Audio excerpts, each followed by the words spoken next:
having to actually invest any real time in watching sports. Oh. Strange, I know, but I guess if I had to pick a segment, it'd be Ask Red. It's usually pretty funny. What's up?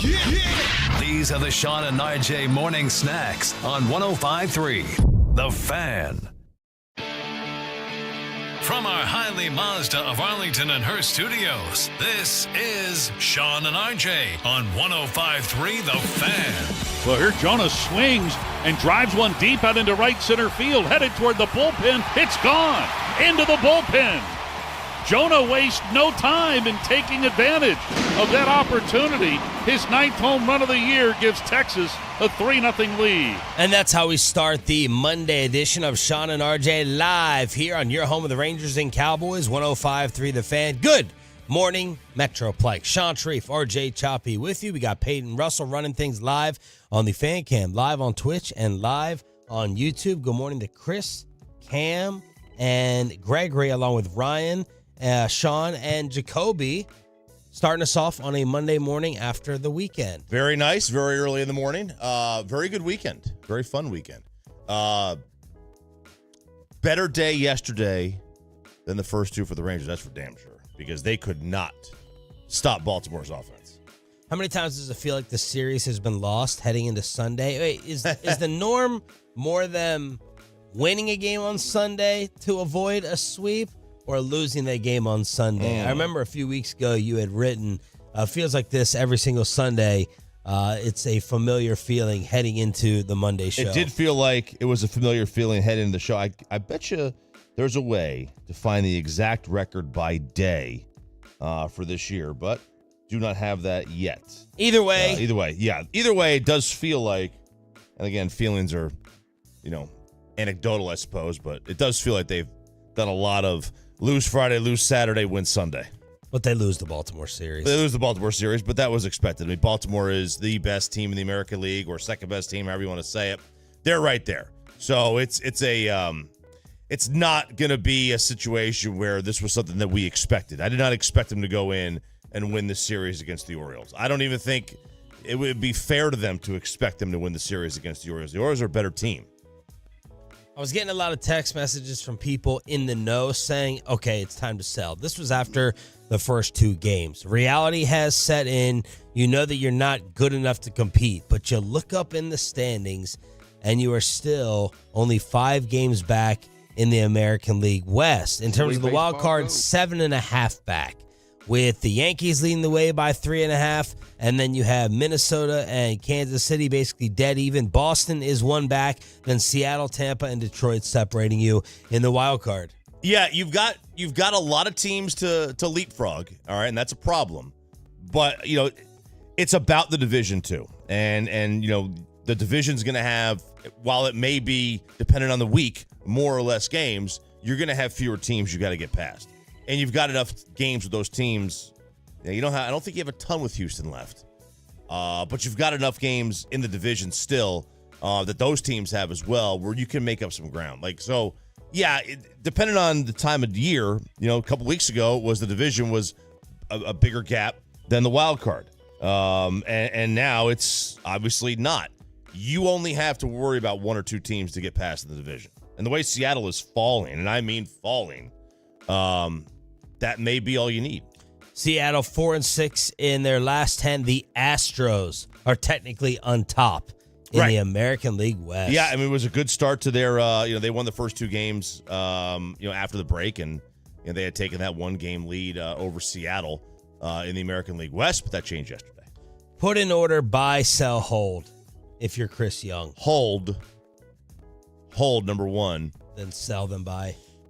Yeah, even if it's minor selling, minor buying. Right, and by minor selling, I'm thinking like Robertson and Yates. I mean, I would, like those guys you could sell, and you could still contend, even if you do sell them. I wouldn't, but I wouldn't think you would want to. But yeah, I would do hold for now, and obviously then sell those guys, and maybe sell like a Scherzer or somebody that's older that may not be here in 3 years. Because this roster still, you got Simeon, you got Seager, you got great players on this roster, but also the pitching. When you do have DeGrom, you're going to want to have a decent team when Jake comes back at the end of this year or next year. And congratulations to Adrian Beltre, who yesterday went into Cooperstown. I always DVR and record the Hall of Fame speeches. Nothing tremendous or awesome in terms of Beltre's speech, but of course you get to relive all the glorious moments of his days here. Yeah, you love speeches. You're a speech guy, but especially ones at conventions. Absolutely, very nice. Yes, it's true. It's just so Major League Baseball to have. Trump totaled up all the guys who spoke yesterday combined. He did. Right? I'd love for Major League Baseball to explain why the Rangers played at the same time as the speech. That'd be nice. You think that that's something schedule-wise you should look at and say, let's move the game away from that? Yeah, because the only people who care about the speeches are fans of that team or that player, I think. And some not even there. I mean, maybe it's not a big deal. Well, if those are the only people, the follow-up is then should you make a major move in moving it? Well, yeah, those are the only people because you would want Ranger fans. Now, the Rangers, I think Rangers are in charge of when the home games start. Now, there are some rules on Sundays because it's getaway day, but I would think the team would have moved the game, maybe move it to an 11 a.m. start, so it's over by 1:30. Meanwhile, a golf major was decided, and this guy's starting to add more hardware. This is going to end it. Xander Schauffele with a par on the 18th hole. He is the winner of the 152nd Open Championship at Royal Troon Golf Club with a score of 9 under par for 72 holes. He is your champion golfer of the year. The call on PGA Radio. Not a lot of guys have won the PGA and the British Open in the same year. Rory did it. Padraig Harrington did it. And then Tiger did it a couple of times since the year 2000. Those are the only 4 that have done it. And Xander Schauffele now has done it. And it's tremendous for him. And very few guys win their first 2 majors in the same calendar year as well. It's very, very rare that happens.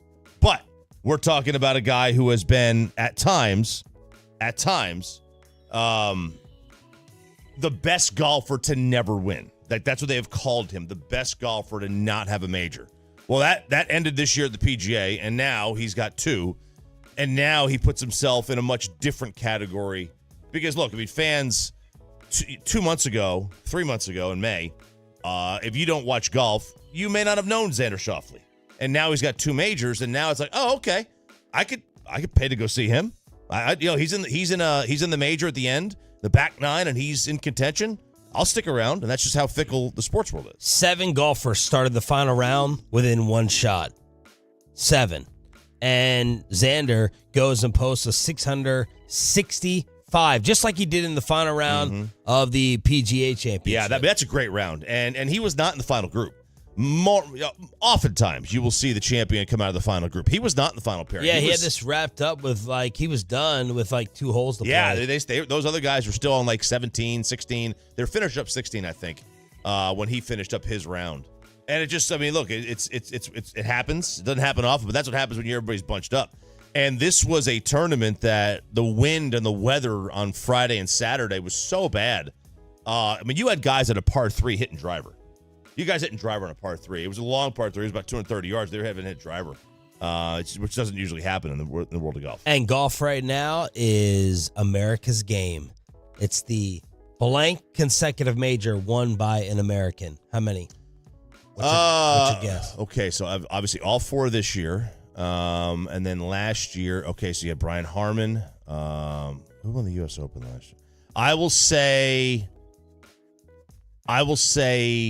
9 straight. 7. 7th consecutive major won by an American. Longest streak since 1974 to 1977. First year since 82 that U.S. golfers claimed all 4 majors. Really? First year since 82. Scotty at the Masters, Bryson with the U.S. Open, Xander the last 2. And Xander had the other 2. Look, that's great. Now if they can only get a Ryder Cup. America. Yeah, if they can only win a Ryder Cup. If they can only show up at a Ryder Cup, which they never seem to do. We are live on the Franklin Franco Injury Attorney text line. The great Jared Sandler chiming in and letting us know that Adrian Beltre had hit number 3,000 10 minutes before Pudge's speech ended. No. In that year. Oh my God. Yeah. See, there should be something if your team is playing that day. Yeah. Who are one of the Hall of Fame inductees. I think you should make the game not be at the same time as the speech. Is that shirt staying fresh or old? I believe that's from this morning's coffee. Okay. It looks like you tried to damp it. It looks like you saw it. Is that a wet stain trying to get it out? Yes it is. Okay. And I've got wet stains there. Plus, I washed my hands after I had to go to the bathroom this morning. I just like, I have a hand drying problem. Really? Major. Yeah. I guess I need a technique tutorial on how many paper towels, because I feel like if I'm going to walk out of the bathroom and shake someone's hand who's in the studio or a client that came in last week, I always feel like my hands are going to be like 5% wet still. They probably are, right? And I always pat myself. Oh, yeah, you got to. I pat myself. My wife, she can't stand it. I'm sitting there at the sink. There's a dish towel. I'm like, no, I'm just going with the pat down of myself. Yeah, and then you got to I kind of rub between the fingers to make sure there's no. Yeah. Sometimes you get the water in there. Yeah. Yeah, no, I agree, because I don't want to shake somebody's hand and people think, oh, man, his hands are sweaty, or, oh, he didn't do a good job. It was a courtesy wash. I don't want people to think that. So I'm with you. I try to over dry. All right. Did you check out any of the All-Star festivities this weekend? Did this boxer change your mind at all?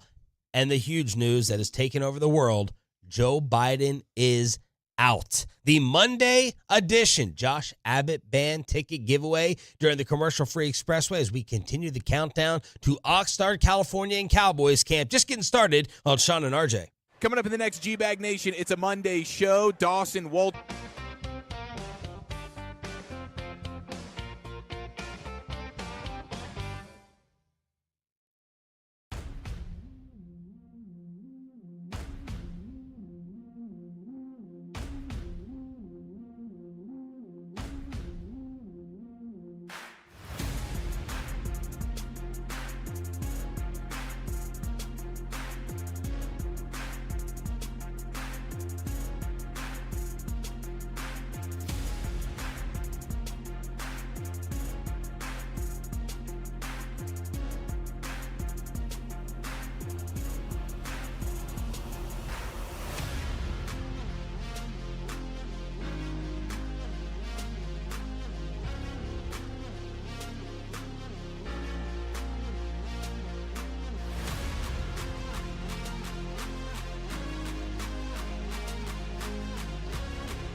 Do you think it's true that you've got to forget something else to remember that Uber Eats has groceries? No, that's absurd. Hey, remember when you used to be a, what was it, Pepper Lady?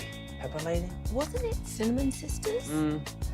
Basil Babes. Saffron Squad? Nutmeg Maidens? Paprika? No, Nutmeg Maidens. I just said that. Was it Spice Girls? Doesn't sound right. Was it Saffron Squad?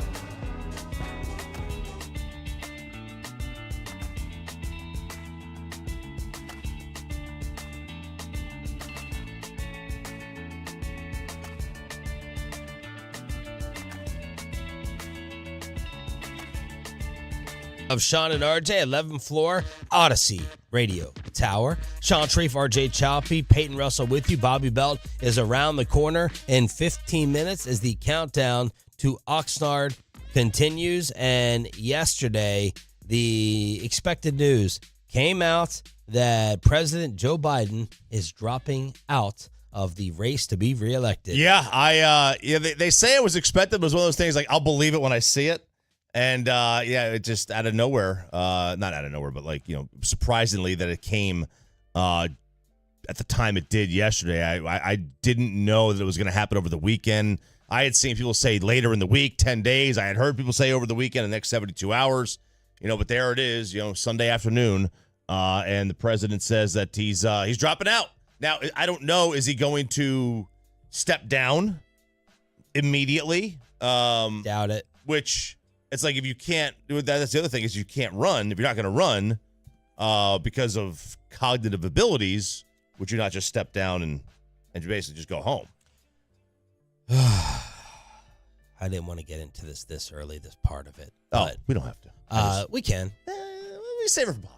Save it for Bobby. I'm sure Bobby has tons of takes on this. I think you can spin it. If I was the campaign manager, I would say, look, they're not exactly the same thing. Part of what caused, and it was the end, what happened in Atlanta a few weeks ago during the debate, that ended Joe Biden, in my opinion. But I would say the traveling, the prep, the attention, the energy, the schedule that goes into a reelection campaign, all that stuff is now off of his plate. So now he can just solely focus his energies on finishing out this term. So all the exhaustion and all the forgetfulness, this is what I would say. It doesn't mean that he can't finish out running the country right now. Right. Man, just let the man finish out his damn term. Unless we get attacked, unless the nukes start heading our way, just let the man go ahead and finish out. You got what you wanted if you're on the other side. Well, maybe you didn't. No, I don't think you did. Because the amount of people that texted me yesterday that were very disappointed because they're like... They wanted Biden to stay in. Right, because it was a slam dunk. It was a slam dunk win. And now it's, obviously it's up in the air. Nobody has any idea how Kamala will be received or whoever they decide to put in there. Did you think immediately that... Kamala Harris would be the replacement? I was waiting for other names to trickle in throughout the trickle.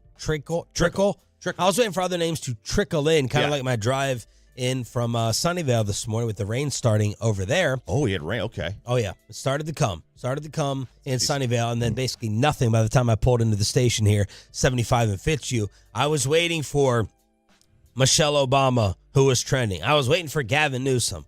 I saw Beto trending for a split second. Little loser, Beto. Okay. Beto, sorry. Little loser, Beto.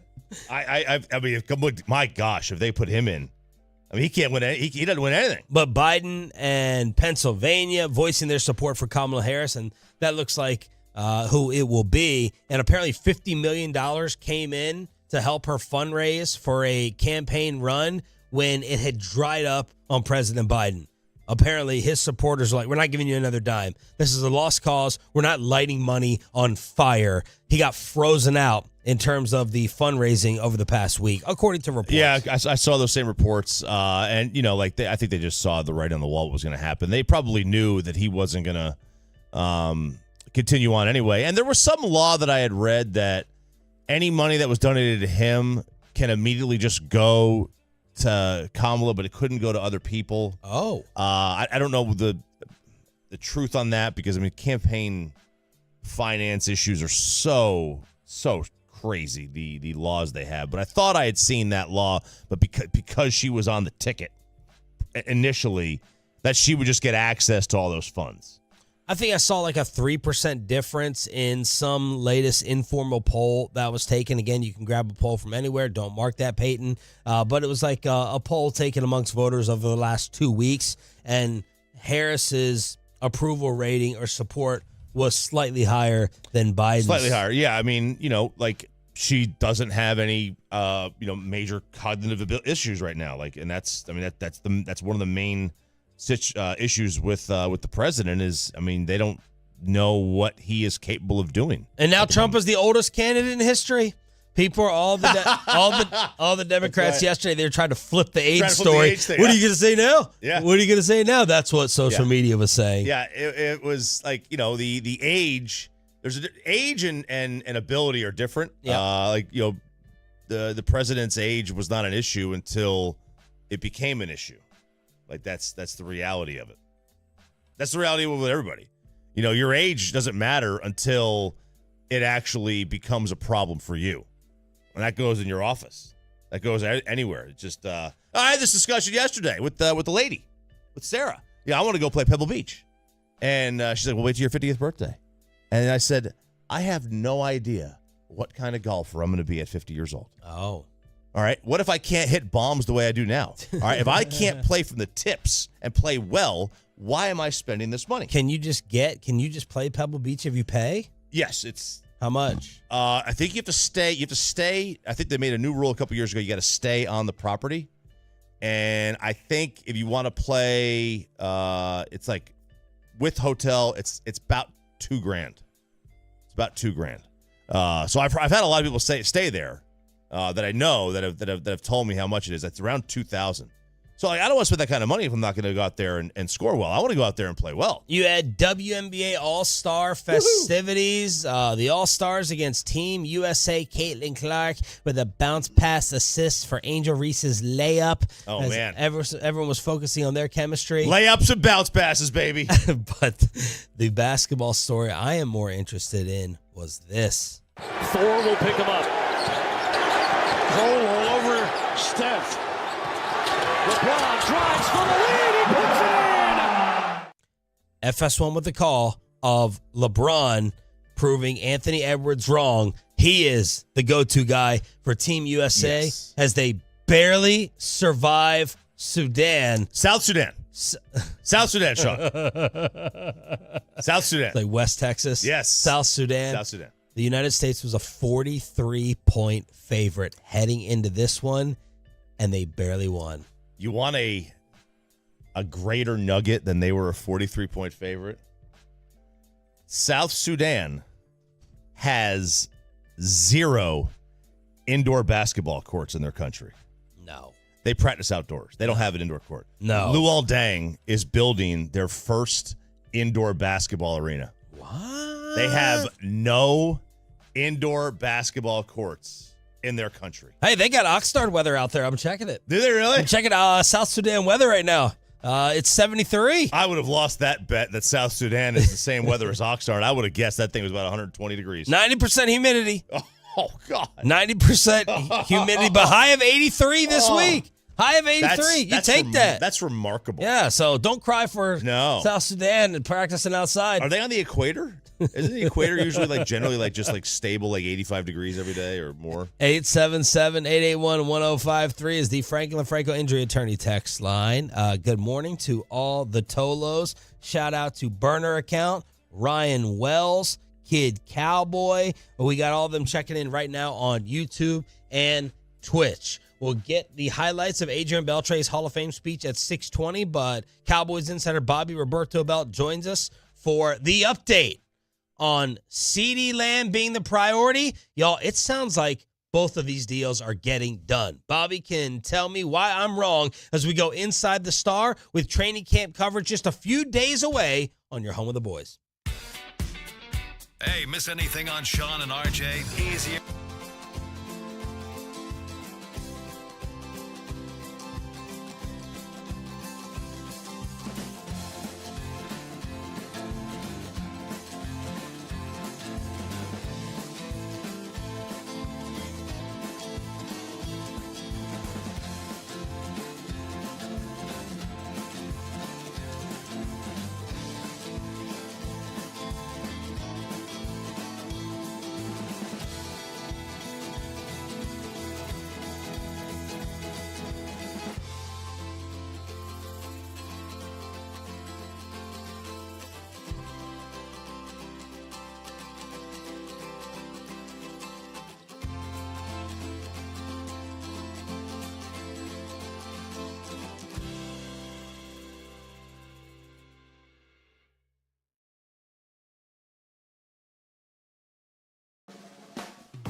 And her studios, this is Sean and RJ on 105.3 The Fan.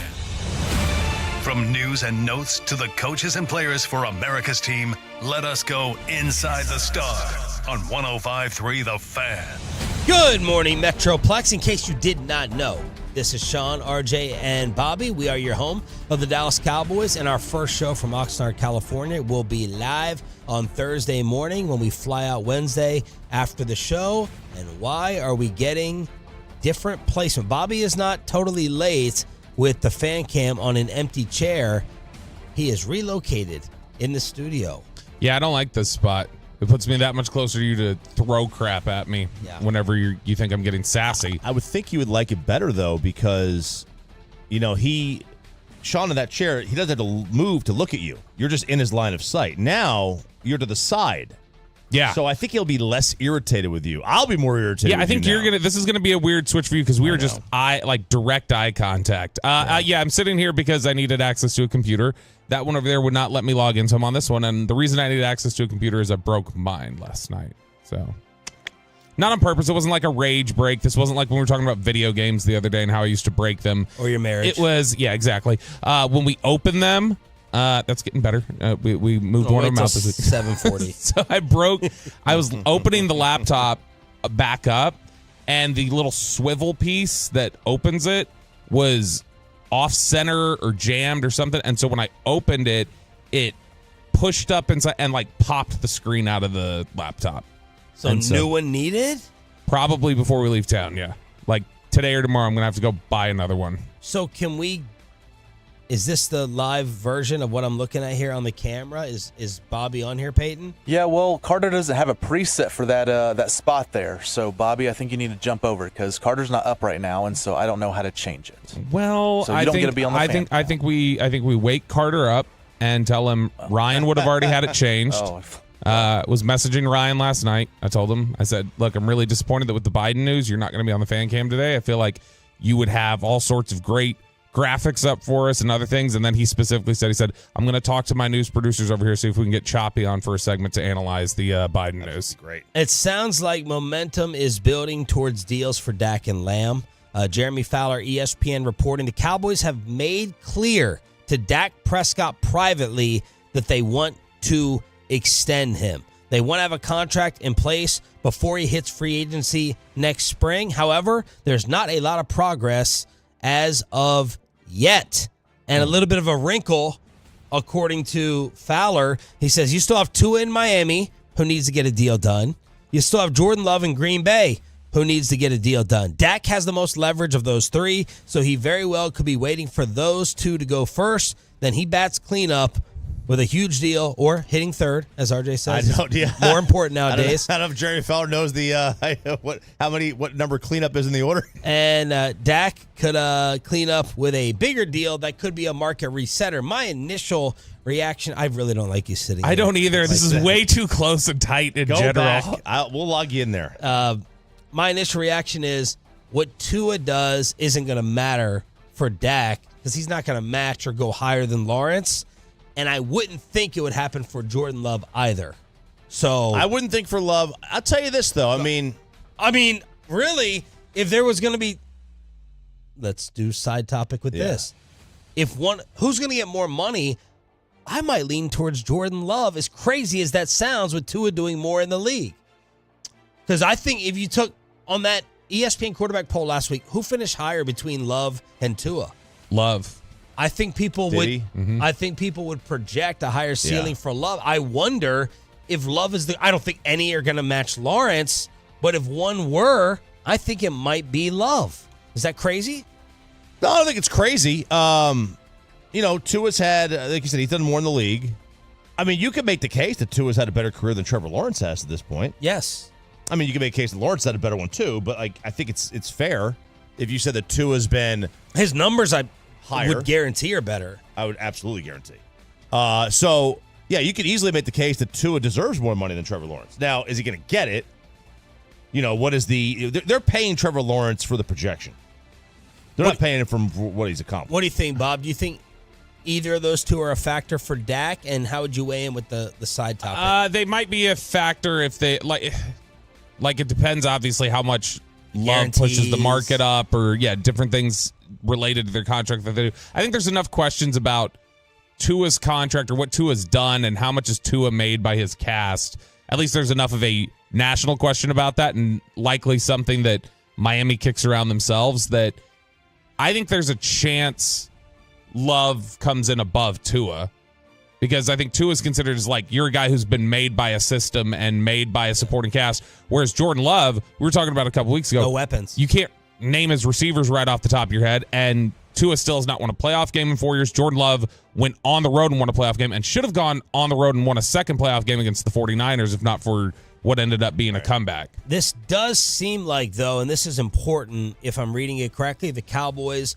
are letting it be known to Dak, we don't want you to sniff free agency. Yeah, and, when we heard that Steven had talked about that he and Jerry had direct conversations with Dak, that, to me, we always hear about that happening when they're pushing something over the finish line.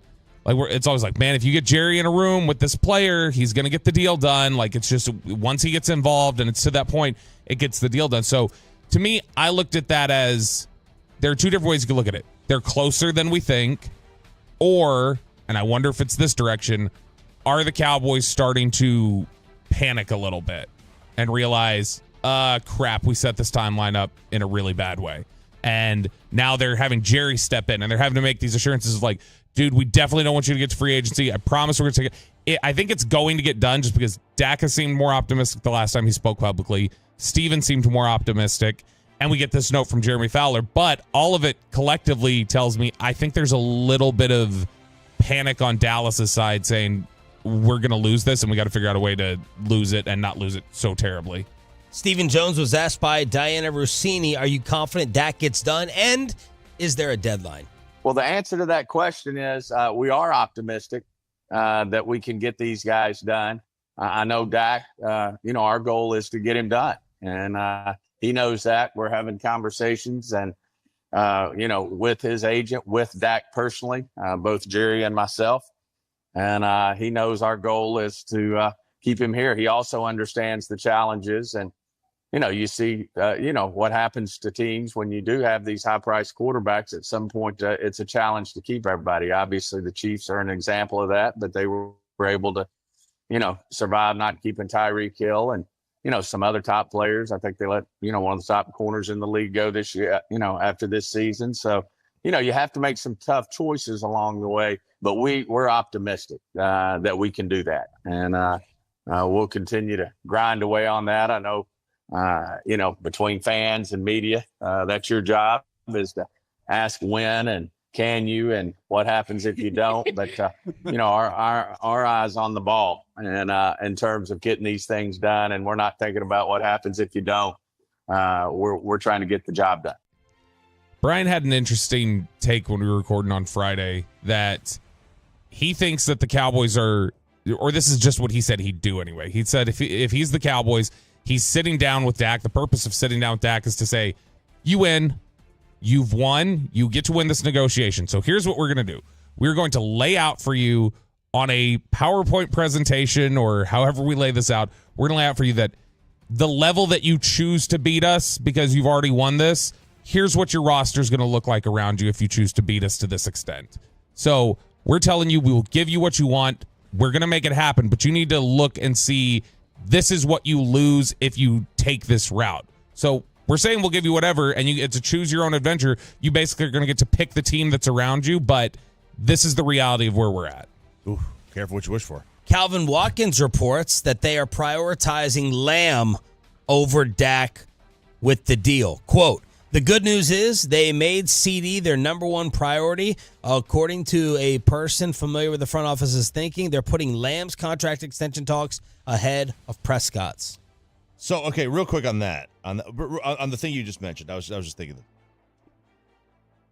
why would, if you're you mean Dak's the roster makeup? Yeah, if you're Dak's agent, would you not say, well, you have $12 million of cap space right now? You didn't use it anyway, so why would I give you a break? You're not going to use it anyway.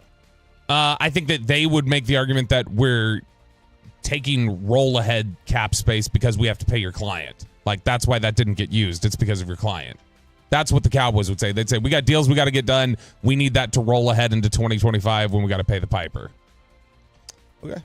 I mean, maybe that's the case. It probably is. But like, does an agent believe that? Does the player believe that? Steven was asked by Diana Rossini where things just stand overall. You're going to get a little bit of Dak in this answer, but the other big two, CeeDee, Micah, along with Prescott.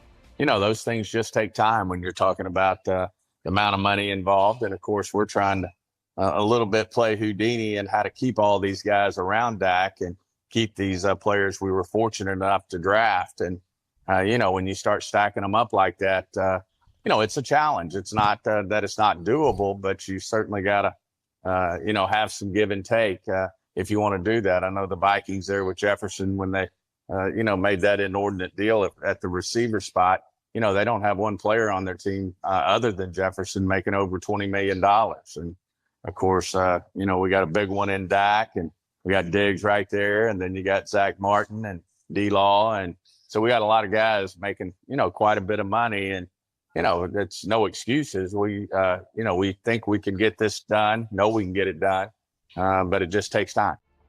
And look, you may use that excuse term immediately when you hear Steve, I don't care. You can do it. You can finagle the salary cap, switches on, off, just get it done. But it is a very fair point to bring up the number of top-end salaries the Cowboys are going to pay he compared it to Minnesota. And there's an argument to be, he didn't even mention Diggs, I don't think, in the players being paid. And there's an argument to be made that you should not pay this amount of guys that much money and sacrifice all your depth. Oh, there's a major argument to be made for that. I mean, we've done this study a number of times. But the Cowboys have a good yet unique problem to sign all your guys to record-setting deals. Very good problem, a very unique problem to have. Now, could they alleviate that problem if they wanted to by taking one of those three, those big three, whoever has the most trade value or whatever, and move them before they sign, get yourself a couple of number one picks? Sure, they could do that if they wanted to. Or they can go the route they've gone for, you know, basically ever, and pay their own. And yeah, you're going to pay three guys. You're going to pay $160 million, $135 million, and $130 million. So you're going to pay those three guys $125 million. That's going to be half the salary cap. Because if the NFL does have this antitrust lawsuit reach whatever, $14 billion, they're not going to... For DirecTV? For DirecTV and the Sunday Ticket. I mean, they're not going to raise the cap at the same rate, right? Not if they take that loss. Unless there's insurance. There's some insurance, but not all. Yeah, I mean, I would guess there is some level of insurance for those sort of things, but it very easily could be something that the league is able to take and go, look, sorry, guys, we're going to have to take a step back. But look, Goodell has typically been in the business of making sure the owners get as much money as they can, as much revenue as they can. I need to look and see exactly how much money they lost. They estimated they lost when COVID happened. Like, how much money did they lose at the gate and everywhere else, and see if it's comparable to what this lawsuit's going to pay out. Someone tweeted Micah. First, I thought it was Eric Chiafalo, but no, it was Chet who said, Micah completely disappears late in the game. He has hands on hips and usually on the sidelines in the fourth. Micah responded with a picture of a scale that read 241.55. And he wrote back, don't worry, I never make the same mistakes twice. I will be ready, no excuses, but we will own the fourth. And then Clarence Hill adding his commentary, Micah has dropped weight, headed into his fourth year, a faster, sleeker lion. How will it impact him handling 330-pound offensive tackles for 17-plus games? And my initial reaction to this was, what was Micah at last year if he's dropping weight to 241? Yeah, I had thought, I mean, did at Clarence most, mess that up to say he's adding weight? Honestly, here's the thing. Whether he's adding or losing weight, that 241 seems negligible. So he was listed last year at 245. Oh, okay. But to me, I mean, like, when he came out in the draft, I think he weighed around 240. So he's been kind of in that fluctuate. It was 246, I guess, when he came out, according to his pro day numbers. But to me, I don't know that I want him, like, getting smaller. I'm looking at just a quick search. TJ Watt's 251, for example. Like, if Micah's 245, that's not big. If it's a 10-pound difference, okay, it's not nothing. Let's relive the greatness of Adrian Beltre, who officially went into Cooperstown yesterday. And did you see RJ Choppy picking his nose this weekend? That's next on The Fan. Let's get you over to the greatness of Diamonds Direct. Let's chat for a second here. The name says it all, right? But the real deal, the Diamond.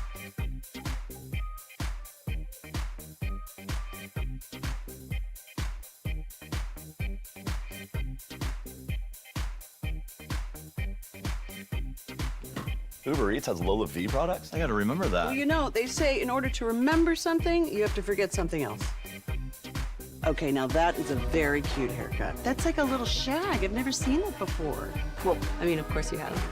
It's the Rachel. Oh, is that your name? No, I mean, like, your name. No, I'm Jen. My name's Jen. Right, but I just mean, like, this is your haircut. But that's hair on your head. I'm not saying this is your hair. Okay, freaking me out a little bit.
think it's true that you've got to forget something else to remember that Uber Eats has groceries? No, that's absurd. Hey, remember when you used to be a, what was it, Pepper Lady? Pepper Lady? Wasn't it Cinnamon Sisters? Basil Babes. Saffron Squad? Nutmeg Maidens? Paprika? No, Nutmeg Maidens? I just said that.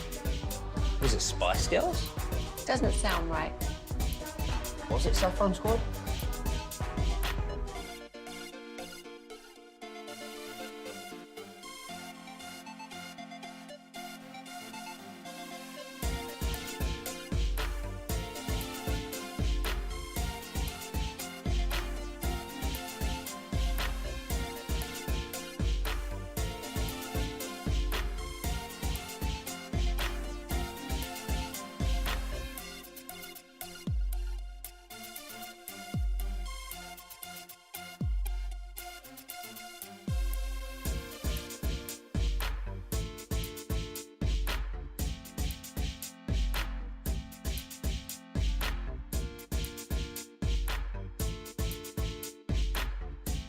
For a limited time. Call us at 877-BERKEYS or visit us at berkeys.com.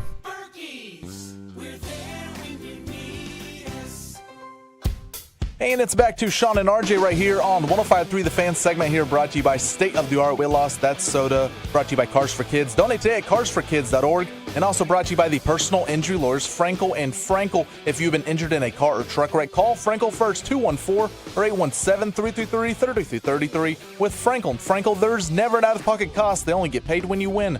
Frankel and Frankel, the go-to car and truck wreck attorneys in Dallas. And the 0-2. Swing and a miss. He struck him out. Got him with a fastball near the top of the zone. Kirby Yates slams the doors shut and preserves a 3-2 Ranger win over the Orioles here today. It is a happy house in Arlington. Pixie with the call on your home for Rangers baseball. They salvage one against Baltimore. Still 5 games back in the West. But, Bobby, have you made up your mind? Yep. Ready to sell? Selling. Sell it all. I'm surprised. Sell it all? All of it. Yeah, get rid of Seager, Wyatt Langford, that bomb. get rid of all of them. No, I'm surprised that Choppy, your take was hold would be your primary right now. Because I think we were all pretty much in sell mode before they went on that 3-game series winning streak. But minor sell.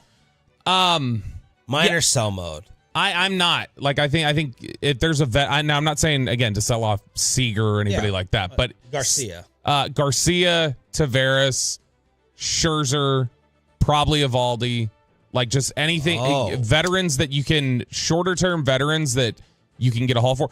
And not, but isn't Eovaldi about to hit his escalator for next year? Yeah, and so that'll be one more year on top of it. But I'm saying, like, I don't know that he's going to be here past that contract. So if you feel like you're not going to retain him past next year, generally, if you've got a year and a half of contract time left, that's also another boost in terms of your value on the market. So I would say, again, find out the market on Eovaldi. It's not like you have to get rid of him. I feel like you have to get rid of Yates and you have to get rid of Robertson. Yes. But Eovaldi, just check the temperature of the market. Check the temperature on Nate Lowe.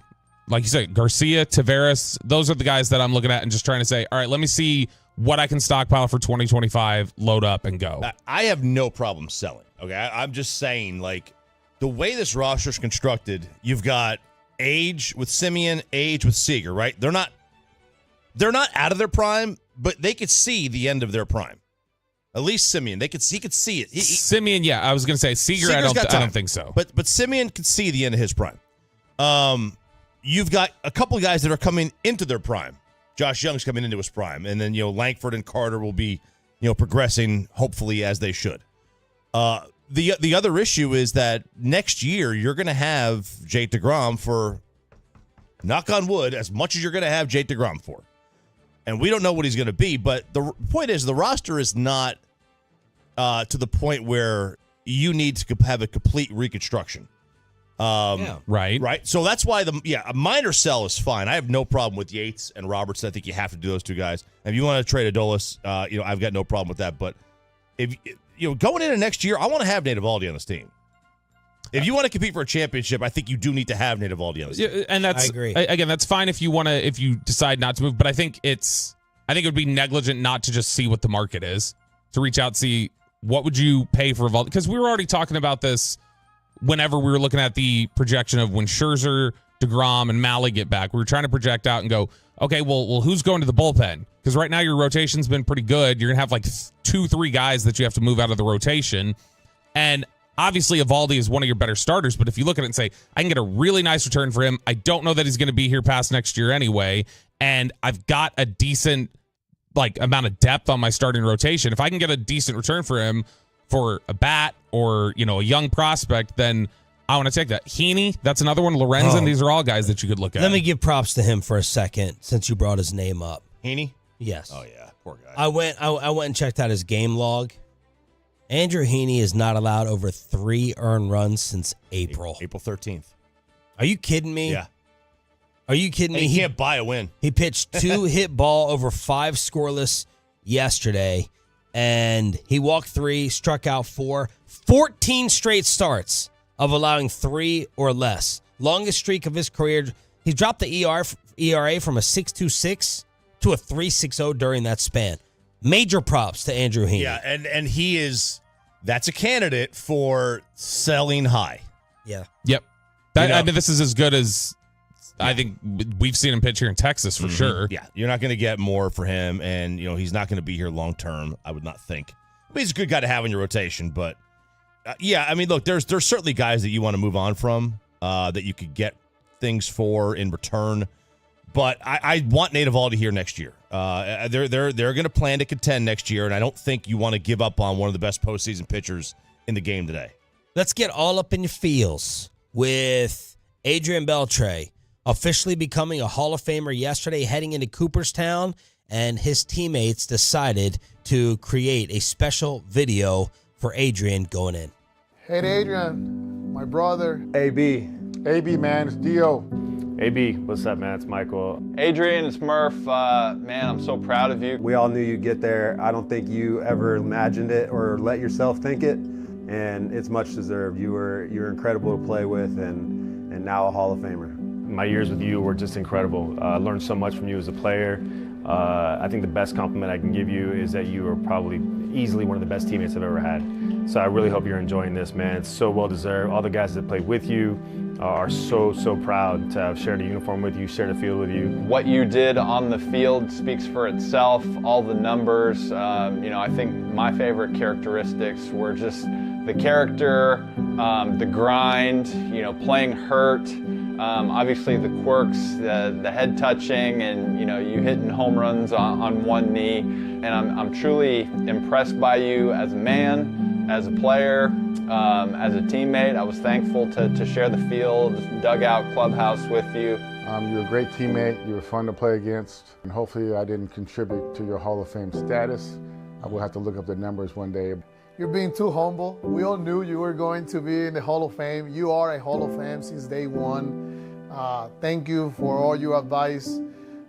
Thank you for making me a better player, for being my big brother, my mentor, and to be that guy that I know that I can count on any time, at any moment. I hope that the induction goes well, and I wish you nothing but the best. Congrats to you and the family, man, and I'll definitely be out there watching. Congratulations to you, the entire Beltre family, and we're looking forward to celebrating this with you, brother. Let's have fun, brother. I miss you a lot, and I hope I can get to see you in Cooperstown in that speech. And remember, don't cry, brother. I love you, man. Congrats. It's good stuff. I will always. It's one of those where when the Rangers won the World Series last year. Did they? No, when they won the World Series last year, everybody had talked about like, oh, you're exercising demons and you're coming around and it's great. And just like in 2011 when the Mavericks won the title, it was great. They exercised the demons of 06. But there's a little bit of that, yeah, but you didn't win with this guy or you didn't win with that guy. That'll never be totally covered. And Beltre is one of those guys. The fact that they didn't win it in 2011 with Beltre and he went his entire Rangers career without getting that redemption is something that's still, I think, for a lot of Rangers fans. For me, it bugs you a little bit that they never were able to correct that. Okay, so that was a video, right? That was a video, not a audio piece. That was a video. Yeah. Did Michael Young think he wouldn't recognize him?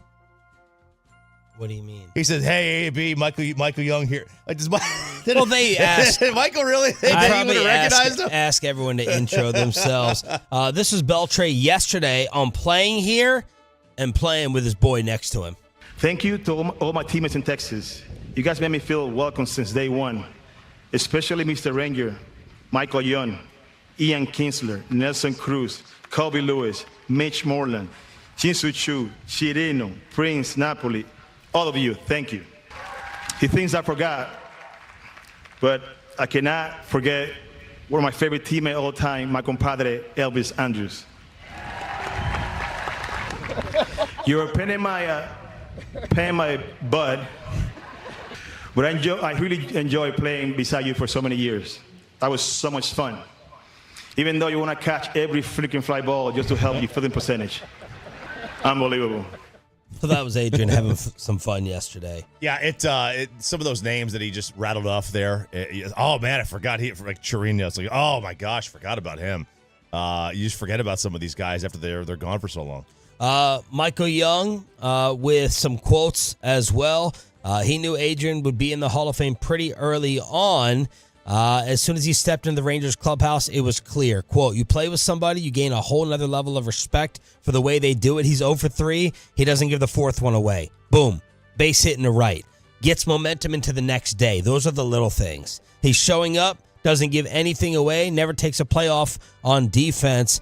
All those small things, and you're like, wow, this guy's a really, really special player. Did not take long once we were teammates to see that. When you combine that with the fact he was a big league starter when he was 19, that's a lot of numbers that stack up. Next thing you know, slam dunk, first ballot guy. And I was thinking, it's easy for this dude. The one thing I love, he doesn't just punch in at 7 and punch out. There's certain teammates you play with and you love to play with because they really play to win. When I play with him at 7, when the first pitch goes and the lights come on, he's not just there, he's here to win. When you have a good team and a guy like that walks in the door before the first game is even played, we just got so much better. So that's Michael Young, not surprisingly, acknowledging someone for their professionalism. He finished second in MVP in 2004. That was his last year. That was his contract year with LA, right? 48 home runs, led the league. He was at 25 years old. He did not have another MVP vote until he was 31 in 2010 with the Red Sox. And then basically every year from age 31, not basically, literally every year from 31 to 37, he finished in either the top 7 or the top 15 one year. Every other year was in the top 7. That's crazy. Like it is one of the most unique careers that I can remember of a Hall of Famer, because he did not start out. When he came here, he had no chance of going to the Hall of Fame when he got here. It was like, this is not a Hall of Famer. This is a good player. And the commissioner admonished the deal. Bud Selig was like, what are they doing? It's a bad contract. What an unprofessional thing to do. Well, it's Bud Selig. What do you expect? It's a bad contract. That's what he said. Bad contract. It's going to hurt the game. This is a team that doesn't spend money anyway, that has had financial problems ever since they signed A-Rod, and now they're going to give this guy money who has had 2 good years in his career, both of them contract years. That's what he was on. He was on as a contract year player. And he comes here, and he becomes the elder statesman. He becomes a very consistent player. He always had a good glove. But then he consistently, offensively, just took his game to another level. He was Adrian Hainsworth. That was his reputation. It was the Stomped dude on someone? Well, yeah. I mean, not that, but it was Albert Hainsworth. Yeah, it was the contract year guy. But it's just, it's makes you feel old, honestly, hearing him talk about some of those teammates that it's like, man, I just remember they came up to the majors. If you don't have a superstar winning the golf major, was yesterday the next best thing? And why is this guy getting killed for thinking about vacation early on? That's next on Sean and RJ 105.3 The Fan. But maybe all you do at your job is think about vacation because you can't stand it and you're dreading this.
Uber Eats has Lola V products? I gotta remember that. Well, you know, they say in order to remember something, you have to forget something else. Okay, now that is a very cute haircut. That's like a little shag. I've never seen that before. Well, I mean, of course you have.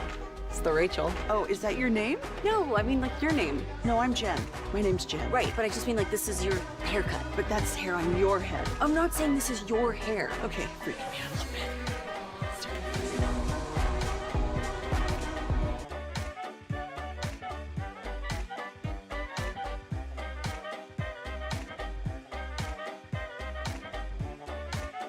With you. It's Fan Bowl 2024, August 10th. Sign up now at 1053thefan.com.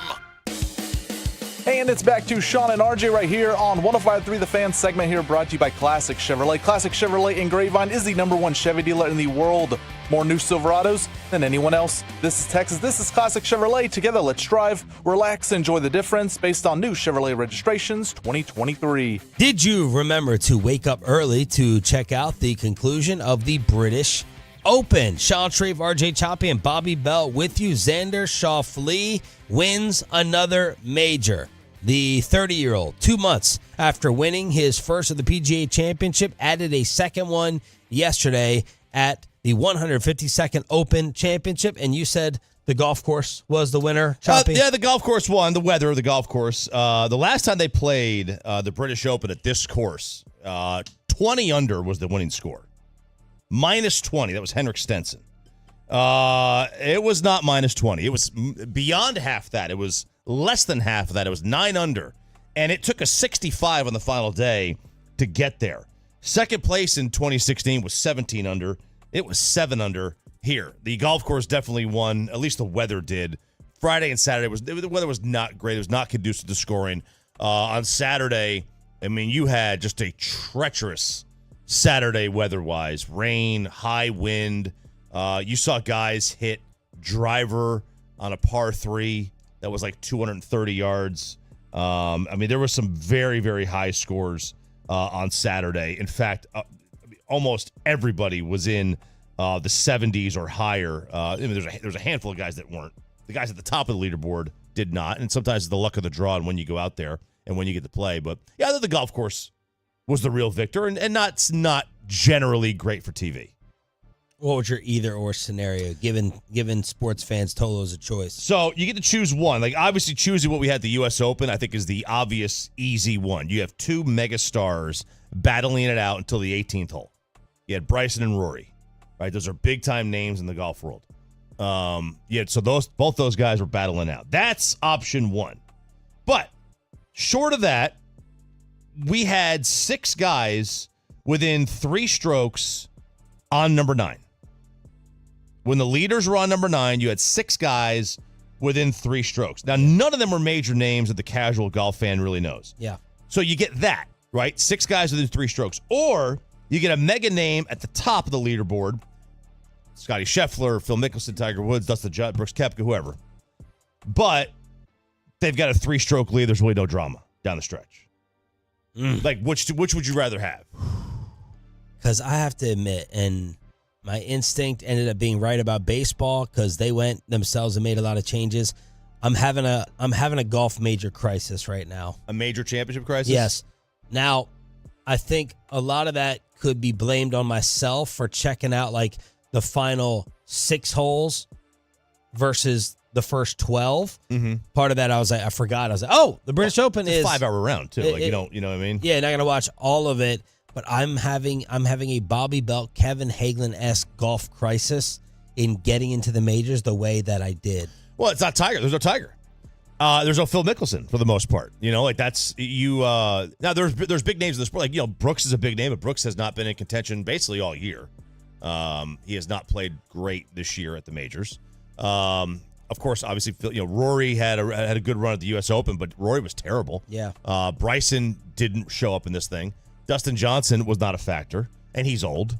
And I think a lot of this has to do with, does it have anything to do with Liv? Does Liv play into this at all? No. I don't know how it would. Does your lack of interest have anything to do with the whole fight between the two? Nope. Not at all. As long as I know the guys are there in the majors, I don't care. But I guess to answer your question, I would battle it out between two big dogs. Well, yeah. Versus having 6. Well, you're answering like it's a no-brainer. You pose the question. Well, no. How about one big dog at the top and no contention? Like it was 6 guys within two or three strokes. Oh. Or one guy with a 3-stroke lead the entire back nine. Oh, one guy. Yeah. I'll take the 6-way.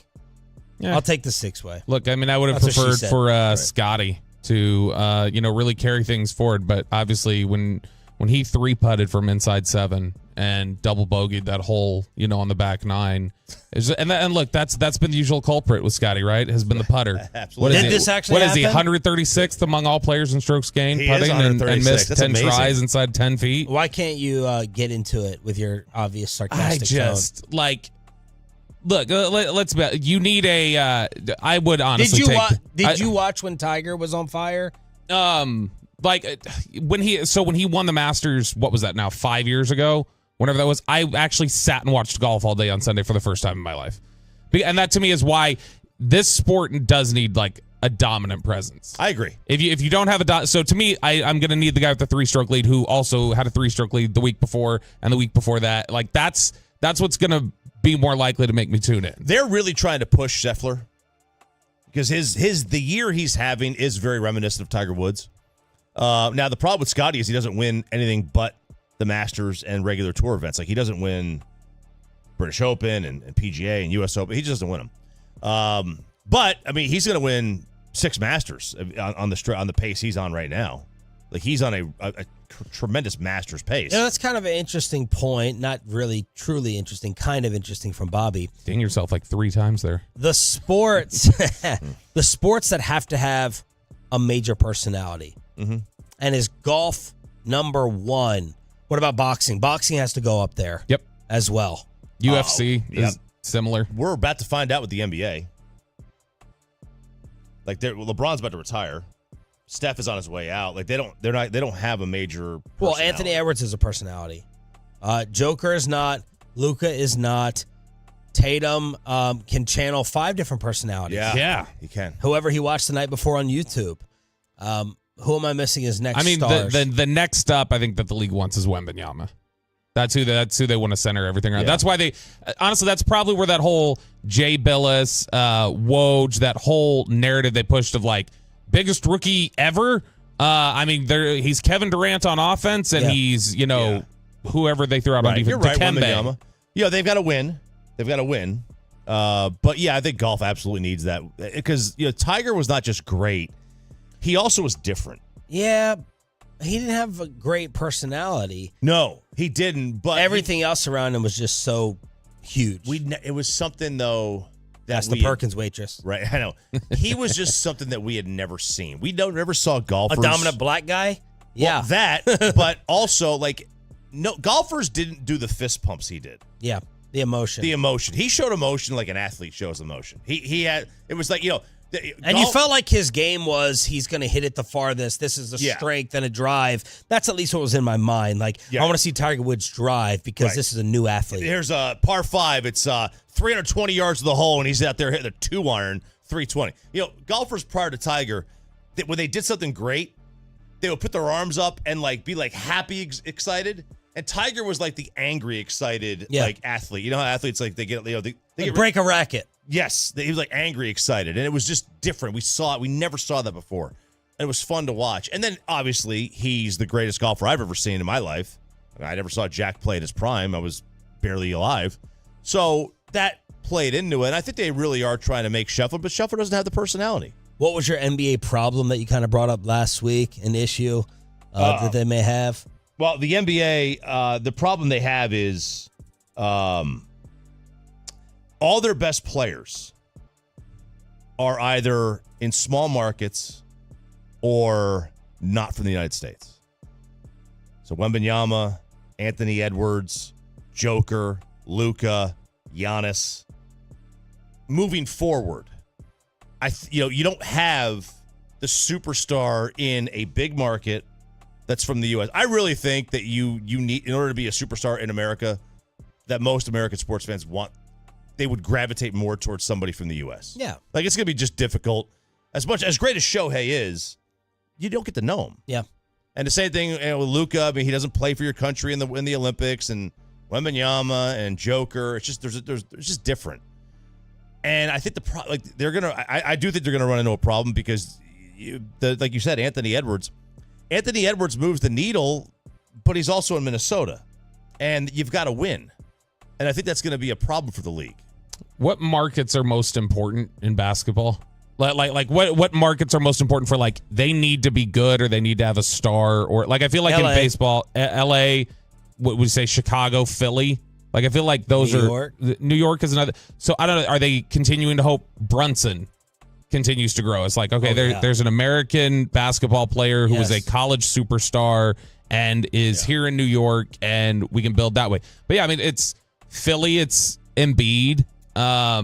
Even when you look at Los Angeles right now, they tried to get the Kawhi connection to work there. He's been hurt so much. Mm-hmm. He has no personality. I mean, honestly, if you were to talk about biggest markets that have American stars in basketball, Kyrie's going to be way up there. I think we're past this. I hope. I'm going to say it out loud. It used to be dangerous to kind of admit this like 10 years ago. Was I the only one rooting for the United States to lose to Sudan on Saturday? No, not out of any sort of. And I wasn't even. Amanda looked at me like a traitor. She's like, "Why? Why?" I'm like, "It's not a patriotic pride thing.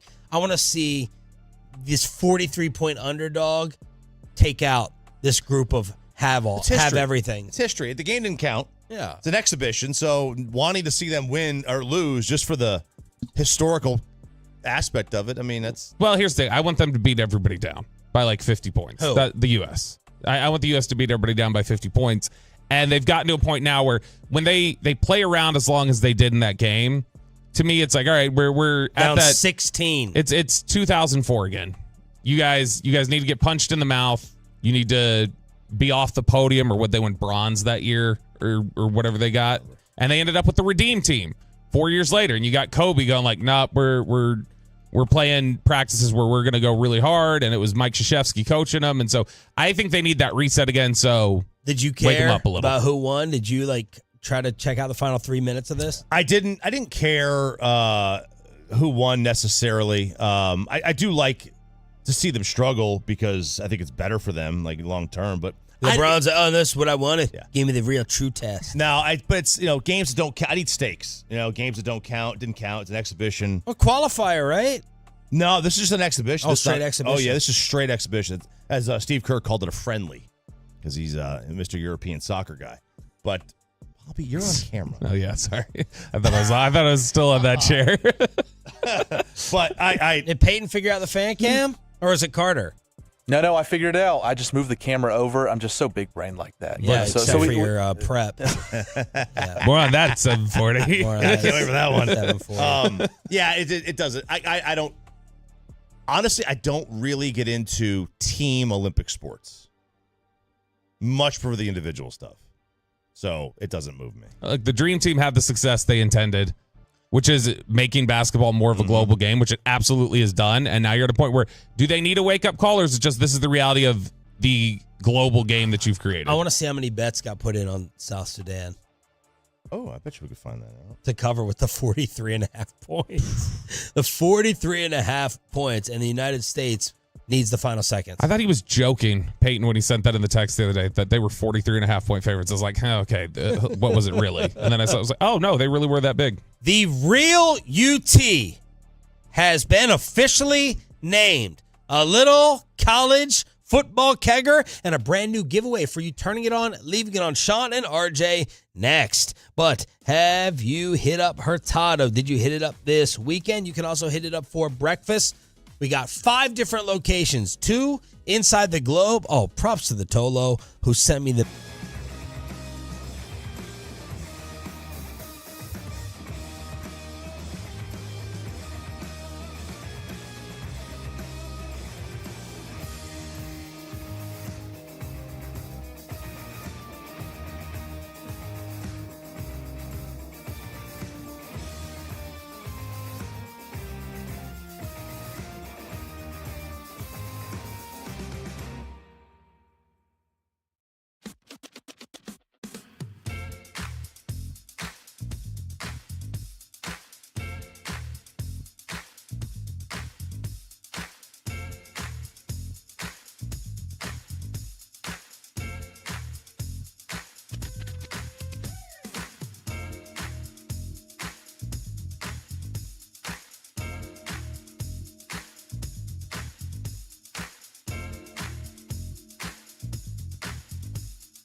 Do you think it's true that you've got to forget something else to remember that Uber Eats has groceries? No, that's absurd. Hey, remember when you used to be a, what was it, Pepper Lady? Pepper Lady? Wasn't it Cinnamon Sisters? Basil Babes. Saffron Squad? Nutmeg Maidens? Paprika? No. Nutmeg Maidens? I just said that. Was it Spice Girls? Doesn't sound right. Was it Saffron Squad?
Odyssey Sports Station. From our Highly Mazda of Arlington and Hearst studios, this is Sean and RJ on 105.3 The Fan. I'd like to know where Lou Holtz is right now. Oh, I win.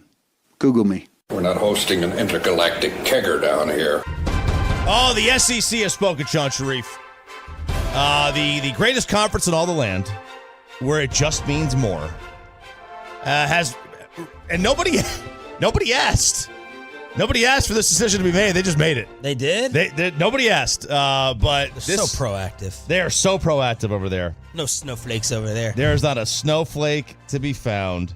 They have added fuel to the already fire that has been happening. I've seen some tweets about this before a couple of weeks ago. Just Texas versus Tennessee and who gets the moniker for UT.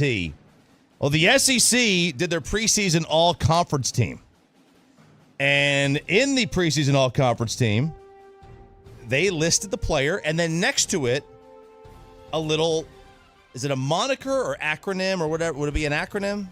No, it's not an acronym, because an acronym is like the thing that spells something out. I don't know what you would call it. So whatever. Abbreviation. Abbreviation. There we go. So they abbreviated Georgia to UGA. Very common. That's what they call themselves. Even their dog is named Uga. Okay. Missouri to MIZ. Auburn to AU.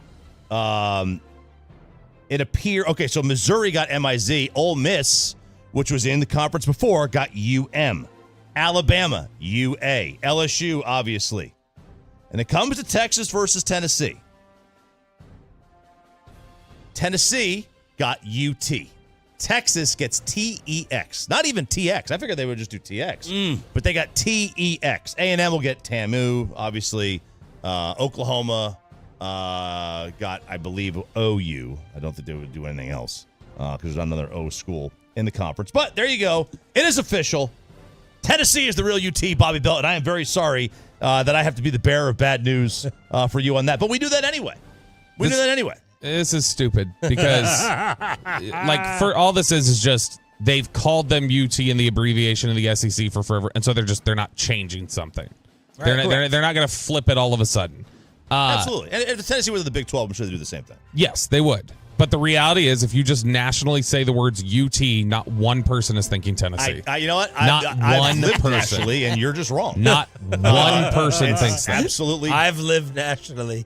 I've lived nationally. You've never lived nationally. You've never lived nationally. That is a flex. I'm going to steal that because I've been more national than anyone. I've lived nationally. You've never lived nationally. You don't even know what nationally I mean, I've legitimately lived. I've legitimately lived in both states. I'm just telling you. It's not. UT is Texas. Nah, see, you're just wrong. Even the courts, the United States Supreme Court, even said so. Even before you came to Texas, if somebody said UT, aren't you thinking that's Texas?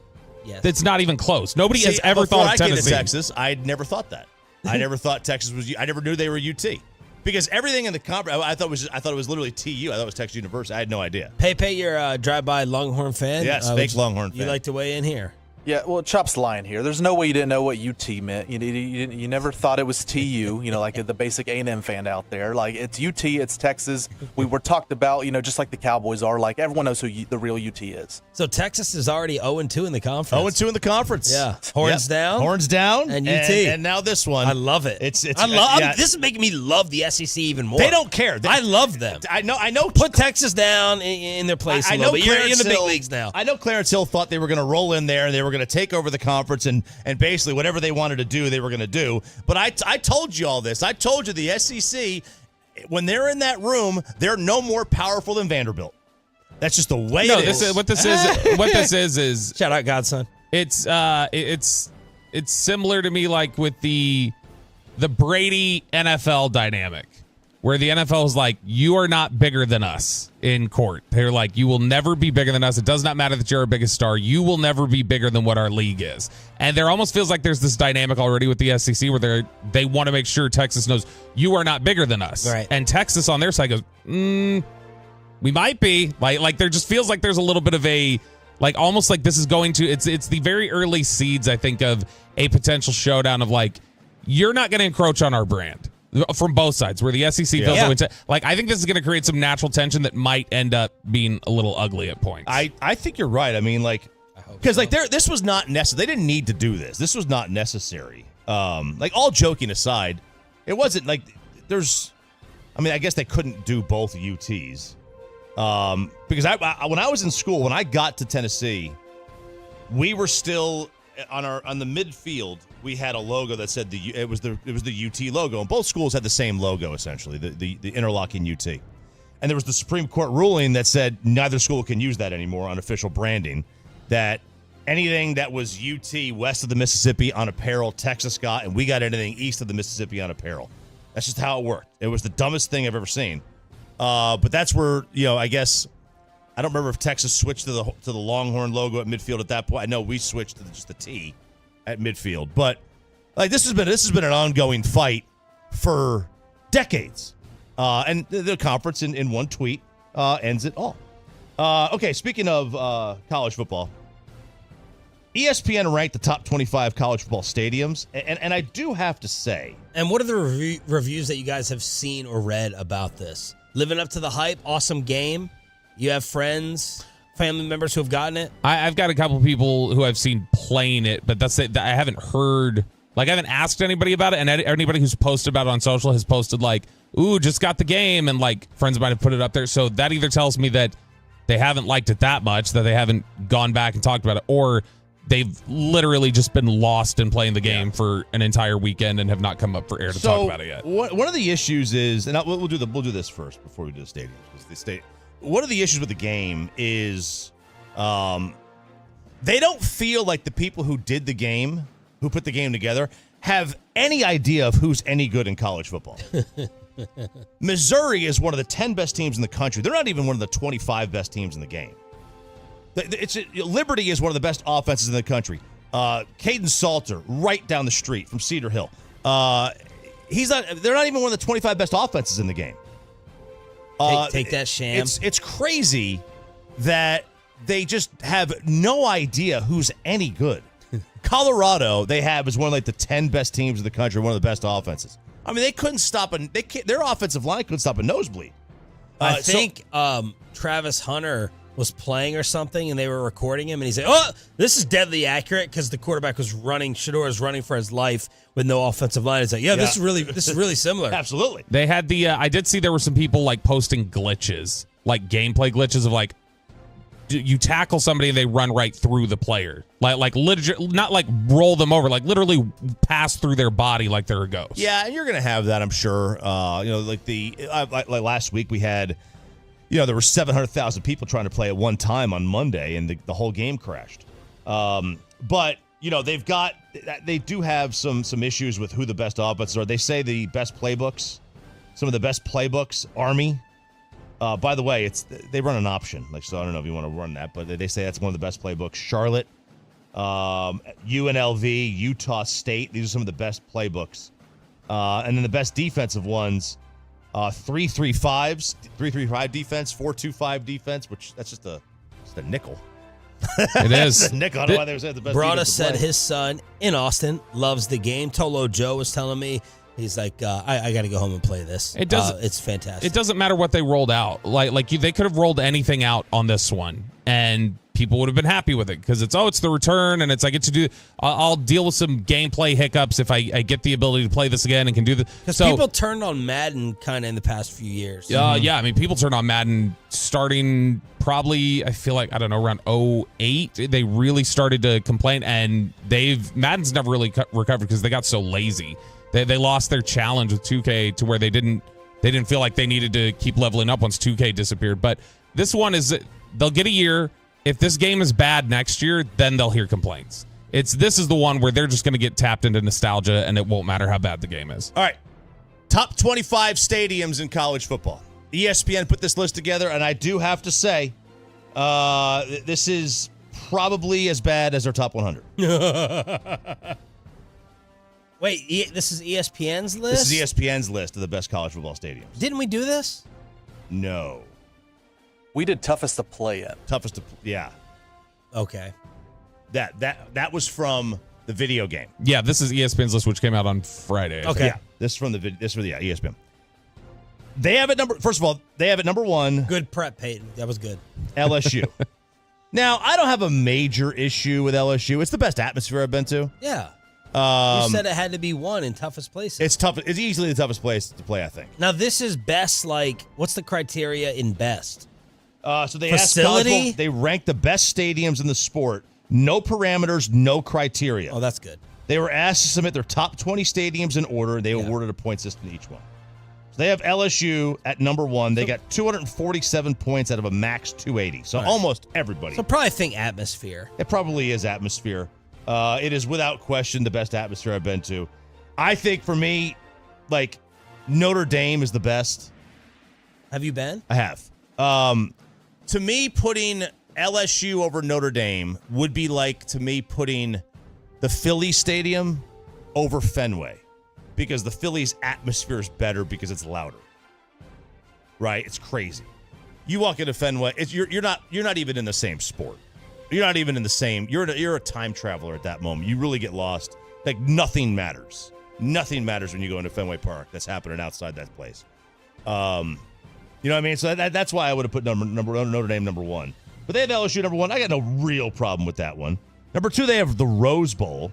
The greatest Super Bowl site there is the Rose Bowl. And they'll never go back, will they? No, probably not. But it's stupid. You can cram 100,000 people in there. You get daytime for the first half, sinking into night. It's the perfect location. It really is. That's why the Rose Bowl is adamant about having their game be played at 5 o'clock our time, so 3 o'clock every year, because they want the night to roll in. Nothing was better than Vince Young at nighttime rolling in when he ran through the end zone. Michigan, number 3. Notre Dame, number 4.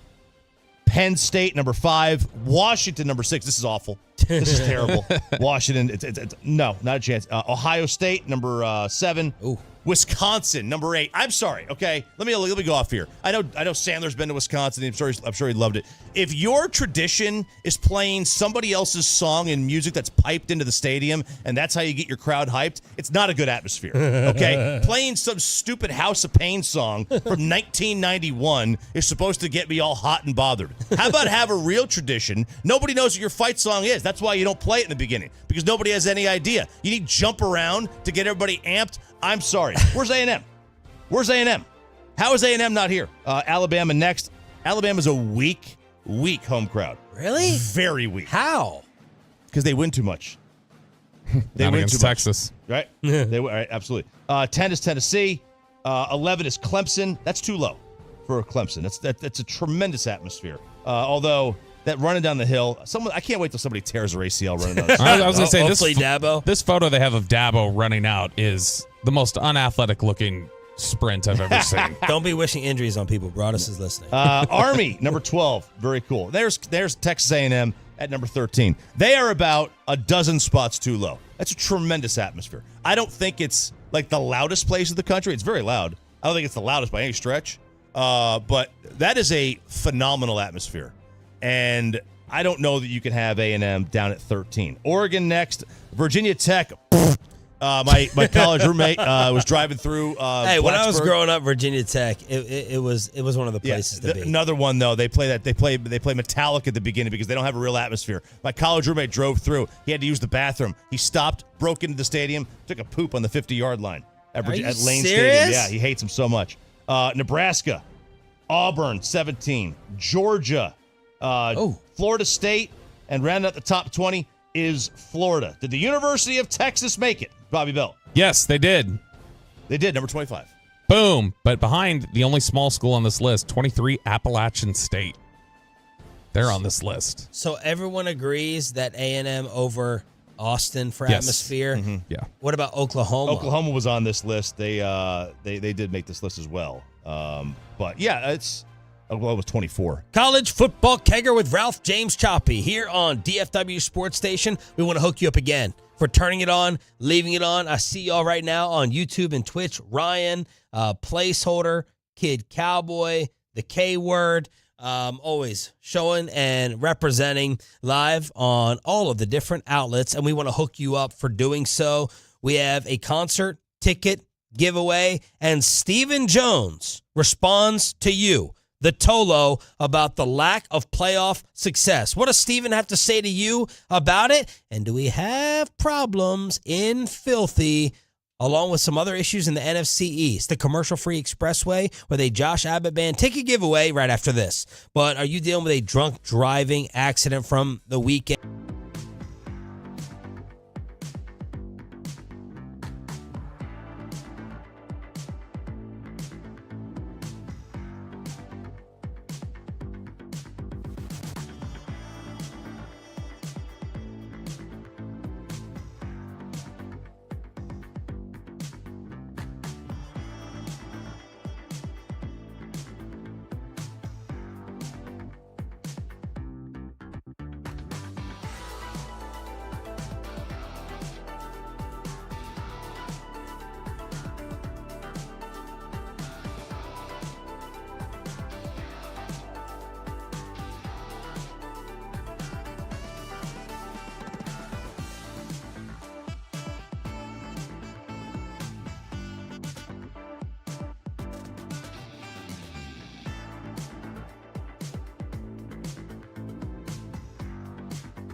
Uber Eats has Lola V products? I gotta remember that. Well, you know, they say in order to remember something, you have to forget something else.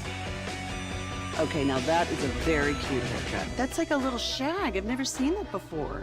Well, I mean, of course you have. It's the Rachel. Oh, is that your name? No, I mean like your name. No, I'm Jen. My name's Jen. Right, but I just mean like this is your haircut. But that's hair on your head. I'm not saying this is your hair. Okay, freaking me out a little bit.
This week, like 105.3 The Fan. Hey, and it's back to Sean and RJ right here on 105.3 The Fan. It is the Expressway right now on The Fan, and it's brought to you by the On Time Experts. And that means we are commercial-free on your home of the World Series champs and the Dallas Cowboys. As the announcer man said, training camp coverage starting Thursday morning in Oxnard, California. Sean Treef, RJ Choppy, and Bobby Belt will be heading out there. Best and worst of the weekend. Want the recap of everything you got into coming up here, along with a Josh Abbott band ticket giveaway today and every morning this week. For being a Tolo, you are appreciated. Stephen Jones hopped on with Diana Rossini. By the way, we got the calendar update. Our first Mike McCarthy show will be on September 6th at 6:30 in the morning. Now, that's the first show. We usually sit down with Coach out in California. Buy into us. And then Jerry Jones every Tuesday at 8:30 starting on September 10th. Might not come with Bobby here. Who knows? We'll see. He showed up last year. We were sitting, we shook hands. It was good. Okay. Maybe California. Definitely September 6th at 6:30 every single Friday with Coach McCarthy. Jerry Jones will be on the KMC Masterpiece every single Friday. Steven, what do you say to the fans who are ticked off, fed up about that lack of playoff success? I think at the end of the day, a lot of people want to, somewhat be critical of the organization, of Jerry and myself, of Coach McCarthy, of our team. And of course, Dak being the quarterback gets the brunt of it. You know that, Chase, of our success in the playoffs. But at the same time, you got to, certainly recognize that we've won 36 regular season games in 3 years, which, of course, we're playing 17 now. I think the Patriots may have done that, doing it in 16 games on a 3-year run. But, we're having really great success in the regular season, and there's no question. I understand the criticism from our fans. I understand criticism from media. We all understand that, in terms of not winning the big game in the playoffs. And we certainly got to take that next step. I know we could go out there and no one's assuming anything and win, have another great regular season, and no one's going to give, and they shouldn't, no one's going to, really give, hey, they're going to get it done this time until they see it. And we understand that. We put ourselves in that position with, our playoff winning percentage, and we do have to take that next step, but I certainly believe we can do it.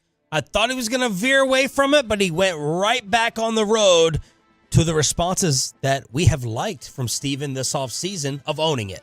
What changed? Like in years past, they have typically said, look, we've put ourselves in a good position. We're this close. We do this and that. You mean from year 18 and 19 of not getting it done to year 25? But or just in general, was there something about, right? Was it the straw that broke the camel's back, or was there something so unique about what happened against Green Bay to them that they go, this is a problem? Like there's no way that should have happened to us. Or there's no way to mask this. Yeah, I think it was the Green Bay loss. I was listening to, I think it was Receiver. No, because there's no Green Bay.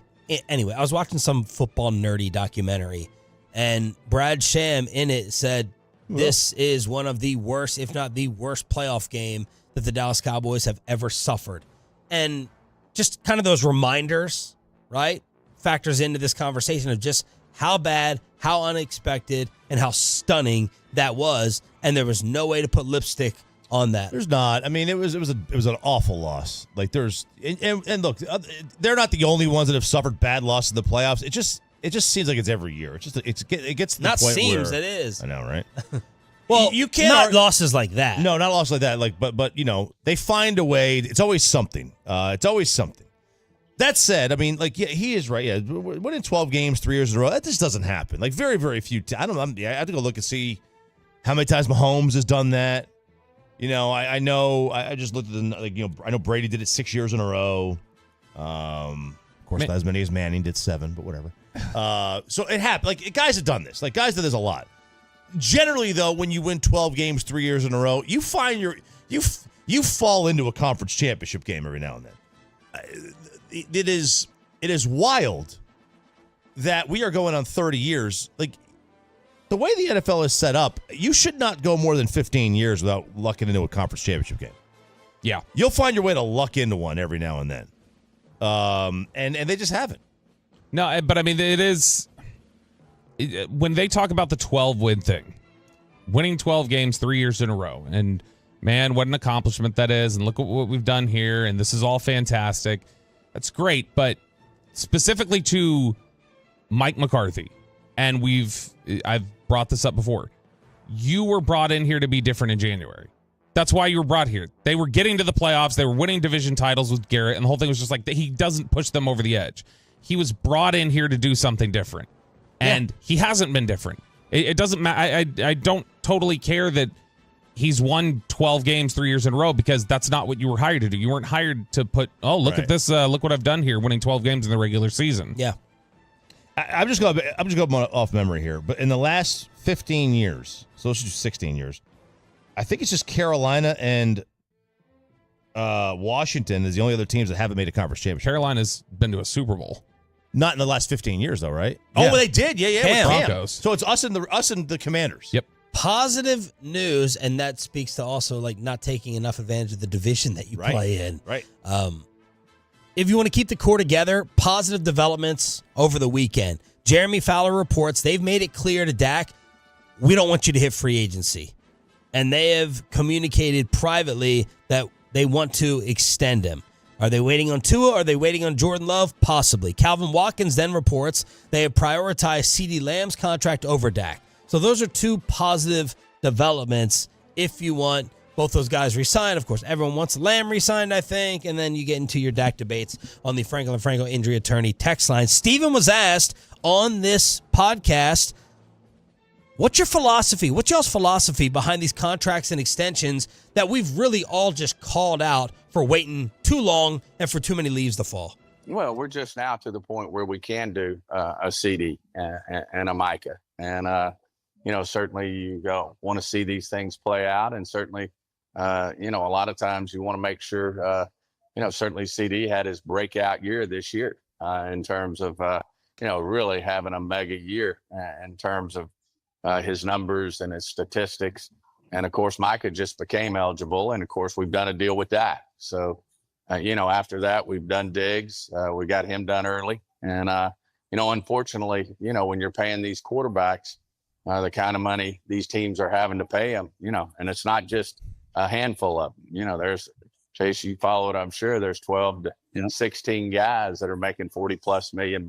And, then you're restricted to paying, 5 or 6 guys. And believe me, it doesn't feel good to watch a Baidaz leave the organization. It doesn't feel good to watch, watch these guys that we drafted and developed and playing at a good level walk away. But unfortunately, we can't do that. Now, the good news is we feel like we've done a good job of drafting again, and you get the Guytons of the world and the BBs of the world and a Nealon who's a pass rusher. You got to keep bringing these guys in because that's where you get the relief under the cap, is having your young guys play at a high level and play right away.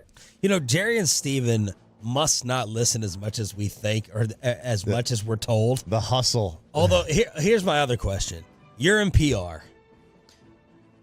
Can you or do you have the balls to go up to Stephen Jones and go, Mr. Jones, it's be oddish. Bye, Dad. I just want to, can you? You can't, right? You can't. Too late. Too late. You could have. It's one of those things like if you get someone's name wrong, Sheriff. They have to. Shan Sheriff. Like, how long do you have before you correct them? And I feel like in interviews, like if you go on another station, if I let it be said, the third time, if they reset and say Shan Sheriff the third time, it's too late. It's too late. First time, I usually won't say anything. The second time is my window. I have to be like, Sean, it's Sean. Yeah. Or it's Sharif. I got to do it in the second time. Yeah. If it gets to the third, that's on me. And now it's the same thing with this. I mean, it's obviously he's not even play here anymore, but it's 5 years down the road. Bobby, it is definitely 1,000% be oddish. oddish. Yes. Okay. And so, I mean, I would think somebody, I wouldn't think. It's a really bad optic, too. It's a terrible optic. Yeah, unless this was something they did to him where they said it like that and he corrected their them. inside joke. And they were like, this is actually funny, though, so that's our inside joke. And now, if that's the case, fine. Now, we'll never know that. Well, he could have said it. It would be smart. It would be smart to say that versus have people think the Jones boys, what do you want to say about them? They don't even know their own players' names. He could have told KMC multiple times or G-Bag, now, guys, I know it's be oddish, but this is the story, so from now on, it's by Dez. Yeah. You would say that publicly. You would think so. Rather than sound like you don't know. Right. You know? Bad look. It is bad. It's a small little bad optic. Yeah. It is. It is. But there's a philosophy. I do think somebody that I have to think it's got to be somewhat of a joke or something because I also don't think that somebody, Tad's the only one that can do it. The big dog over there in PR. I think somebody in PR would have told them. Or I honestly think somebody in personnel would have told them and said, or Tyler. Dude, it's not. To me, I mean, it's just, I would think somebody has to have told them by this point and they're just leaning into something. That's what I got to think because I can't imagine they just ignored it. So that's the update with the Cowboys. We head on over to the NFC East and the Athletic D10. This is a rumbling now.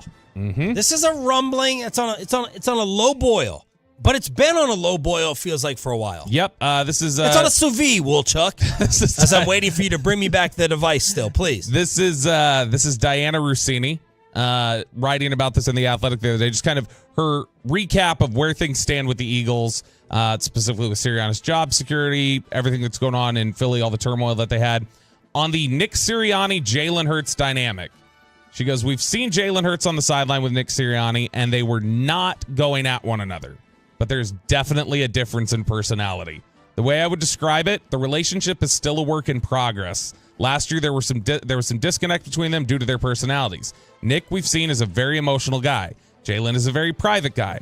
They are very different human beings, which is fine. You don't all have to be the same, but you do have to be on the same page when it comes to what you want to do on offense. So this is, again, just we heard a little bit of Howard Eskin, I think, referenced it a little the last time we had talked to him. Just said something like, yeah, I mean, they sometimes they have issues with each other. We've played drops before.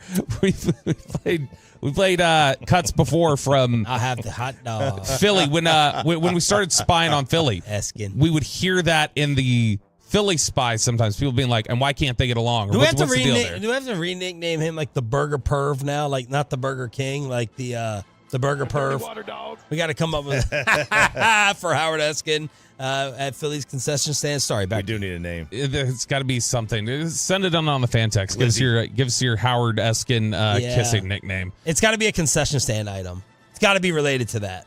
You would think so. I think, it does. Yeah, exactly. On Sirianni's survival after the late season collapse, Sirianni has taken this team to a Super Bowl. He had so much success with this team. The thinking inside the building was, how could you move on from him? And I had people who worked there texting me last January asking me just that. But from what people there told me, Sirianni was never really in danger because of what he accomplished the previous season. The Eagles, of course, fired Doug Peterson, even though Peterson had won a Super Bowl. But the front office knew and ownership knew it just wouldn't have been a good look to move on from Sirianni that soon after his success in 2022.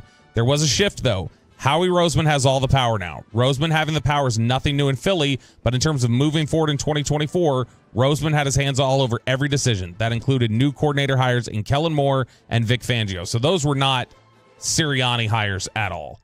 I got a name. Nacho Cheek. Oh, It's not bad. Nacho Cheek. That's good. Thank you. I like it. Look, if you believe that the quarterback and the head coach have to be one and connected, let's take a look around the league. This is a little pop quiz here. I didn't prepare you guys at all. I didn't prepare myself. Could you have more opposites on the personality spectrum than Hurts and Sirianni? And we saw it during that Super Bowl moment when Jaden's like, put your damn hand down. Stop acting like a douchebag, which Sirianni is. The ultimate douchebag that Choppy, of course, loves, and someone who's dead on the inside with zero personality. Right? Tua and McDaniel feel like pretty opposite guys, too. Not as much, though. Not as much. They both... Like they we've heard mic'd up segments, so they razz each other, and they're constantly like going back and forth. Saleh Rogers? That's a massive difference. Russ and Tomlin. Russ and Tomlin's pretty stark. That's probably... What's Saleh's personality? Goff, Campbell. Oh, Goff and Campbell, yeah. Goff and Campbell. But Campbell said when Goff got there and had locked in on, like, I'm not quitting, I'm not... That, like, Campbell's like, I realized, like, that's the dude I want in my corner for forever. And so, like, I think there are traits, though, that are so similar. Even if personality quirks are a little different. Traits seem completely different with Sirianni and Hurts in terms of the way they approach things. Yes. And so, yeah, I mean, the Harbaugh, Herbert? Yeah. Jim is the psycho, intense dude, and Herbert's like, just lay back, California, where's my board? Saleh and Aaron Rodgers is the one that when you throw that one out, that's and Tomlin and Russ is absolutely because Tomlin is. Well, what is Saleh's personality? Exactly. What is his exactly? And then Aaron Rodgers is just can't shut up and has an opinion on everything. I think Rodgers could be there for anyone. Like, who'd be a closest? Who'd be a close match for Rodgers as a coach? Rodgers and McDaniel would be interesting. Oh, McDaniel. Yeah, that'd be interesting. Yeah. Yes. So hopefully it blows up. Hopefully it gets worse and worse between quarterback and coach in Filthy. Is that everything on that, Bob? Yeah, that's pretty much the catch. Let's hook you up. She's like Texas, and she likes me. All right, Tolos, caller number 10 right now at 877-881-1053 wins a pair of tickets to see the Josh Abbott Band at Legacy Hall this Saturday night, July 27th. That's caller number 10 at 877-881-1053. Let's find out what you did, the good, the bad, the debauchery. We recap your weekend in best and worst. Ladies and gentlemen, the weekend. I'm having a bad fucking weekend. We have to start with RJ Choppy in the big dog seats. Oh, baby. I called Bobby that after because we were supposed to go to the movies together. Cute. We're going to go see the new Twister movie. And Which Tim Collins trying to set up a fan day for Twister and Oxnard. Man, I don't want to say it, but did you see the email chain on that? No. I saw Broadus just say, I haven't been to a movie since 1986. I felt so bad. I felt bad for Tim because I took that as Broadus just crapping on the idea. Well, I think he was just justifying why he won't be going. That's fair. I got to study film. I got 14 different platforms. I got to study the film. So I was like, man, I don't want to skip out on this, but Sarah got these tickets, and when it was like, yeah, we got to go because the dude who gives us these tickets generally finds these things in great seats. They're great seats, and they were. I knew it was a suite, and then when she showed me the section, and I was like, oh, wait a second. I think those are the ones underneath, like eye level. Like behind home plate? Right behind home plate. Whoa. Underneath. So you're not like lower level. You are field event level. I had better seats than Bruce Bochy. Okay? I'm not joking about that. That's how close I was. Were you on TV? Yes. So you're like on TV the whole game? Not the whole game, when they did a wider shot, because we were a couple down. Yeah. And that when I was walking in, I was like, oh no. I can't do a nose pick.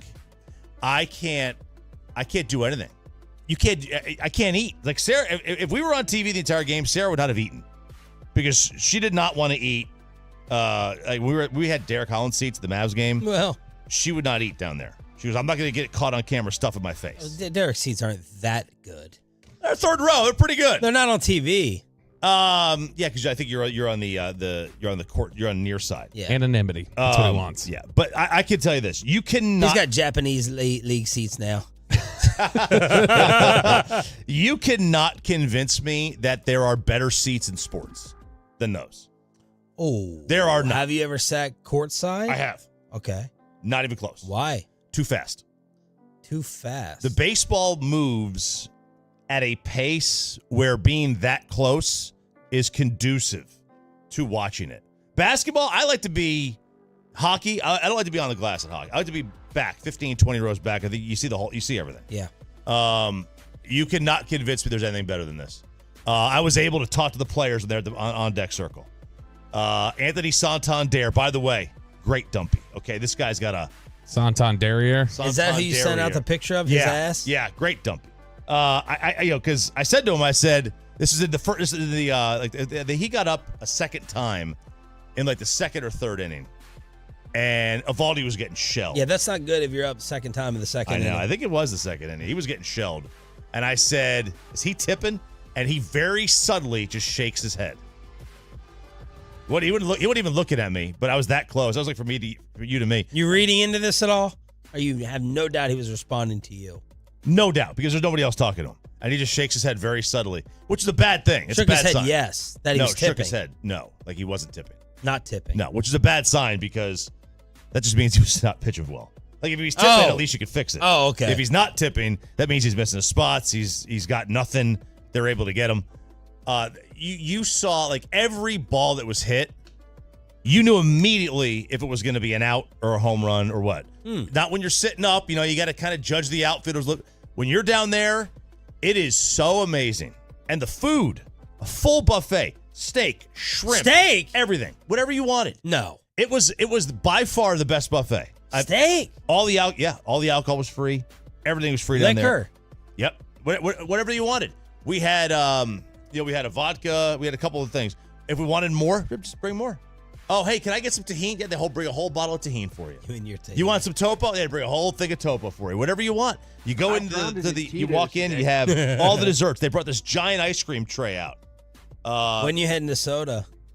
Fortunately, I had gone on Friday. Oh, good. And I didn't need to go. So and I'm not going to go now for 2 weeks. So I told them, I said, listen, when I get back from Oxnard, I don't know, the scale might not work. Yeah. All right, it might not work. So it was remarkable, though. Yeah. I mean, it sounds like it. It and definitely till the end. Very end. And we stayed about 30 minutes after, too, because until they kicked us out, because we were just going to because we ordered ice cream. We were waiting for, we were trying to finish it up. And we wanted to see the other food they had at the end of the game. Yeah, that definitely doesn't sound like the worst fear realized, as Choppy posited it in his text. It was very similar to Doc Rivers, like getting Damian Lillard and Giannis and go like, dear God, I would never wish this on anyone. These poor people. Yes. You've got to be like damn near. This was Choppy's way not to flex it too much on us. He wanted to flex, but he didn't want to be like, look how nice my seats are. So instead, he was like, his text my read, worst fear. Worst fear is happening. Sarah got tickets to the Rangers game, and they're in the field boxes behind the I can't even pick my nose tonight. What an awful humble brag. Like in an attempt to like be like, oh my gosh, I would hate it if you guys had to be here right now. Could you imagine? My goodness. Why couldn't you just tell us, look how badass these seats are in your face, suckers? I would have just sent the video that you put out. Walking down lower, and that's the best feeling too, when you're not exactly sure how good the seats are for the first time, and you keep going lower, and lower, and lower, and lower. Yep. Right? So you open your own fridge of alcohol. Oh, it was great. They're great seats, though, man, and I can't wait to go back. Now, is this connected to her job? It is not. No. It's a friend of hers, Cody and Allison. They got tickets through. It's his uncle's box. Okay. It's his uncle's seats. So they sit down there. They have 40 games there. They sit down there all the time. Bob, you had a weekend. I had a lot going on. First off, on Friday night, I did not blow off our listeners. I did not bail on them. I went to the Twister screening that was being put on by Tolo Jason Kippa. He is a storm chaser. He runs an apparel store for storm chasers called the Weather Store. And so he had reached out and just said, hey, I've got the theater where I'm putting it on for some folks, and it'd be cool if you guys could come out. Now, his son is actually in the same grade with Addison. So Addison and his son have known each other for forever. I think basically since kindergarten. They've been in the same class a couple times, but same grade. They're very familiar with each other. When I went and did career day last year for the fourth graders, his son was one who was like, my dad listens to y'all. And sometimes like, are they just saying that? They're just like, I think my dad listens to y'all because they think I'm on the radio and they must think they've heard me before. But no, it's great. We went out there. There was I had a young lady at Pat Doney's sportscaster camp wait in line for my Q&A, walked up, held her hand like that, made me do the hand comparison, and walked off. That's strong. No Q&A because her mother, it's escaping me now. She goes, my mom just asked me to do that, and then walked off. That's amazing. That's strong. That is cold. I like it. I get into business. I'll do whatever I can to fail you in journalism around here. I respect it, but we did go see the movie Twisters, and maybe it's Shannon. I'm not sure. Man, it was $80.5 million opening weekend. Yeah, it blew away expectations. And Reed Timmers, the very famous storm chaser from National Geographic, that he was out there at this, and he had his Dominator 3 storm chasing vehicle out there, which looks like a Batmobile almost. Had the Back to the Future doors up, and so that was very cool. But movie was good. It's not a sequel. Like I thought it was going to be a sequel or carrying over. There's not like any nut because it's supposed to be his kid. Is that what it is? That's like the implication, I guess, but it's not clear. Like it's not said. Okay. And then, now they have the Dorothy. You remember Dorothy, the little whole point of the movie. Yeah, they have one of those at the very beginning of the movie, and that's pretty much it. Otherwise, there's not really any references back to the original or any of the original characters or anything like that. So that was a little bit of a disappointment. I was hoping we were going to see like a random Helen Hunt cameo or something that I hadn't known about. So you don't need to see part 1 to see this one. Nope, not at all. You can just jump right into this movie if you want. But it was good, and appreciate Jason Kippa for having us. The only problem was Laura. Kristen could not end up going, so Laura, we took her with us, and boy, the opening scene when they're not to spoil too much, but the opening scene chasing the storm when there's a tornado. I mean, the movie Twister, there's a tornado. And Sharknado came out of the blue. And there's a little bit of loss of life. Laura immediately started bawling, and I was like, "Oh crap!" And I mean, loudly crying in this. And I was like, "Shh!" I was like, let's walk out of here real quick." I had to walk her out, calm her down. She spent the rest of the movie covering her ears for 2 hours. She's like, she couldn't listen to it or see it. She was getting too emotional. You didn't and feel like after 30 minutes she didn't remove cry. your daughter? No, I told her we would get up and walk, but she just ended up like she kind of turned on her side and like ate candy and just didn't look at the screen anymore. It was like, okay, all right. So we didn't end up doing that. Jacob moved out this weekend. Oh, no. Let's get to the concert first. Yeah, okay. The Jacob thing, I think, is a Tolo topic. I went and saw, if Peyton has ready, I went and saw these gentlemen last night. I love the colorful clothes you wear. The Beach Boys, which it wasn't really totally the Beach Boys. It was like Mike and Bruce and nobody else. They're all still alive, though, right? Well, no, not in terms of not from the original group, because like Carl Wilson died back in the day. 2 of the Wilson brothers have died.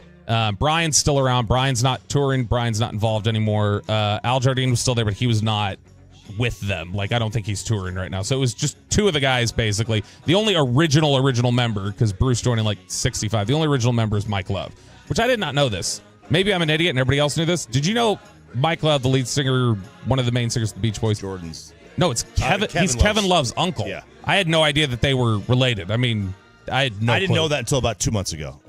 He mentioned it during the course of the show, and I was like, oh, wow, I didn't even know that. But it was... What was this crowd like, as I'm imagining our radio demographic listening right now? I thought it was going to be... Like, Kristen, as we were driving, she's like, what are the chances we're the youngest people here? I was like, probably pretty high if we're talking about not including people who are clearly there with parents or grandparents where they're doing a family thing. But we got there. We were not the youngest couple there. There were people in their 20s who were there like on their own, just showing up to it. Now, it's definitely an older crowd. Yeah. And that explains the 5 p.m. start time for this concert. We were out of this concert at 6:55. I mean, it was right time for Lubies. That's right. It was doors open at 4:30. Concert starts at 5. They went for hour and a half, 2 hours, and we got home. It was 7:57, and Kristen was like, she's like, I've never been home from a concert at 7:57. She's like, it's great. She's like, we need to have more of them. She's like, why don't we have more concerts that start at 5? That's pretty cool. Now, this final topic, best and worst of the weekend, has to do with we need advice for Bobby and his wife on when your firstborn moves out, because this has been an emotional roller coaster. Yeah, and it was great last night when he's been going to bed. His job, he's got to get up like 5:45 most days. So he's been going to bed at like 9 a lot of nights. So it was wonderful when Kristen got the pocket dial at 11:30 last night from him still being awake. And she's like, Jake. And he picks up, oh, sorry, I pocket dialed you. She's like, what are you doing up? And he's like, we're just going to Taco Bell. And she's like, oh, God, it's already beginning. She's like, he's going to be late his first day of work when he's out on his own. And so he is flown the nest. He's off. He's got his own place now with a friend of his, and she's been moving. How far away? 15 minutes maybe. Okay. Something like that. He'll never come back. But she was depends on the money. She was pretty emotional and all. Now luckily she had one of those PTA events that she had to do, I guess this weekend at the Gaylord. I don't think it was just for Dallas. I think it was the state of Texas had like a convention where, hey, send your PTA here and we'll have them go through different courses and things like that. And so she was able to spend a lot of her time distracted by that. And how many of you listening celebrate? It's a celebration when the first leaves versus the depression and sadness. That's what I want to know on the Franco text line. She was very... There were times where it was like, I'm just not thinking about it. But whenever she would think about it, she'd get pretty emotional pretty quick. She was like in the car. We're driving to this concert last night. She's looking at Facebook and Facebook memories, which so that's the best and the worst. But it's July too, so it's going to be all the things that are going to pop up in her feed.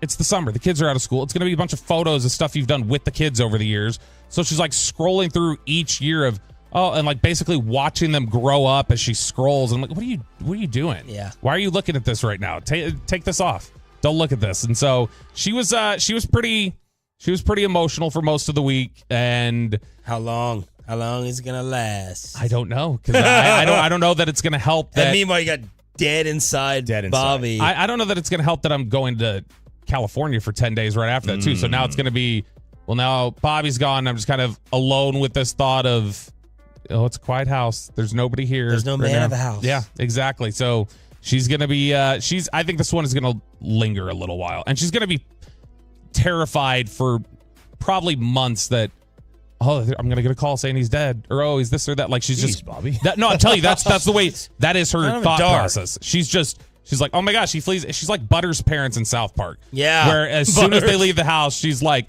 we're pretty sure that he's been kidnapped by drug lords and held for ransom and he'll be executed. Like, that's her thought process. She thinks the absolute worst. And so this will be a tense couple of months, I think. So she's like you when it comes to health. Yeah, exactly like that. She just transfers it over to the children when they start doing more. Tolo's weighing in on the fan text. 940 says, I have one daughter. She is 24 now, and I still get sad when she isn't at home. Yeah, that's sad. 214, Bobby's son is going to have a house before he does. Look, I mean, possible. Best and worst of the weekend. Sorry, Pepe, we ran out of time.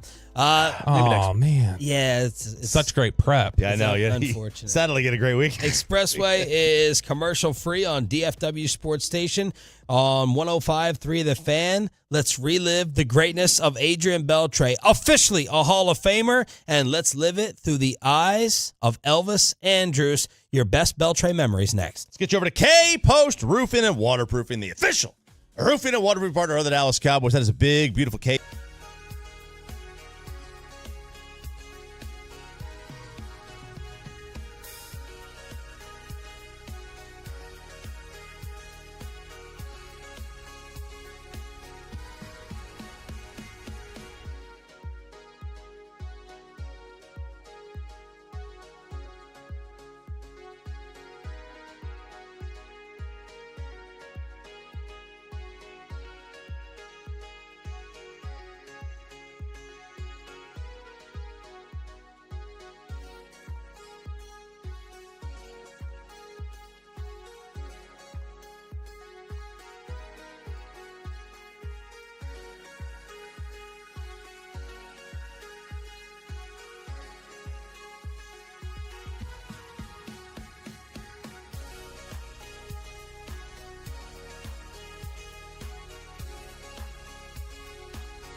you think it's true that you've got to forget something else to remember that Uber Eats has groceries? No, that's absurd. Hey, remember when you used to be a pepper lady? Pepper lady? Wasn't it Cinnamon Sisters? Basil babes. Saffron Squad? Nutmeg maidens? Paprika? No. Nutmeg Maidens? I just said that. Was it Spice Girls? Doesn't sound right. Was it Saffron Squad?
From our Hiley Mazda of Arlington and her studios, this is Sean and RJ on 105.3 The Fan. Well, here Jonah swings and drives one deep out into right center field, headed toward the bullpen. It's gone into the bullpen.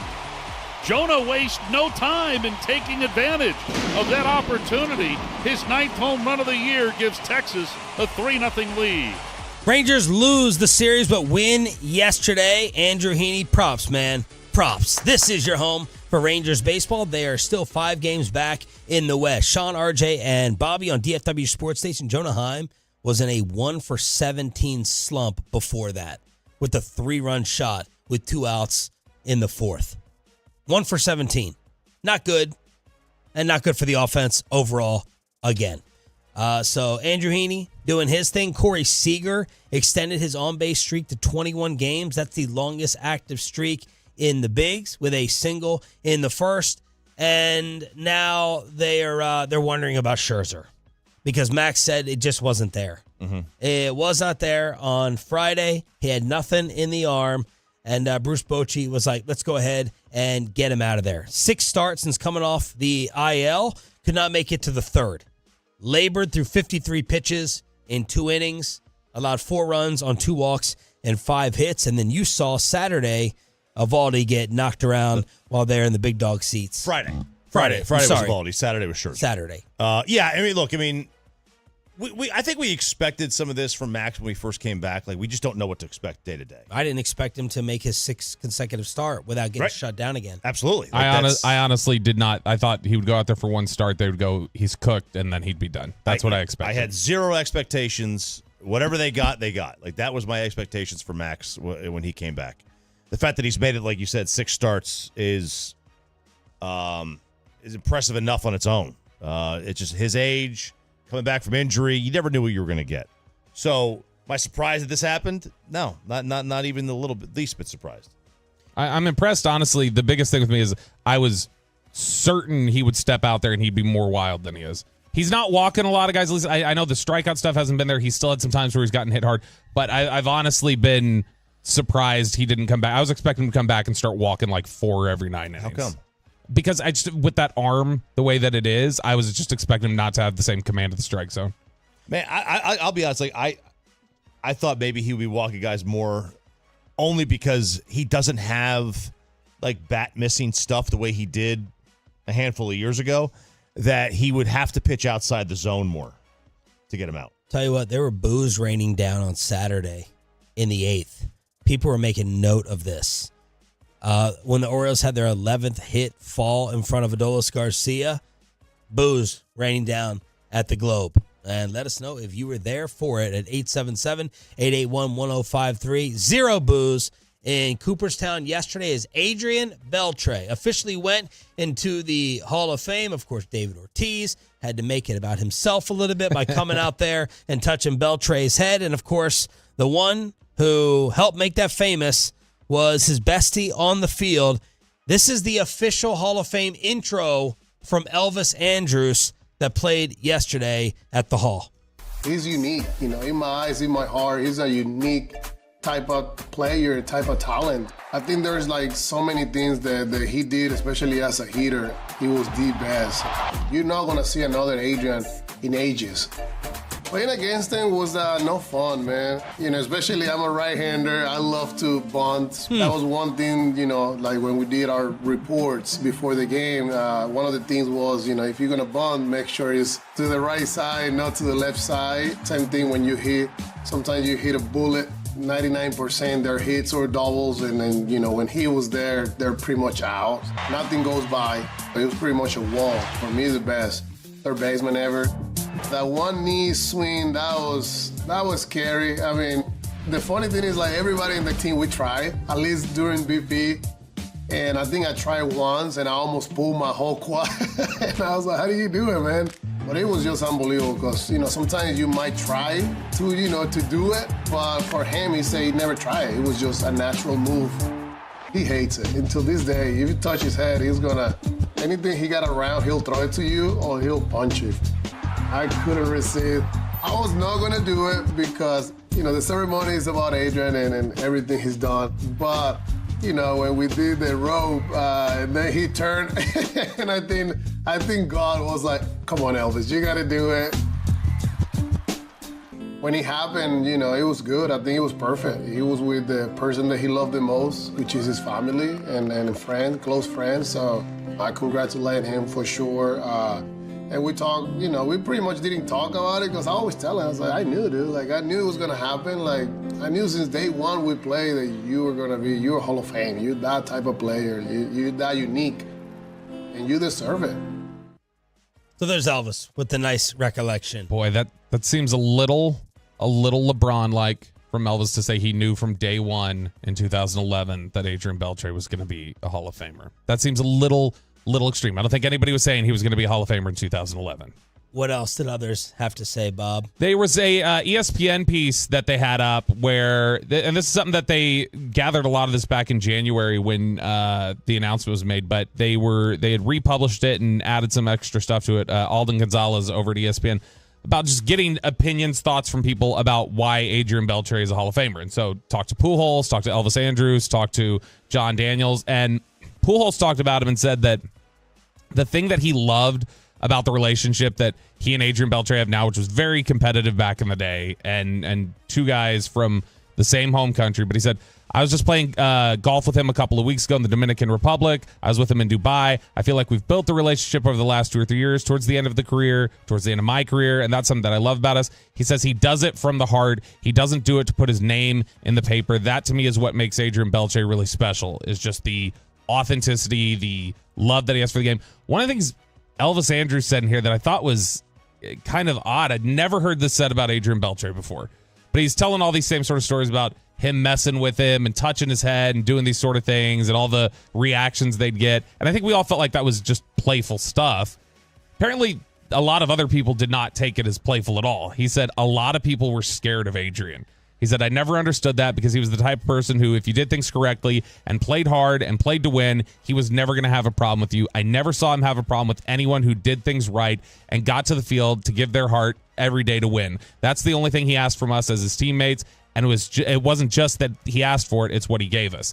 I had never had the impression that Adrian was... Yeah, but you could see, like, I didn't think it was a playful reaction all the time when someone touched his head. Sure. You could No, see, it was not. You could see some anger in there. He was, when we played the clip earlier of Kinsler as one of the people that's talking about him, the first thing I thought about was 2013 near the end of the season. It was the last game or two of Ian Kinsler's career, and they got in a disagreement on the field that we later found out from descriptions got so much worse when they went into the clubhouse, and that he and Beltre were just like really going at it in a really aggressive manner. And Ian was like, that's when I knew we were probably in some trouble, is because it's never good to have the two leaders of the team in front of everybody fighting like that. But I mean, he clearly has an edge because he had that sort of a run-in with Kinsler. But John Daniels said the thing that he talked about with ESPN was just the all-world legendary pain tolerance, apparently, of Adrian Beltre. So in the middle of June 2015, it was 3 weeks into Adrian Beltre's latest stint on the injured list. He was nursing a torn ligament in his left thumb, which he jammed while sliding into second base on the final night of May. A hand specialist met with Beltre, his agent Scott Boras, the Rangers medical staff in Anaheim, and informed him that surgery was the only path to improvement. Everybody but Beltre agreed. He said, "Can I make it worse?" Beltre had already received a cortisone injection that did not take. The pain was excruciating. He was told once again that an invasive surgery was the only option left. He said, "Yeah, but can I make it worse?" And John Daniels, the Rangers head of baseball operations at the time, was baffled but unsurprised. So when he was told, "No, you can't make it worse, it's just going to hurt like hell," then he said, "All right, then I'm going to play through it." And John Daniels and everybody looked at him and was like, "Are you serious? You're going to, this is clearly causing you a lot of pain. You're just going to keep going." He's like, "I can go. I can play through it." And that this is something that over the course of his career, there were just several different times where it's Adrian Beltre is clearly in pain. They're trying to get him to come off, and he's like, I can play through it. If it's just a matter of pain tolerance, if I'm not going to be worse, if it's not going to be made worse, I can deal with pain. That's not a problem. And he said there was a healthy fear of Adrian Beltre throughout the organization. That they were just, nobody's going to, it's sort of the Jason Witten effect. Nobody's going to tell him to come off the field. Nobody's going to tell him you can't go out there.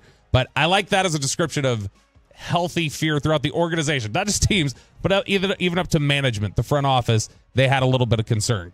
Pain tolerance is for that's one of the more important things of being a professional athlete, is being able to manage, because you're going to get hurt. Doesn't matter what sport you're playing, you're gonna have to find ways to play through pain. That's what I think it upsets fans when this guy's always hurt, or this guy, Bassett will talk about some pitchers just can't pitch when they're uncomfortable. Mm-hmm. Like they've got to be 100%, otherwise there's like, I'm not going to go. Well, and if you, like what Beltre said, if you can't hurt it anymore, you'll see a lot of guys try to fight through it. JD said that when you saw the couple times Adrian Beltre went on the IL in his career, he's like, guarantee you it was bad. If he was on the IL, it was bad, because he said there were sometimes he'd call him into his office, tell him he was going on the IL, and he said Adrian Beltre would go, "No, I'm not going on. I'll talk to you later," and would leave his office. And John Daniels was like, "Okay, well, I guess I don't know what to do here. I guess I thought I was in charge, but I guess not. I guess Adrian's in charge here."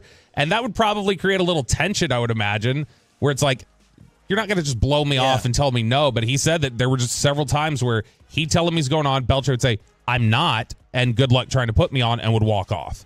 Congratulations to the great Adrian Beltre for heading into Cooperstown. Sandler with a trivia question. All right, let's do it. Adrian Beltre is the 7th third baseman to make it on the first ballot. Who are the other 6? Mike Schmidt. Yep. Brooks. Wade Boggs. Yes. Brooks Robinson, yeah. Oh, man. I don't know if Are we counting Ripken? He played short. But he played third at the back end of his career. That doesn't count. Okay. That's why I asked. That's why you're young. Let's do, did Scott Rowland make it on his first? No. Oh, man. The list of third basemen is not. I mean, these are all big names. Give me a 90s. Not 90s. Oh, Braves. Chipper. Next generation Chipper. All-time crab leg story. This guy tried to get me fired. Jameis Winston. Oh no, George Brett. Yeah. And then just a technician of a hitter in now the National League Central. Paul Molitor. Good job. There you go. Schmidt, Brett. I thought they would have given him I wasn't Molitor, sure. Yeah. Boggs, Chipper, Beltre, and Brooks. Okay, I was wondering if these two baseball stories were real. You know, you have to triple check everything. Let's play the first. Castellanos lifts one a deep left field. Going back is Reynolds. It is gone. A long home run for Nick Castellanos. His 14th of the year. 50 RBIs. And it's 6-0 Phillies. Okay. Someone said that was happening as Biden was withdrawing yesterday. And the full list of Castellanos home runs during significant events was put out. Apology for homophobic slur use on the broadcast. Is that Tom Brenneman? Tom Brenneman. Yep. And he's back? He's back. He's back. He's calling Pac-12 and ACC games. What Pac-12? Whatever is remnants of the Pac-12. Castellanos did that. We've heard that. Career-threatening injury for Tatis. Eulogy for World War II veteran. We played that. A 9/11 tribute video package on the air. Apology of opposing team's coach getting a DUI. 10 minutes after Will Smith slapped Chris Rock. 10 minutes after, I don't know, that doesn't count. Dwayne Haskins' death. Memorial Day tribute package on air. Eulogy for the just deceased PA announcer for the stadium. Cancer announcement for his team's owner. Vin Scully death announcement. An hour after the death of Queen Elizabeth was announced. A bridge collapse killing several people. The Ocean Gate submarine explosion. 3 other celebrity deaths. 2 home runs on the anniversary of Hiroshima and Nagasaki. Assassination attempt on Trump and Biden withdrawing. That's what the internet is trying to say Castellanos has done during all of his home runs. I knew the Trump. I thought the Trump one was like an hour before. So they're taking some liberties on. Yeah. There's a lot of liberties because the first 2 or 3 were hilarious. One was Brenneman, and then the next one was Kansas City was. I didn't think what Tom said was hilarious. Nah, Bobby. that's not what I meant. The Brenneman one. The other one was the what was they were apologizing for a first base coach. Like they were saying, well, we got to, talk about this first base coach was arrested for drunk driving. We have to address it. And in the middle of doing that, like Castellanos was at bat and got a base hit, and they had to interrupt it to call his base hit. And like the first 3 or whatever were legitimate. I'm sure I could find a bunch of players who have homered on those dates together. That's not just Castellanos. All right. Speaking of withdrawing, how worried should President Trump be now? Move over 1080. Sean, RJ, and Bobby. That's right. Have you covered. Politics covered, baby. With the story that's taken over the world next on The Fan. Bye.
Uber Eats has Lola V products? I gotta remember that. Well, you know, they say in order to remember something, you have to forget something else.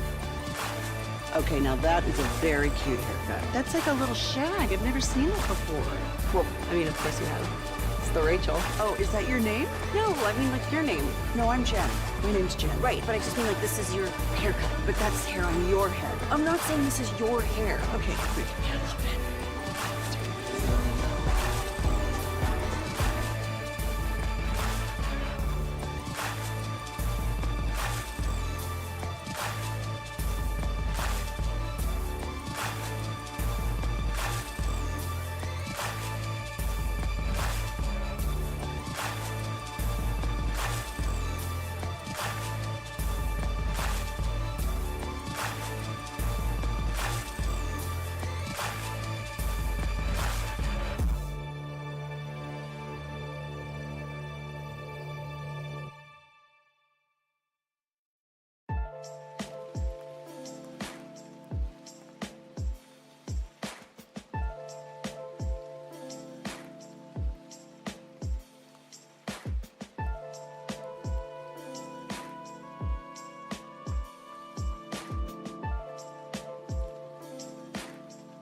And it's back to Sean and RJ right here on 105.3 The Fan segment here, brought to you by Cars for Kids. Donate today at krd-fm.org, and also brought to you by the personal injury lawyers Frankel and Frankel. If you've been injured in a car or truck wreck, call Frankel first, 214-817-3333. With Frankel and Frankel, there's never an out-of-pocket cost.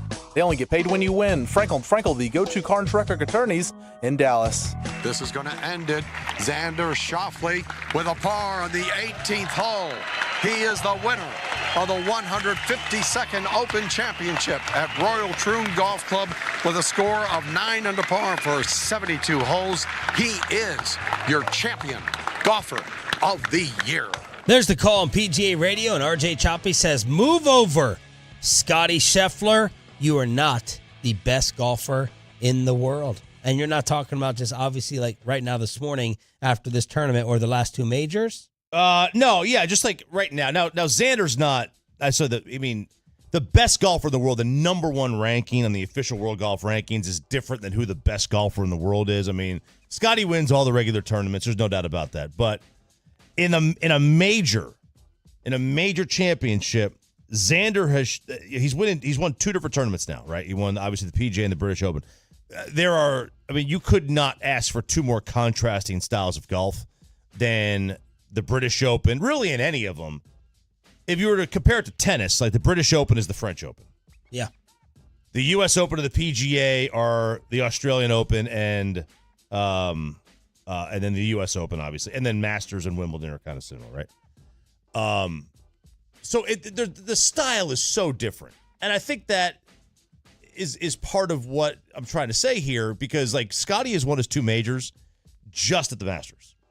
That the Masters is the same course every year, obviously, and it sets up for certain guys. It's really the easiest tournament to win when you consider it's the smallest field. There's only 85 to 90 golfers at the Masters. And quite frankly, there's really only about 20 guys that can win. Because you either play well there or you don't. There's not kind of like, oh, I'm having a good week. No. The same guys are almost always in contention at Augusta. Certain guys don't play well at the British Open, but Xander winning at the PGA, then winning here, like it's pretty stark difference. We need to see Scotty win a major at a tournament that isn't the Masters. Now, he can win everywhere else, and he does. Trust me, that there is January to September is not a better golfer on the planet, but he just hasn't done it at a major other than Augusta. This is my first time seeing what Xander Schauffele looks like as I'm Googling and taking a look at his face. Really? Not what I was expecting. I'll be honest. I didn't think of that. I was thinking much more like what do you looks say? Like it just looks like a what's the word? looks much older than I was anticipating, and looks a little more. I was expecting like entitled like douchebag that comes from wealthy family and has the what's it called, affluenza. Like I was expecting like to see a picture of a guy who I go like, yeah, that'd be a guy who'd use an affluenza defense in like a drunk driving case or something. That's what I was expecting. Rory McIlroy is catching heat. He had these thoughts on Friday, second round. Was that what it was? Yeah, so he got knocked out. He didn't make the cut. And this was after his round on Friday, talking about his frame of mind while the round was going on. Yeah, I mean, I think once I made the 8 on the fourth hole, like that was it. 22 holes into the event, and I'm thinking about where I'm going to go on vacation next week. So, yeah, that was basically it. I mean, I knew from then I'd sort of resigned myself to the fact that, I wasn't going to shoot whatever it was, 4 or 5 under from there on in to make the cut. So, yeah, it was a pretty meaningless 14 holes after that, but at least I played okay, and at least feel like as I said, when the wind dropped, my game felt it felt a little more comfortable for me, and I hit some good shots. Twitter had a field day with this. Of course they did. Certified loser, 16 holes to play, and you don't think you can go 4 or 5 under. So many better golfers out there. Disrespectful statement. This mentality is why you can't win a major. I think he has 4. He's a quitter. You took a month off for that. So much for that soul-searching mission you were on. My God, Rory, you suck. Great talent. This is poor. Tiger was out there grinding to the end with a broken body, even when it was clear he couldn't make the cut. Seve was the same in his prime. They had absolute professional pride. Man, they had a field day with Rory. Saying he was last 14 holes, he was thinking about going on vacation because he knew he was going to miss the cut. Tolo Chris says Rory has made himself completely unlikable. How about that? What a year for him. Because he was defending the sport. He was the hero. He was the hero, defending the sport, and then the sport decides to do an about face and hang him out to dry. And he has been in a tailspin ever since. Like, his marriage was breaking up. Now it's back. Yep. He completely, I thought that U.S. Open, if he had won that, what a turnaround. Like, your marriage falls apart, then you come back, and then all of a sudden you win the U.S. Open. Well, he blew it, had a 2-stroke lead with like 6 to play, blows that, and then now this. Like, what a roller coaster year and a half for Rory McIlroy. Monogamy is not for golfers. As soon as Rory cleaned up the marriage, he started going downhill. Tiger Woods, same sort of thing. We're clearly seeing that they need some sort of active release. President Biden drops out of the race yesterday. The news that rocked the world, or maybe it didn't, because there were many who were speculating that it was going to happen. As we do on this show, we're just going to bring you a lot of the reactions. You can chime in however you want on the Franklin Franco Injury Attorney text line, 877-881-1053. The debate in Atlanta ended it. This is not what Donald Trump wanted. President Biden then goes to endorse Vice President Kamala Harris. Nancy Pelosi, apparently behind the scenes, was telling Biden, you have no chance of winning. The donations dried up. Pelosi, I guess, has been quietly suggesting let's do our own private convention. An attack on democracy. Oh, yeah. People love private, just to have a private convention. Just to let, my gosh. Biden is obviously too unfit to be the president right now. This was a coup. Should you really trust the other side? And Trump is now the oldest nominee for president in American history. These are all the headlines and the reactions. I saw Biden's largest, one of his mega donors, John Morgan. He's an Esquire. I still don't know what an Esquire. I don't know what the difference between an Esquire and a regular attorney is, but whatever. He said that he puts on Twitter. I thought you were talking about the magazine. Joe Biden's endorsement of Kamala Harris is FU to all who pushed him out. And he said he will not help fundraise if she's the nominee. I'll believe that when I see it. If you're a donor, you're a donor. Suckers and losers. You want to do what's best for your party, whoever the party is. So you're going to wind up doing that. So he's trying to say that Biden is not trying to get Harris in? No. He's saying, well, no, he doesn't like her. He doesn't think she can win. So he's like, I'm going to throw my backing to her because I'm going to tell all you to screw yourselves. You guys are pushing me out. So I'm just going to endorse her. My endorsement carries a lot of weight, and it will. Because the Obamas have not endorsed her yet. They will if she's the nominee. A lot of wait and see. There's a lot of wait and see. They're taking the wait and see approach. What'd you think, Bob? I was So first up, because it was such a busy weekend, like we covered at 7:40, you guys broke the news to me that Biden had dropped out, and I saw this at 2:57 or something when you guys had so I was like 2 hours behind the rest of the world because you guys texted at like 1 o'clock. So I had no idea this was going on for about 2 hours. I was very unplugged. But it was, I don't know. I guess it's not a surprise. It felt like over the last 2 weeks, this is where it was heading, was that they were going to push him out. Yeah. I'm curious to really see why they think this will help, though. Well, because it was a done deal with Biden in. It was a guaranteed loss. I think probably, but like to me, like I don't think this helps them at all. Like I think it actually solidifies that they've lost. Well, I think the thought process I would have is, all right, we know we're going to lose. We may lose by more now, but we knew we were going to lose. We may get blown out more. This is reset the quarterback. You know, we know the guy we have now can't get us to the Super Bowl. Maybe the next guy. We might be worse with the next guy, but maybe you go. Yeah, but this late in the game, right? Like we're at V1. All right, this is rotate. This is time to take off. You can't bail on takeoff at this point because to me this looks. If you're trying to get things going in a certain direction for 4 years from now, then just take your lumps now. If you know you're already going to lose, take your lumps now.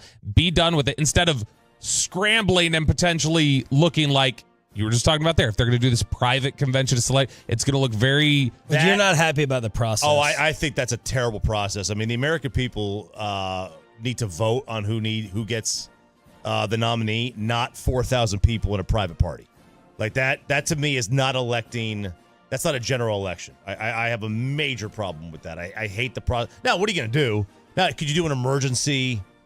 vote? Hey, let's tomorrow. Tomorrow's Tuesday. They do all these elections on Tuesday. Tomorrow, if you can get out there and vote, if you're you're going to primary the party, go out there and do that. But I have a major problem with just a couple of elites putting their person in. Now, maybe they do that anyway. Which is what you were thinking this was all designed for anyway.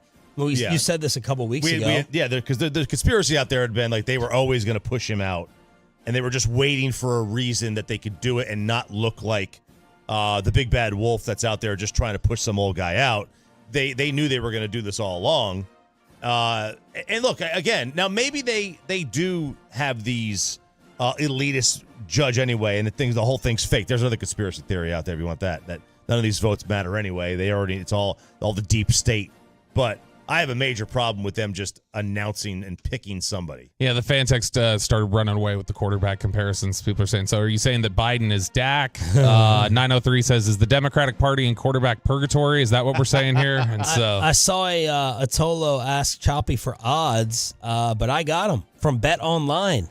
The Democratic nominee, 1, 2, 3, or guess the entire list if you want. Kamala's 1 to 10. Minus 1,000. Minus 1,000? Yeah. So then Hillary and/or Gavin Newsom in any order. You're incorrect on both. Michelle Obama. Stick to sports. Michelle Obama. Shut up and talk, Bobby. Michelle Obama, 18-1 is second. Newsom is third at 20-1. Gretchen is 25. Whitmer? Yeah, Whitmer. Then Josh Shapiro, who some people are thinking Ben's brother. I'll get to that in a second. And then Hillary Clinton is 100-1. VP favorite. The Pennsylvania governor. Josh Shapiro is 9-1. Roy Cooper's next. Then Mark Kelly. Andy Bashir. Andy Bashir, is that the other one? Yeah. And then you mix them all in together against former President Trump. The favorite to become the next president is Trump. It is Trump at 1-2, minus 200. Then Harris at plus 185. Then Michelle Obama at 25-1. Gavin Newsom and Whitmer both at 40-1. So that's where we stand with all the politics that broke out yesterday. Yeah. I wonder how much of it they're just going to say, let's just run out the clock here, versus they would potentially like a name like Whitmer is interesting because that's Michigan, and obviously like they need those states. Rust Belt carrying was big for Trump in 2016, and that kind of flipped things again in 20. So we've run through the offensive side of the ball, so let's start breaking down the D ahead of Oxnard. Yeah. Part 6 of Cowboys inventory from Bobby Belt and Below the Belt next.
Do you think it's true that you've got to forget something else to remember that Uber Eats has groceries?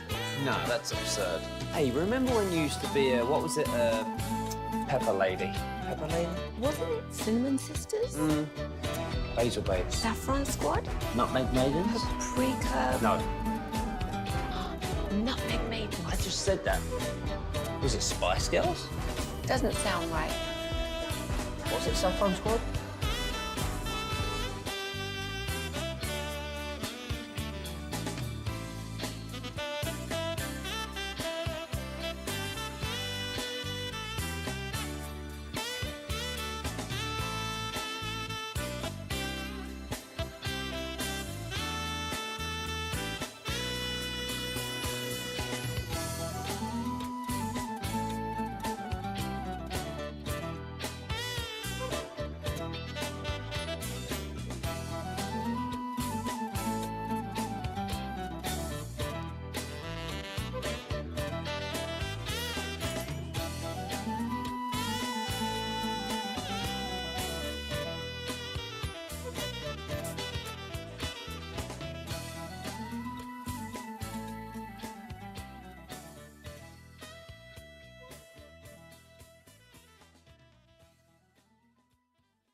And it's back to Sean and RJ right here on 105.3 The Fan segment here, brought to you by Classic Chevrolet. Classic Chevrolet in Grapevine is the #1 Chevy dealer in the world.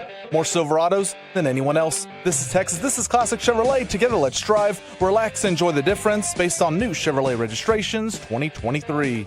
The great Bobby Belt. You ruined the morning show. Don't make me take off my belt. Don't make me take off my belt. We're not. Over to you, Bobby. You might not have a starter on your defensive line as we head to training camp.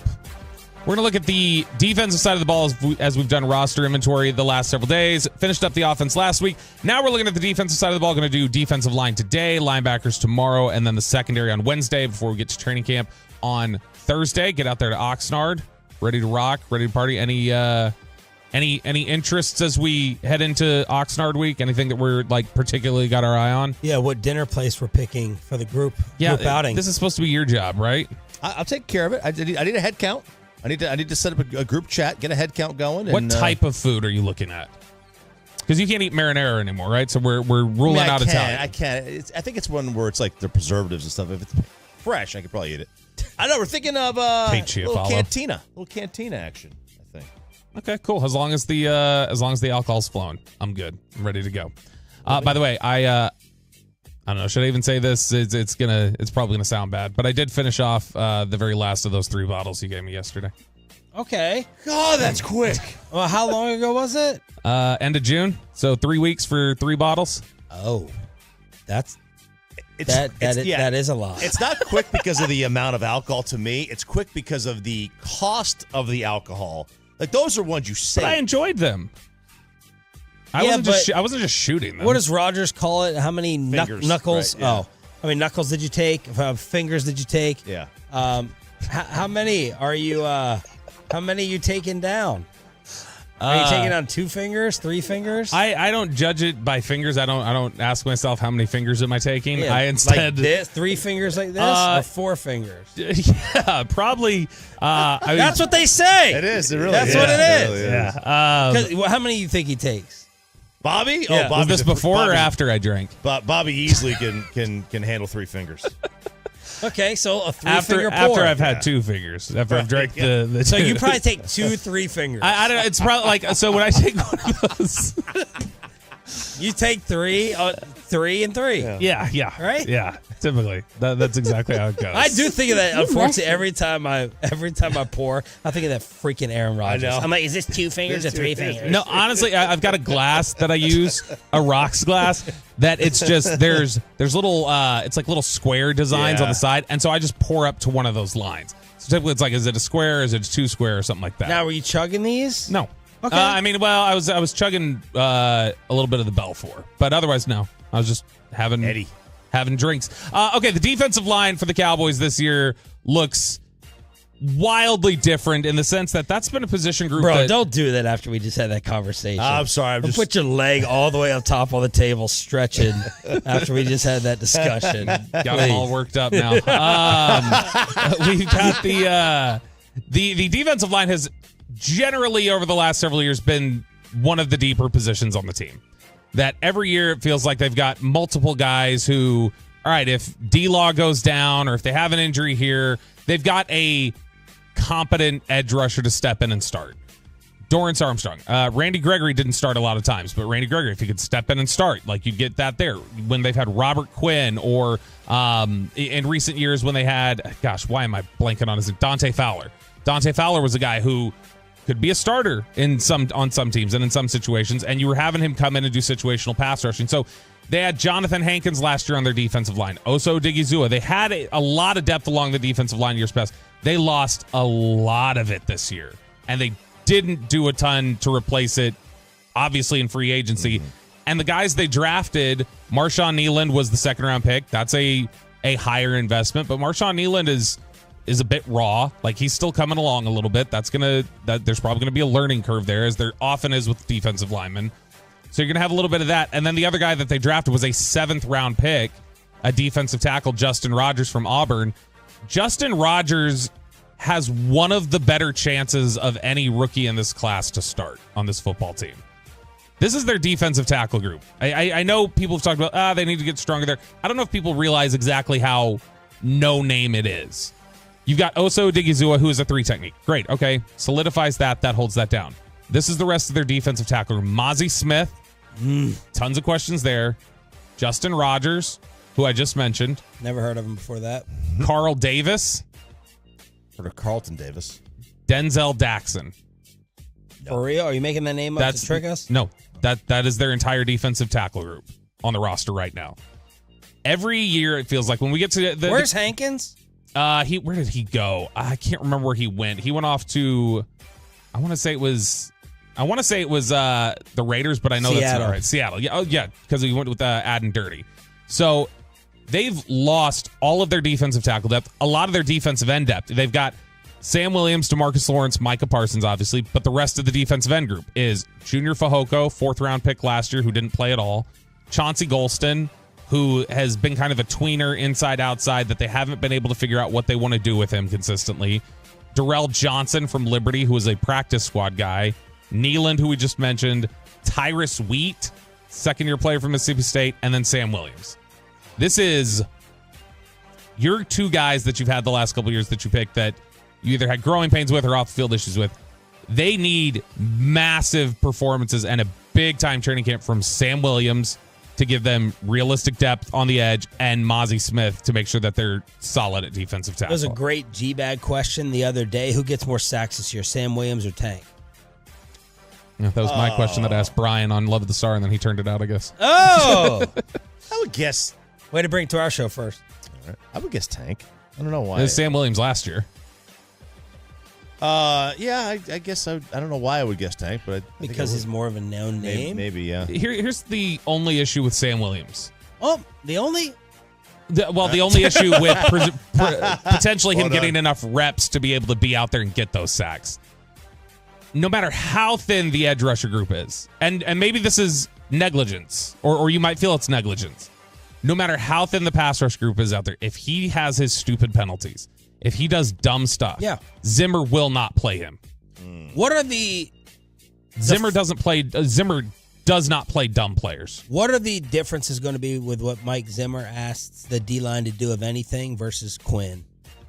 I don't think a lot is going to be different on the defense line. It's going to be more the secondary. The secondary, you're going to see a lot more changes because of everything that when you see busts in coverage in Quinn's defense, that'll give you some pause, and we'll get into it on Wednesday a little bit. That'll give you some pause when you see exactly how much Zimmer likes to disguise pre and post snap. I mean, they gave Justin Jefferson, or not Justin Jefferson, they've given fits to just various receivers over the years because the way that Zimmer plays defense. Julio Jones used to have a hell of a time against Zimmer because they would do stuff like, you've got a corner on him, in press man, looking like he's covering this, and then at the snap of the ball, it's a complete switch where it's the safeties coming up to play corner, the corner's dropping back to play the deep middle, and it's just, you're asked to cover a lot of ground, you're asked to know where you're supposed to be at all times. It can cause a lot of confusion. Defensive line's not going to be as much of a problem, I don't think. The incorporation of the double-A gap blitzes, which is where they have 2 linebackers or a safety and a linebacker or different guys like that. They're standing over each side of the center, and they're just preparing to rush. And those sort of things, those sort of communications, twists, stunts, they're going to have to deal with on the defensive line. But I think that this is Sam Williams, to me, if he does not if he continues to have issues with after play penalties or has some sort of problems off the field or is late for practice or whatever is there, if you start having those issues stack up, Zimmer's just not going to play him. And Zimmer will, just say, no, I'm not going to have undisciplined football players out here. I'll make sure that that's not happening. I mean, he's got a history of doing that at just about every stop that he's been at. If you're reckless, if you're undisciplined, he'll sit you. If Micah Parsons is reckless and undisciplined at times, he will sit Micah. Like, that's it. That's something that'll happen. And so it's going to be absolutely critical for Sam Williams, just for their depth at defensive end, absolutely critical that Sam Williams doesn't have the same sort of mistakes that we've seen over the first couple of years here, where it feels so reliable that he's going to have some sort of, he'll make a big splash play, but then, it's a 15-yard penalty on the next drive. Yeah. Or, he's jumping off sides. Or, it's a late hit that you had no business engaging in it. So, big training camp for Sam Williams.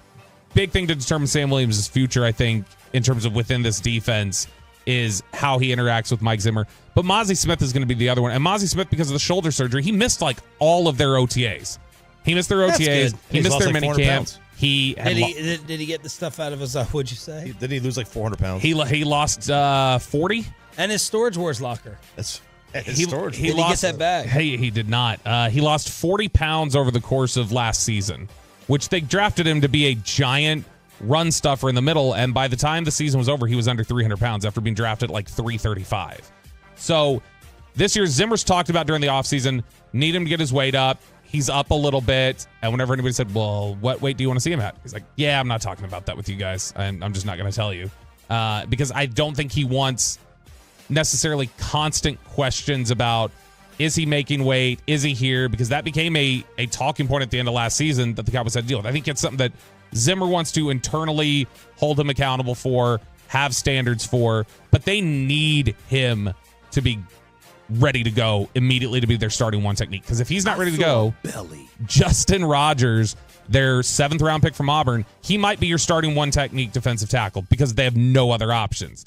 In years past, they've gotten into training camp and gone, oh man, we don't have a good enough safety group. Go sign Malik Hooker.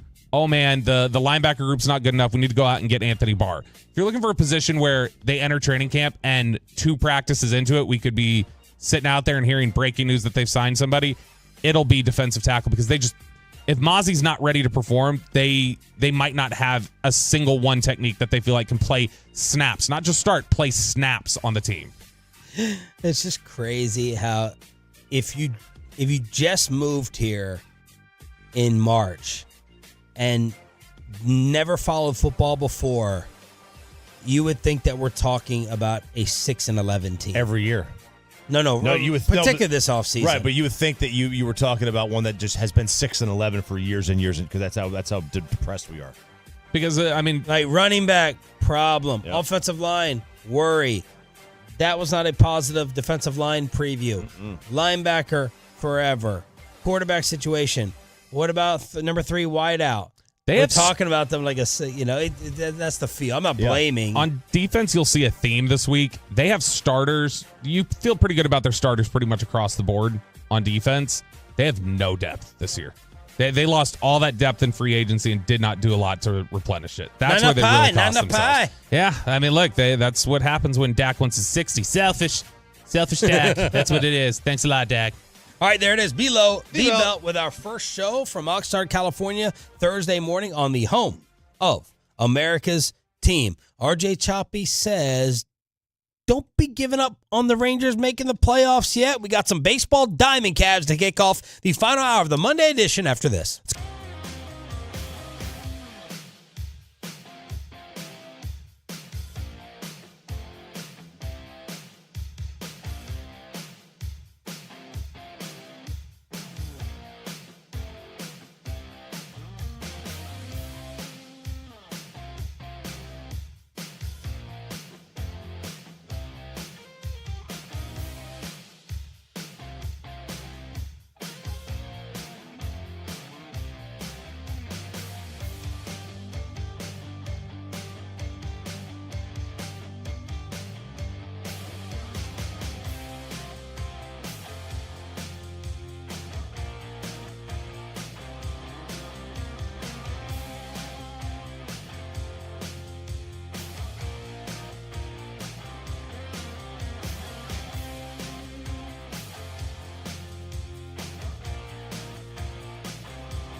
Uber Eats has Lola V products? I gotta remember that. Well, you know, they say in order to remember something, you have to forget something else.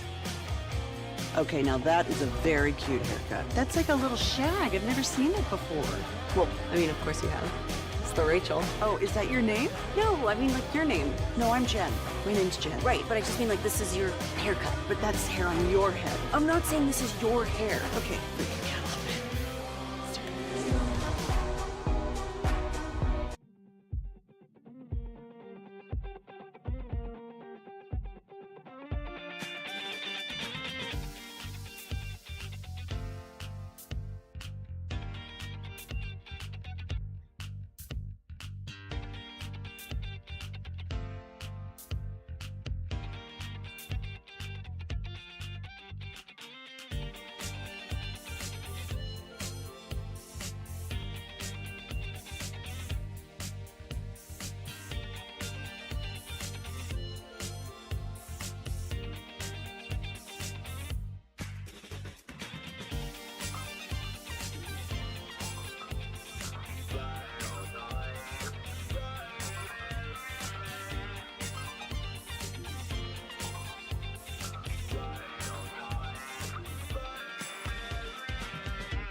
From our Highly Mazda of Arlington and Hearst studios, this is Sean and RJ on 105.3 The Fan. And the 0-2. Swing and a miss. He struck him out. Got him with a fastball near the top of the zone. Kirby Yates slams the door shut and preserves a 3-2 Ranger win over the Orioles here today. It is a happy house in Arlington. Rangers win, and Adrian Beltre makes it into the Hall of Fame. Good morning, Metroplex. But the Rangers still lose the series to mighty Baltimore. It's Sean Shreve, RJ Choppy, Bobby Belt. We got Peyton and Carter in the back live on the Fan Cam, Twitch, and YouTube. Shout out to Rodney, Kid Cowboy. I see Nicholas on there. Tejano Boy. I see Nancy checking us out as well. Thank you for starting off your week with us. So you're done with the Baltimore series, but this is now really, in my opinion, I know that some people close to the team, Bobby Belt, feel like, okay, you know you need to sell now. What happens if you sweep Chicago? Which, honestly, you should. Well, they're pretty saying bad. You should sweep is difficult, but you take 3 out of 4 from Chicago, and you take 2 out of 3 against Toronto. Like 4 games here against the White Sox. Or is that going to be fool's gold? That you shouldn't fall for it because you're facing and beating garbage. Yeah, if you... no disrespect. Yeah, like Chicago's really bad. Really bad. They are the worst team in baseball. Don't even look. Don't look. What's their run differential? It's too late. I didn't see that. I already had it up in front of me. Go ahead and guess.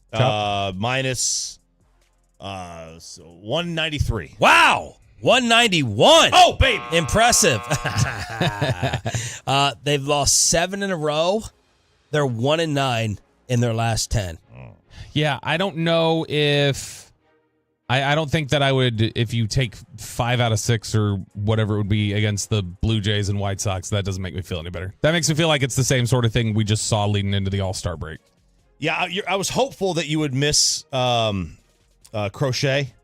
That'd be the hope that you miss him because he's like the lone bright spot. He's gonna he might get traded by the end of the series. I mean, you never know. You might miss him actually, but that's the one thing. Like, you don't want to, if you don't have to face him, that'd be the ideal because they're really a bad team and terrible. Yeah, like it's one of those things where they're it's like 33.5 back in the division. Yeah, it's one of those things where like if you don't take 3 of these games, 3 or 4.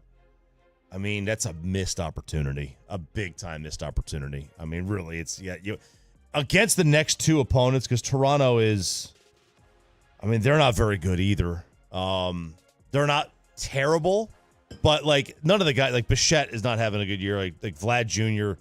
Has really kind of plummeted since he had his 2020 season. He hasn't done well at all. Like if you don't win 5 of these 7, you're going to be disappointed coming away from that. What are we playing for here, though? Because I know everybody keeps talking about... You're playing for the possibility of being in the same position you were last year when we were all like, whatever. Yeah. I'll never forget where I was driving when Bassick was like, what the heck? Just, I think they're going to bring up Evan Carter. Yeah. And it's not a throwaway, but it wasn't even desperation because we weren't even at the point of thinking someone could come and solve anything for them. Just get in. Just get in. That's all you're going to ask for here. That's the way the sport has gone. If you get in, you got a chance. Yeah, but what we're talking about in terms of you had a division last year that still had a hard-charging Astros team that the division was better last year. We're talking about you were coming out of a division that was solid and you still had an offense that was performing pretty consistently along the way. They have nothing offensively. Nothing has clicked offensively for them. And there's no miracle coming behind of, well, you're going to get these 3 guys coming back on offense that are going to change things up. So what are you potentially... It's the question of the Mavericks at the end of last year. What are you potentially sacrificing in the way of future capital to make your run next year and to really contend in the name of just showing up here? Because for years, the Mavericks were all about just showing up. Just do enough to get in there. Let's be in there. We want to put enough around Dirk to be competitive, and we don't want to lose that time. And in the end, it didn't lead anywhere. And when they finally said, all right, let's just take a step back, recognize where our limitations are, and do something to make this team stronger in the future, then they make the NBA Finals this year. So to me, it's if you've got capital in Kirby Yates and David Robertson and some of these starters that you have in the rotation, start figuring out in the market what you can get to build towards 25 and have something better. I'm not opposed to that. I'm just asking what happens if they sweep the White Sox. Unfortunately, Houston gets the Athletics. Offensively in baseball, they're 19th in average. They're 17th in runs. They're 18th in home runs. Ugly. 17, 18, 19 in those offensive categories. Yeah, and it's been a bad offensive season. And, this was a really good offense last year. Our number one hope has been they'll wake up. That's right. That's been the number one hope. It has been. Yeah, they'll wake up. And that's the thing. At what point do you sit back? Because, even when they win, that was the problem that made it feel like a little bit of, or when we were questioning, was it fool's gold leading into the All-Star break? You still, even when you beat Houston one of those games, what is it? It's, okay, Josh Smith hit 2 home runs for you. If he doesn't do that, you leave that game with 2 hits and no runs. And you won it because Josh Smith came through and hit you 2 big home runs. That's not going to happen every night. The other night against Baltimore, I think it was the Friday night game, wasn't it, where they had 2 hits the entire game. Yeah. And one of them was a home run. That's how they put their run up on the board. But there have just been so many times. They are, I think since June it was, or maybe it was the beginning of May, the Rangers have the fewest games or the most games of 3 runs or fewer in the American League. They're 18th in on base.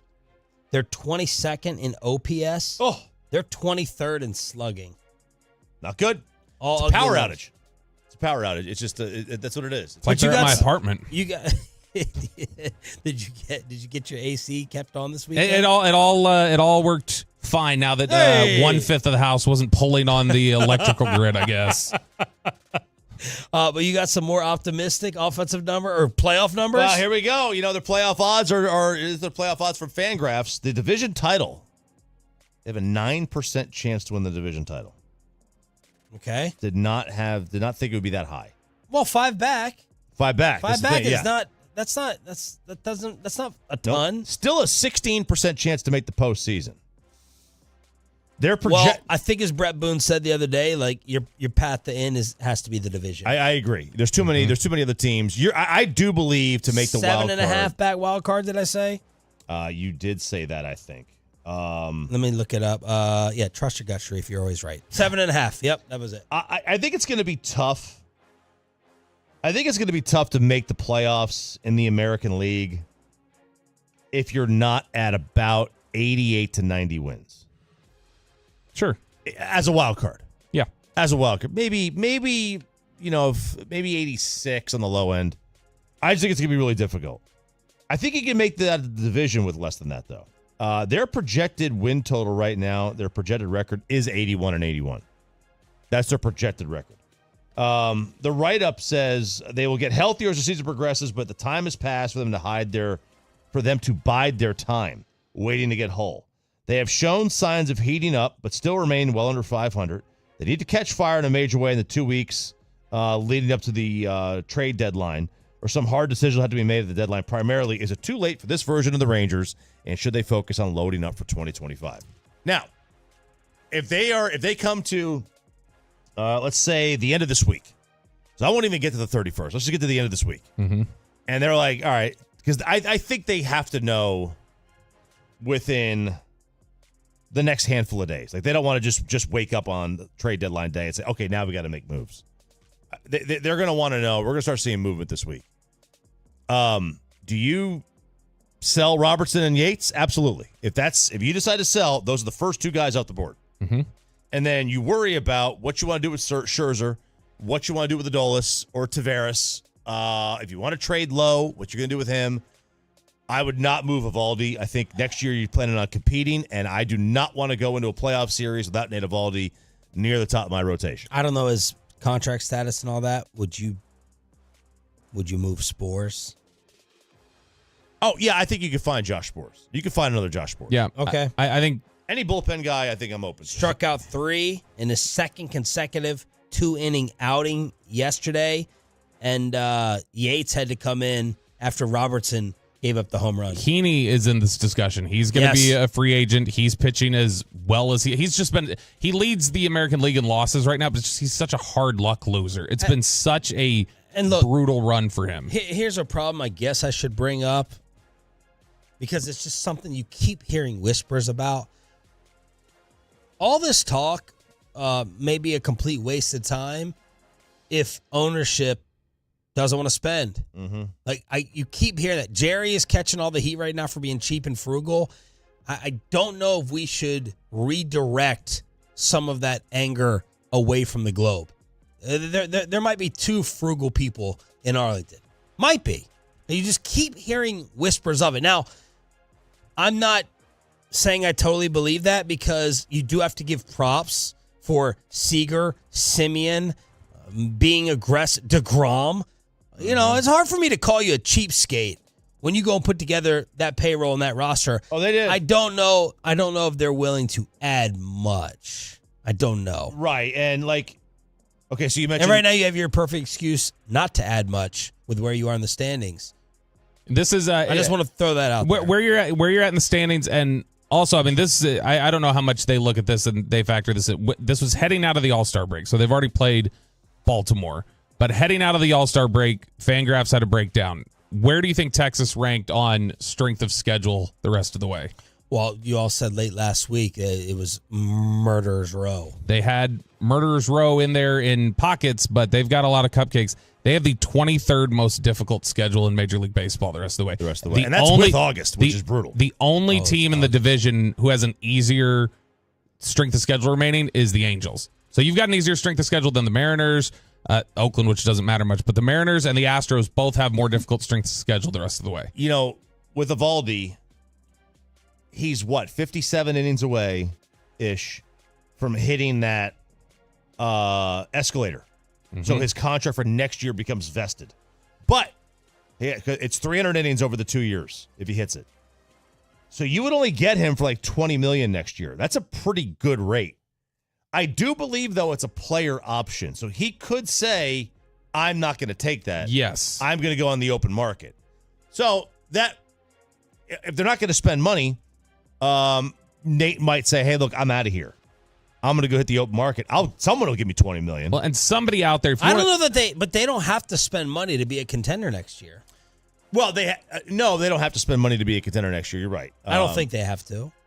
No, I don't think they do either. They've got. This is a good enough roster. Like they've had some injuries this year. Some guys didn't play well, but look, it's going to be really hard to find anybody on the market if they decide to put Eovaldi out there. It's going to be really hard to find anybody on the market who has as much postseason experience and big game experience and coming through in big games than Eovaldi, and that'll be attractive to teams if they want to go that way. That $20 million is that's a number 3 starter at a great deal. That's really more like a number 4. You reject that if you're Eovaldi. A number 3, a guy with that's arguably the best postseason pitcher in the sport, or one of the 2 or 3 best postseason. That's a $35 million guy. Let's get all up in your feels with Adrian Beltre memories, and we'll bring you some from the guys who played right next to the Texas Rangers legend. We'll crosstalk with the return of the KMC masterpiece as well. All of that coming up with the Monday edition on 105.3 The Fan.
Do you think it's true that you've got to forget something else to remember that Uber Eats has groceries? No, that's absurd. Hey, remember when you used to be Pepper Lady?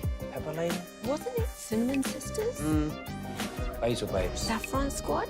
Nutmeg Maidens? Paprika? No. Nutmeg Maidens. I just said that. Was it Spice Girls? Doesn't sound right. Was it Saffron Squad?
And it's back to Sean and RJ on 105.3 The Fan segment here, brought to you by Cars for Kids. Donate today at carsforkids.org. And also brought to you by the personal injury lawyers, Frankel and Frankel. If you've been injured in a car or truck wreck, call Frankel first, 214 or 817-333-3333. With Frankel and Frankel, there's never an out-of-pocket cost.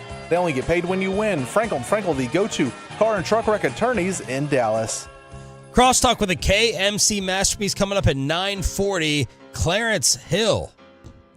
Clarence. His parents have a real good marriage. Why are we playing this music? Layla, baby. Why? Yeah. Oh, it's just bed music return. Okay. It's Layla. It just has a very great song. It just I felt like I I was like in the Wonder Years. I thought we were reminiscing. Show me that smile again. Show me that smile. Clarence Hill. Jerry Jones' arrival to Cowboys training camp delayed by paternity trial. Oh boy. They're moving the presser as well, Bobby? Reportedly. Allegedly. I have not seen any sort of an official release from Dallas Cowboys PR yet, but that is the word from Clarence Hill, is that they are pushing the press conference from Wednesday to Saturday. Wow. So that's improvement. And I don't know what time Saturday, but it does say here the press conference has been pushed back from Wednesday until Saturday per a Cowboys spokesman.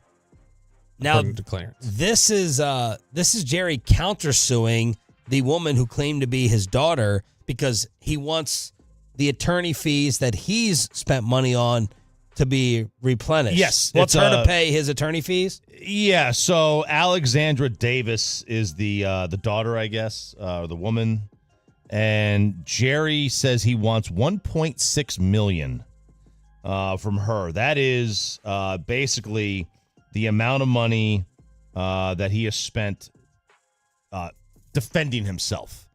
That is what he's looking for in return. In lieu of seeking recovery under liquidated damages clause, he'll be seeking to recover the legal expenses incurred in connection with the legal effort to establish paternity. Okay, but it was wasn't it determined that part of determining him as the father is now over and done with? Like he won that part of it, and now he wants the legal fees back, correct? Yes. Okay. Well, first off, this is pretty embarrassing. I mean, every single national show is going to say, well, we got the delay of the Dallas Cowboys press conference, and Jerry Jones' arrival is going to be later than usual in Oxnard because of this paternity case. Sure. That's I mean, there's no other word for it. I mean, No, not really. And now I'm like, okay, does this cause the start of the presser to open with paternity questions? Like, yeah, I would we're think all so. here late because of this scheduled. I would lean towards no. I don't think it starts. It's usually an hour 10, I feel like, the Yeah. press conference. So this will be now Saturday on the Fan. So that show that KNC was going to do, that 2-hour, 3-hour show, they were going to do on Saturday because they get off during the week for a Ranger game, that may get cut into. Yeah. Okay. That's basically it. So I do think it gets asked at some point. Now we just need to have bets on like what minute into the press conference is it and who asks it. I don't think it's going to get asked. Definitely, Clarence definitely asks it. The more I think about it, I don't think it They gets will asked. probably say, do not ask. Here's my question, though. I don't think they will. I don't think they make that request. Yeah. Here's my question about this move, though, the countersue. If you're Jerry, you just let this go away. Unless, like, she's, like, totally, definitely not your daughter, which, guy talk behind the scenes, again. I know people think that we can't talk about this stuff, that we get in trouble, we have mandates. I was assuming she was his daughter. I was personally just assuming it. If we were, like, BSing and shooting the S. If she is, I'd be like, let me just eat the $1.5 million. If she is your daughter. If she is. Yeah, if she is your daughter, then just eat the money. It's your offspring. If it's not your daughter, then... Well, but she still violated the agreement is what his argument was. Right? Like, we had this worked out. We had this agreement. I think what she is saying, from what I've read, is that she never made any agreement. Her mother did, right? Like that Right. that's so if you're her, you're like, I didn't agree to this. So I'm over 18 now. Yeah. Time for a new agreement. Like that's her. I think that would be her standpoint. Okay. Probably. I would guess so. We might have some small breaking quarterback news that could still affect what Dak Prescott's doing or affect the market for Dak Prescott. Does it have to do with Tua? It does not. Jordan Love? It is Jordan Love. Jordan Love. Wait. Don't. It does not. It's not starting with a 5. It is not done. Jordan Love, Brian Gutekunst stood up at a press conference today, said Jordan Love has informed the team he is not showing up to training camp until he gets a new deal. Whoa! So Jordan Love is holding out. Gutekunst says a deal could get done in the coming days, but you never know. He says he feels like they're close, but Jordan Love has told them he will not practice until that gets done. You were pointing at me like you were going to say something. It'll start with a 5. It won't. No, you're right. It won't. It'll start with a 6. Jordan? Whoa. I was going to say no. I think 50 to 52 is what I'm going to guess. Man. 50 to 52. The star on him at the end of last year. Like the Cowboy star that he... Yeah. Well, even before that, I mean, from week... Stomped on? Week, 9, 10 on? I mean, he was tremendous. He was easily the best quarterback of that division in the last half of the year. He was better than Goff at the end of the year. He was great. I mean, yeah, the last, I think it was the 8-game stretch from the end of the season up through the Dallas playoff game. It was like 23 touchdowns and 2 picks. He was pretty great. Yeah, he really was. So, I mean, if you're projecting that out, obviously it's worth 50 plus. But are you going to give that to somebody off of a half a year? This is very similar, actually. The Packers are faced with where they were drafted, where they were brought in is different, but they're faced with a very similar question to the one the Cowboys were right after Romo came in and played half a season. When Romo came in, played a half season, played really well, and then it was going into the following year, they were kind of buying low, but I mean, they still gave him, I want to say it was like 6 for 60 or something like that, which at the time was near the top of the market. And so, I mean, the Packers are probably, it is what have you done for me lately? And what he's done lately has looked really damn good. And people talking about him like he's a top 10 quarterback. One of your best victories, Sean. Oh, that's right. I did predict he'd get $50 million this offseason. No, you predicted he'd be good. Oh, yeah, you're right. 877-881-1053, Frank LaFranco, injury attorney, text line, 920. Starting to always just turn into something here on the show, messing up all of our plans. No, it's about time. How many times do we walk off there at 10 and like KNC gets gifted breaking news that we don't get to talk about? That's right. The great Adrian Beltre officially became a Hall of Famer yesterday in Cooperstown. Here's a collection of all of his teammates from TexasRangers.com saying congrats. Hey, Adrian, my brother. AB, man, it's Dio. AB, what's up, man? It's Michael. Adrian, it's Murph. Man, I'm so proud of you. We all knew you'd get there. I don't think you ever imagined it or let yourself think it, and it's much deserved. You're incredible to play with, and now a Hall of Famer. My years with you were just incredible. I learned so much from you as a player. I think the best compliment I can give you is that you are probably easily one of the best teammates I've ever had. So I really hope you're enjoying this, man. It's so well deserved. All the guys that played with you are so proud to have shared a uniform with you, shared a field with you. What you did on the field speaks for itself, all the numbers. I think my favorite characteristics were just the character, the grind, playing hurt, obviously the quirks, the head touching, and you hitting home runs on one knee. And I'm truly impressed by you as a man, as a player, as a teammate. I was thankful to share the field, dugout, clubhouse with you. You're a great teammate. You were fun to play against. And hopefully I didn't contribute to your Hall of Fame status. I will have to look up the numbers one day. You're being too humble. We all knew you were going to be in the Hall of Fame. You are a Hall of Fame since day one. Thank you for all your advice.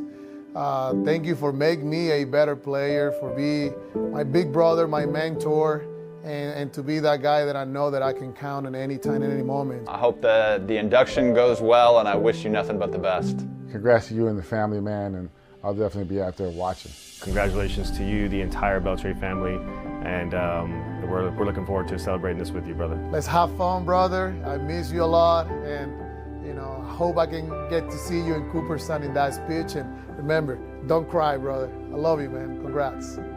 I love that. I love that type of stuff. With Peyton's sentimental music in the background. I think one of the things that baseball misses is like unique swings. If you go watch a youth baseball game, it's all very. You mean like stances? Yeah, it's all very homogenized now. It's like so cookie cutter. And who would you say it's emulating the most? I wouldn't say it emulates anybody. Okay. Like it really doesn't emulate anybody now. Because they all look so anonymous as it is now. They're all, well, here's the thing. They all have, like, I call them Instagram swings. They've all got these swings they put on Instagram. Like, they all do a lot of the same mechanics. Which are what? Break it down. I mean, a lot. It's hard to explain. Come on, hit us, Rudy Harmio. It's hard to explain. Like, a lot of them try to drop their back shoulder, and they do that. Teacher Man's a guy who always is all over social media, and his claim to fame is, I fixed Aaron Judge. Yeah, you did, dude. He's 6'7". He has to drop his shoulder. The problem is we try to get a kid that's 5'9" dropping their shoulder. So they're all trying to do the same thing. They all have, a lot of them have a simple toe tap, but all the swings are very cookie cutter. Pitching motions are the same way now too, right? Everybody's got their hands here. They drop them. They go up. It's all very cookie cutter. And it's cookie cutter based on like where you like if you look at pitchers from Japan, they all pause at different points. Yeah. They take the foot back, pause, lift your leg, pause, and then they go, right? It's very cookie cutter. And Beltre was different because, like while his stance was nothing like special from a uniqueness, right? Going down to the one leg was, right? And then, just the way he swung, the way he played, that was something that was different and special. And I just think that the sport has lost. No one's emulating swings anymore because all the swings look alike. Well, it's all the data they have now. Like they've got so much data and so much, analytics and everything else that they dive into that it feels like they've just, here's all the wasted movement that you have. Here's the Will Clark, head turned bat wobble. Like George Brett had the same stance almost. Do they look at this in this day and age when they get all this data and they go like, yeah, that's really not going to help you out here. I don't care how comfortable it makes you feel. Like, let's just look at the science here. This is the way that you need to have your swing. This is the way you need to have your stance. They all. I grew up with the 98 Rangers were the first team that I really fell in love with, and that entire lineup had these unique batting stances that I can are burned into my memory as a kid to this day. Every single one of them. And that is the number one sport. I don't know about y'all. When I played sports, man, I was emulating everyone's. Absolutely. Yeah. Baseball by far is the number one in terms of emulating technique. Yeah. But I would try to do it in basketball. I bet bought the Glenn Rice shooting video. You try to shoot like Michael. I'm talking about X's and O's, the breakdown of it. Yeah. Football, I'm trying to throw it like different guys, hold different grips like I heard Troy Aikman did. So that sucks because baseball far and away. I mean, I can home run derby on the beach with my brother and just try different stances. Yep. That's all I wanted to do. You see Sheffield with the bat waggle, and Bonds had his hands there. Griffey, obviously. But Franco, Sierra, Palmeiro. You're talking about the uniqueness of the stances. You're talking about Will Clark the other day. So I was a Rusty Greer guy. That was one of my big go-to batting stances with the little step up into the box. Let's welcome back the KMC masterpiece with politics. Let's scare Kevin Hagelin right out of the chute. And what about the 2025 Hall of Famers? That's always a fun little battle to have. Next on Sean and RJ. But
Uber Eats has Lola V products? I gotta remember that. Well, you know, they say in order to remember something, you have to forget something else.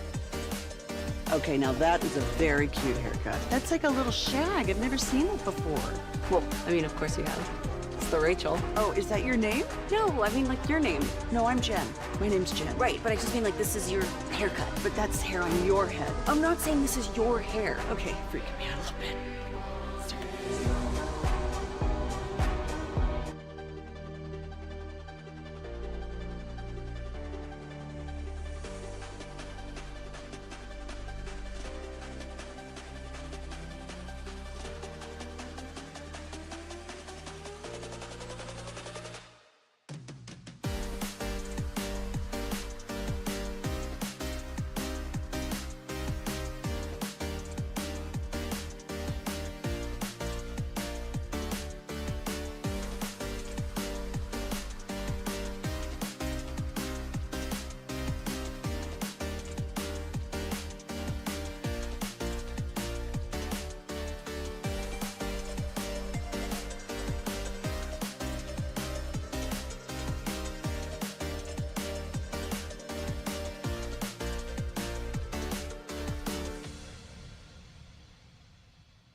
Do you think it's true that you've got to forget something else to remember that Uber Eats has groceries?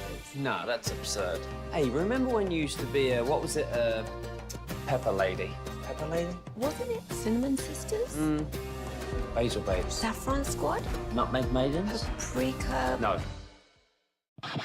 And it's back to Sean and RJ on 105.3 The Fan segment here, brought to you by Classic Chevrolet. Classic Chevrolet in Grapevine is the #1 Chevy dealer in the world. More Silverados than anyone else. This is Texas. This is Classic Chevrolet. Together, let's drive, relax, enjoy the difference based on new Chevrolet registrations 2023.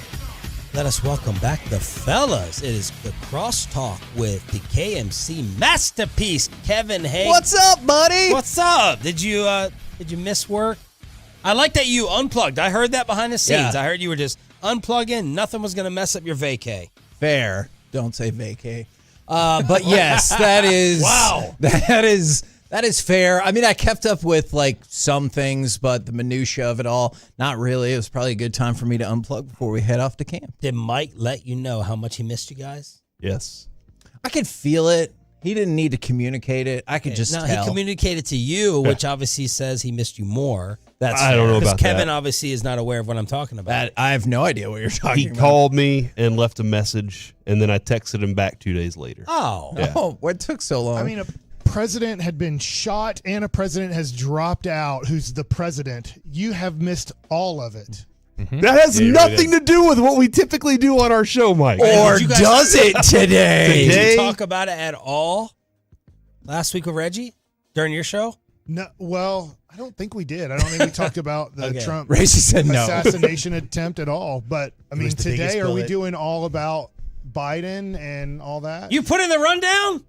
Look, I have a question, or I have a thought I'm curious about for people. Because, like, theoretically, politics would, like, affect your life more than sports. But how many people over the weekend were locked into the Rangers, and they're like, that's fine, Biden, Kamala, whatever. I care about the Rangers. Like, how many people, like, this actually affects them? And that's, like, all they're thinking about now versus they're like, hey, can we avoid being sellers at the trade deadline? Or how's that going to work? What time is that? That's a great question. All right. 10-2. We don't really have a run sheet today. We're just No, the run sheet is rolling it there. out there. This is not on the run sheet now. We're gonna let the Tolos decide. I pitched it in the each room, segment. and I got a whole bunch of, hey, you know, that's the thing you could talk about. So I don't really know. I don't really know what to do with that. Yeah, we covered, was it Overton theory with Reggie? Yeah, something like that. I know No idea nothing. what it is. I know Yeah. nothing. Here's the thing: is that to me, Bobby and I were talking on the way home Friday on the phone. I'm like, do you know what that? I acted like I knew. I'm like, yeah. Of course. You know what the theory was? I didn't know. Yeah, Ovaltine theory. Yeah, I know what that is. But we were we Not got with your teeth. We got a lot of feedback last week. In fact, in terms of like, I think the general thought is that there's a giant story like that going on in the world. They don't want you to pretend it doesn't exist. Yeah. Like they want to like, hey, acknowledge it, like mention it. Or they just don't want you to then like start injecting your opinion? analysis and opinion on Yeah. like, well, wait, what do I think is going to happen from here? Or do I think this is good or not? That's where people seem to be like, yeah, like mention that it happened, update Okay. us, but don't necessarily dive into your thoughts on it. Fascinating. Stay in your lane of Exactly. no personal thought. yeah. So what would that Stick be to for sports. us instead of shut up and dribble? What is I that told- version of that for us? Oh, that's a stick to sports. Yeah. okay. I posted Yeah. that on Sean's Instagram yesterday. He posted the Biden thing. All I right, was like, so- stick to sports. So I first didn't see who wrote it, and I saw it, and I started getting so pissed off. And then I saw that Corey actually, and I was Corey like, Bahorse. that was good. That was But good. did you also take Sharanya as your source of news to determine that Biden had dropped out? Shams? Yeah. Like, is that Why? how you Because- figured it out? Because of what? Why would I take Because you Sharanya? love sports. Oh. And I don't know how many news outlets you're like, what do they have to say about this? No, my family texted me the news. Oh. Yeah. Plus, I've been glued to it. I can't get Oh, enough. how did, over the last week and a half, I've been all in. Yeah. How did mom and dad take all that? Oh man, Yeah. What URL did they send you the news to inform you? What was the that's news a good- outlet that they is a texted great it to? question. My dad texted me. He didn't text me a link. Oh, okay. Just said, but Hearsay. I called immediately, and I said, "You gonna tell me I was right that Biden was slipping past year or two?" Because I was getting into cognitive fights with them about this, and I'm like, and at first I was like respectful because they watch way more news than I do. I was like, "You guys notice like these little clips?" And Did they admit that they were wrong then? oh no, my mom didn't even come in the room. Oh, see, and that is concerning.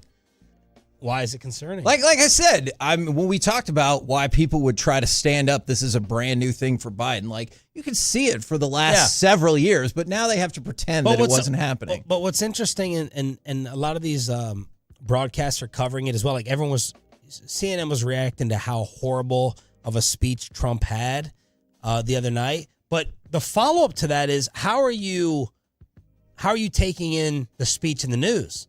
Because for us, you watch it? we're watching, right? Yeah. It was going to be Hogan. Yeah. Which many people thought, awesome moment, right? The little clips here and there, him recalling getting shot.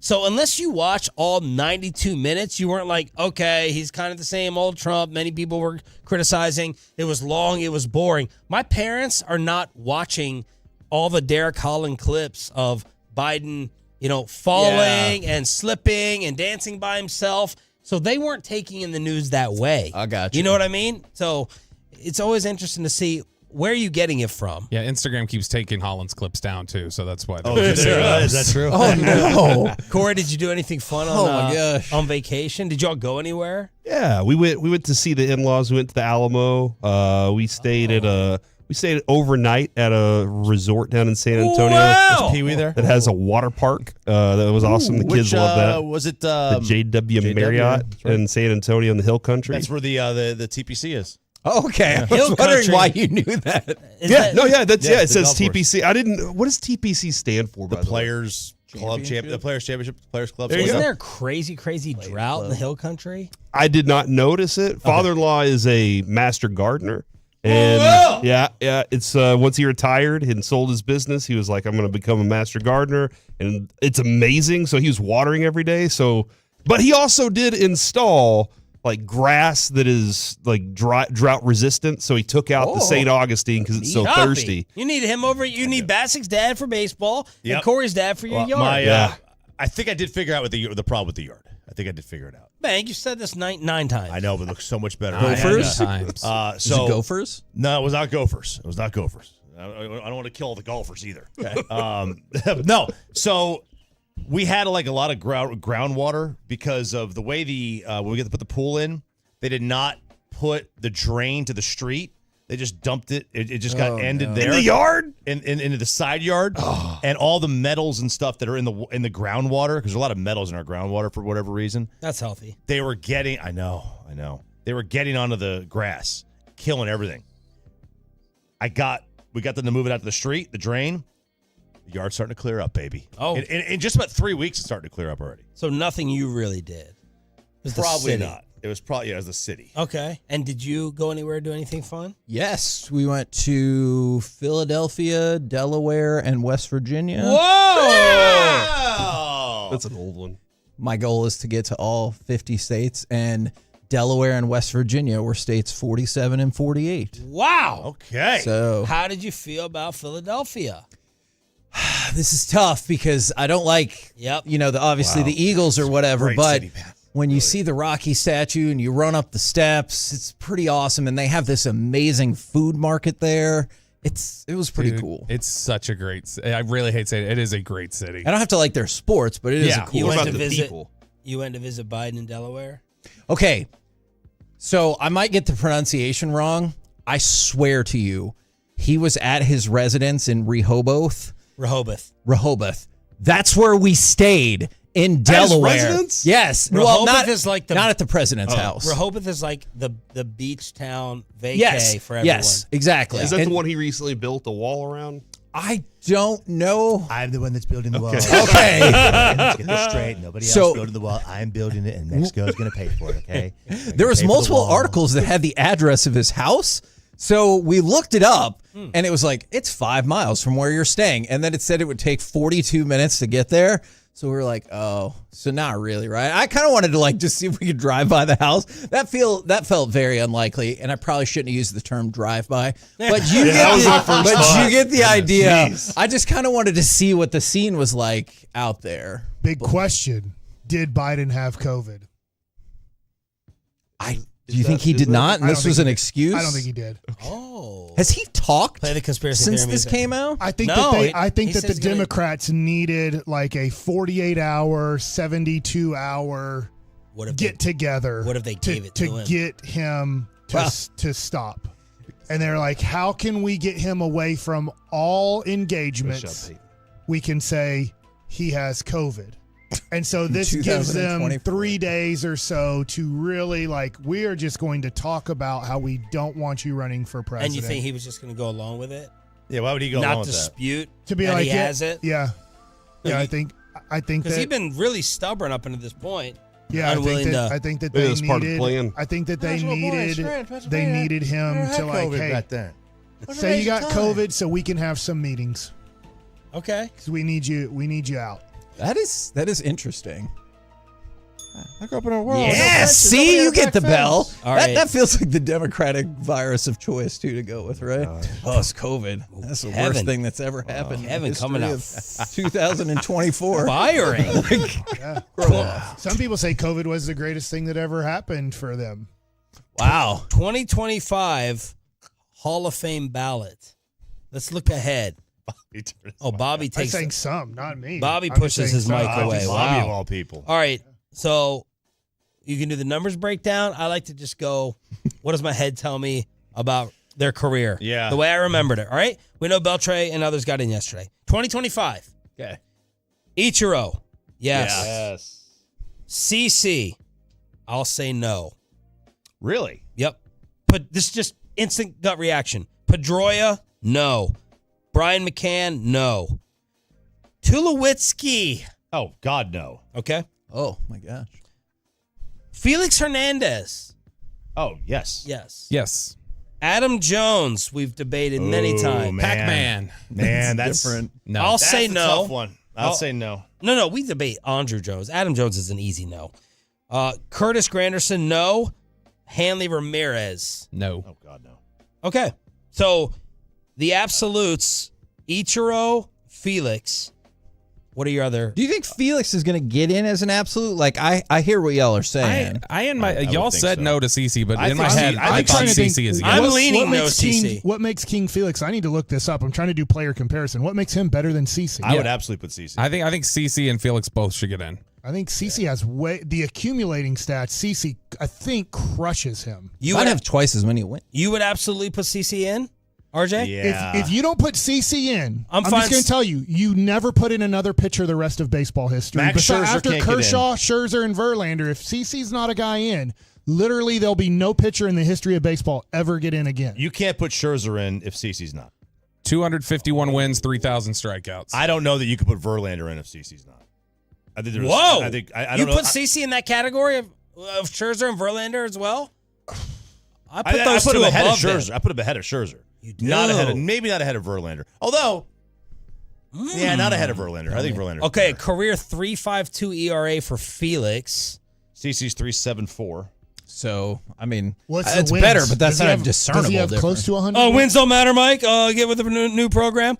251 wins for CC.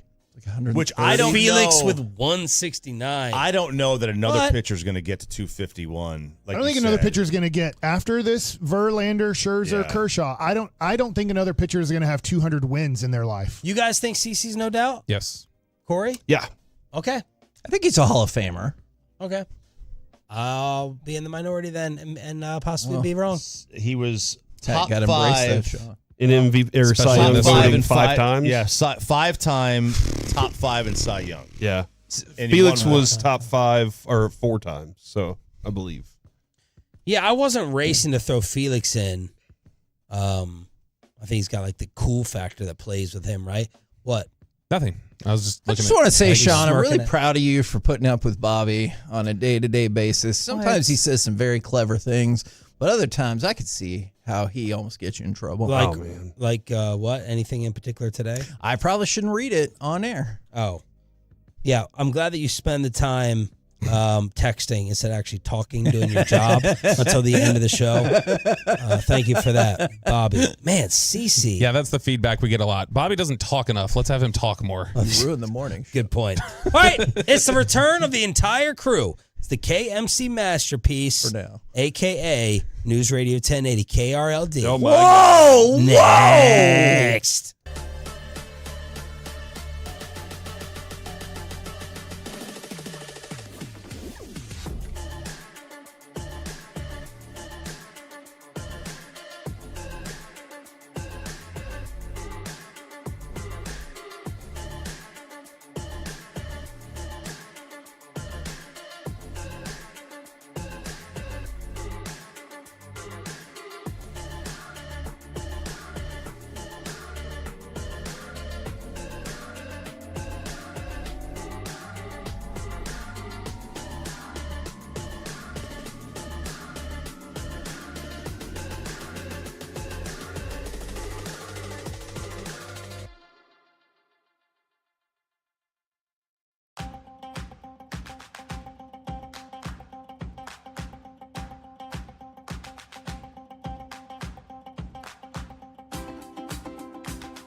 O'Reilly Mazda of Arlington and her studios. It's the KNC Masterpiece on 105.3 The Fan.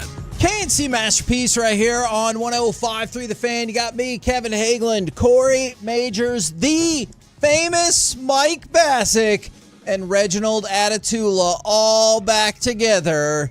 But for how long? One has to wonder. 2 days.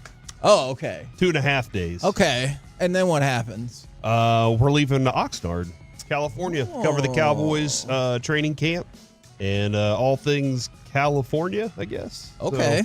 So, and then after that, we come back home, and I guess football season starts. Woo! And guys, I don't know if y'all know this or not. Football's fun.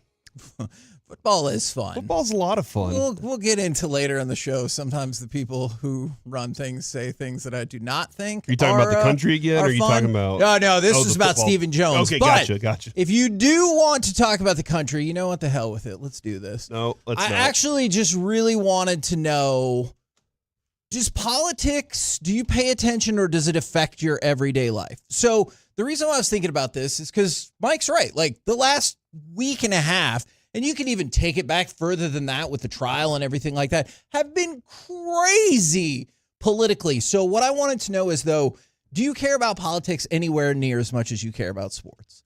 Like, I feel like every day, hey, what did the Rangers do? Or hey, like, once we get into season, the Cowboys, the Mavs, the Stars. It's every single day there's something. I would argue that theoretically politics might impact your day-to-day life a little bit more, but I feel like a lot of us care way more about sports. I care way more about sports, but over the last month, we had a random presidential debate in June, which has never happened in the history of our country. Then there was an assassination attempt that almost happened. And that we couldn't even all agree on the verbiage to use. And then we had the president, who is the president, say, I can't run for president anymore. Like, that's a lot. Yeah. That's a lot in 1 month for any country. Mm-hmm. Well, I mean, they knew that it was the right time, right? Like, it's downtime for football and basketball and hockey. So that's when you make your move? So they were like, look, if we want the stage, Jerry's not going to step in our way right now. He's got a trial that he's dealing with. So we'll take all the headlines with the politics world. So it was a smart move. Do it during the baseball All-Star week whenever all sports is done. I really like the idea that the political calendar is going to start to shift based on the sports calendar. That's why the NFL is like, hey, let's add another game, stretch our season out even more so they can make that window even smaller, Kevin. And see, and this is what I was curious about, because I think, Corey, I'm pretty sure it was you who said this, and if it's not, I apologize, that sports are the dessert. They're the recess. They're the toy section. Okay, the toy section. Yeah. Thank you. I knew it was something very clever like that. Thank you very much.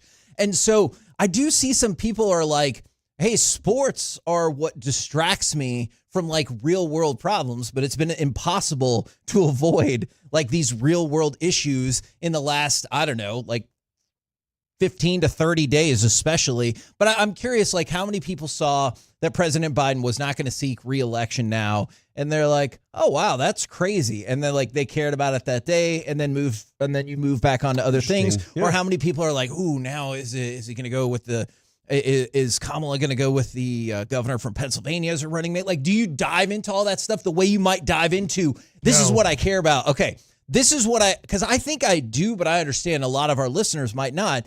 Like, you would dive into what's going to happen at the trade deadline. MLB trade deadlines in 8 days. Like, has anybody been diving into it like that? Or they're like, okay, well, the election's still several months away, so I'll figure it out along the way. I mean, I'm sure me and my friends were discussing it yesterday at length, and I knew that whenever I walked in today, that would be a topic that we would have, not on the show necessarily, but in that conference room. I was like, yeah, we'll definitely have conversations about this. And as we move along further, there's going to be more to it. And Kevin, as we get closer to Election Day, there's going to be a lot more to it. So the thing I was kind of concerned about was all the hate that was going to start being thrown back and forth for a full year. Yeah. And now I feel like maybe there's a little bit. I mean, it's still tense. I mean, it's going to be tense for the next few months here. So that's definitely going to be a factor. It's going to be unavoidable.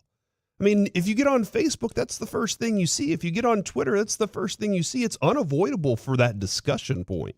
So I want to talk about sports, and I want to talk about, the fun stuff that we do. And, do you like soft water or hard water? Because soft water, you always feel slimy after you're done with it and everything. But you can't talk about that when a president has been shot at and then another one quit. Like, that's a weird thing to talk about. Man, there's some, I really love this text from the 817. I was really hoping the worlds would come together and I could see that Trump versus Biden golf tournament to determine who's going to be. That is an excellent point from the 817. I care about politics, but I go out of my way to keep it out of my daily life. And then another person said, I care about politics. It dictates how much I can spend on sports. And I know there are some people, I think economics are a very complex factor that we like to boil down very simply to this political party does this political party does that. But I'm sure there are a lot of people who think the economy can pivot one way or another come November, and that could affect your spending, affect your sports spending. Yeah, man, the economy. Am I right? I mean, look, this is what I have to say about that. Whenever somebody just goes, it's about the economy, and that's like all of what they give you, it's the same thing of when a politician's like, hey, I really care about the kids. They're our future. Well, yeah, no effing kidding. Whew, that was close. I almost said a couple of curse words. No kidding. Like, what else do you have to go along with that? So whenever just somebody's Gotta like, pay the teachers, man. Okay, Yeah, that's there you go. fine. What's your plan for that? If you're just going to throw me a bunch of bland statements that have no thought behind them. Save the whales. Yeah, we got programs to help you raise those kids. Okay. Do you have information about those programs, or is that all you're ever going to say? Here's a pamphlet. Got to support the troops, Kevin. Yeah. And Just tell me how on any of those. Well, Kevin, here's a pamphlet, and then you just click on the QR code, and that'll send you to the website where the information's likely going to be. So the person who's going to be in charge can't tell me what that information is. Well, it's on the pamphlet on the QR code. That's Kevin. what the pamphlet is for. That's the whole reason that it's there. Like, why would I give you the pamphlet? I'm not going to print stuff on trees, And then 'Cause I'm trying to save the environment too. And then and this is interesting because I think there's a couple of different ways to look at it. And I promise there's lots of sports content and nonsense and fun on the show today. From the 512, politics don't impact any of us, so no one cares. That's from Eric in Austin. I strongly disagree with that. I think politics impact all kinds of your life. And then there's this from the 214. No reason to care. Billionaires have more say than the whole country. And I do think what you've seen over the last 3 days is there can kind of be like, hey, that's nice. And I appreciate that you thought you were going to vote for this and all of that, but that is not the way that's going to work. Yeah, no, it's going to be different. So. We're going to decide for you who is going to go ahead. That's not very cool president. at all by any means. I like this from, I don't know if I can say his name right. Oh, dear. Lazo. Sports plus politics plus religion equals the man upstairs being a radical right-leaning point guard. So it's just all the things combined into one. Sure. And that's what everybody wants is to John hear. Stockton? I don't understand. What are we talking they're about? athletes and they're religious and sports and political opinions. I do believe, if I know this correctly, that John Stockton has some very fiery political options. Or political opinions. Yeah. Political options. Not political opinions. There's only two options. Not political options. There could be a third, It's but like it's the quarterback for Nebraska in the 80s. No, it's not like the read option or the double option or any of the triple option, excuse me. No, I meant political opinions. And then because I said, give me more than just the kids are our future, somebody said Kevin hates freedom. What about the kids? Yes, sure. The kids are our future. What do you mean by that? In terms of we'll all die and they'll be in charge? Correct. Yeah. I'm glad you understand. So when we are no longer here, the kids will be. Mm-hmm. And they have bright futures. Okay, but it's not too much to just ask for like more than that, right? So here's the kind of the way that it lays out for me, Kevin. Sports first, then my family and anything like that directly impacts me at my home, right? Bills and crap like that, the yard, those things, my friends, and what's coming up on Adrian's schedule, because Adrian's schedule is far more important than mine all the time. I think that's a given. If she says, "Hey, we're doing something," we do it, and then politics makes its way in. But I really just kind of want to know what my vote's like why I'm voting for the person. Who am I voting for? Who aligns with me the most? Why am I voting for it? I really don't care about all the other crap that goes back and forth between them because that's just a bunch of minutia that gets in the way. Sure. It's the real things that whenever I get my pamphlet and the QR code, that's how I know who to vote for is I got the information there. So, Kevin, I would say it's 4th or 5th on the list for me of things. But when things like this happen, it's like the Will Smith slap, right? It's the biggest story for a few days until the cycle turns and something else it's comes not going to up. be that anymore. And that's but for the next 7 months, here's everything will be broken down into who are the best candidates, what's the best options, just like we're doing with the Cowboys. Yeah, who has the most all-pros, all-decade teams? Like these are the things that matter, Kevin. Okay. When you're casting a vote. I guess I'll. So that's kind of where look when you into ask that. the question of how much is it invested in your life, I don't think I'm not a politician. I'm not a political scientist. That's not as much where my interests lie. Mm-hmm. But obviously, those things make their way into our lives. So it does every day. From the 682, I'm not even concerned about politics right now. I got far in the police hiring process, and because of me flirting with another girl in a DM, I might not get the job. They vet everything, bro. Everything. My buddy's in the Air Force, and he was applying for some other stuff, and there was lots. I got called multiple times by the government. I was like, what is happening? You did? Yeah, dude. Did you stand up for your friend? I told him exactly who my friend is, and he's an awesome man, and I love him, so I'm proud of him. Now, there's a little part of me that can understand this old George Carlin bit. He was talking about politics like long ago. And he goes, people like to say, if you don't vote, you can't complain. And Hell he goes, yeah, I can. What the hell kind of sense does that make? You pick this candidate. Bot accounts there are on Twitter that complain that don't never have got a vote. Yes. He's like, you complain. You voted for this person. I voted for neither of them. Therefore, can complain all that I want. Hopefully, things will calm down. And I do see. No. Well, Kevin, obviously, this is the most important election in your life, in your history of your life. Until the next one. Look, that's fine. I know Biden said that, and then Trump was like, on one point, we agree. But, like, that's fine. Then the 2028 is going to be the most important. Then 32, 36, 40. You might think some of the midterms are the most important. That's great. And that's when the children are the future. Exactly. See how that came full circle? Yep. That was amazing. Nice job, Reggie. Thanks, man. I can see why good people drop out of this process. We're the KNC Masterpiece right here on 105.3 The Fan. For people that are asking, no, it's not going to be all politics all the time. I just wanted to get y'all's comparison for politics, sports, and how that actually directly impacts your life. Coming up next, though, you want to talk about the Rangers? That sounds good. Okay, you didn't seem very enthusiastic They're on a winning about streak. that. Does that count as a winning streak? For this Beltre team, yeah. takes his place in the Hall. Did Heaney and Heim save the season? Let's talk about it all next right here on The Fan.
Do you think it's true that you've got to forget something else to remember that Uber Eats has groceries? No, that's absurd. Hey, remember when you used to be a pepper lady? Pepper lady? Wasn't it Cinnamon Sisters? Basil babes. Saffron Squad? Nutmeg maidens? Paprika? No, Nutmeg Maiden? I just said that. Was it Spice Girls? Doesn't sound right. Was it Saffron Squad?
This segment of the KNC Masterpiece on 105 through the Fan is also brought to you by Cars for Kids. Donate today at carsforkids.org. And it's brought to you by Frankel & Frankel. If you've been injured in a car or truck wreck, call Frankel first. That's 214-817-333-3333. With Frankel & Frankel, there's never an out-of-pocket cost, and they only get paid when you win.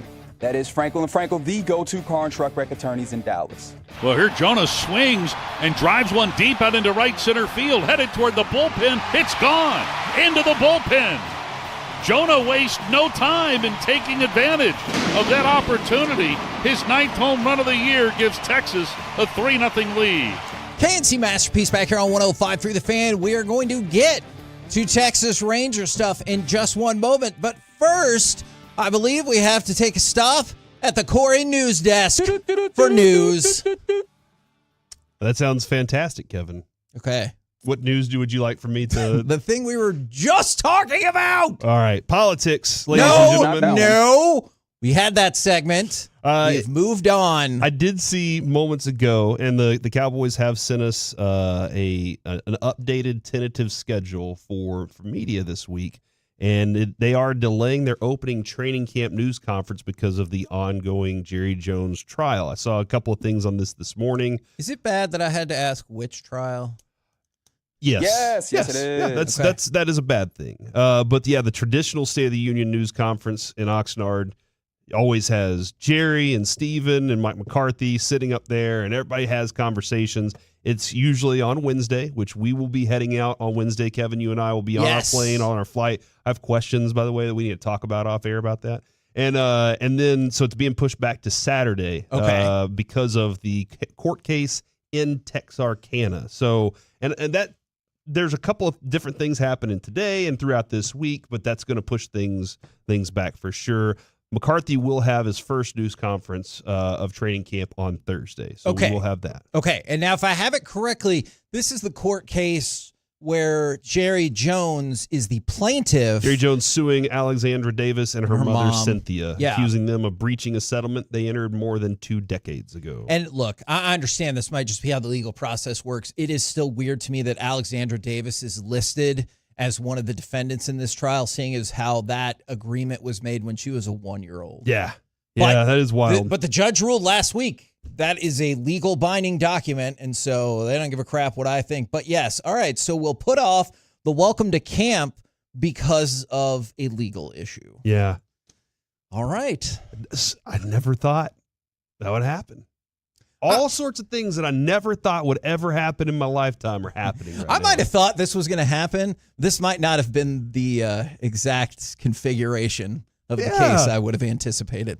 All right. Now, for the Texas Rangers, it was a very humbling series, those first 2 games, where Baltimore just beat the bejesus out of the Rangers. And so I'm not saying that the Rangers are back or anything like that, but did this feel like a game that you had to win? Because if you got swept, that feels like that might kill all the momentum you built up going into the break. Thought you were going to have some magic, Mike. I didn't mean it like that, but I was like, man, I'm hoping for some magic here. Like I would have stripped. To I'm not cool asking you to strip here. Like Matthew McConaughey and whatever the other guy was. Tatum. Comma, Jason Mike. Tatum, all right? Magic, comma, Mike is what I was saying there. I really was hoping that there would be out of the gate, man, here we go. We hit our stretch and we know what we have in front of us and we got to beat all the teams. And I didn't see it initially. I think what's tough is the Orioles are just better than the Rangers. I think that's watching them play at the end of June and watching them play after the All-Star break. They just have a way better team.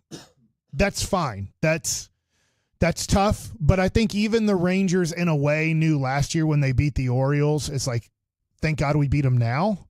It's kind of, a way of kind of looking at maybe Oklahoma City in 2011. Okay. For the Thunder, where they had Kevin Durant and James Harden and Russell Westbrook and Serge Ibaka, and you're like, whew, okay, that team is probably going to win some championships. Now, they didn't, and they didn't keep the thing together much longer after that. But when you looked at Baltimore last year and what they were able to do with the youth that they have, and then they've added more youth, and they're great.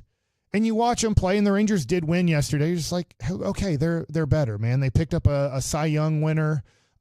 Grayson Rodriguez has gotten way better from last year. I mean, he was really good in the second half, but he's just continued that. And so you're just like, okay, they're better. And you won one of the games. And luckily you did, because it was based off of a 3-run homer. You had a 3-run homer, and you held them to a 2-run homer. And that's kind of the way the Rangers are going to have to win. If they're going to make the playoffs, which is very difficult to do, they are going to have to hold teams to 2 runs or less most games. To your point, they only had one other situation with runners in scoring position. And Jonah which Heim was also up Jonah again, Heim, yeah. And he check swung double played it. Yeah. Which, hey, I'll take a 3-run homer, and the other time you do it, hit into a double play. If that's the trade-off, I will take it, because at least you got all the RBIs in the game. And that is very common when you guys, when we went to All-Star break. Josh Smith had 2 home runs and got all the RBIs. The Rangers had 3 whole hits in that game, but they won. You won 4-3 based off of one person getting 2 of your 3 hits, and luckily they were both out of the park. I think it's pretty common now for that's the Rangers, not their strategy, not that they're going in going, hey. But that's how it plays out. But that's how it's going to play out, especially against pretty good teams. You're probably not going to put together, let's just say, a walk and 3 or 4 hits in an inning. It just isn't happening. So why would I expect it to happen? The way that they're winning and the way that they seem to have to win, and that'll probably be tonight because they're facing a guy who's having a really good year, and I call him Eric Fettiwap, is you are going part of that name is everybody was real. So confused when you said it at first. Yeah. You're like, now we got Fettiwap tonight. And we're like, what is happening? So now I look at it and go, all right, who's going to hit hopefully the 2 or 3 run homer, and then can you hold the other team to 0-2 runs? And somewhere in that area, you can win the game. Yeah, it was hearing Heim last night saying when everybody stays in line, when we put together strings of hits, we're a very dangerous team. And that's what made them dangerous last year. They're not doing those things at all this year. Yeah. And so this is who they are.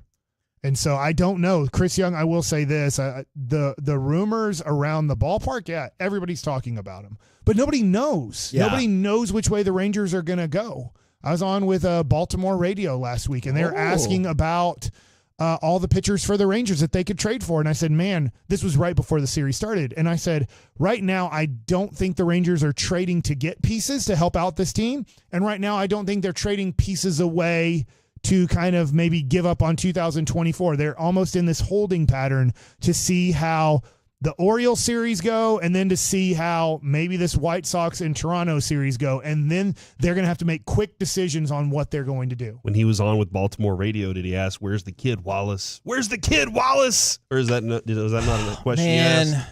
As somebody who's just saw that for the first time within the last year, that was heartbreaking. I got you. I really was sad about that. If you were the GM, Kevin, when would you have made a decision a long time ago about this? If you're Chris Young, if you're sitting there going, I'm looking at this team, I'm seeing these things, are you holding on to those hopes still? See, I don't think so, because when Mike was just talking about the White Sox in Toronto, I feel like I can give you this exact same pitch on Friday. Like, now you move into the most important series of the season. Well, guess what? I feel like we could literally redo this part of the segment on Friday, because you're going up against a terrible White Sox team where if you lose 3 of 4, that answers my question, right? Like, to me, that has answered my question. We have decided that however the selling breakdown goes, but we need to go into this deadline, which is a week from tomorrow, needing to be sellers. But on the flip side, and this probably isn't the right way to do it, but if you win 3 of 4, assuming, as Mike made reference to, let's say you lose to Fetty Wap tonight, then Crochet's even better the next night. If you were to win, which begs the question, how the hell are the White Sox so terrible?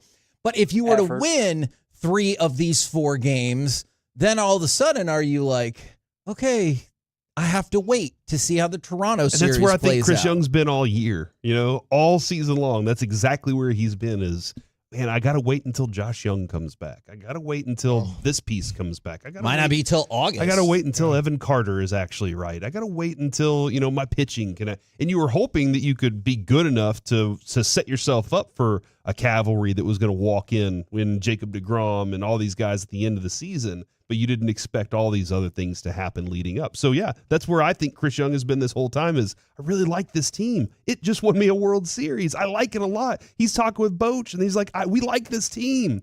I don't want to do anything to it yet, but the results just aren't there. If you told me you're going to find yourself in a way where the Rangers win enough games and lose enough games to take this all the way into the St. Louis series where you're still like, I don't know. I would be inclined to believe that because Corey's right. You keep waiting for these people. And so when you say Josh Young, like I'm excited for Josh Young to come back as well. He's played 4 games this year.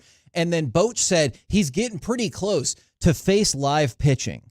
And so he's not getting pretty. And I realize like that could mean you are close, but that's the last time we saw kind of the setback. And so all of a sudden you hear maybe beginning of August.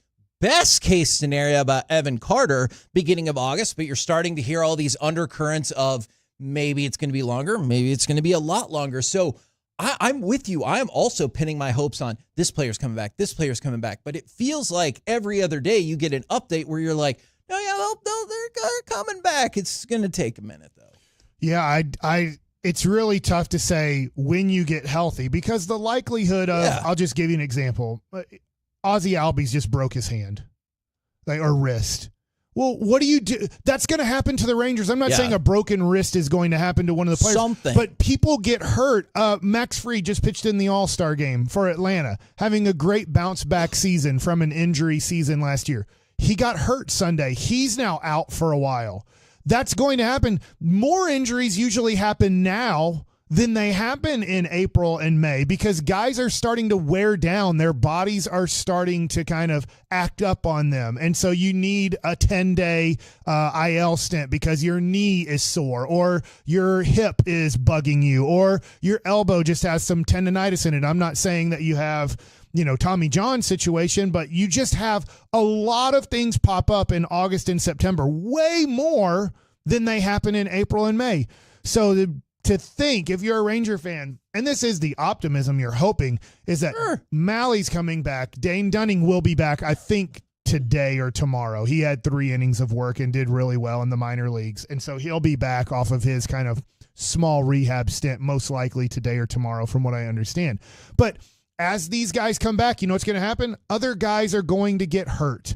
Last year, everything looked great with Nathan Eovaldi. He pitched 1 game after the All-Star break, and then we saw him again in September. Yeah. And that's going to happen. I'm not saying specifically to Eovaldi, but that's going to happen in the month of August and maybe even in September as your guys wear down. So it's going to be impossible to get back Mally and Dunning and then Young. And I'm kind of going, in somewhat order, then possibly Evan Carter, then Jacob deGrom in September, and everybody else is going to stay healthy. And if you would have been in a situation where you're 57 and 42, then you're like, hey, let the good times roll. Or hell, even 52 and 47, I would be like, hey, you're in the mix. I think you've earned the opportunity to continue to go for it and hope for the reinforcements. But you had a lot of momentum coming out of the All-Star break, and then you got smashed 17-5 cumulative score in those first 2 games. And I realize cumulative score doesn't actually matter, and you still took 1 out of the 3. Took 1. But it felt like the game you needed to win to be like, hey,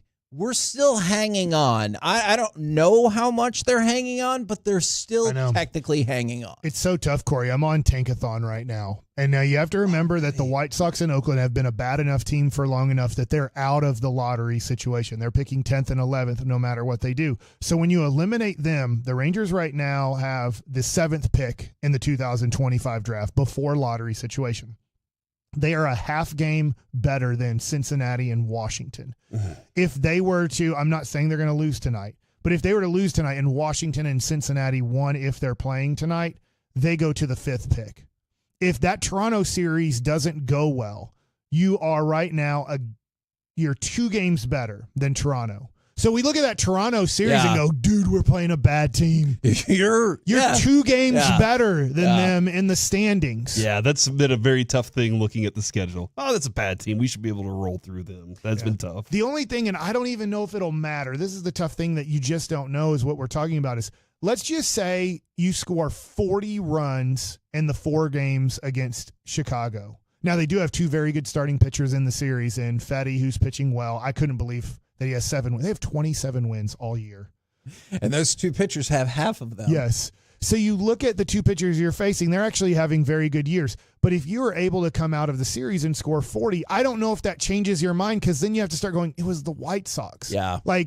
That's, for me, I need to see it at this point. I need to see over a 2-week stretch, you average 6 runs, which is very tough in today's game. But that would give you the hope of maybe April and May of last year is all of a sudden going to be August and September of this year. We're the KNC Masterpiece right here on 105.3 The Fan. Coming up next, it's time for Baseball Nuggets with Mike Baschek. All right, so let's take a look at what Houston is doing and how they just won't be stopped right now.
Uber Eats has low fee products? I gotta remember that. Well, you know, they say in order to remember something, you have to forget something else. Okay, now that is a very cute haircut. That's like a little shag. I've never seen it before. Well, I mean, of course you have. It's the Rachel. Oh, is that your name? No, I mean like your name. No, I'm Jen. My name's Jen. Right, but I just mean like this is your haircut. But that's hair on your head. I'm not saying this is your hair. Okay, forgive me a little bit.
This segment of the KNC Masterpiece on 105 through the Fan is brought to you by Classic Chevrolet and Grapevine, where they're the #1 Chevy dealer in the world, and they've got more Silverados than anyone else.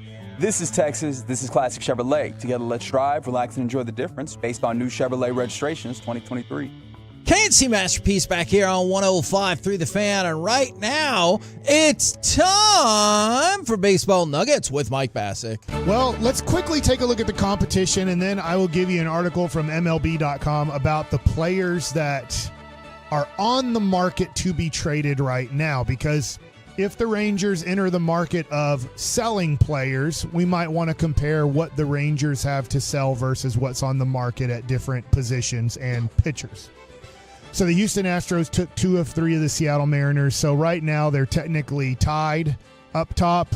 The Astros are 52-47. The Mariners are 53-48. So the Mariners have played 2 more games, but they both have the same winning percentage. It's just that Seattle has played 2 more games. And so I saw some people saying, and I understand that you were down by 5 before, you're still down by 5. You technically didn't lose any just ground in terms of who is in first place, but they didn't give you anything particularly encouraging coming out of this series to think we're about to track both the Mariners and the Astros who have been playing incredibly down. No, but just wait till Josh Young comes back and Evan Carter comes back. But and we just went over that. Jacob deGrom. You're right. They don't have those guys Jacob yet. deGrom is throwing sliders now. He is progressing, but it's still going to take time. Sure. Tyler Mahle pitched Saturday. I think he threw 46 pitches in his outing, so he's probably a minimum of 3, but probably more like 4 minor league appearances away from joining the team. So if you look at an every 5th day thing, you're looking at approximately 20 days away. Yeah. From now, everything has to go well too. Remember, he's coming back from a major surgery. This isn't just I had a little bit of inflammation in my bicep. This is coming back from an elbow surgery that's been, approximately a little bit over a year. So you're looking at, they are going to make sure with Mahle having 1 more year on his contract, they are going to make sure that they get him right and not force him back into action. The other thing too is Saturday, Max Scherzer was throwing 90 miles an hour with his fastball. That's not good. So he Arm lasted fatigue, 2 right? innings. Yeah. And so hopefully it is that, and he bounces back and has a nice start. I'm assuming he's starting Thursday. I mean, maybe they push him back to the Toronto series, but So help me out with this real quick, Mike. I'm sorry to jump in there. You said hopefully it's that. Because if it's not that, then the concern is it could be like a structural issue or something like that that's going to knock him out for the rest of the season, right? Or, possibly just age. He is close to 40. I get we got to see Nolan Ryan, but Kershaw's coming back here really soon. Maybe Kershaw throws the ball 86 to 89 miles an hour now. And that's just what it is after the injuries, after all the wear and tear and everything. We were talking about CeCe earlier about possibly being a Hall of Famer. I think he will be a Hall of Famer, whether it's first ballot or second ballot, he's going to be a Hall of Famer. At his mid-30s, there was injury, and then there was, unfortunately, with CeCe, there was a little bit of alcoholism there that caused him to shoot down in what he was doing at a major league level. It happens. You start putting that many innings on your arm, and you just don't know what is going to happen with Max Scherzer's next start. If his arm's going to bounce back and he's going to be more like 93 to 94, or if he's going to have to pitch the rest of the season at more 90 to 92, which means you just have less error for mistake. Because when you do miss, the other thing too is now there's not as much separation of, man, I got to pull the trigger a little bit sooner on this 95. If I'm waiting for 90, now the off-speed pitches don't bug me as much. They still can. You just have to really execute location when you're going to be a right-hander throwing more at 90, 91. So the Astros, they just are somewhat rolling right now. I know that they lost yesterday, and I know the Rangers just took 2 out of 3. That was great going into the All-Star break. But the Astros offense just, for the most part, just looks like they just faced Seattle, arguably the best pitching in the American League. The reason that the Mariners are over 500, and really the only reason is because of their pitching and their defense. And so you look at what the Astros are doing and you go, okay, this is the question you have to ask as we're really close to the trade deadline. Can we start hitting like the Astros, and will the Astros slow down? They'll slow down a little bit. I think they might be 18-7 in their last 25 games, something around that. So, I mean, they probably won't play that good a baseball the rest of the way, but you do have to ask the question now, if you're the Rangers, is can we play 6 games better than the Astros the rest of the season? And I don't know what the answer is. And that's but you're inclined to think probably not, just like I'm inclined to think probably not. I would lean towards probably not. I don't think the Astros are great, but you have to start going, can we start averaging 5 runs a game? Average, not just hit a 7-run game here and there. Like, can we average 5 or more runs a game the rest of the season? If we think we can, then we obviously have the pitching. The one thing that has been proven is the Rangers have the pitching. And I know that David Robertson gave up a 2-run homer yesterday. I get it. Santander, by the way, the numbers that Santander have, remember when we had Nelly Cruz and then you'd start comparing them to other major leaguers, like, damn, he's like top 5 in all these major league categories. And, you know, you think of Josh Hamilton and Beltre and whether it's Michael Young, and then you're like, maybe it's Nelly Cruz who's the most consistent guy. And you have Gunnar Henderson, who's an MVP candidate, and Adley Rutschman, who's kind of the next Buster Posey in the game of baseball. But it's Santander who's putting up consistent numbers since 2022, which scare you.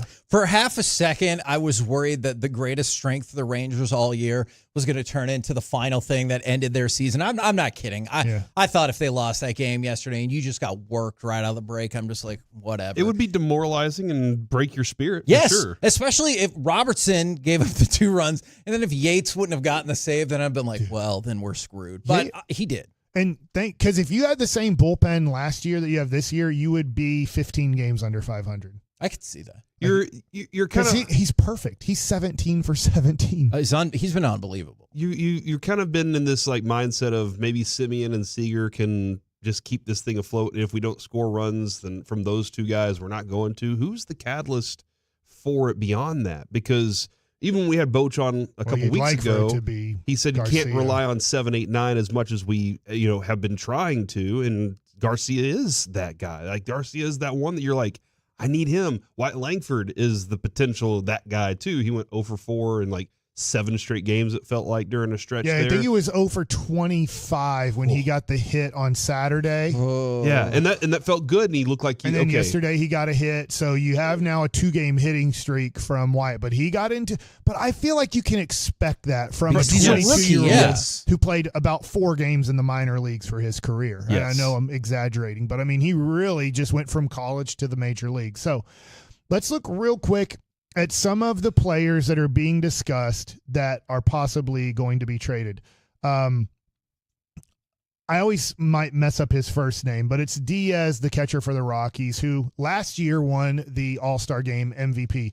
I always say Elias, and I think I'm saying it right, but I guess you could say Elias, but I say Elias Diaz, and I think I'm pronouncing it right. But they say Colorado is one of the surefire sellers, so unloading its expiring contracts makes sense. Could the Yankees be a suitor now that Jose Trevino will miss significant time with a quad strain? Now, I'm not saying the Rangers are trading Jonah Heim. They have no interest in trading Jonah Heim. But like you just start looking at, okay, for Diaz, he doesn't have control. He is a free agent at 33 years old. So that would be a team going, hey, we just need a catching situation now. We might not be looking for a catching situation later. The one thing I think the Rangers do have to ask the question of is for the future. They just took a first-round catcher who they're hoping needs 2 years of experience in the minor leagues, 25 and 26. And then I believe Malcolm Moore is his name from Stanford. They're probably hoping in 2027 as Jonah Heim hits free agency that their first-round pick from 2024 in 2027 is possibly ready for the major leagues. But I do think you might need to start looking at, for the future, more of a 50-50 situation at the catcher situation. This might be another discussion for another day. And because I realize there are catchers that can still do it. Are we starting to see kind of the evolution of what you saw with the running back in terms of like, you might just not have that bellwether catcher the same way you used to, and you're going to see more and more like, hey, I'm going to play 110, you play 50. I think so, but then it goes into the automated strike zone and stuff. Good like point. how much can you kind of keep a guy back there that you're not crazy about? Because framing then becomes somewhat irrelevant. Even though if they go to the challenge system, then you still have framing that matters because you can't challenge every pitch. At first base, you're going to see him tonight, Andrew Vaughn of the White Sox. So it says he has medium trade buzz. Let's go Jazz Chisholm, second base. Don't worry about that. Now, here's the White Sox again. Shortstop. Who's the best shortstop on the market to get?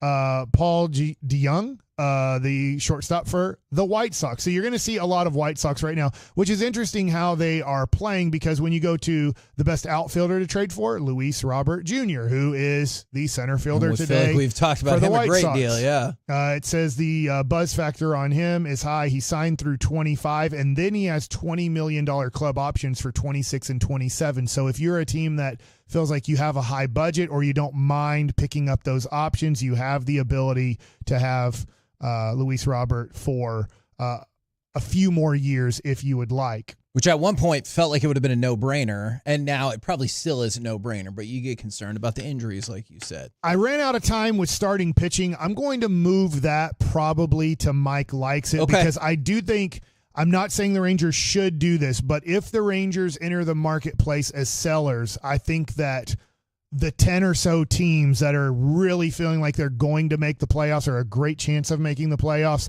I do think they are contacting the Rangers right now. And it doesn't mean, I think the Rangers are just having discussions. They're not moving anybody today or possibly tomorrow, but the Rangers do have to fill out what the market is right now for starting pitching. We're the KNC Masterpiece right here on 105 through the Fan. Coming up next, Stephen Jones speaks on Dak, CD, Houdini, and says one thing Cowboys fans might like. We'll do it next right here on the Fan.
Do you think it's true that you've got to forget something else to remember that Uber Eats has groceries? No, that's absurd. Hey, remember when you used to be a, what was it, Pepper Lady? Pepper Lady? Wasn't it Cinnamon Sisters? Basil Babes. Saffron Squad? Nutmeg Maidens? Paprika? No. Nutmeg Maidens? I just said that. Was it Spice Girls? Doesn't sound right. Was it Saffron Squad?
From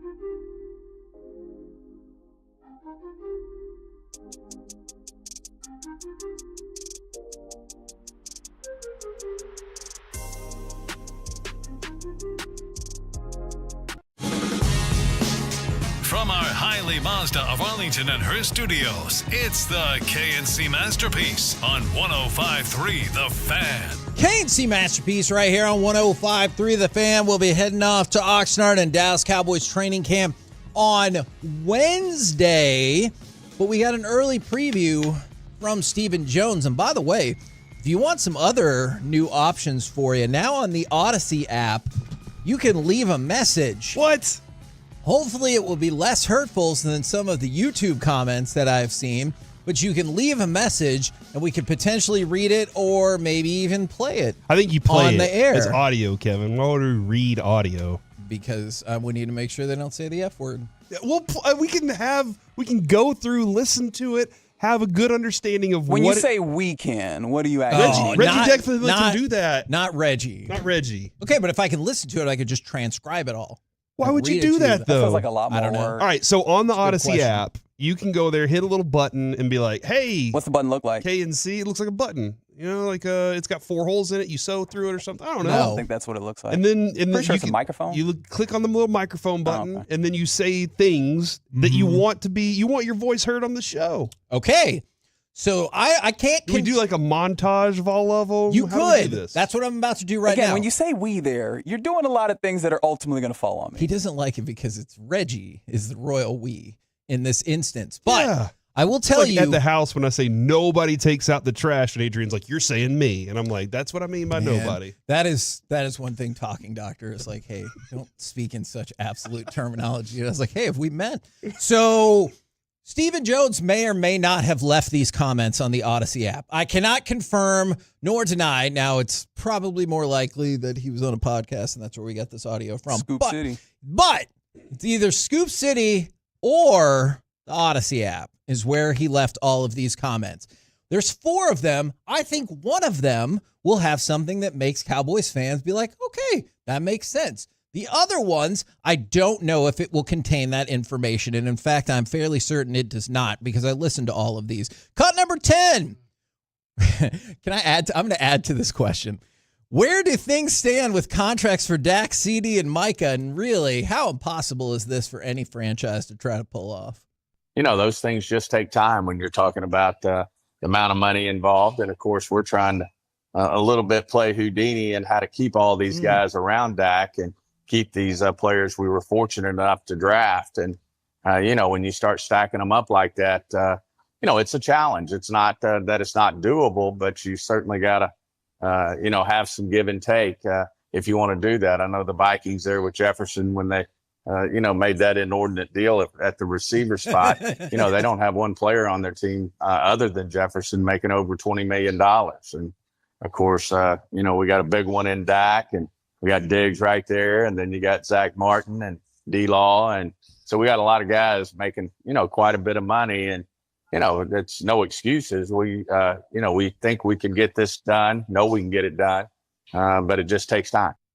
Kevin, the definition of inordinate is not within proper or reasonable limits. So they're saying Justin Jefferson's deal is not within proper or reasonable limits. I'm glad that you said that. Let's take a look. I decided to check this out. It's inordinate because he makes $35 million a year. Guess who makes $32 million a year? A.J. Brown. Is it not somewhat reasonable to say that Justin Jefferson is $3 million better than A.J. Brown? Also, Amon-Ra St. Brown, who I have it on good authority, some people think is one of the best receivers in the NFL, makes $30 million. Is it therefore not unreasonable to think Justin Jefferson is $5 million better than that player? I think by inordinate, they mean you crossed the threshold of what we wanted to pay. What he really meant was Stephen Jones was like, I thought we all agreed we would cap receiver contracts at $30 million. But then the jacknuts over at the Eagles gave A.J. Brown $32 million. And then the Vikings had to go $35 million, which probably means the Cowboys need to go $33.5 to $34 million. And I don't even know if that'll be good enough. So that was not necessarily inordinate. It's closer to what a number one receiver should be paid. It's very ordinate. If the best receiver in the league gets more money than the other receivers in the league. That is how it works. And then on top of that, he kind of also threw out the, look, man, when you draft as good as we drafted. I will say this. Whenever you have this type of talent, you have to think to yourself, can I just go find more of that talent in the draft for a cheaper price? Do I have to pay this? Well, they answered that question when they re-signed Dak after a season whenever he had the injury, right? They said, well, yes, he's injured. It doesn't matter. We're going to pay that guy, that quarterback, because that's just the running rate for quarterbacks. So they are in this spot now where they're like, can we find another Micah Parsons? Can we find another CeeDee Lamb? And so far, their roster doesn't look like they have found that much more talent, especially when you look at like the defensive line. You're like, what is going on there? When did Justin Jefferson sign his contract? Was it before or after the draft? I know A.J. Brown was well before the draft. I don't remember. I'm so sorry. The thing that I'm getting to here is this. June 3rd. Okay, so after the draft, you knew that he was going to get $30+ million. Yes. Whether it was 32 and a half, whether it was 39, you knew that he was getting that much money. You know where the market's going. Unless this, I will throw this out as a possibility. I don't believe this, but a possibility.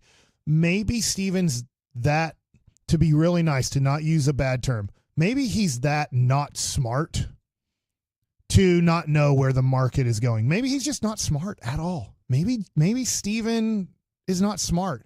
But I'm going to say that I think he is smart enough to know where the market's going.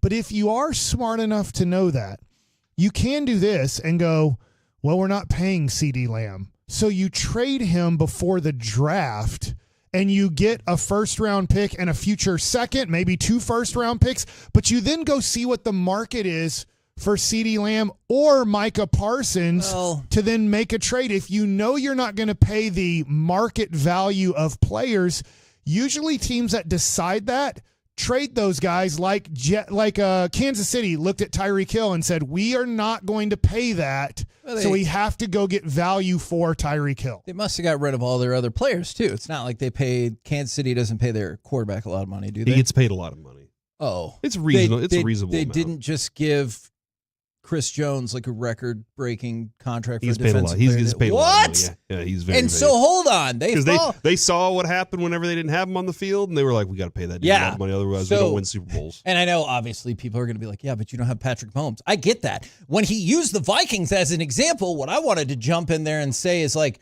right, and the Vikings had a quarterback that they're like, hey, he's pretty good. Like, I don't know if he's that good. Maybe we should move him on down the line. He just doesn't seem very smart. But I think Steven is smart. Steven, if you're listening, I think you're smart, but you don't sound smart. When you do these interviews, you don't sound smart. Now I'm going to take you to cut number 12, Corey, because this cut is amazing. This is the cut I'm thinking of. Half of it is going to make you mad. But then I think the other half, he will say some things that are encouraging to Cowboys fans. Take it away. Cut number 12. At the end of the day, a lot of people want to, somewhat be critical of the organization, of Jerry and myself, of Coach McCarthy, of our team. And, of course, Dak being the quarterback gets the brunt of it. You know that, Chase, of our success in the playoffs. But at the same time, you got to, certainly recognize that we've won 36 regular season games in 3 years, which, of course, we're playing 17 now. I think the Patriots may have done that, doing it in 16 games on a 3-year run. But, we're having really great success in the regular season, and there's no question. I understand the criticism from our fans. I understand criticism from media. We all understand that, in terms of not winning the big game in the playoffs, and we certainly got to take that next step.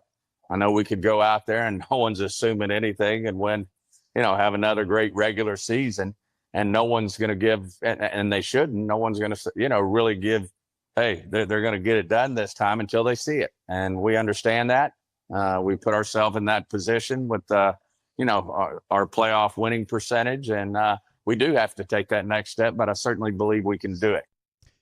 All right. From the 817, shame on Kevin for walking over the iconic at the end of the day. I'm sorry. My get by if we don't hear at the end of the day, Yeah, Kevin. classic media bias. I apologize for that. But you do see in the front of that clip, he's like, hey, we did something in a regular season only the Patriots can do. And you're like, right.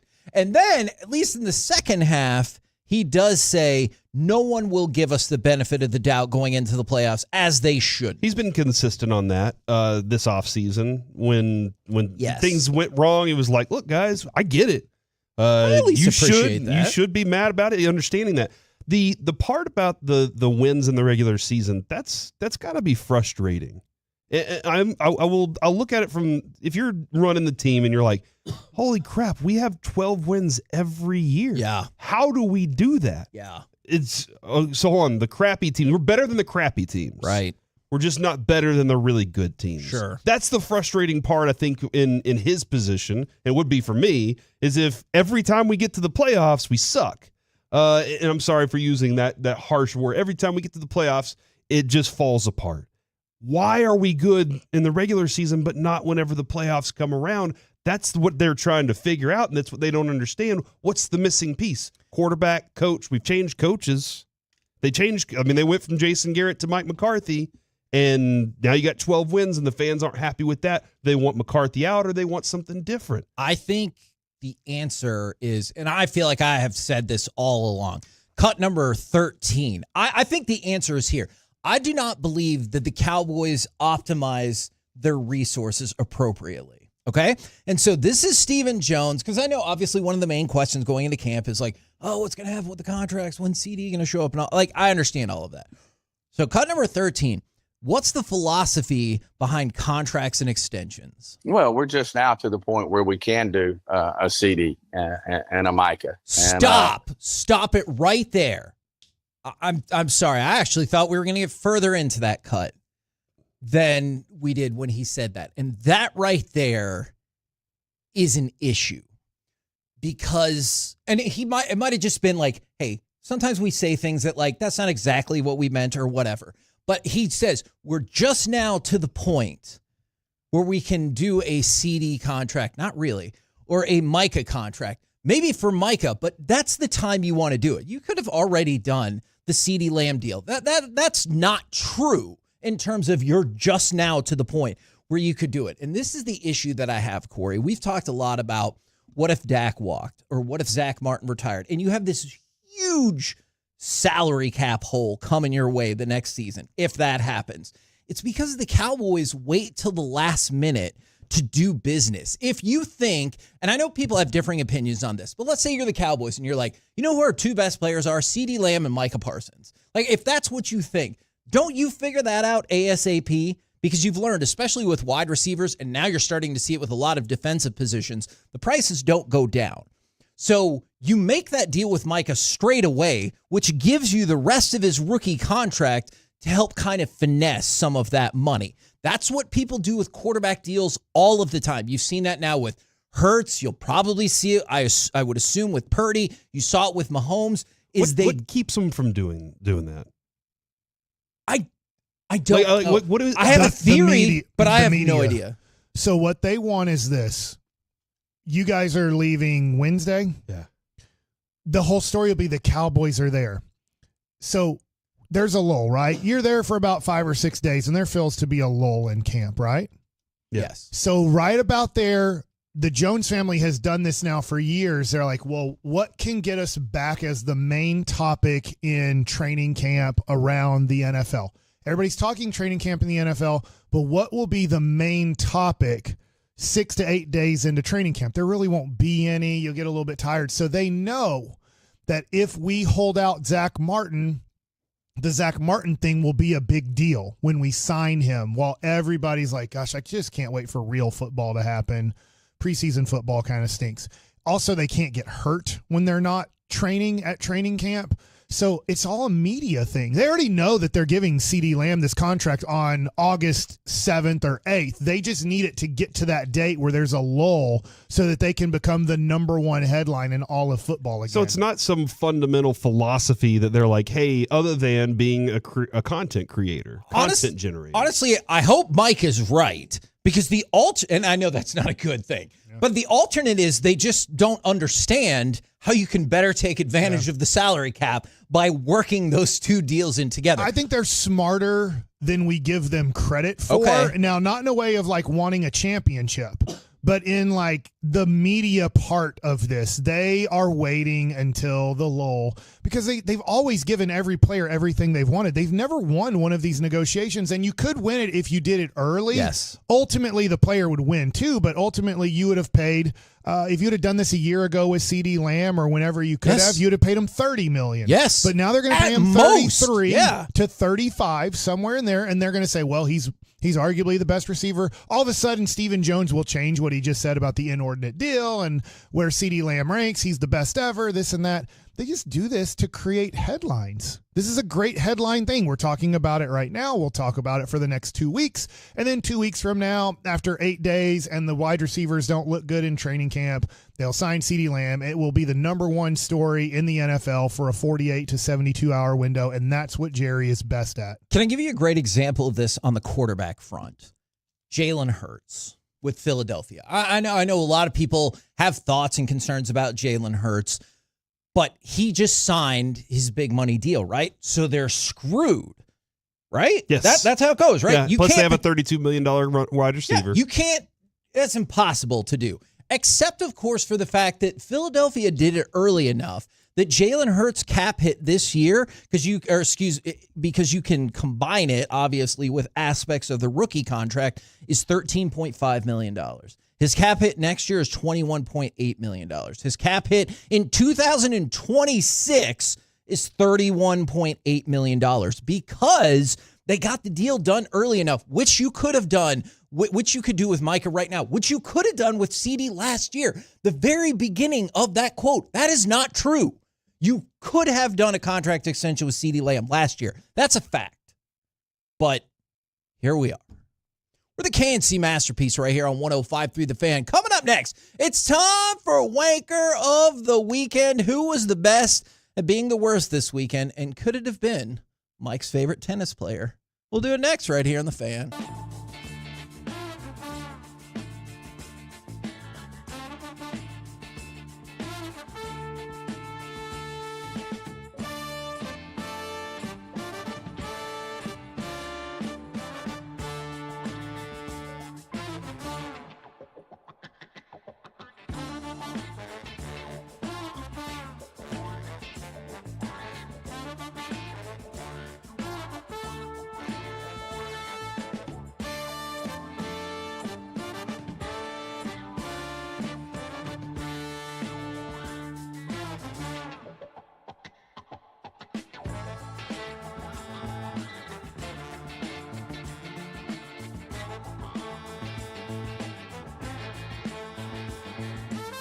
Uber Eats has low fee products? I gotta remember that. Well, you know, they say in order to remember something, you have to forget something else.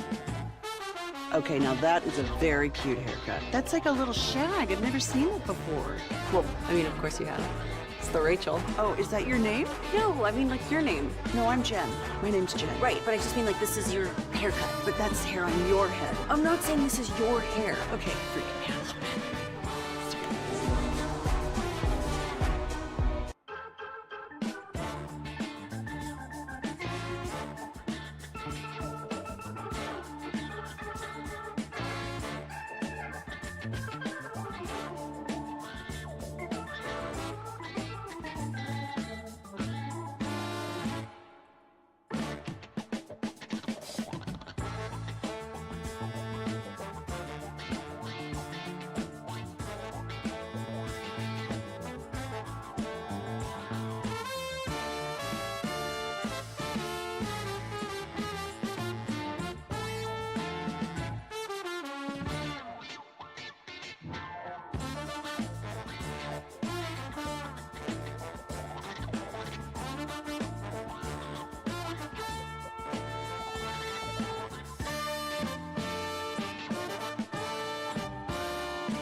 This segment of the KNC Masterpiece is also brought to you by Cars for Kids. Donate today at krd-fm, and is brought to you by Frankel and Frankel. If you've been injured in a car or truck wreck, call Frankel first. That's 214 or 817-333-3333. With Frankel and Frankel, there's never an out-of-pocket cost, and they only get paid when you win. That is Frankel and Frankel, the go-to car and truck wreck attorneys in Dallas. Thor will pick him up. Cole all over Steph. LeBron drives for the lead. He puts it in. KNC Masterpiece right here on 105.3 The Fan. That was the United States beating former Duke player Luol Deng in South Sudan. They were favored by 45 points in that game and needed that bucket right there to win the game by 1 point. It's tough to be favored by 45 points, Kevin. I would agree with that.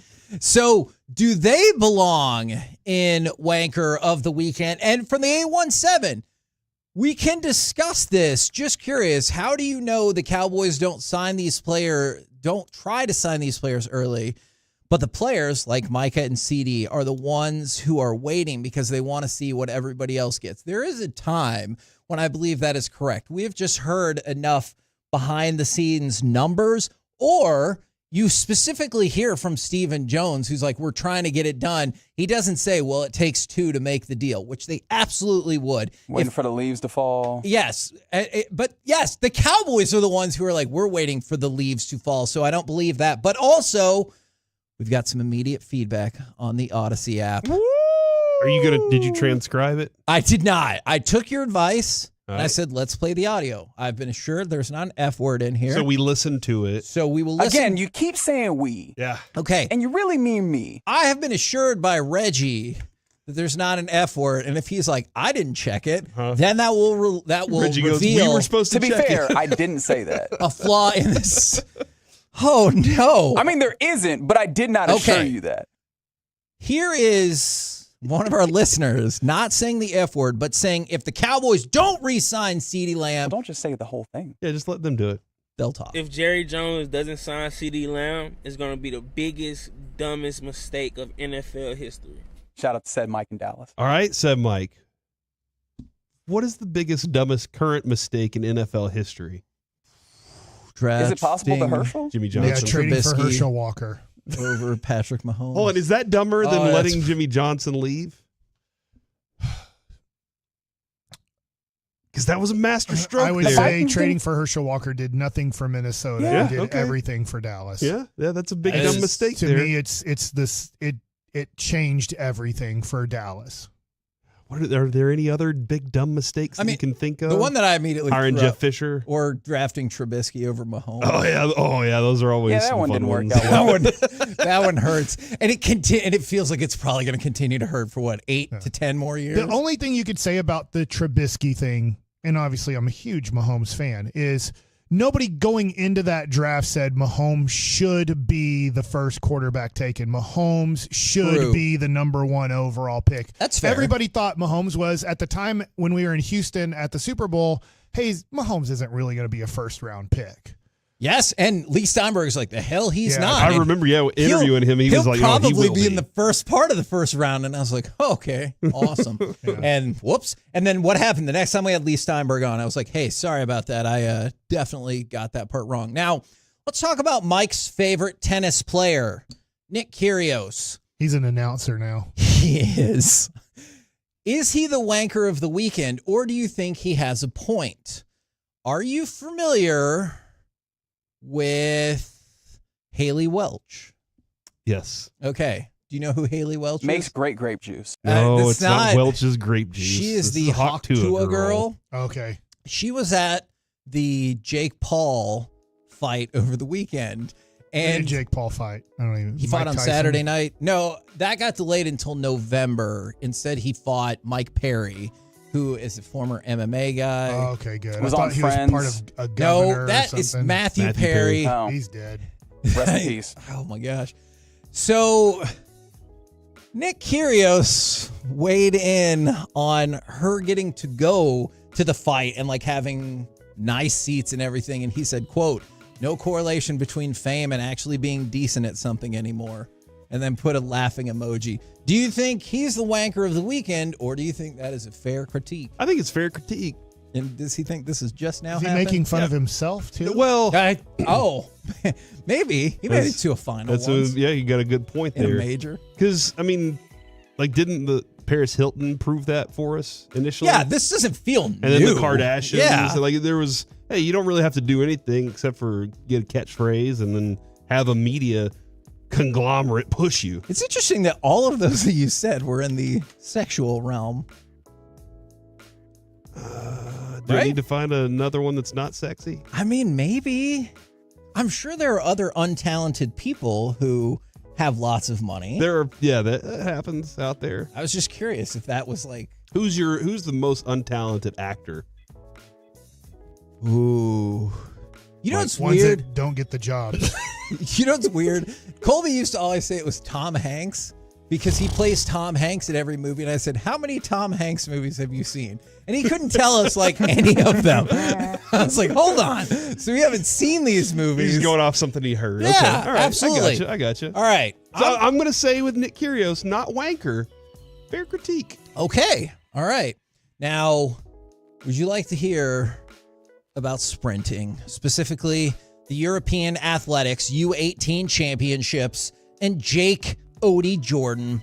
He's a 16-year-old British phenom. He's phenomenal. That means. Is he better than our guy? What was our guy, Quincy? Quincy Wilson? Probably not, because he understands that when you run the race, you should probably run the entirety of the race. This is the 200-meter dash where, well, Odie Jordan decided to pull up, which happens in some of these heats, but not. Deshaun Jackson. Yeah, don't do it too soon.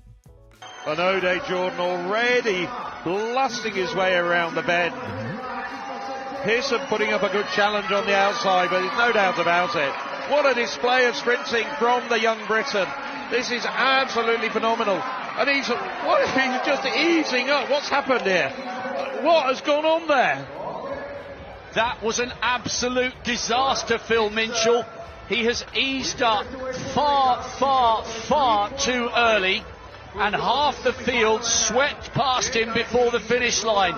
This is going to be a lesson learned the very, very hard way. That is the hard way. It. Yes, he was whooping these people's asses. And then with, I don't know, 30, 40 yards to go, he's like, I'm just going to ease up. He ended up finishing fourth in his heat. Eliminated. Yes, and he got eliminated because all these people ran past him. Yeah. I feel like the Brits are the best announcers for these particular moments when something just goes horribly wrong. Because they sound like they're scolding you. Yes, they are. And did he already set up both of them, their amazing word power when they said he was lusting around the bend? That's what he said on the first turn. And it was like, oh, it's a disaster. That's why they know English, you know? Better than anybody. Yes. They're the English, Kevin. But afterwards. That was an absolute disaster. Afterwards, Kevin, he said, it's okay. It's all good, though. He said, for sure, I could have been sub 21. It's okay. What?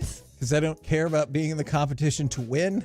He said, it's my fault. And so I guess that's the real factor fair. is, look, that was my fault. I screwed up. I know what I can do to fix it next time. And for a 16-year-old kid, I don't know if he's ever had everybody saying, you know what, we're going to keep running till the very end. He probably is used to just blowing past everybody. True. Or lusting past everybody. Well, you know what? Believe it or not, that gives me a transition into our next story. What? LSU's, let's say, Javian Toviano has been arrested on video voyeurism charges. Oh, no. Now, he's from Arlington. Arlington, Virginia? No, Arlington, Oh, Texas. man. He is a sophomore cornerback for LSU. He's accused of having sex with a woman, which is consensual, and then recording it without her consent. Oh, no. The woman told detectives she found videos of the two on his iPad that were recorded through a clock with a built-in camera near the bed. Not good. Yeah. And she said that he had done this in the past. With other women? No, with her. Oh, with her? And so she was like, no. And then he did it again. And so now he got arrested. You got to ask, right? Yes. Well, I mean, I feel like the story definitely tells you yes, Corey. And if she says no, that doesn't mean go ahead and turn on the clock video. It does. No, look, there's probably not a lot of instances where you're like, I'm going to turn on the clock video. TikTok every time. Give me just 1 second. Let me go over to my clock here. I get what you're I doing. got to wind right this there. thing up real quick. Wind up. So you can keep track of how long it was. You guys want gymnastics, soccer, or baseball? Sheesh. Soccer. Go ahead. What's a fish cake? Because it doesn't sound good. It doesn't. Well, like I had salmon last night. crab cakes are good. Crab That's cake is true. good. I do like Mike. I like crab cakes. Oh, I just don't ask what's in them. I'm like, Crab and it's bread. delicious. So fish That's cake it? is like a No, crab there's cake, other right? things. Yeah. Just with fish in it instead. Sometimes the binding ingredient is mayonnaise. why did you tell him? See, that's why I don't want to. Why did you tell him? I said sometimes. It You doesn't can't have taste to it. be. It's just a binder. Yeah, for you, it's butter. It's like mustard Okay, on a good. brisket. You don't Stop taste it. saying It's just- words. What? It's just glue. It's not going to help him. So there was a match between. You don't like wine, but sometimes wine is in things. That I did know. I actually asked it at TGI Fridays once. All right. I seriously did. I know you said all right, like I'm joking. I'm not joking because they're like, hey, it's the Jack Daniel's chicken, and I was like, hey, Can it get me drunk? yeah, a little bit, Alcohol. Corey. Beer I'm not beverage. gonna lie. I don't know. That When you is see- what I asked. When you see the sizzle, that is the alcohol Okay, cooking okay. out of the Look. deal. I can admit that I did ask that question. What would happen if you ate that and you did get drunk, though? That's a great question. Sue. I'm not sure.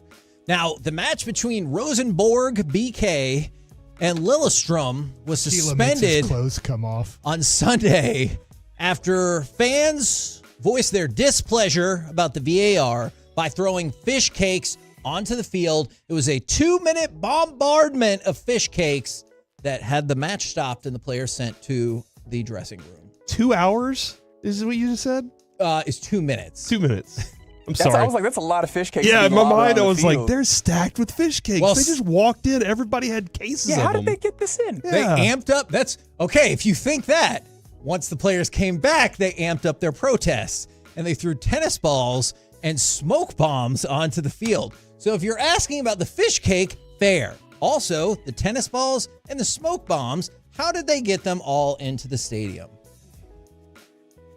They and I made it still there. don't know what a fish I feel cake like is. security. It's basically a crab cake. It's a with crab fish. cake. It's just Yeah. fish. Okay. It's fine. It tastes like a fish stick. Oh, yeah.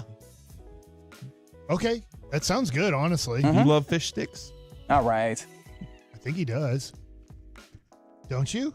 I dip it in tartar sauce and ketchup together. Together? Like, yeah, I mix up tartar sauce and ketchup You together. might be doing a lot there. I'd like doing that with Long John Silver's fish, too. Long John Silver still in the game? Sometimes I like swear to God, if you don't Sometimes I mark like to that. use both the fish stick and the cocktail sauce. You know, Cocktail? Yeah. I like tartar sauce better. I do like cocktail sauce, but I like it with... Just deal with it. I like it better with, like, let's say... Okay, T.O. fried shrimp. We're the Kansas City Masterpiece right here on I will go check 105.3 that The now. Fan. Coming up next. If you have any thoughts on what just happened, That's gonna be go our ahead next and go to promo. the app, hit the button, and say the thing. Yes, and just don't say the F word and stuff.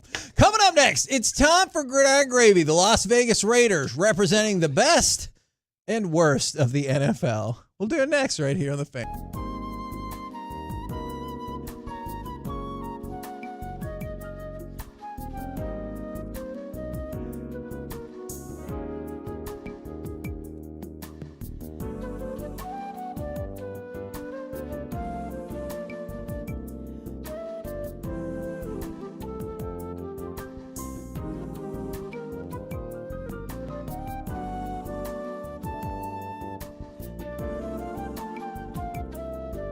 Do you think it's true that you've got to forget something else to remember that Uber Eats has groceries? No, that's absurd.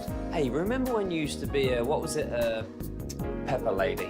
Pepper Lady? Wasn't it Cinnamon Sisters? Basil Babes. Saffron Squad? Nutmeg Maidens? Paprika? No, Nutmeg Maidens? I just said that. Was it Spice Girls? Doesn't sound right. Was it Saffron Squad?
Uber Eats has Lola V products? I gotta remember that. Well, you know, they say in order to remember something, you have to forget something else.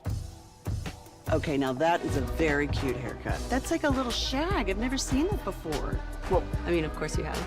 It's the Rachel. Oh, is that your name? No, I mean like your name. No, I'm Jen. My name's Jen. Right, but I just mean like this is your haircut. But that's hair on your head. I'm not saying this is your hair. Okay, freaking me out a little bit.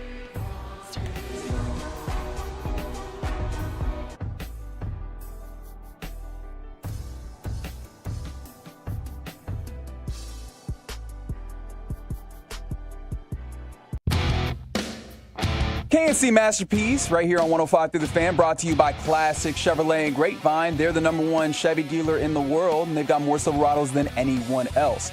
This is Texas. This is Classic Chevrolet. Relax and enjoy the difference, and based on new Chevrolet registrations 2023. KNC Masterpiece back here on 105 Through the Fan, where, yes, for the people that are asking, I really did worry about the Jack Daniels dishes at TGI Fridays years and years and years ago.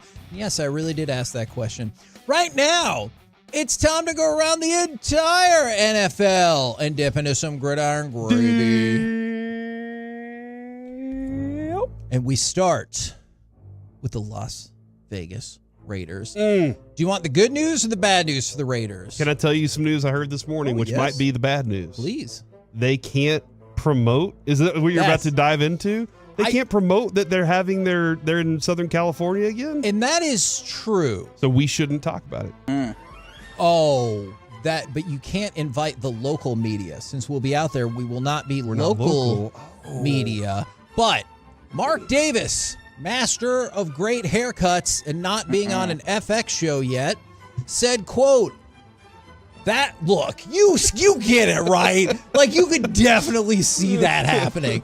Quote, that's where we're having camp, but the Chargers and Rams have the ability to block us from promoting it. It's fine. It would be really nice if all the fans could be there, but whatever. Like I said, the Chargers and Rams have that ability. Now, I know you might have thought, surely you made some of that quote up. I did not. So he's like, whatever. It's about team bonding. Who cares? What it is all about. It's team bonding. Man, can you imagine? Smashing watermelons. That is, yes, with Gallagher. Running off into the beach, in the water, in the ocean, and swimming. That was the thing we did. Can you imagine how quick the Cowboys would move their training camp if they were told they could not promote or have fans in Oxnard? Like, I probably wouldn't even be able to finish that sentence.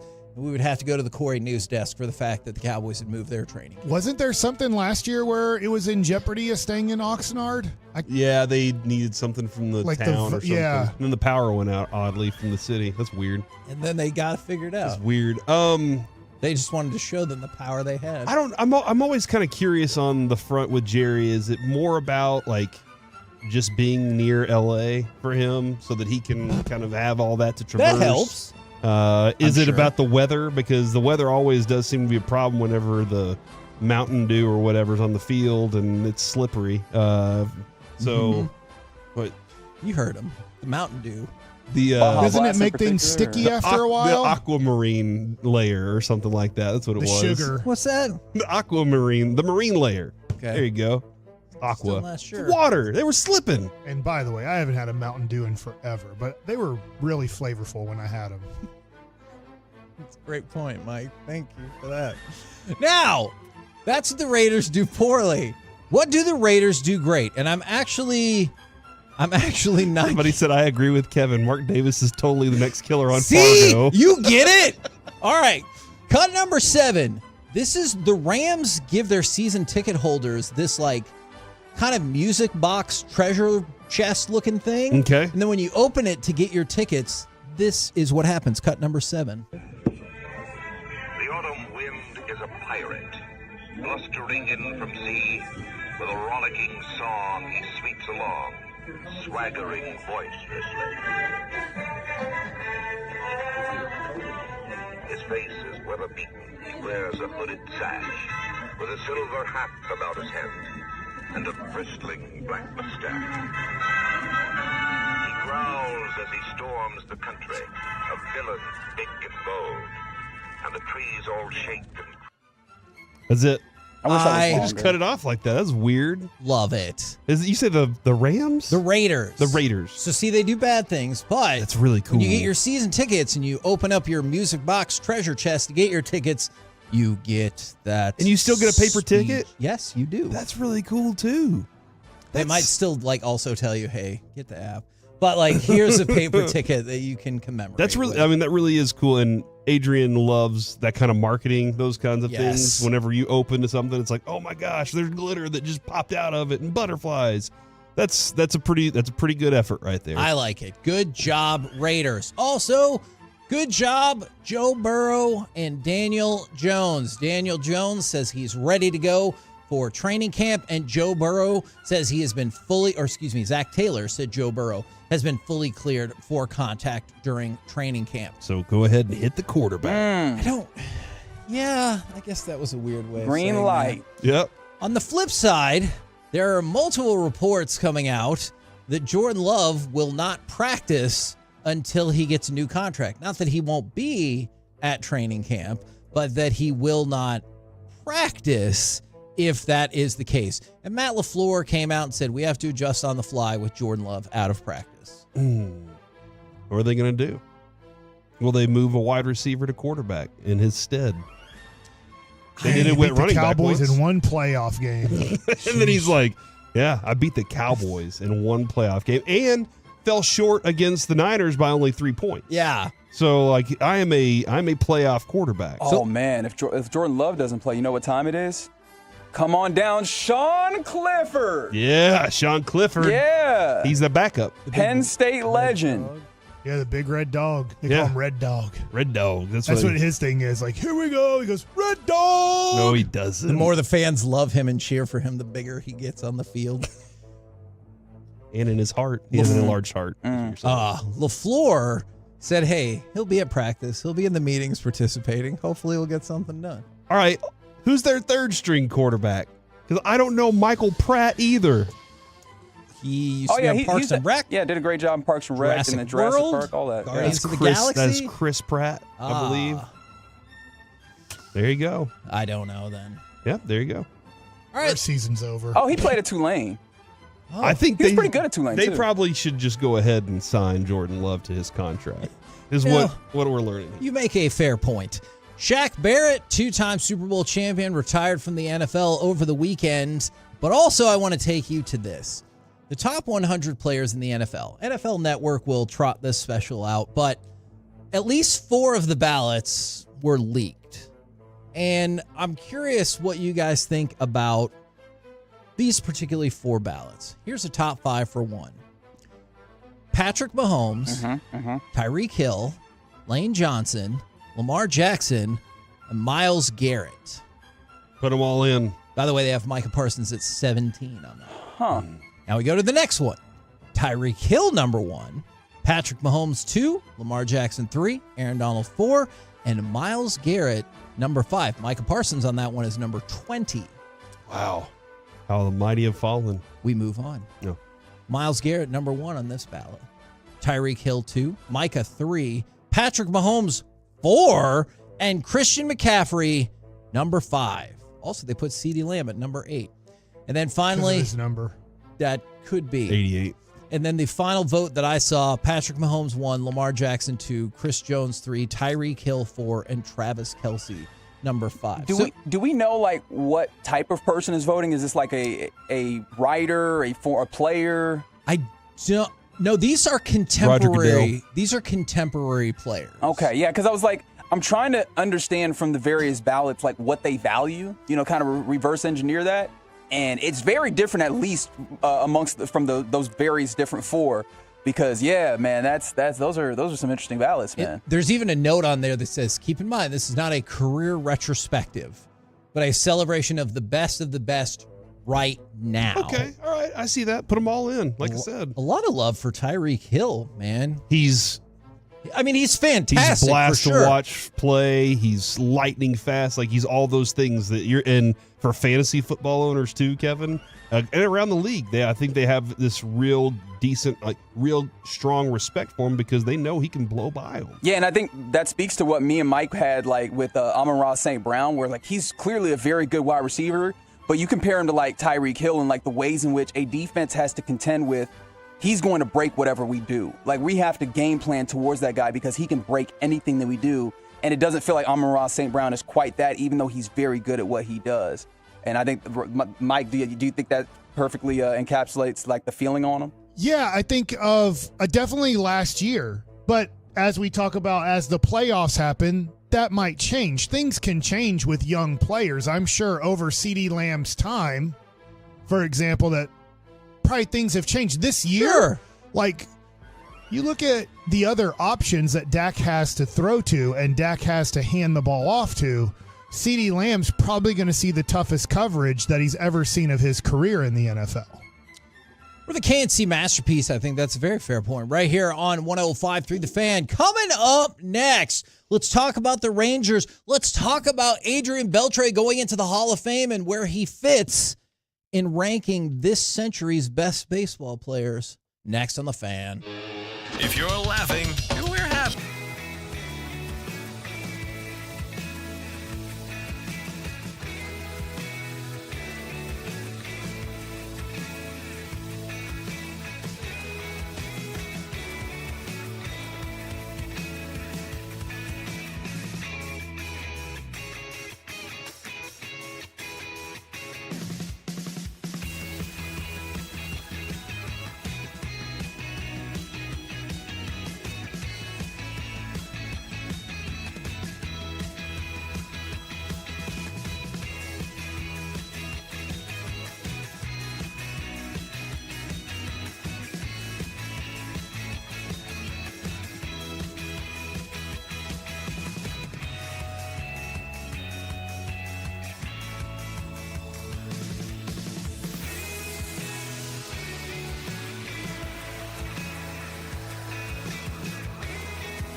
think it's true that you've got to forget something else to remember that Uber Eats has groceries? No, that's absurd. Hey, remember when you used to be a, what was it, Pepper Lady? Pepper Lady? Wasn't it Cinnamon Sisters? Basil Babes. Saffron Squad? Nutmeg Maidens? Pre-curb? No, Nutmeg Maidens? I just said that. Was it Spice Girls? Doesn't sound right. Was it Saffron Squad?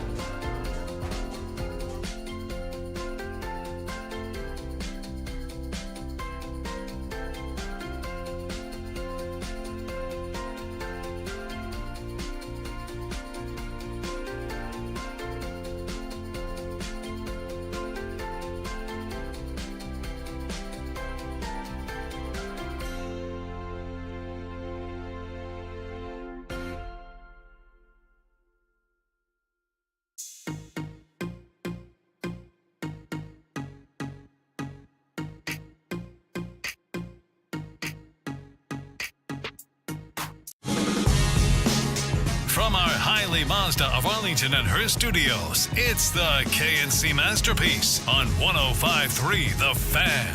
KNC Masterpiece right here on 105.3 The Fan. We are going to talk about the greatness that is Adrian Beltre. But before we get to any of that, the reports are in. I got it. Spencer Dinwiddie Oh! is now a Dallas Maverick on a 1-year deal. Were you chasing that down? That was during what the I was break? doing, so the Okay. news desk would be taken care of. Very nice. You didn't say it so enthusiastically that we could like replay it for the big breaking Ooh, news. that's true. Yeah. Like you just made it sound like you're not happy about You, it. minutes ago, you said he'll be a great, one of those three guys will be a great cheerleader for the team. Towel waiver. It was Dinwiddie, Dennis Smith Jr., and Talon Horton Tucker, and you're like, meh. I agree. Now let me ask you this. Do you like Dinwiddie better than Hardy and Exum? Because if you do, then those are the guys that will be the towel waivers. That's a good question. Not Hardy. Not Hardy. Sorry. Maybe Exum. I like Exum's length and some of his abilities, but there was some inconsistency. I don't know if I think there's some good comfort between Luka and Dinwiddie for sure. I'm interested to know Kai's relationship with him. But I think there's some comfort there, and he understands what his role would be if he comes to this team. I just want to, even if it's a fake promo, I would love to hear Corey going, breaking news for the Mavs. That's what they did. Like, that's what it felt like. Your reaction you know what? to that just All right. Hey, was. go to the app, click on the microphone button. All right. Tell me how much you like the it. shiny red microphone button, and think either it's rad. tell us how much you liked this move, the Spencer Dinwiddie edition, or give us your breaking news, how you would break that news. Would you go, hey, breaking news? Yes. Like that? Or how would you do it? So if Corey's detailing of the signing wasn't satisfactory, how would you have done? I am so in on that. I think we have the potential for at least a once a week segment. How would you have delivered the news differently? Where we go and get calls off the Odyssey app for like how you would have replayed this. I news. was rolling in a little late on this, so you guys didn't know I already knew as I was heating up these rib strips that I made over the weekend. Oh. And I was offering some to Carter and Reggie. You guys are also welcome to them as well. Now, He averaged 3 points and 1.5 rebounds and 1.5 assists in the playoffs in 5 games for the Lakers. You need it. When the way the NBA is going, give him a 3-year, $45 I remember he was deal. like, going to the Lakers is like, going to dad. And dad's like, But Now he's going coming back to Mavericks would mommy. be like going back to mom. Well, yeah. So we're the mom. The warm embrace of the bosom of the Dallas Mavericks. All right. What did I say? 3-1-1. Can't believe I've only been back 2 hours. Yeah, he also had one personal foul a game in the playoffs. I don't need to know everything that he did with the Lakers. Kevin doesn't love the Mavs. If I add up, Was that your take? How many if texts did he I have? add up his blocks and steals in the playoffs, Stocks it is goes what they call 0.6. them. Right. We get to 0.6. 0.6 stocks a game. Not everybody has 0.6. Technically Yes, correct. That's true. Thank you. Adrian Beltre. Yep. He went in to the Hall of Fame over the weekend. Now, I want to play you a couple of cuts, but also, Corey, you gave me an answer to this question, and I think you might be upset about the list. All right. Ranking the top 25 MLB players of the 21st century. Obviously, ESPN has been putting out their greatest list of athletes of the century, and it feels like pretty much everybody hated that list. But, maybe I'm off base about that. So they decided, let's double down and go into the specific sports. and they put together their top 25 baseball players of the 21st century. I want y'all to ponder where you think Adrian Beltre might fit in that group. However, first, let's play cut number 4. This is Adrian Beltre on Playing with the Rangers and with Elvis Andrus. Thank you to all my teammates in Texas. You guys made me feel welcome since day one, especially Mr. Ranger, Michael Young, Ian Kinsler, Nelson Cruz, Colby Lewis, Mitch Moreland, Jinsu Chu, Chirino, Prince, Napoli, all of you, thank you. The things I forgot, but I cannot forget one of my favorite teammates all the time, my compadre, Elvis Andrus. Wow. You're paying my bud, but I really enjoy playing beside you for so many years. That was so much fun. Even though you want to catch every freaking fly ball just to help your fielding percentage. Unbelievable. Help your fielding. Yeah, I love it. And then David Ortiz came up and rubbed Adrian Beltre's head. That was disrespectful on his Hall of Fame induction day. I felt like he was going to be okay. He was like, you just wait. I'll punch you afterwards. I can't do it in public right now. Actually, I guess that is true. And then we had a discussion about Felix Hernandez earlier. Let's get one more from Beltre while Mike might be constructing his list. Talking about Felix Hernandez and their battles facing each other. I got the chance to play with great teammates, especially that are here today. Some of my favorite teammates, Raul Ibanez, Richie Sesson, Ken Griffin, and some guy that call himself King Felix. And to that guy that call himself King, I love playing with you, but I enjoy hitting against you even more. That battle on the baseball field was my favorite by far. Even though some people say that you won that battle because you made me look really bad and I had swing strikeout, that you keep posting on social media, you know what I'm talking about. But they said that, you're as good or as bad as your last pitch or your last at-bat, right? My last at-bat, remember, against you was a homer, right? So I know who won. Good pitch. Good pitch. Good pitch. I love it because you have the Hall of Fame podium. You can do whatever the hell you want. So that is fantastic. It's just really awesome to see. I know he bounced around to several teams before he came to the Rangers, but somebody who was here when the Rangers were, obviously doing significantly better, made a bunch of huge contributions. It feels like Adrian Beltre became a Hall of Famer with the Rangers. He came here to be the piece to get him the World Series at third base. Right. I mean, Michael Young is as great of a Ranger as he was at third base. He was out of position. It was a little tough. And so they said, we need a real, true third baseman so Cliff Lee doesn't throw his hat up in the air whenever an error's made over there. And so he comes here and he's like, Michael Young's like, I'll play first then. And Kevin, you were like, hey, he having that much range on one side of the field, not great for us. Yet it turned out to be the greatest thing. And the invention of the shift. shift. And the invention of the shift happened. But yeah, man, he was the driving force for the last 4 years. You know what's amazing? Since he didn't really play in the shift era, he kind of did right at the end. We don't have a lot of plays of him at shortstop. Like in Can you imagine what those were like in today's whoever it is who's like a premium third baseman 10, 15 years from now, we're going to see some highlights of them playing shortstop, but they're still considered a third baseman. Does that make sense? Yeah, that is an interesting. When they show all the highlights of Beltre, now You maybe never get it's to see him. intentional. Maybe Yeah. he did make some great plays in the shift at shortstop, but they just refused to show him because then you're like, wait, did he play short too? Now, where does not Elvis Andrus. Where does he doesn't make the top 25? Where does Adrian Beltre rank among the great players of the 21st century? And the criteria for this is you only get credit for things that you did in 2000 and after. Oh, okay. So even if you played in the 2000s. So when he was playing in 1985, it doesn't count. True. Gotcha. All right. I think there's two guys that I think are battling for number one. Okay. And maybe there's another one. My top three includes some form of Trout, Pujols, and Miggy Cabrera. Those are my three guys that I just go, they set the standard for baseball. I think you're right too. The other one that I put though in the top three that I pushed Trout to 4 for now is Ichiro. Because Ichiro started in 01. Yeah.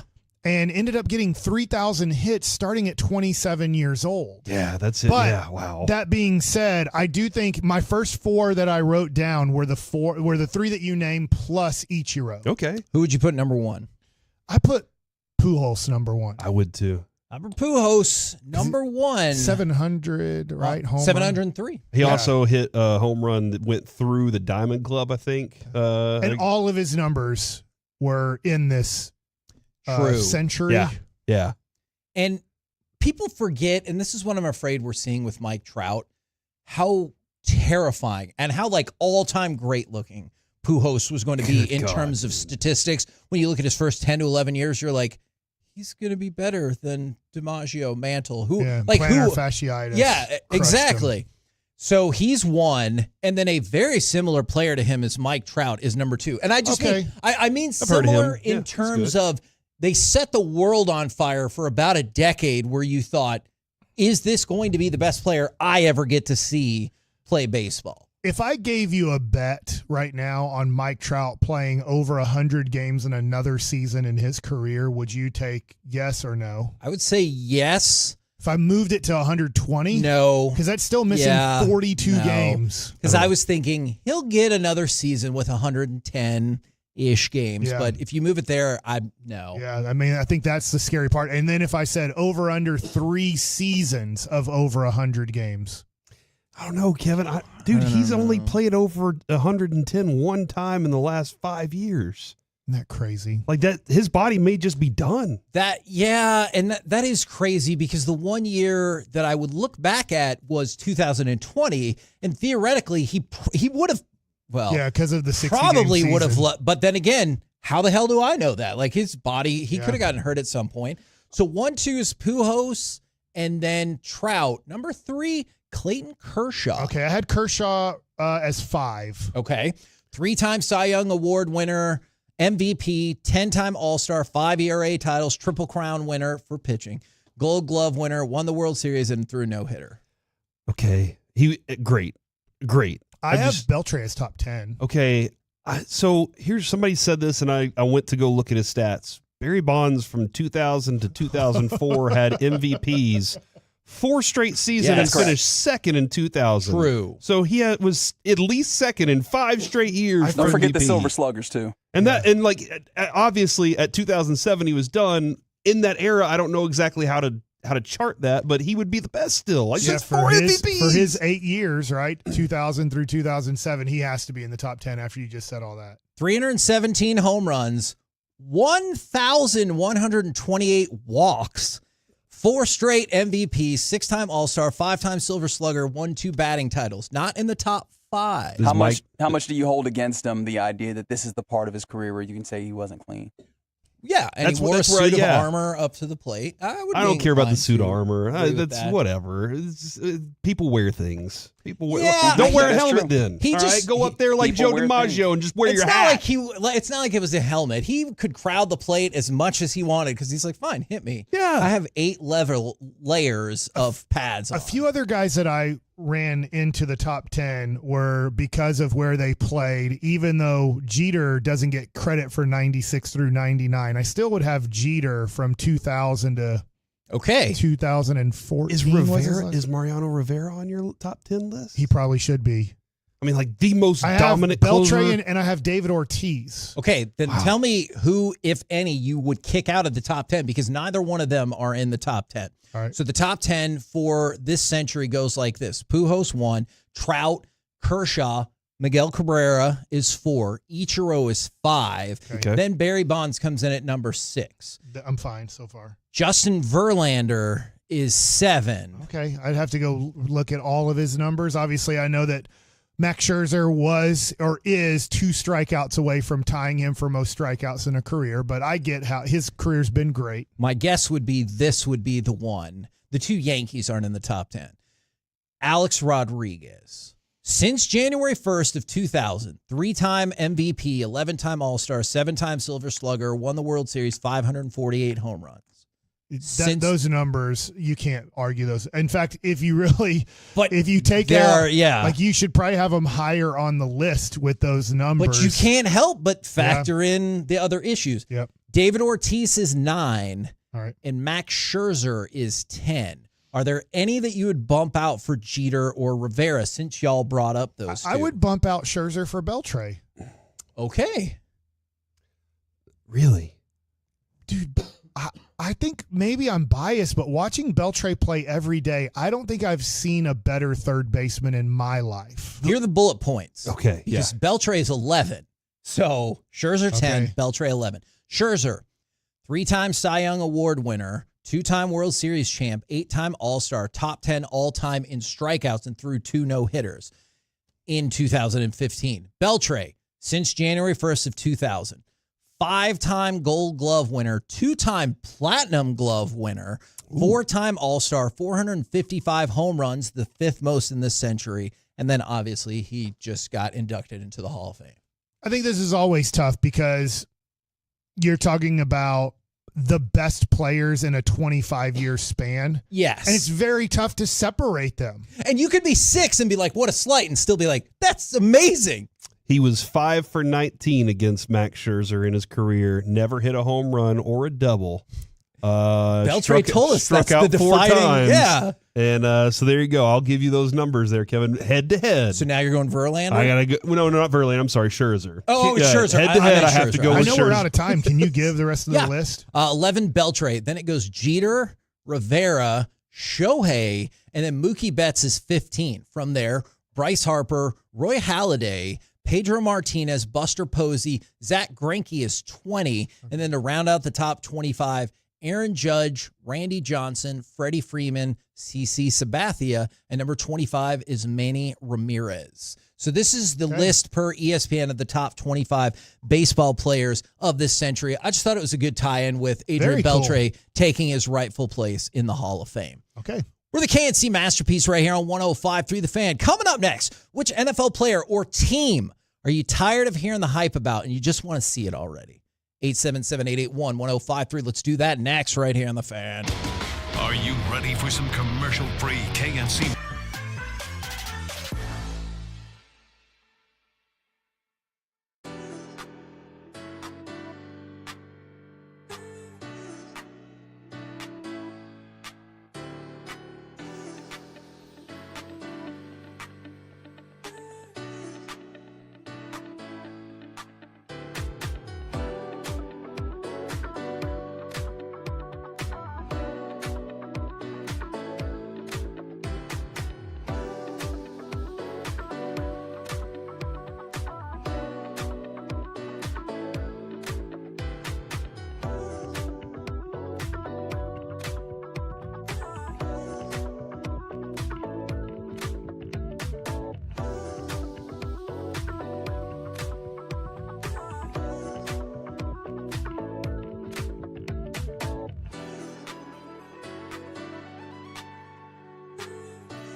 Uber Eats has Lola V products? I gotta remember that. Well, you know, they say in order to remember something, you have to forget something else.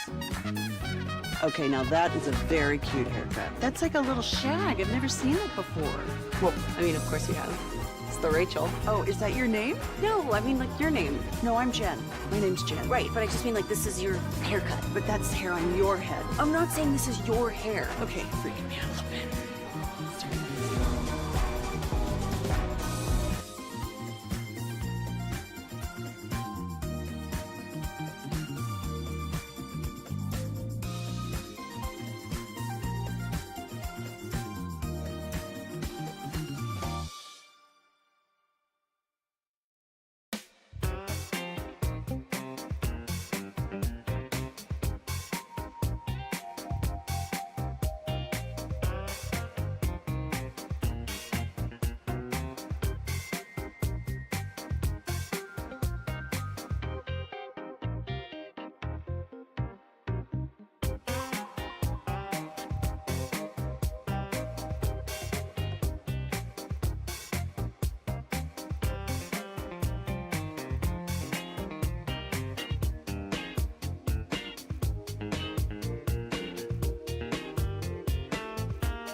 Security.com.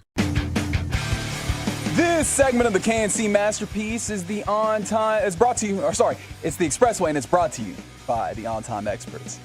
Rolling to his right, sets his feet. There's the screen to Eckler, makes the first man miss, and there's Eckler, left sideline to the 20, 15, 10, lowers the shoulder into the end zone. Touchdown, Chargers.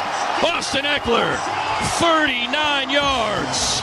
KNC Masterpiece right here on 105.3 The Fan. And yes, that means that Justin Herbert is going to be really high on my list as we dive into this next segment. So essentially my question for y'all is, which NFL player or team are you tired of hearing the hype about and you just want to see it already? The Browns. Ooh, okay. I feel like looking at this, I was going to bring this up. I think in the C block, the Browns are listed as the best front seven, the number one front seven in the NFL. Yes, and that is definitely an interesting point worth getting into. Now, right here, it kind of started with their Bears cornerback, Jalen Johnson. He said, I'm tired of just having upside and potential. I want to be in a position where we actually go out there and we are that. Not just what we're projected to be. And so I think there's probably a lot of individual players or teams that kind of fit that category. And for me, Justin Herbert leads the list because I have no doubt that he has a ton of talent. One Rookie of the Year, and since then he was a Pro Bowler one time.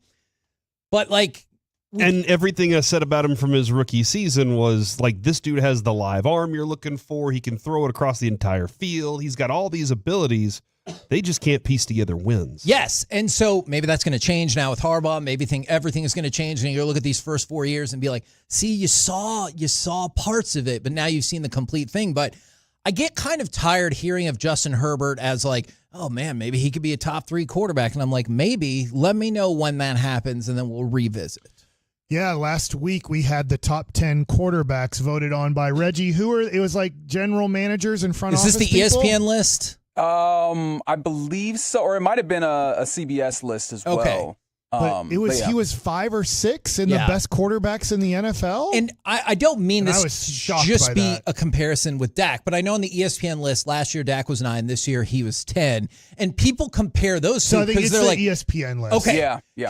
and people are like, well, what the hell has Justin Herbert done to really Goff was 9, I think. Like to account for that. And so Justin Herbert's at the top of my hype list of that's great. Like, let me know when that's actually going to actually happen. And I guess this doesn't. Caleb Williams is on that list for me. Ooh, interesting. Because I know OU quarterbacks, Lincoln Riley quarterbacks, I guess, and I know what I saw with Caleb Williams, and I know there's elite arm talent, there's a lot of different things that he does very well. His ability to see the field, compartmentalize things on this side, move them around in his brain, like he does a really good job at it, and his footwork's fantastic too. I also know that the way Lincoln Riley built offenses for you along your career made it easier for you, and you had a maximum amount of talent. So Caleb Williams drafted number 1 overall.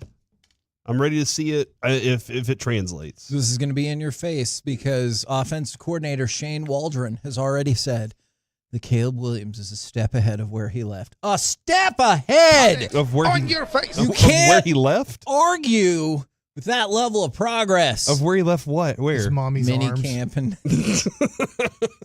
Or maybe that. Like I'm not I as can't concerned speak to about that specifically. part. I'm not as concerned about the part that Mike's talked about. I really don't care if a dude paints his fingernails. That makes zero anything to me. Lucy wants to paint my fingernails. I'm absolutely doing it. So yeah, with the way he interacts with his mom, I'm not concerned about that as much as just being able to take what you did in college and grow from that. And I just don't know if, again, this goes to the right place, the right player in that place. And they already showed that with Justin Fields, they couldn't get it to work. So how's it going to be different with this guy? Is it all on him, or are you going to provide the best opportunities for him to succeed? I see the Cowboys pop up on the Frankel and Frankel injury attorney text line a lot. I guess I'm just not there anymore because I think the Cowboys are just an established brand like the Lakers where they just get talked about because they move the needle one way or another. I don't actually feel like people who cover the sport this year are like, you watch out. The Cowboys? Yeah, the Cowboys are ready to win the Super Bowl. I don't feel like people are saying that at all. I don't think there's any hype on them now. Yeah. It's almost like, so there's no way they're going to be as good as last year. I mean, the only hype is coming from Jerry. Sure. And even that's a struggle. But nationally, there's no hype on the Cowboys. The hype is like, can they still make the playoffs? And it's kind of like 50-50 on if they can make the playoffs. Now, they'll always get a disproportionate amount of attention. Right. So if you count that, then yes. But I don't feel like they're getting the love or the hype this year. Can I ask about this player? Because he wasn't on the top 10 quarterback list, so he's not really getting hyped. But he did get the most money ever for a quarterback, and that's Trevor Lawrence. Trevor Lawrence popped into my head, and what I actually put for that was the Jacksonville Jaguars. Now, maybe it should be Lawrence in particular, but you go back not that long ago, and it looked like, hey, Trevor Lawrence and the Jags are ready to make their way up into the world. And now you're like, are they even the best team in their not that great division? So there's no hype on them right now, but I think that Trevor Lawrence just got a lot of headlines for, I don't know, a week time because of the contract. Yeah, in my mind, they just kind of go back to being Jacksonville. Okay. Unless they're competing in playoffs, they go. The Cowboys can do a lot of things and not be competitive in the playoffs and still be important. The Jacksonville Jaguars go back to being Jacksonville. From the 214 and the 817, they're bringing up, they have just learned that Spencer Dinwiddie is coming back to the Mavs, and this is why you got to turn it on, leave it on, This is about 30 minutes ago. We brought that news to you courtesy of the Corey News Desk. Should we go to the voice message news desk? Is that what you Oh, let's hear it. Okay. I want to hear it. Yeah, we listened to all these. All right, so this is Kevin from Dallas breaking the news for you. Dinwiddie, let's go. Good? Yes? No? That is about the level of enthusiasm that Corey brought to the breaking news. So, Kevin, I'm proud of you. That was not you me. just threw out. Not this Kevin, that Kevin. Oh, okay. I'm very proud of you for just Do you have throwing one that more out. submission? Oh, there's definitely other submissions. Okay, let's hear. Are any of these better than Corey's breaking news where he's like, whatever? I think this is YJG from Dallas. Breaking news. The Mavericks have just acquired new point guard Dinwiddie from the Lakers for 1-year deal. Great. I like it. Dude, everybody's as unexcited as I am. It had elements of my voice in there. It had elements of Corey's I love unenthusiastic Spencer reaction Dinwiddie, to the too. signing. Y'all know I love Spencer Dinwiddie. I loved him when he was here. I mean, he loves Bitcoin.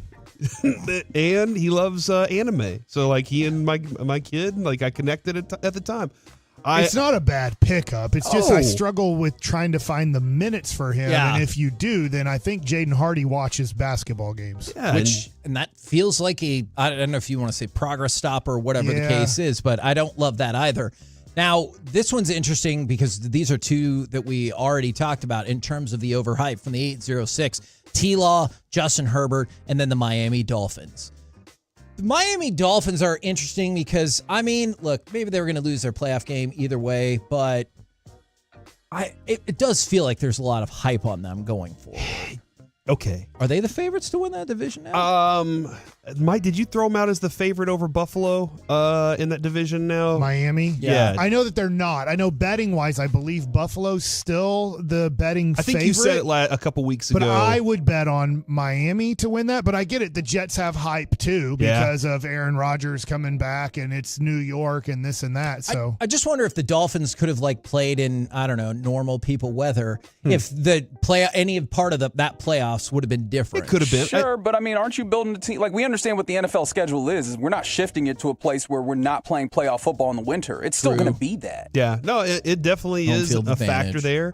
They are built for speed, and that's why they need home field advantage for sure. But I think their excitement is they had the Hard Knocks in season last year, right?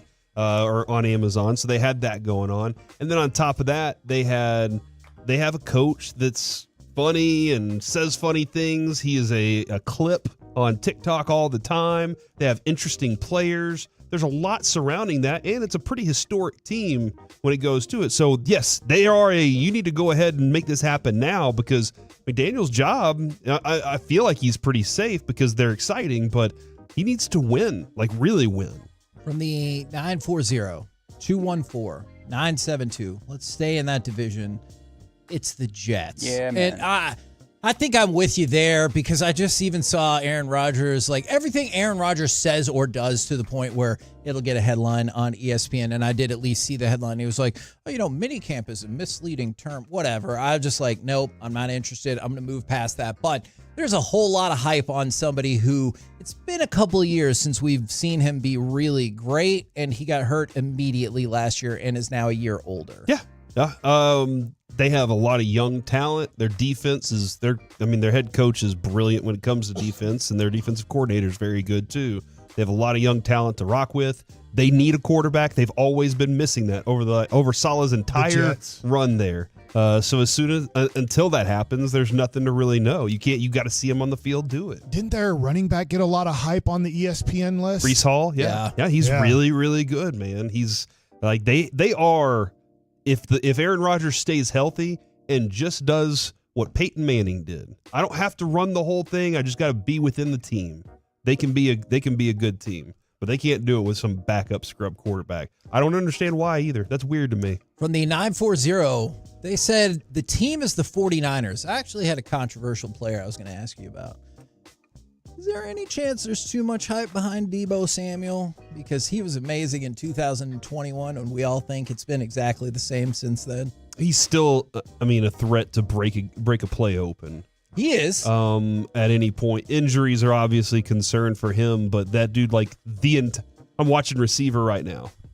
and him and Kittle are on it. And every time they go to Shanahan or Brock Purdy, it's if we can give him the ball, if we can get the ball in his hands, we have a chance to do something special. So I think when it comes to like the rest of the league looking at a player like that, they understand. Like we gotta just like Reggie was talking about with Tyreek Hill. But I understand what you're saying. Like, dude, come on. When it comes to fantasy football, produce for me or get out of here. Yeah, just all-purpose yards. He has been fine the last couple of years because 2021 was obviously unbelievable. He's become their fourth option, though, right, on their offense? I could see that, which is probably what's led to some of the contract strife with Ayuk and everything like that. But I do think the respect he gets spoken about, he's a good player, but maybe a little overvalued. I think also one of the other things, too, Shanahan had to sit down with him and tell him his body, his weight, he needed to make sure that he was at premium condition because the way they use him. He looked at it and said, I'm overusing him. I got to figure something else out. But that dude, somebody from the 4-2-5, still a monster. Like I mean, I don't want to have to line up across from him still. So because you might see him run past me, run through you. In fact, run through me, catch the ball. It's fine. Okay. I'll still be laying on the ground hurt. That is true. That's a fair point. I was just thinking, like, if you had a player that you're like, hey, I got 897 total yards 2 years ago, and then this last year 1,017, and you still get the ball a lot. Yeah, it sounds kind of insane to say, but the production isn't necessarily the point with him. Like it's just a threat or the idea of him. It is a schematic mismatch that he constantly poses that I think opens others up as well. That makes it tough on defenses. Like the threat that he poses makes it tough any week coming in for a defensive coordinator because you go, how do I handle it? Are you surprised then that they have? Sorry, Corey. Are you surprised then that they don't take more advantage of that mismatch as opposed to he can end up as a decoy? I know they have other options for sure. Not necessarily. I mean, there's like was mentioned, they have so many talented dudes they can get the ball to that I think that in addition to knowing that teams are looking at him, maybe makes it a little bit more difficult. But I hear your point. Like the productivity isn't the same as it was in like 21.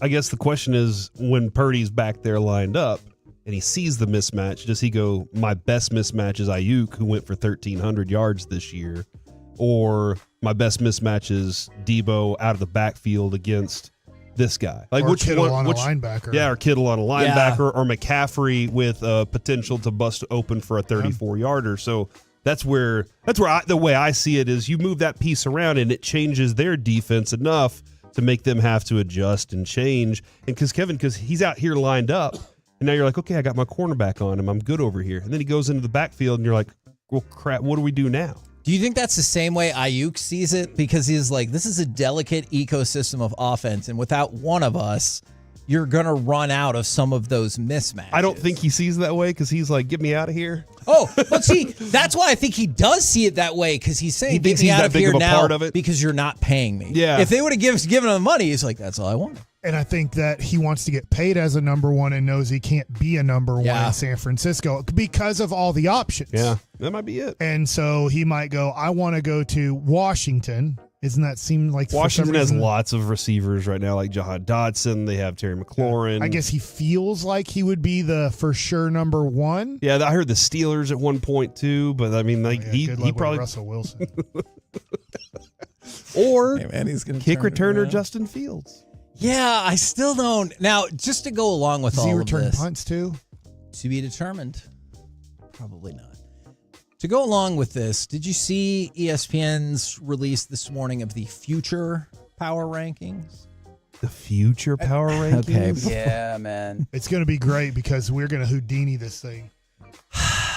It's true. So it's essentially... you know what? I'll take 2060. Yeah, it's a good year. Okay, well, I really should have given you more context. Maybe we can dive into the next this. 5 years, right? Isn't it like a 5 year Is this like window? a decade It's at a time? 3 year. It's a 3 year window. So it's not even 5 2060 years. to 2063. Okay, no, it's the next 3 years. 2024 through 2026. Not, you can't go that far. I mean, you can, but I can't help you with that. I just feel like the 60s is kind of where I'm focused right now. Okay. What do you mean by that? I bet number one is Houston. Number one is not Houston. Whoa. Kansas City. Yes. Because of Patrick Mahomes. That exactly. Number 2 is Houston? No, Houston's actually number 6. In your face. So here's the top 5. And you tell me what you agree or don't agree with. Kansas City's 1. Baltimore is 2. Okay. Buffalo 3. For your Detroit Lions are number 4. And the Philadelphia Eagles, gross, are number 5, because they have listed as the number 1 front office in the league. Then it goes Texans, and you might be like, hey, Cowboys. The Cowboys are not in the top 10. They have too many good players. Well, and they just don't have. Dude, it's interesting. It's interesting that you say that, Mike. The Cowboys are listed as number 14 in the Futures Watch. Front office, ranked 15th. Coaching, ranked 20th. Ooh. Quarterback, ranked 8th.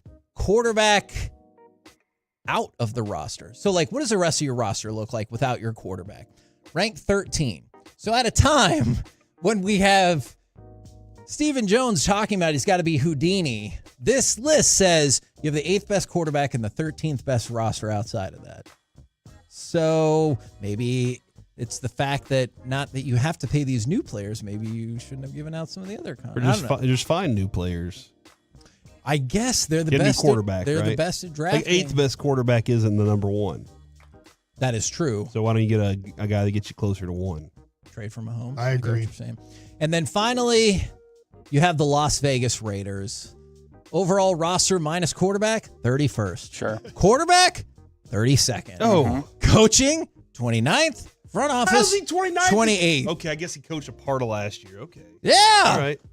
So, could be worse. They're bad. And they can't even talk about their training camp. They can't even promote Not it. in the local area. Which Maybe is, that's good for them. Maybe it's like, hey, guys, we don't want to tell people about this. Until we get this thing all fixed up. Yeah, man. we are going to stink. We're the KNC Masterpiece right here on 105.3 The Fan. Yeah. Before we move on. Oh, my God. Can I play a very important question that came from the voice messages on the app, Odyssey app? Yes. Here you go. This is from Elizabeth in Crowley. I'm sorry, Mike, did you say you go to Long John Silver's? Question mark. I haven't been in a while, but I love Long John Silver's. Then why haven't you been in a while? They have 4 locations left. You said you love it. I do.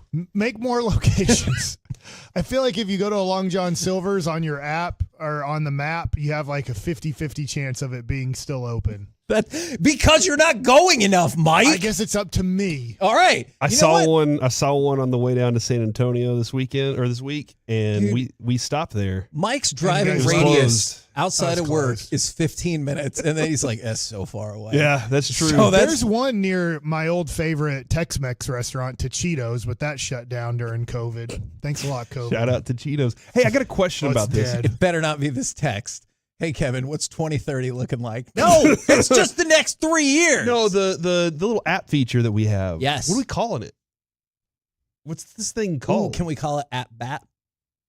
I hate that. You said What's the? what? Does anybody have At bat. another one? Yeah. Your turn to, oh my God. Yeah, I that's- thought I of mean- it in 1 second. It feels like you guys would cut me some you sort of should've curve. you Yeah, you should've should have given kept yourself 10 10 seconds. Given it maybe Yeah, 2 or yeah, 3 that was- seconds. I don't know. You got to think longer. Few more You know seconds what? would have helped. You guys are app holes. How about that? 877-881-1053. Should've thought about that one, too. Help us out with this app name and how we should spell it.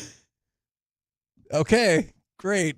I have nothing else to say about this because You y'all should. crapped You have all lots over of things to my say. other 2 ideas. All right, you know what, Mike? I'm going to start Mike Likes It with a very rare question to you instead of you answer it, instead of you talking first. I'm nervous.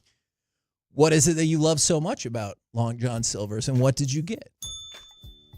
I like their fried fish. I don't know why we dinged that. I like their Yeah, why fish did you hit the bell? fillets. It was I love their hush puppies. Also the crunchies. Uh-huh. That- The crunchies are the best. I don't know what they call that, but the side crunchies. Drippins. I don't think they call it that.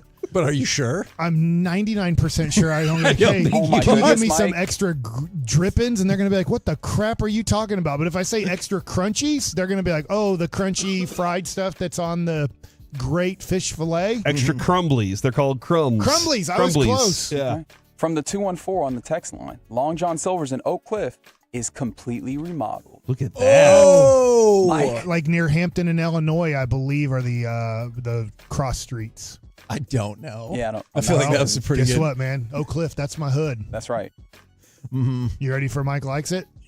We did start Mike Likes It. All right, so since it's a shout out Monday, I just wanted to give a shout out real quick because over the weekend, kids play sports. They actually play them during the weekday too, during like the work day too, which is very confusing to me, like as a parent who works, because there's a lot of parents who have a lot of money who don't work. Sure. But maybe Ellie and Aria both won their tennis tournaments this weekend. Nice. And their mom, Dora, used to be my body pump instructor. I'm sorry, at what was YMCA. What downtown? What does that mean? You do like a 45-minute to an hour workout where you do like it's kind of a lot of reps instead of like, let's say you take 25-pound dumbbells. Well, yeah, I can do sets of 12 or whatever with those. I cannot do those for 3 minutes straight. Okay. Now, maybe people that are way more pumped up than I am can, but you're doing like a lot of exercises where it's a song that's on and you're doing like a lot of reps to it. Slow reps, fast reps, all kinds of reps, stuff like that. So body pump, which is at the YMCA, but T. Boone Pickens died and so did the YMCA downtown. Thanks for nothing, T. Boone Pickens. Oh my gosh. Well, they're both dead. The YMCA and not the YMCA, all YMCAs, but that YMCA is dead. And T. Boone Pickens is dead, so we're probably not going to draft any more Oklahoma State running backs because when there's an Oklahoma State running back who's pretty good, Jerry can't get on the phone with T. Boone Pickens for his scouting report. Isn't that how we got the scouting report for Holy Oklahoma State moly. guys? Tell me I'm wrong. Tell me when we were drafting an Oklahoma State guy, the first call of should we draft him wasn't to T. Boone Pickens. Hey, trying to think I of choose who. not to answer that question. I think the first call for Oklahoma guys was Barry Switzer, so yeah. I'm sure, yeah, but we called T. Boone up for Oklahoma State guys. Didn't we draft Oklahoma State running back in the last decade or so? Pretty sure we did. He was a backup. Probably couldn't swim in the ocean or never been in it. What? Like, the hell does that mean? What was the running Joseph back there? Like, he's Randall? never been in the ocean before. Joseph Randall. Yeah, he went to Oklahoma State. Thank you. Nailed it. Then where did he go? Jail. Yeah. Is he still in jail? Was that the perfumes? Thanks. Oh, there's some others. yeah. He was arrested in Yeah. April? There were some others. Well, anyways, tennis tournament. Congratulations. Is that what we're talking about? Ellie and Aria. Nice. They I won. like it. And their mom, she played tennis at the University of Virginia. So she was really good. Oh, wow. She's like Okay. friends with Ryan Zimmerman because I remember when I met her, she's like, oh, yeah, we went to college together and she was on the tennis team and now her kids are good at tennis. Okay, so now after that, let's talk about what I didn't get to in Mike Likes It. And that is the market for starting pitching. Okay. Now, I don't know what the Rangers are going to do. No clue. But let's look at it this way. Right now, Michael Lorenzen, Andrew Heaney, and possibly Nathan Eovaldi are all free agents at the end of the season. The reason I say possibly Nathan Eovaldi is there's a mutual option / player option, but he has to hit, I believe, 300 innings in these 2 seasons, and he is going to be right on the borderline of doing it. If he gets hurt, if he misses, let's say, 2 starts in the second half, he will not hit it and become a free agent. The other thing, too, is Eovaldi, after pitching a team to a World Series championship and having another solid year when he's healthy this year, he might want to be a free agent. He might not want a 1-year, $20 million deal. He might want a 2 or 3 year deal. So I don't even know if Nathan Eovaldi is even going to accept the mutual option. So he's kind of a free agent. And then John Gray, after this year, has 1 year and $15 million left. From what I understand, is teams are interested in Nathan Eovaldi, probably number 1, because they saw what he can do in the playoffs when healthy. And then I think teams are interested in John Gray, sorry, that's a running back. Andrew Heaney, because of their flexibility, because you're like, we can use him as a starter in the regular season, and we can really use him as a bullpen piece in the playoffs if needed. And then I think people are somewhat interested in Michael Lorenzen because he's off to another good start. He's starting tonight. He walked 13 guys in his last 15 innings. And in those last 3 starts, he has 13 walks in 15 innings. So, and it feels like that was an issue even when he was pitching exceedingly well. True, but it became a little bit more of an issue recently. And look, he got traded last year from Detroit to Philadelphia and went to Philadelphia and did not do well. So teams are probably taking that into consideration if the Rangers are going to trade pitchers. So the Rangers are getting calls on this. Right now, it says the best right-handed starting pitcher on the market they think is Jack Flaherty of the Tigers. Now, he's had a bounce-back year this year. He's been hurt a lot of his career with St. Louis. This year, he has been healthy. It says here Flaherty was a deadline acquisition last year by the Orioles, but he went 1-3 with a 6.75 ERA in 7 starts, 9 outings. So that's why he had to take a 1-year, $14 million deal with Detroit. Right now, he's 7-5 with a 3.13 ERA in his 17 starts. It says that he's a pure rental, and the Rangers pitchers that would be on the market, if they're on the market, would pretty much be pure rentals too. Yeah. Gray would be the only one that has 1 year left on his contract. That's guaranteed. It says enough teams are looking at rotation help that Detroit shouldn't have an issue landing a solid return.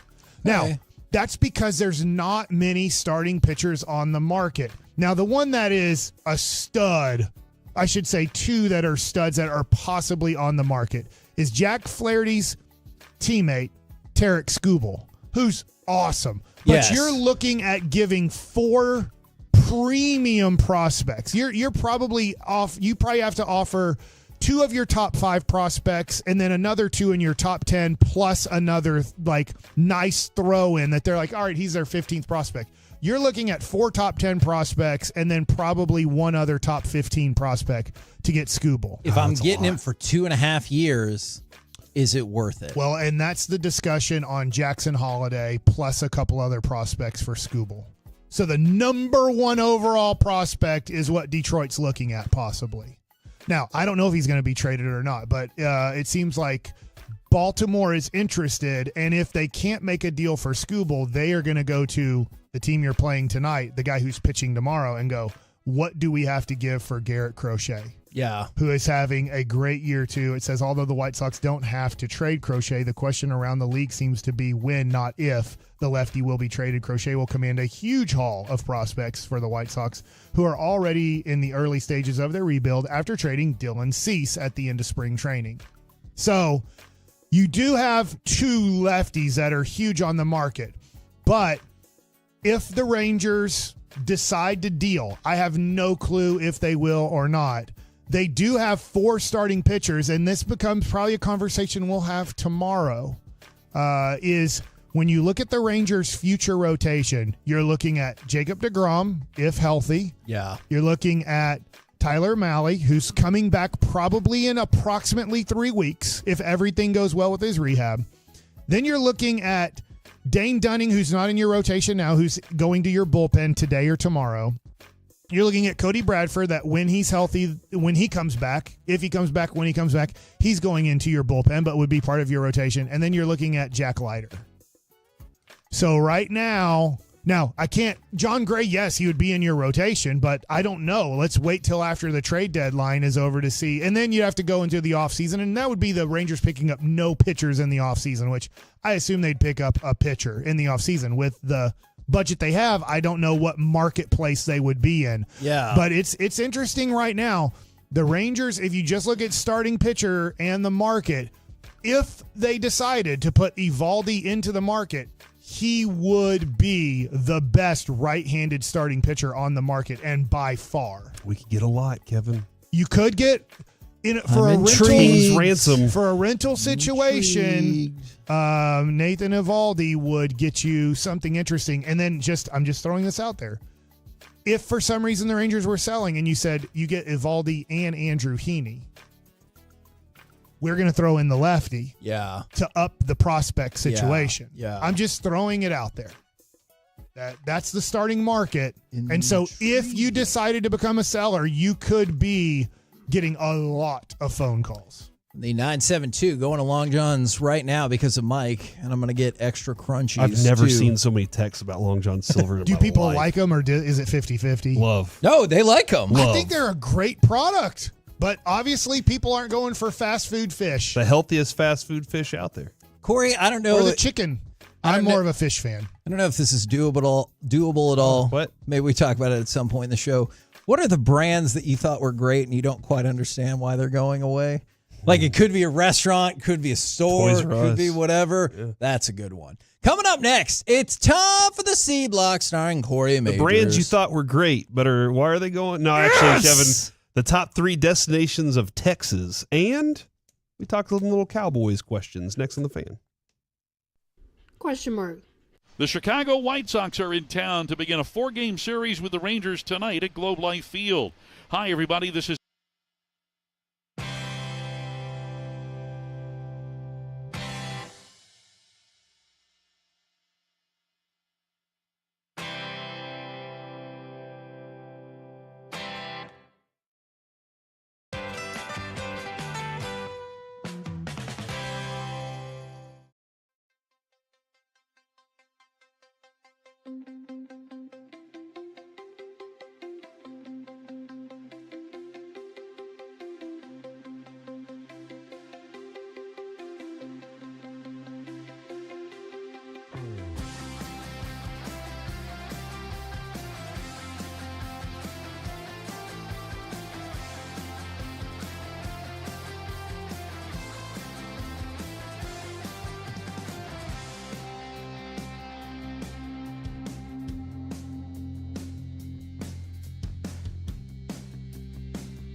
Do you think it's true that you've got to forget something else to remember that Uber Eats has groceries? No, that's absurd. Hey, remember when you used to be a, what was it, Pepper Lady? Pepper Lady? Wasn't it Cinnamon Sisters? Basil Babes. Saffron Squad? Nutmeg Maidens? Pre-curb? No. Nutmeg Maidens. I just said that. Was it Spice Girls? Doesn't sound right. Was it Saffron Squad?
O'Reilly Mazda of Arlington and her studios. It's the KNC Masterpiece on 105.3 The Fan. KNC Masterpiece right here on 105.3 The Fan. Mike has run off to get his broadcasting duties going with the Texas Rangers. But fear not, we still bring you the C Block starring Corey Majors. Thank you very much. The at-bat thing that Kevin You wanted. told me you thought that name was stupid. We're not doing that. Okay. Have you come up with a better name yet, Reggie? You think that I was doing that? On the Odyssey app, you can just click the little microphone and say what you want to us. And we still haven't come up with a name for it yet. 2024 app Odyssey. Look, man, I think you're a really brilliant, smart guy. You have lots of really good thoughts. Still think app holes is good. Kinder heart than I ever really knew. Honestly. Why do you think that that's good? Tell me. Well, because we've established I don't know what's good. Exactly. But we'll just listen to everybody's today. Again, you keep using we. Yeah. And it's really just me. Again, this goes to every time. What are you going to do? Go somewhere else? I don't think so. That's what you think. Oh, my God. What? You're going to be an accountant. I mean, what? By the way everything goes, if you leave your job, you just go work for Tony Faye PR. That's the way that everybody does it. I see it, Joe Trahan. I know what happened. Love that guy. All right. I do love Joe Trahan. I'm looking forward to being out at camp. Wednesday is whenever we're heading out there, sitting somewhere in the middle of the plane, I bet, Kevin. But not on the way back, not on baby. the way back. We'll do that in the C Block on Wednesday. But I did go to the in-laws, and we were checking out the Hill Country area. That's where the in-laws live, Spring Branch, Texas. And it's a nice little town. It is definitely a town. Like, they have a Home Depot and a Walgreens. I think that's about it. Is that what? What determines a town for you? Yeah, that's what I love. But that kind of did as we were going, and while we were there, we went to the Alamo. And we went to the Riverwalk. Mind you, Adrian, for some reason, scheduled this at like 4 o'clock in the afternoon. Oh, yeah. Oh, no. In Texas. Oh, yeah. And we had to park like 3 blocks away from the Alamo. Sure. That's not bad for me, but even I was kind of like, ooh, that heat is getting to me. And the in-laws are older, and I was surprised they made it all day. And Adrian at one point was like, hey, are they kind of complaining? And I was like, no, it is hot. It is hot outside. And Did you kind of hope they would have been a little slower? Yeah. So you could be like, I got to stay back here. Dude, every time they slowed down or sat down, I'd be like, yep, our turn. So I'd be like, hey, let's just break. That is fair. And so then we went to the JW Marriott, had beautiful bucolic views. Bucolic views is what they, bucolic. That means beautiful views. Bucolic views. Isn't that what, like, babies get? No, that's just regular colic. Yeah, that's just regular colic. And then Adrian and I sat down in the lobby area next to the bar, and a couple sat down next to us. After a few drinks, they asked what we do. Oh, nice. And whenever I said what we do on radio, they were like, you just gained yourself new listeners. Hey! So they're from Lubbock, so it doesn't count. But even still, if you're listening right now, thanks, Mark and Kim. I don't want to derail you. Oh, come on, you it's do. the C Block. We know what's going to happen. So they were just friendly, right? They weren't trying to say what's up? No, they were not. Okay, let me ask you a question. Fascinating story, though. How can you tell, whether you're in West Virginia or some other state, if somebody boy. The K Block is now started, is trying to say what's up to you and your spouse? I think you could tell. Okay. This is a hypothetical. I think, didn't it happen in Choppy? Like when he and yeah. Sarah went on a little that sounds trip? like something that happens For all sure. the time with Chop. So let's say you sit next to somebody who they were dressed very fancy indeed. Sit down and you ask if you could take their menu because we were at the bar. Okay. So, I mean, this story, damn it. All right, look, me and my wife were at at a restaurant in West Virginia. It was delicious. And we had to sit at the bar because it was very crowded. And this fella sitting next to us, I asked to use his menu. And he's like, no problem. And he goes, let me buy you guys a drink. And I was like, oh, that was nice. And I tried to tell him that I don't drink. But by the time that had happened, Jess had already given him a suggestion for a drink. And he got 2 of them. Which means at one point I had to try to swap them out and make sure it's like, oh yeah, that drink was so Swap good. out. Oh, the drinks. The drinks, not the partners. Now, yeah, we go along. Yeah, let's see how these drinks go. And that person keeps looking over at me. And like, you can tell they want to have conversation and stuff. And like, so I talk with him a little bit. And then at one point, he's like, where are you guys from? And we say, we're from Dallas. And it's just easier. Because you're not going to tell people Garland. Yeah, it's just easier that way. Although at one of the hotels. You should say just outside of Dallas. One of the people who ran one of the hotels was from Mesquite, which I thought was amazing. But anyways, but that guy looked over at us and goes, you know, West Virginia is best known for its hospitality. Do you guys want some shots?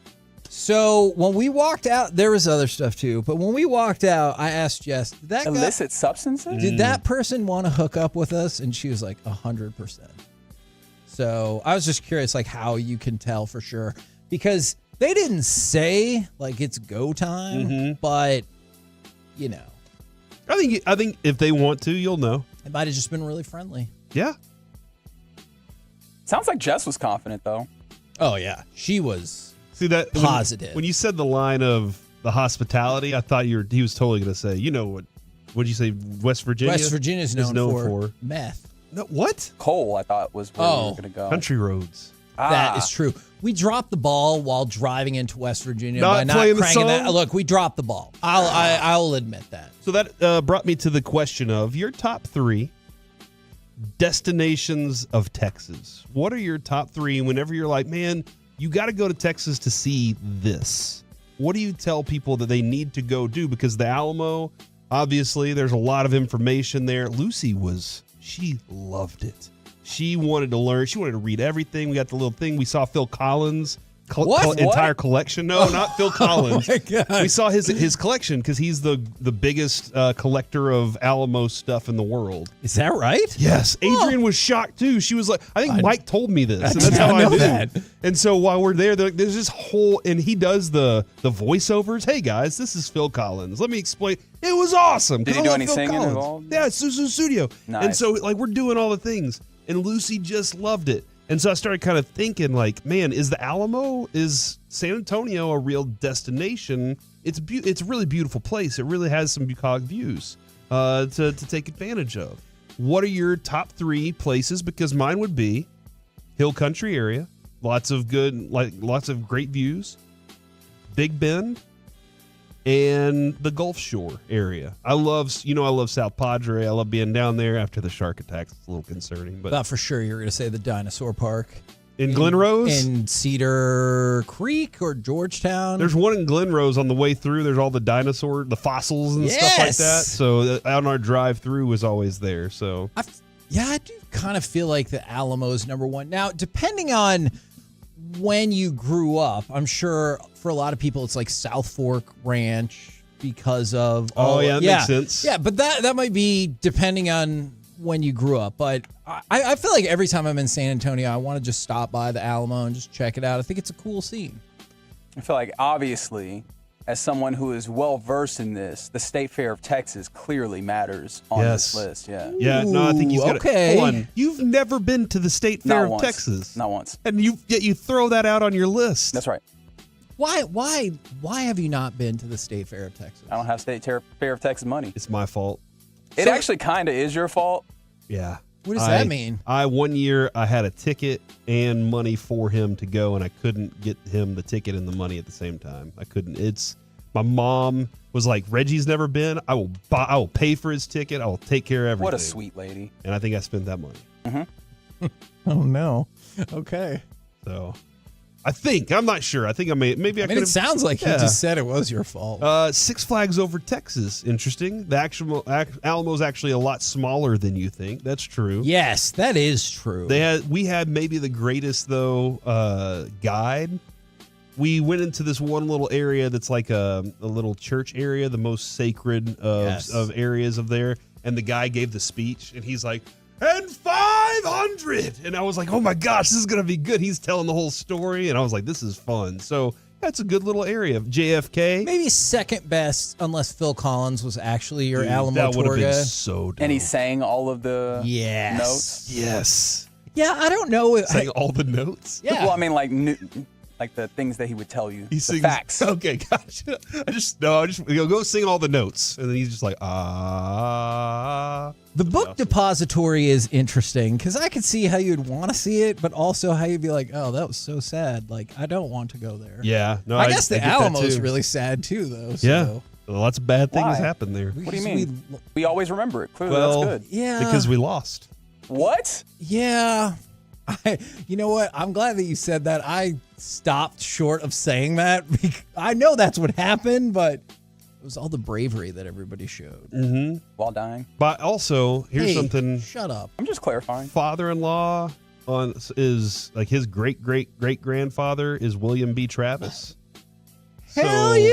So that was Are you kind of serious? Yeah. And he, drew the line in William the B. sand awesome. and all that stuff. So, so that was kind of the kids were like, "Hold on, that's our great-great-great-grandfather or something." So. No, for the 3, 2, 1. It is not the Phil Collins song "Sue Sue Alamo." That is Alamo. Inaccurate.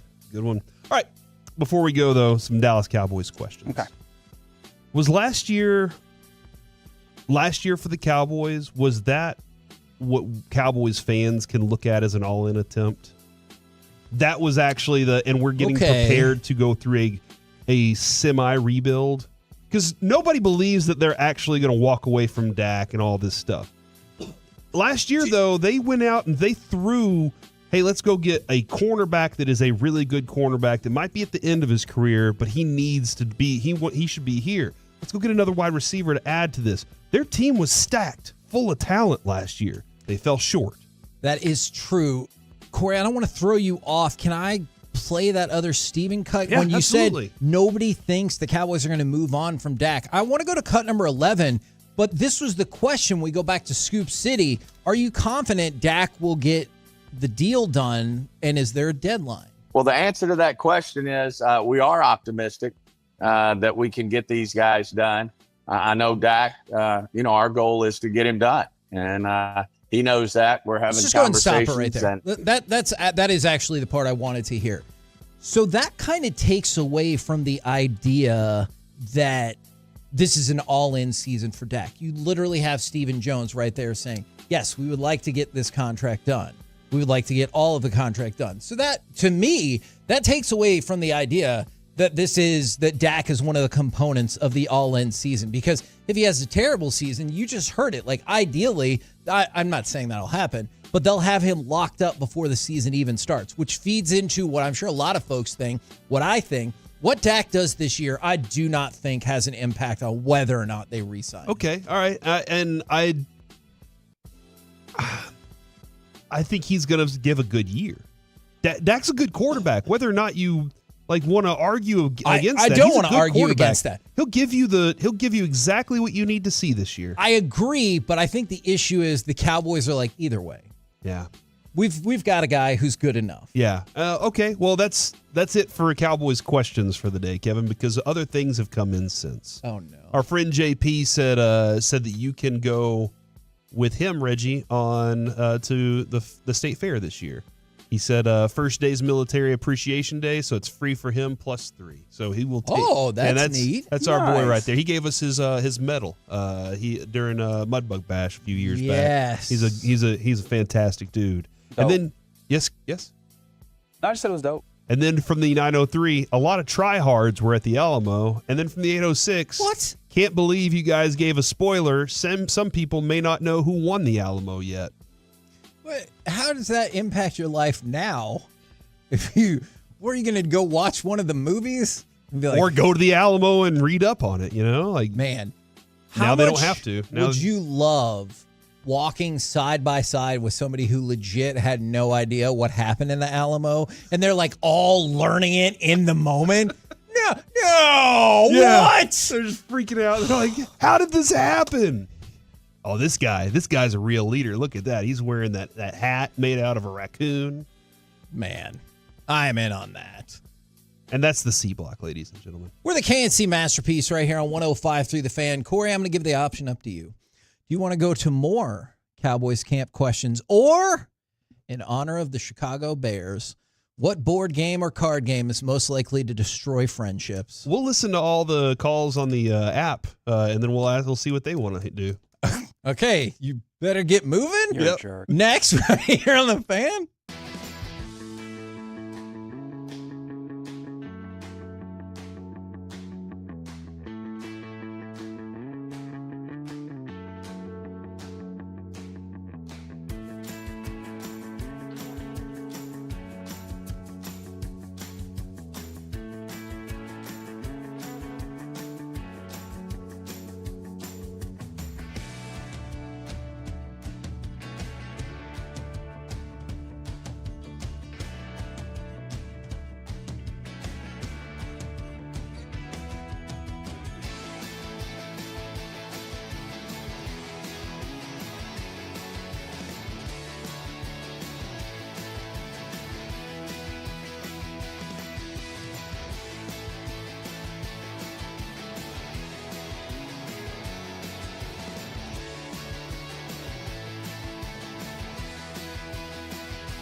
Uber Eats has low fee products? I gotta remember that. Well, you know, they say in order to remember something, you have to forget something else. Okay, now that is a very cute haircut. That's like a little shag. I've never seen it before. Well, I mean, of course you have. It's the Rachel. Oh, is that your name? No, I mean like your name. No, I'm Jen. My name's Jen. Right, but I just mean like this is your haircut. But that's hair on your head. I'm not saying this is your hair. Okay, forget it.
This segment of the KNC Masterpiece on 105 through the Fan is also brought to you by Cars for Kids. Donate today at krld-fm, and it's brought to you by Frankel and Frankel. If you've been injured in a car or truck wreck, call Frankel first. That's 214 or 817-333-3333. With Frankel and Frankel, there's never an out-of-pocket cost, and they only get paid when you win. That is Frankel and Frankel, the go-to car and truck wreck attorneys in Dallas. Right at midfield, 1st and 10. And it's a screen to Keenan. Keenan flea flicker. Oh, right sideline. He's got him. To the 10, 5. Touchdown Chargers. KNC Masterpiece right here on 105.3 The Fan. Asking this question. In honor of the Chicago Bears, what board game or card game is most likely to destroy friendships and relationships? 877-881-1053. I want y'all to ponder that. But also, did you see the viral pitching stats over the weekend for this Braves, I guess, prospect? Oh, I didn't. I don't think I did. Francisco Vicchioso. He's been struggling. Do you think it's Vicchioso? I have no idea whatsoever, buddy. He's been on the struggle bus in the 3 innings he's recorded thus far. He has 28 walks in 3 innings. 35 wild pitches, 4 hit by pitches. Hey, yo. 20 earned runs, and he's Porter. had the he's had the opportunity to field the ball 3 times and has made 3 errors. Oh, how is this guy even playing baseball anymore? Wait, hold on. I think I figured it out. So the Braves held a promotion that whoever was sitting in section 123, row F, seat 7, gets to pitch. Am I correct? That is what it feels like, but I do like that one of the first comments I saw kind of like on this thread was, I know, but like, look at that strikeout per 9. Oh, Not bad. Look at So that strikeout per 9. yeah. Are you concerned about the ERA of 80? Well, I'm more concerned. Sure. I'm more concerned of whether or not I'm a hitter. If I'm a hitter and I got to go up against this guy, then I got major concerns. Because 28 walks in 3 innings, 35 wild pitches, 4 hit by pitches, 3 errors on 3 chances. It's not going super well, Kevin, thus far. In Brock Porter's last 2 games. Oh, Don't no. do this to me. We're going to go to game 1 and then his last 2. Okay. 0.1 innings pitched. 3 earned runs. That's an 81 ERA. 3 walks. Oh, dear. 1 home run. I'm sorry, 0. That's 1 strikeout. 1 strikeout. Nice. 1 hit by pitch. Oh. In the last game, okay, 2.2 innings pitched. Hell yeah. 1 hit, 3 runs, 3 walks, 2 hit by pitches. I believe that dropped his ERA from 81 to 18. If I got those numbers correct. This other fella's ERA is 60. In 7 games, Kevin. Okay. 4, 5, 7. This is going to be bad. 7 hits by pitches. So hey, look, man. He's working on pitching inside, obviously, I think. I hope. Yeah. All right. Anyway, but yes. Makes sense. In honor of the Chicago Bears, which board or card game is most likely to destroy friendships and relationships? Because Keenan Allen and Caleb Williams said they have been bonding over Monopoly. And I think you can make a pretty strong argument Monopoly is one of the last games that you would want to try to bond over. Game for terrible people. I could see that. 100%. A I'm game really for good terrible at it. people. Because they want to evict you. Examine what that says about Do you yourself. think I'm a terrible person? Possibly. Wow. No, man. Reggie has a really concerning philosophy about if one of us ever does something wrong. He's like, look, I see you guys at work, but I don't know your whole life. I don't know what you're capable of. I know. So I feel like when he's on the news talking about one of us, he's like, hey, you're not going to get me to be the person on the TV, but like, he was such a good guy. I would have never known that he was going to, commit a triple murder. It's not going to be me. I'm going to be like, you know what? Who knows? It's possible. It's a possibility always. I always seem to like him, but, hey, stuff happens. Dead giveaway when that girl came running out. But yeah, with Monopoly, think about it. The whole point of the game is to own the board, bankrupt your friends and family. Yes. What about that does not sometimes by controlling the railroads? Can you? Yeah. But hold on. But can't when you enter the game, You are no longer friends and family. You are entering the game as owners. Why are you why can you so easily flip that switch in your brain? And that's, Corey, I'm with you, because it's a game. And we're no longer related in whatever way you think. I want to win. Fun? What's the fun part it's about fun this? if I win. But here's Crushing the thing. people under industry? There are too many people who have Reggie's philosophy of, we're family, and they don't care about winning, and they're like, I can't believe you just threw me out of my house. Owning Marvin Gardens is fun. Okay, I guess if you say so. But also, like, in addition to that, like, larger philosophical idea, this game isn't actually fun. Why are we playing a game that takes 8 hours? Why is that? If you play it right, it doesn't. Man. Game stinks. But then you get into the mindset for Monopoly. You roll, and it doesn't matter what property you land on, you're buying it. And so, like, twice around the board, every single property is taken, and you roll the dice with fear in your heart every time. From the 972, Corey keeping Reggie's fair money makes sense now. Not only you're not going to the fair, I'm kicking you out of where you live and fining you for it. The 806, Uno.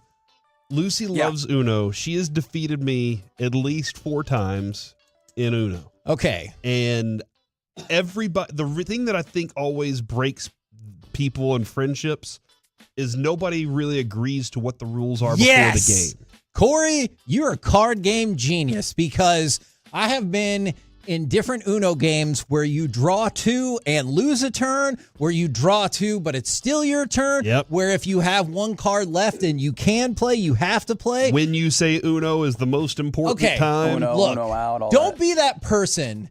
If they put their card down and they have 1 card left, and then you're like, you didn't say Uno. But don't wait for the millisecond in which one portion of the card touches the deck. Uno! Just give that person half a second to say Uno. But I hate it when I have 1 card left and you know I'm going to win, and just play your damn yellow so I can also play yellow and win the game. And you're like, nope, instead I'm going to draw for 15 hours and just take half the deck. So we got to reshuffle what's happening. And plus it becomes a personal vendetta because you're like, draw 2, huh? I'm about to reverse this game. And all of my fury. How many Uno games have you played where you're like, I don't even care about winning anymore? My goal in this game is to destroy you. Yeah, that's what I feel about whenever I'm playing against Lucy. From the 817, Adam in Arlington, sorry is the game for terrible people. There's no way to say sorry without being a jerk. Sorry. Okay, well, if you say it like that, you know what game I really thought of probably used to be a huge problem? Monopoly also gave me trust issues because you're like, you got to watch the banker. I'm like, what do you mean? Yeah, you do have to. And they're like, oh, yeah, I got $800 for pass and go. Unless and I'm like, the banker. hold on. I'm a really good banker. Are you? Yes. I don't want to cheat anybody because I'm but already, you'll do it if you have I'm to. already demoralizing them as I'm taking their property. You know, I don't want to have to cheat. And you're not hearing yourself and seeing why my stance is as it is? No? I want that to be one of our Odyssey app calls. It's Corey going to landlord mode. This is the one that I used to think before electronic Battleship. I think it was regular Battleship because I know some of those people I played against move their ship. Broadus is admitted to it. Yeah. I think he's admitted to it on air. That's why electronic Battleship was so cool. Not only because you got that, but you knew you had already put in the coordinates and you couldn't move that ship and be like, oh, you missed it. It was just those ones that you didn't pick every time. From the 972, Apples to Apples. I agree with this. I don't even remember what that game is. Here's why. Well, one person gets a card and they get to decide. They tell everybody, hey, you use what's in your hand to kind of give the best definition, and I get to decide which one's the best. Oh, so it's like the groundwork for like Cards Against Humanity and that stuff. And that's one of the ones I put down because you think the one they choose is usually stupid. Yes. The one you chose is hilarious. There's every once in a while you have one in your hand, you're like, I got nothing. Every once in a while. But most of the time you're like, this is great. This is gold. And that person's like, well, I didn't agree. And you're like, you're an idiot for not agreeing. And then you throw the cards down and you leave the party. I think the 469 has a good idea here, mentioning spades. Have y'all played spades? Y'all know how to play spades? From the 214, because this is going to go with you. Spades will get you uninvited to all the family gatherings. Don't sit down if you can't play. Don't, But you know what's even worse about spades? Nobody teaches anybody how to play spades. Nope. You're just supposed to learn how to play spades somehow, some way without being taught, and then get yelled at when you don't know how to play spades. You gotta kind of hope your mom or your dad or somebody in your family taught you at a young age, as they were practicing. You know, they were practicing for another game at the family event. Or how often do you get the partner that's like, hey, I'm going blind or I'm going nil bid every single time. And you're like, hey, just got to trust. We can strategically plan this out a little bit better. So and then just Leroy Jenkins in your hand. Okay. So the last time I played spades, it was me and Jess against two of our friends. And I don't think I'd ever wanted to win a card game that bad in my entire life because we got a talking to for about 5 minutes beforehand about how they're in like a spades league. Oh, they was talking trash. Yeah, huh? and just all this stuff. Neither one of us has played in like 3 years. We lost to them by like 10 points. I can't remember what the final score. It was really close. And they're like, oh, sorry, we just play all the time. I'm like, what the hell are you talking about? We haven't played for years. You guys play in this league and you barely eked it out ahead of us. Mm-hmm. Oh, that was infuriating. And Jess just wanted to have fun, right? She did. She just wanted everybody to have She fun. does own a shirt that says, I hope both teams just have fun. As a spades player, is Jess underbid, overbid? She's an underbid. Ah, that's tough. Yeah, I feel like I'm a pretty accurate bidder in spades. I feel like I'm pretty accurate with what I have, but I do love the blind nil. But just as a hey, look, man, at the right time, fine. At the right time, when it needs to be, I've always felt like blind nil's done me really well. I do play. Just don't pull the ace of spades, and I got a chance. Yeah, I want to just talk to your team, your partner in that. Yeah, instance. no, that's fine. Because for you, you're like, oh, this is great, and your partner's like, I got to sit here and cover you up the whole Yeah. time because you out here being a jerk, blind nil bidding. Do you take the underbid as an offense to your ability as a spades partner because you're like, you didn't think I could cover you? You didn't think I could make sure that you would win those books? Oh Like, man, that's good. That's a good got question it. there. I have me and a few of my friends play dominoes when we get together, and me and my old roommate are very, very good at dominoes. Kevin, he's kind of like you, where he sees like he kind of can capture things in his brain and see how it works. And then I just sit there and talk a lot of trash the whole time. And so everybody's focused on me while he's over there calculating and doing his stuff. I love and everybody's it. pissed off at me because I'm loud, obnoxious, and everything. And so then at the end of the game, whenever I throw down the last one for 30 on them, everybody's like, oh! And my buddy Brian's over there just sitting there going, yeah, we did a really good job. And now Trav's really upset at me because I've been talking trash, and I'm like, and I'm undefeated with my buddy. So it's one of those where I'm surprised we're all still friends because of how bad I treat them. Have any of your friends ever done this? Now, I realize in dominoes it would look a little bit different, but has anybody ever been like, oh yeah, you're going to evict me? Evict this, and they knock the board over? Because we get this from the 4-3-2. When I was a kid, my sister and I used to get into fistfights when we played Stratego. It might have been because I was 6 and I had no idea how to play. But I know she cheated. Damn you, Haley. And so that's my question. If the trash talk gets too much or you're like, screw this, have you ever flipped the board over? Yeah, that's how all the Monopoly games end. Literally all Monopoly games end with just, boom, flip the game over. Looks like nobody won now. That's right. The game that I think may be the most unifying is Jenga. Mousetrap. No. Jenga's all right. No. Jenga's unifying. No, it's not. Because everybody knows it's going to fall at some point. I'll tell you why. I was actually in a high-pressure Jenga situation. What are you talking about? Hear me out, all right? We were at, I don't know if it was Barcadia or somewhere on Greenville playing the giant Jenga, which is super fun. And so we had an odd number of friends, and at one point I thought it was going to sit out, and this older lady who was chain smoking while she was drinking shots, like, I'll play. And then I got volunteered as her partner, and she looked at me and she goes, you better be effing good at this game. And I was like, oh my, what's going to happen if we lose? She going to put a cigarette out on me? I really thought she might. Luckily, we won. Don't mark. Definitely marking that. So that she didn't have to put a cigarette out on you. Dude, she was the person who didn't have to stop smoking to take her shot. You know, she was like, I got it down, honey. Excellent. I'm just trying to give you, this is an audio medium for the most part. I'm trying to give you the descriptors so you can. Charades, taboo, anything like that feel like it falls into this vein? Do you think that's because people don't actually follow the rules and they're like, oh yeah, sorry, I didn't mean to say that. Like, I feel like it's because people flagrantly and they just very consistently violate the rules, and you're like, I don't believe this is an accident. That happens all the time. People violating rules. I could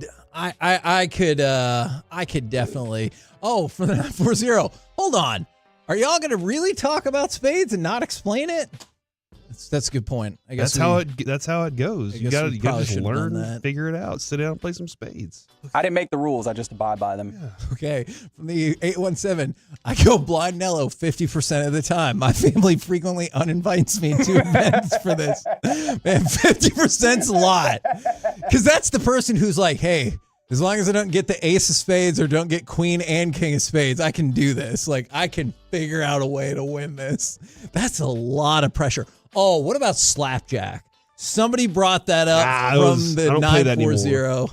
You can see how. Yes. That would lead to some problems. Absolutely, and some death. So the whole point of this segment to start off with was, are the Bears in trouble? Because that's how Keenan Allen and Caleb Williams are working to strengthen their bond. And Reggie said by playing Monopoly. Yeah. And Reggie says most Monopoly games end with somebody flipping the board over. 100%. It's going to happen. Hey, it looks like nobody wins now. We're the KNC Masterpiece right here on 105.3 The Fan. Coming up next, let's chit-chat with those fellas from the G-Bag Nation right here on 105.3 The Fan.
Do you think it's true that you've got to forget something else to remember that Uber Eats has groceries? No, that's absurd. Hey, remember when you used to be a, what was it, Pepper Lady? Pepper Lady? Wasn't it Cinnamon Sisters? Basil Babes. Saffron Squad? Nutmeg Maidens? Paprika? No. Nutmeg Maidens. I just said that. Was it Spice Girls? Doesn't sound right. Was it Saffron Squad?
Uber Eats has Lola V products? I gotta remember that. Well, you know, they say in order to remember something, you have to forget something else. Okay, now that is a very cute haircut. That's like a little shag. I've never seen it before. Well, I mean, of course you have. It's the Rachel. Oh, is that your name? No, I mean like your name. This segment of the KNC Masterpiece on 105.3 The Fan is brought to you by Classic Chevrolet in Grapevine, where they're the #1 Chevy dealer in the world, and they've got more Silverados than anyone else. This is Texas. This is Classic Chevrolet. Together, let's drive, relax, and enjoy the difference based on new Chevrolet registrations 2023. That one caught him good. Paul. I think that's the one. Right hand. This may be it. Right hand. And he's down for a third time. The jab set up the left hook. Oh. And now wave it off. There is a new king of violence, and his name is Jake Paul. I think they waved it off because Mike Perry got up at 8 or 9 and then started to stumble over again. By the way, go out of your way. There's another knockout. I'm forgetting the specific fight on that card that is unbelievable. I apologize for not having those names to you right now. Courtesy of D&M Leasing, it is time for our chit-chat with those fellas from the G-Bag Nation. Gentlemen, how is you today? Wonderful, Hagee. Nice to have you back. How the heck are you? Thank you for saying that. You too, Corey. I am doing excellent. Did Jake Paul fighting Mike Perry or the Open do anything for y'all over the weekend? I did watch the Jake Paul-Mike Perry fight. It went about the way that I thought it would. Like Mike Perry, we know, and you being a UFC fan, the dude's tough as hell. Sure. It looked like it might be a first-round knockout. I mean, this is kind of what Jake Paul's doing, right? He's making quite a little niche for himself, and isn't he? He's a solid boxer. He is. Jake Paul can box. I know a lot of people want to push back on that, but if these former washed-up MMA guys want to keep getting in the ring with him, he'll continue to pick them apart. So we'll see what happens with the Mike Tyson fight. I saw Le'Veon Bell afterwards wants to run it with Jake Paul as well. I'm not going to lie. I would probably watch that, too. Yeah, I probably shouldn't, but these cards have been entertaining. Yeah. They have been. So I definitely was plugged in. The Open, though, not so much. Just kind of tracked some updates. Yeah, well, I was more involved with golf than I was boxing for sure. But yeah, I usually am, and I'm fortunate to be on a show with a couple of guys that really get into it, with Lucius and then with Wolchuk. So yeah, that's how we kind of follow along. I follow along. I was curious from the golf perspective then. So Xander Schauffele, first player in 6 years to win 2 or more majors in the same season versus Scotty Scheffler, who already has 6 wins and been putting up a crazy season. How do you weigh that in terms of player of the year? Well, I think that you're going to the fields clearly, the ones that Scheffler have won, there's been some quality fields. If you go back and look at the tournaments that he's done. But I think when you start to talk about the major championships, the fields, a little bit more with Live Golf now, that maybe some of the fields might not be as strong, but in the Open, you have a very, very strong field. I think the thing that's so impressive about the Open Championship is the ability to, he shoots a 65 on a, and kind of held things together in a way that, the course was playing difficult, the conditions are difficult, the dealing with the wind, dealing with their own emotions and things like that. And the field, at the top of the leaderboard, it wasn't as strong as it normally is. But I will say this, though, the way that he's played this year, you got to talk about him as as a strong candidate for Player of the Year. Looking like a 2-man race, Hagee. I was in Oklahoma, actually, at the University of Central Oklahoma with my soccer club, Dallas Surf. How did it go? And we had a training camp, so it was sweaty and it was hot. It was a lot of work. Didn't have a lot of time or good Wi-Fi, but I did get home back in time to watch Jonah Heim and the Rangers avoid a sweep. Okay, so that was great. How important, and I might be fooling myself, how important was that one win? Because you went into the All-Star break with a lot of momentum, hoping to stay away from being sellers, making up some ground, especially with Seattle faltering. And then in those first 2 games, I think you got outscored 17-4. You got absolutely drilled by a really good Baltimore team. But how much did those 2 games deflate you before we got to Heim and Heaney doing their thing? It is like walking a tightrope right now with Ranger optimism, because they have very, very little margin for error, a couple of weeks until they get more reinforcements, and we need signs. that now is the time. I think CY said that 2 or 3 weeks ago with us. He's coming up at 420, but look, we got to win now. There's no more time to spare. And as he said with us 2 weeks ago, they're evaluating all options. He didn't totally shoot down that Bob Nightingale report that they were entertaining, moving on from 4 pitchers. So I think it is massive. If you really want, you got to earn, you got to show the front office and ownership right now that you deserve it, because there's a realistic possibility that they struggle anymore like that, especially against this White Sox team, that the momentum could turn to selling pretty quick. You bring up an interesting point too, because you're talking about being a couple of weeks away from getting some people back. How many times does it feel like we've said that this year? Because it's been a lot. And we always felt like that after the All-Star break, it was going to be everybody's all hands on deck. Yeah, and, Carter's back, Young's back, and Mally's back. And now you're still talking about into August. And, Yeah. We were out at the ballpark on Friday, and DeGrom was on he was pitching on the mound, getting some work. And so that part of it was nice to see him out there. And man, I'm hopeful. But, it might be too late. Might be by the time they get all these guys back, it might be, okay, we're already sellers and we've moved on to thinking about 2025. You got to take at minimum 3 or 4 at minimum, or else I think this thing's probably how much hope. You're just telling yourself with hope.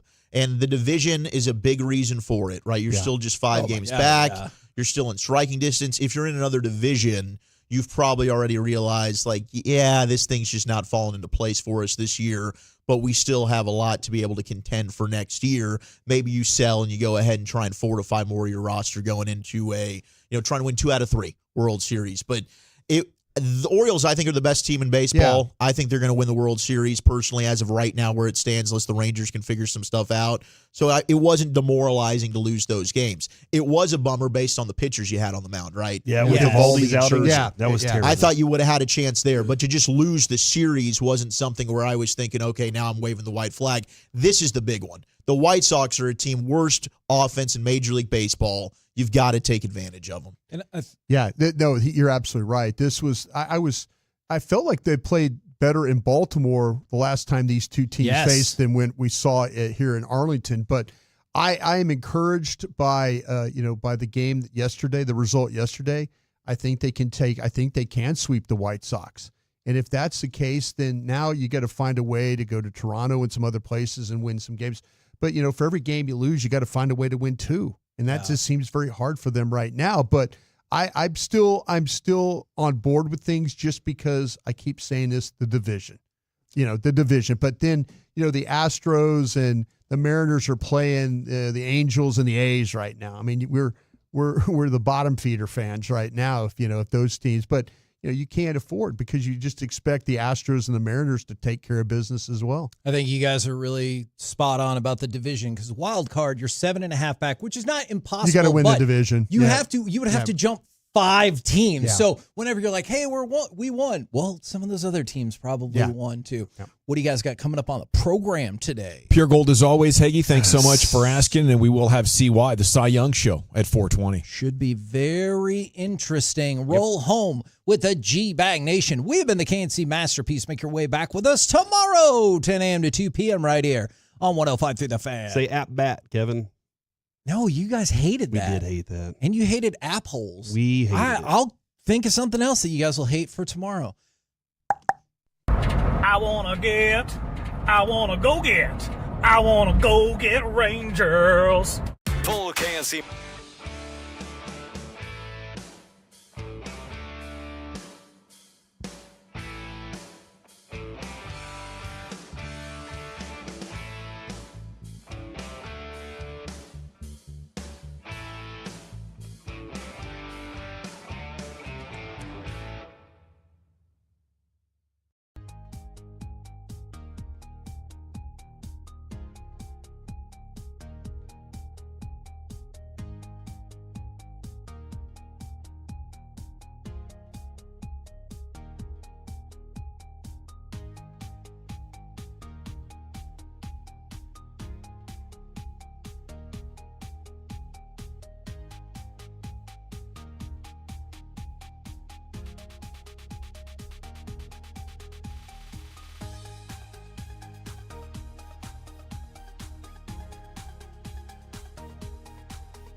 O'Reilly Mazda of Arlington and her studios. You're rolling with the G-Bag Nation on 105.3 The Fan. Welcome to the Nation.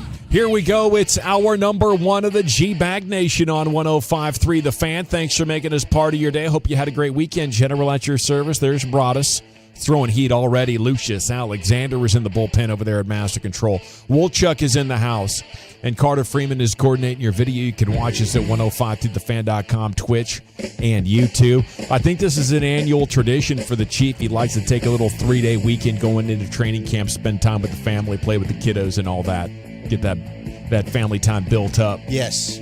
My first training camp going in, now with the kiddo, I felt, you need to do it, right? It's good. Try and take some pressure off wifey. She's going to have 10 days without any help and support. So just take a couple of days, spend some time with baby girl, and he's got 3 of them now. So I think it's a good play. I tried to do that, and I think he's doing the right thing here. Absolutely. So send that man some love on social. Let him know he's missed, and he'll be back in the saddle rocking with us tomorrow. How was your weekend, Brian? It was great. Everything good? Yeah, everything was great. How was Friday at the yard? It was a lot of fun. Got to watch DeGrom pitch. And Mardi Gras Brian make an appearance or no? What's that? Did we get Mardi Gras Brian? No. Lucius bought me a beer. I enjoyed that and what you're drinking, and that was a lot of fun. We had Chaos.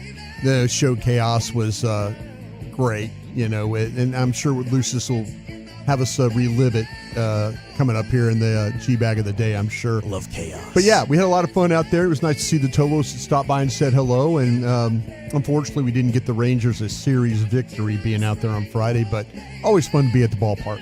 Well, right on. And it's always fun to talk with CY, which, again, we will do at 4:20. We'll talk more about the Rangers here in just a minute. The biggest story out of Cowboys land is that the State of the Cowboys address, which has been scheduled for Wednesday, has been pushed back. Jerry and Steven will now interact with the media for the first time on Saturday because of the court case in Texarkana. Jerry made his way over there this morning, and the legal proceedings will be underway throughout the week. Sure, interesting what you'd pick your time to do, but he's hunting this thing down. He's not being sued for paternity anymore. This is the other side of it. He is suing for damages from their breach of contract. So I guess we'll get updates on that throughout the week. Cowboys coach Mike McCarthy will have his first news conference of training camp on Thursday morning in Oxnard. And let's start the conversation with Mike McCarthy. What is his biggest task this year? What is the biggest thing you need your head coach to do for you? The Franklin injury attorney text line is open. And what's he need to do to save his job? Wolchuk, Broadus? To save the job for me, you have to make the NFC Championship game. You have to. You have to win a playoff game. That's assuming you get a bye. Most likely you're going to have to win 2. You have to get to a conference championship game, which is a place that this team hasn't been in almost 30 years. Otherwise, I think the rest of the fan base, and they probably already have, are just going to say, you got it, like the regular season success, that's awesome. And I know Mike is feeling there's a burden that's been put on him for that entire 3-decade track record. And that's not something that is his fault. He's come here and he has set a standard of winning and successful football. They weren't doing that prior to him getting here. He's been the best head coaching hire since probably Parcells, who helped turn that thing around, right? So he's won 36 games in 3 years. Steven talked to Diana Rossini about that. They have done a lot of winning in the regular season, but that's become numb. That's become irrelevant. That's become hollow to the fans. And, it's not fair to Mike, but that's just how it is. So you get to an NFC Championship game, or else the fan base is going to say, bye-bye, you're fired. Now, I don't know if the Jones family will feel that way. Sure. They might be satisfied again with another double-digit win season, and maybe you win a playoff game. Maybe that's enough for them. Well, it's not getting fired for McCarthy. It would be his contract just true. You just don't get re-signed. You don't get re-signed. So, if that's the case, and it happened to Jason Garrett, the same thing. So it's not going to be a firing. It's going to be his contract ran out, and they're not bringing him back.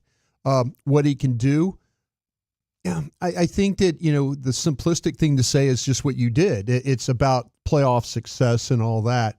I personally don't think he's going to save his job. I don't think this is going to be a team that's going to be able to get into a championship situation. I think it's probably a 9-win team the way it is right now. There's a lot of questions that you have to answer. This is a team that might not be good enough to win the division. Then again, Philadelphia might be just one game better. They might not be good enough either. But this is going to be a year where all of a sudden, Mike is going to have a lot of challenges.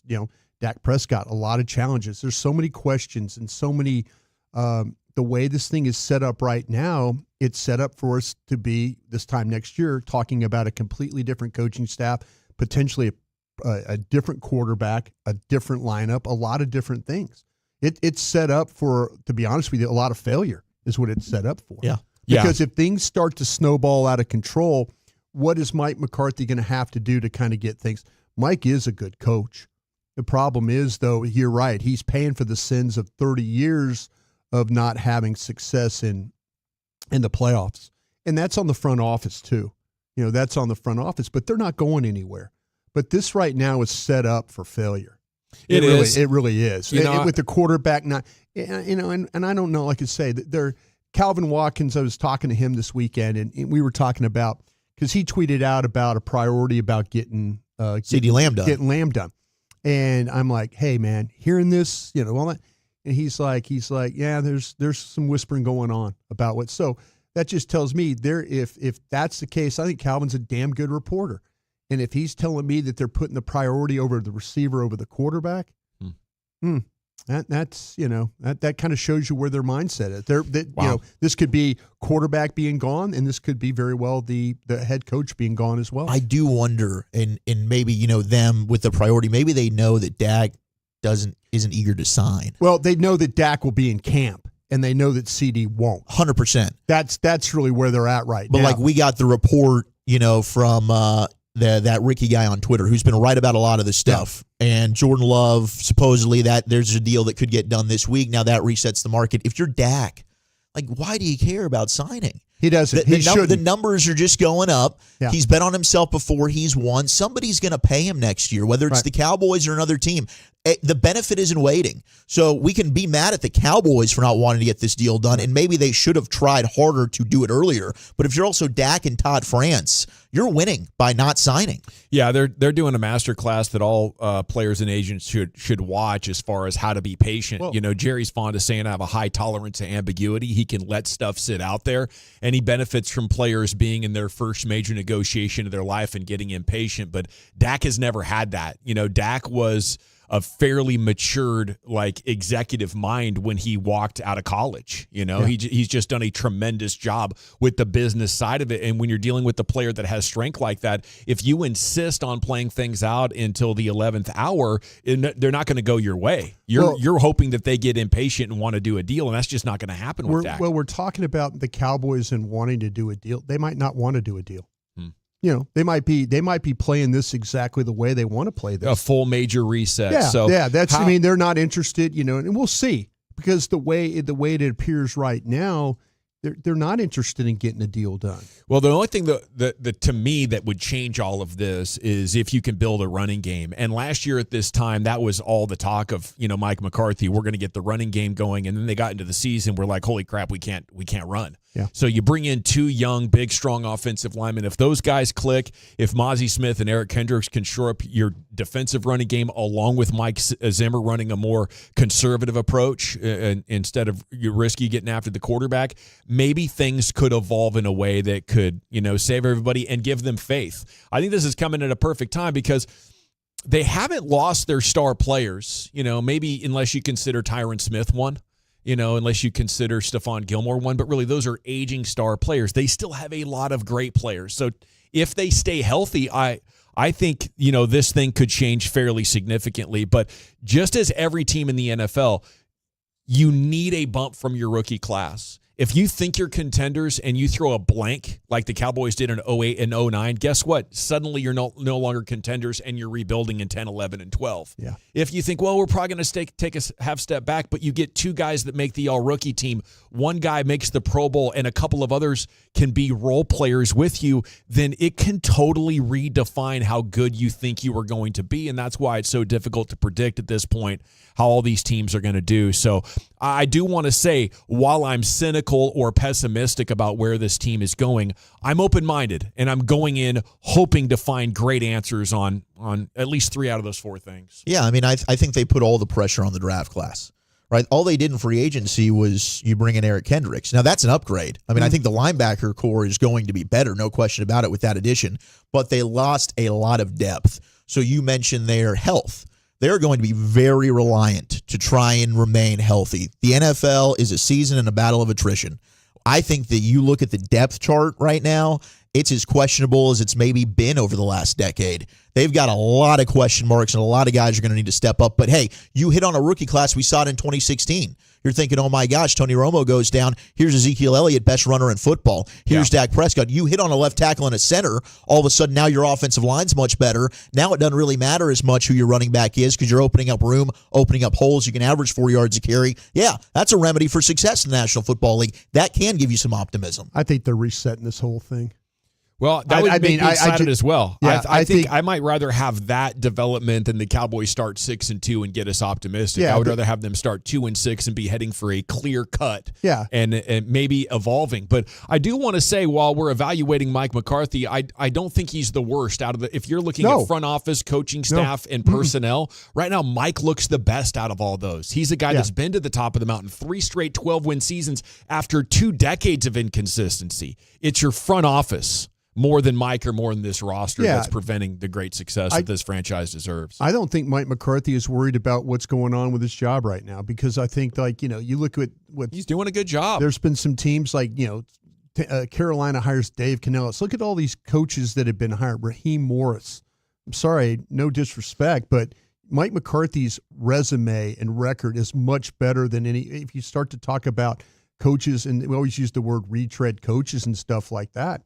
Mike McCarthy, you could do far worse, and a lot of teams have. The problem is that being a top 15 coach isn't giving you much of an edge. You got to get into the top 5 where you can scheme up the running game to go with the passing game. Yeah. And if I'm Mike McCarthy this entire offseason, that is what I have been focused on. Now, the problem was last year when they tried to run with motion, I think they were the only team in the league that got less yards per attempt.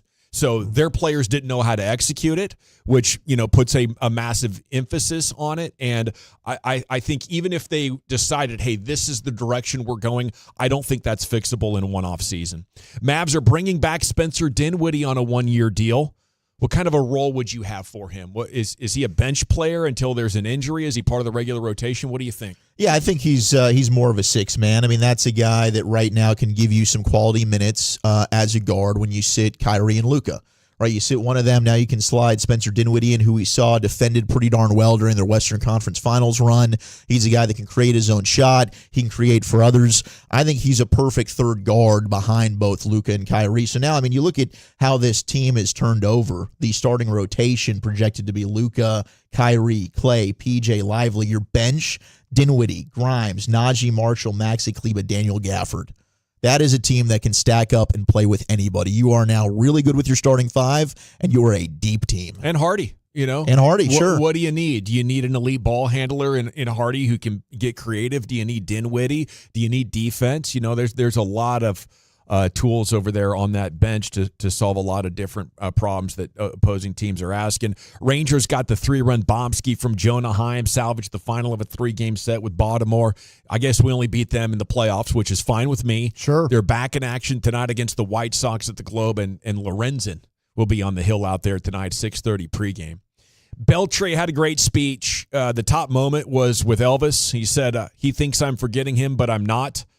Playing next to you was really fun, even if you tried to catch every pop-up just to improve your fielding percentage. Unbelievable.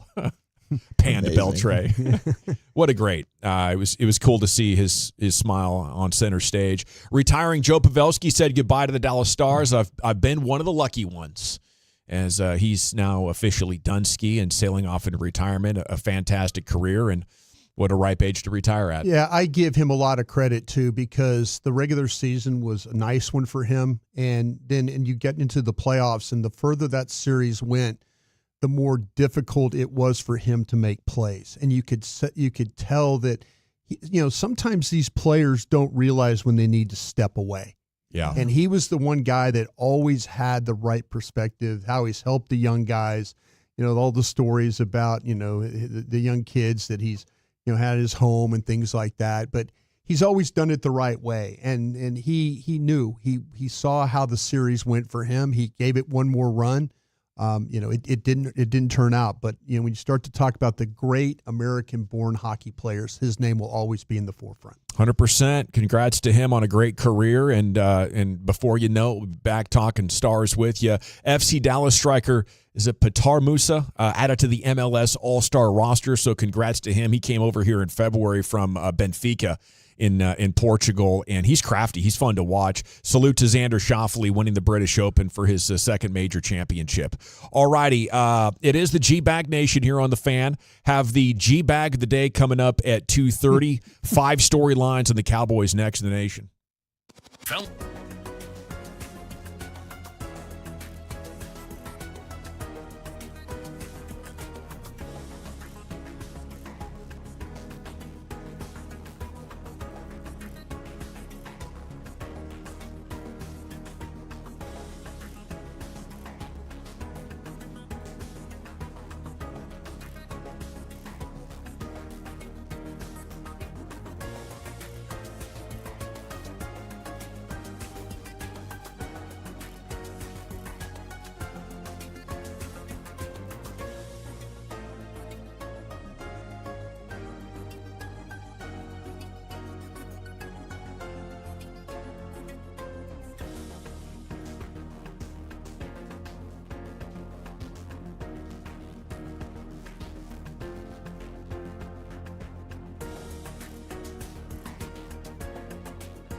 Do you think it's true that you've got to forget something else to remember that Uber Eats has groceries?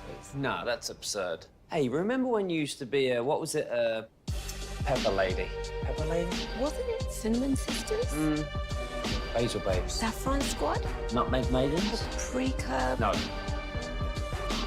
Nutmeg Maidens. I just said that. Was it Spice Girls? Doesn't sound right. Was it Saffron Squad?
Welcome back, Nation. Hope you're having a great day. Had a good weekend.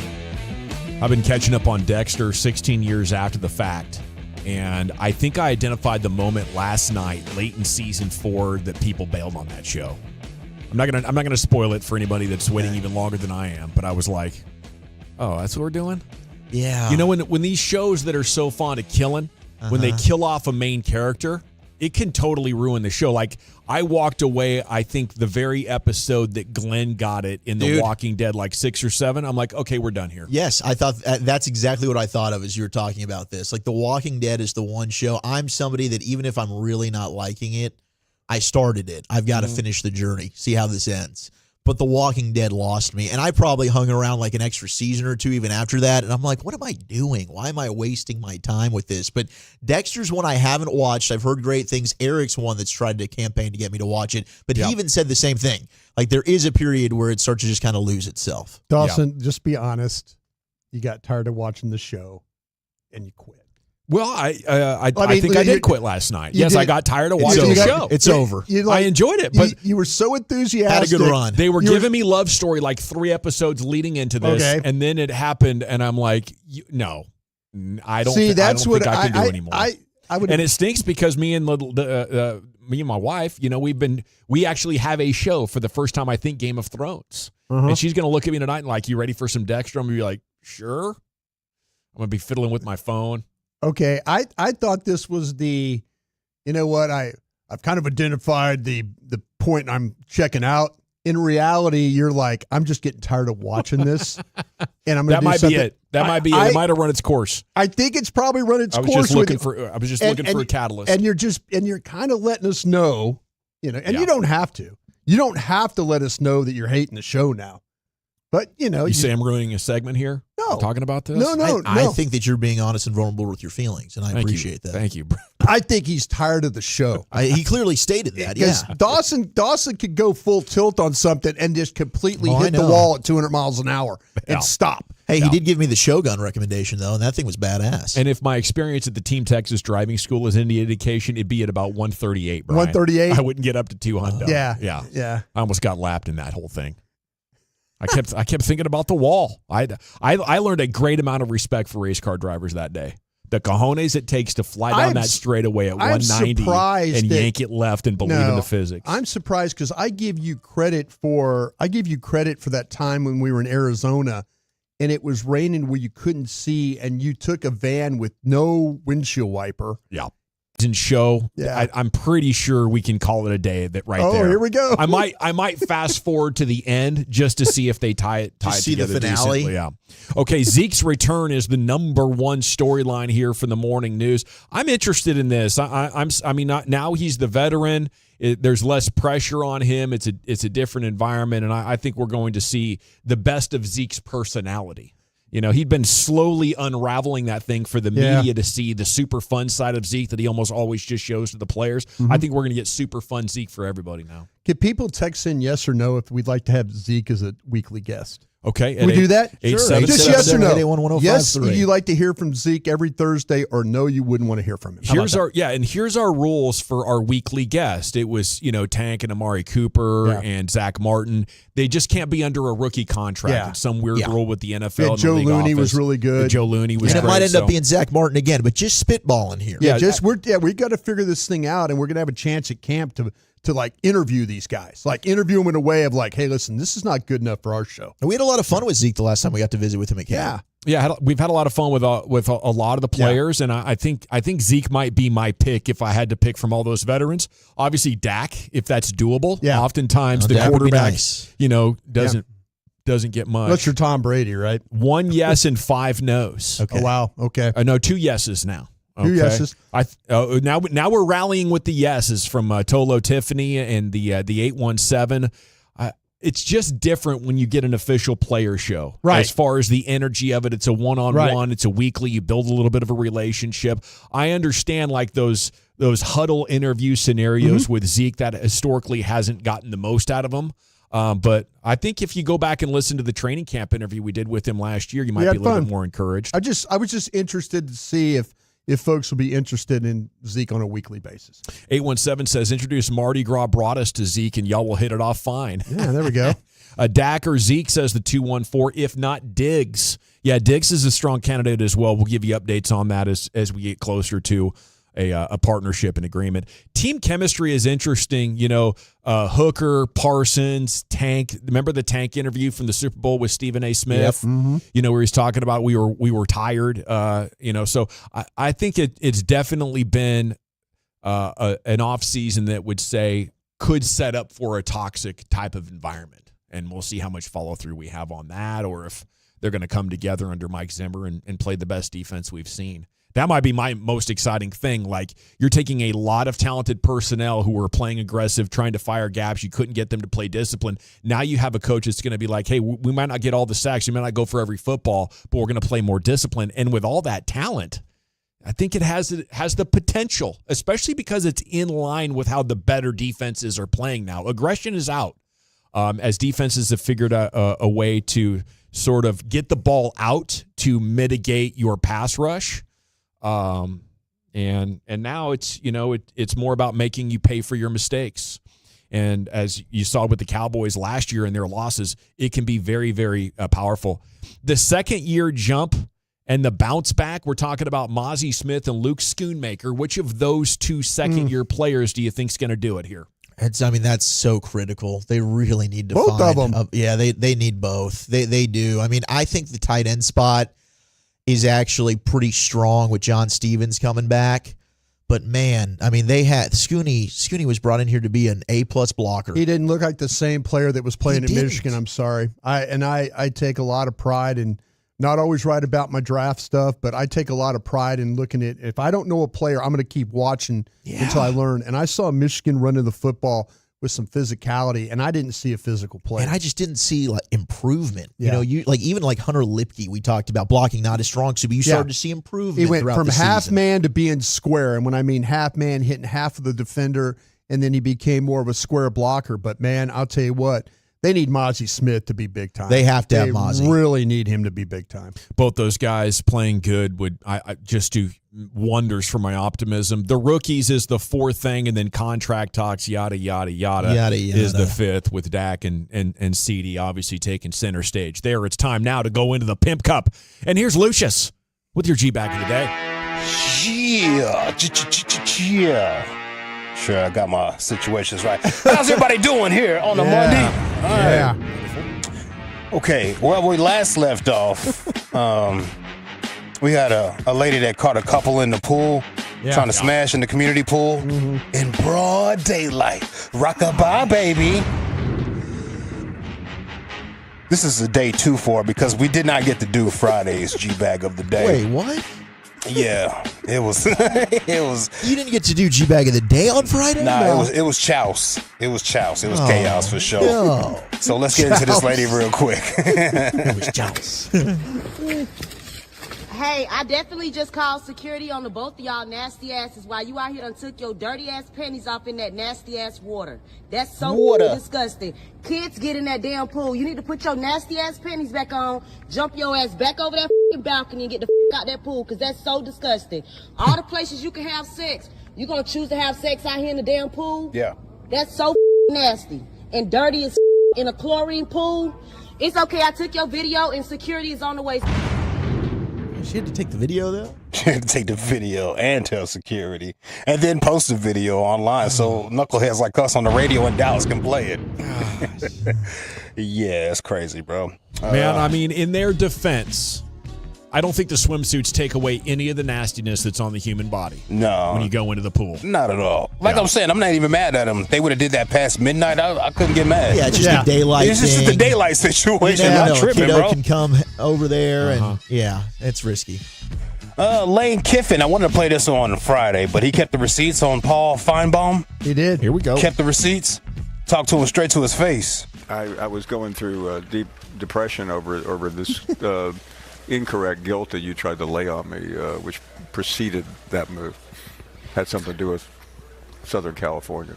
Oh, yeah. When you got me fired at USC, I got myself fired at USC, but you didn't help. It's a better that. story if I got you fired. You really did. because it is a true story that the athletic director and the president were on that trip. We were playing that night, and you were on College game day, and you had to make your big splash, and they were watching it, because I know the other person in the room that was watching it with them, and you said what a joke I was, and I'm the Miley Cyrus of college football coaching, and I should be fired, and they looked at each other, and later that night I was fired. Yeah, by the way. So, but hey, look what happened. I would have never gotten to work for Coach Saban. All these other things wouldn't happen, so I appreciate you for helping getting me fired. Thank you. Look at what you're doing today. You're predicted to go to the playoffs. And look at Miley Cyrus. She's had a nice comeback. So you're wrong on that. Oh. I mean, you put me down with that. So really, I don't really know what you're good at. Like, Coach Saban was done. That didn't happen. You basically said Miley Cyrus stinks, and she's still going. Yeah. Well, anyway, it's always great to be ridiculed by Lane Kiffin here at SEC meeting. Well, anyway. Wow. Yeah. Awkward. Man, I don't even know what you're good at. What are you good at? What are you doing here? Coach is fired, I guess. He's on the Lane Kiffin train now. And now he's trying to get Lincoln Riley fired at USC. Yeah. Who invited you? How did you get in here? How did you get in here? They checked your credentials, bro? I'll tell you what, though. I admire Lane Kiffin for sitting down with him, though. If there's a legitimate hate between those two, Lane Kiffin could have avoided Paul Feinbaum easily. Yeah. He could have just said, nah, we ain't doing this today. But he went and... He sat on down. He sat on down and said, hey, I'm going to say this to your face. I don't appreciate what you did to me at USC, and I haven't forgotten it. He said, today I got time, cuz. Yeah. You can drop off your kid and run my fade. Yeah. All right, yeah, the Gators were biting my man Ross on Friday. Hold on. Do you think maybe Dad on his way out said, don't have any regrets, son. Give him hell. Don't pull any punches. He said, Lane just lost Dad. He's out here throwing heat, isn't he? Yeah. His dad probably told him, hey, if you have to do anything, get back at Feinbaum. As he was holding his pop's hand on the bed. Feinbaum, that troll. Feinbaum. You know that guy in Birmingham. My last wish. And, get Feinbaum. Famous last words. Got it, Dad. Y'all are wild, bro. Oh, come on, cuz. Oh, Brian. It's super dark. Brian is working in the blue right now. I'm just telling you, man. That's good radio. Monty fell asleep on my shoulder on a bus ride one time coming back from KC. I remember that. He played. He called I remember when he fell asleep at a game. I was typing a report about how great his defense played, and Monty's head was on my shoulder as Monty was dialing it up today. And he was drooling on my shirt. I always think about, when you say that, I think about the dude at the Alamo, what is that, Alamo? Draft House? Draft House. I was watching the movie. My man was neck back, mouth open, snoring next to me, just, I was like, dude, I ain't even gonna wake you up, man. You're a tired man right now. I'm gonna let you get this one off. You're gonna wake up well rested with a kink in his neck. Yeah. I can't move. So I'm trying to just watch Civil War, bro.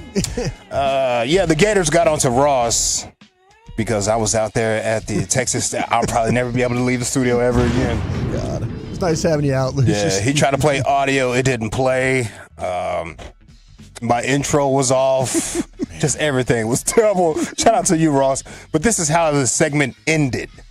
Hopefully there's still a pulse on Ross if he gets the opportunity to throw its break here. Yeah, he's having everything's spinning. I would imagine. That's why we love live radio. You know what I'm saying? Sometimes you just gotta power through, and we will get back to the G-Bag of the day potentially, maybe. No guarantees on a Mail It In Friday.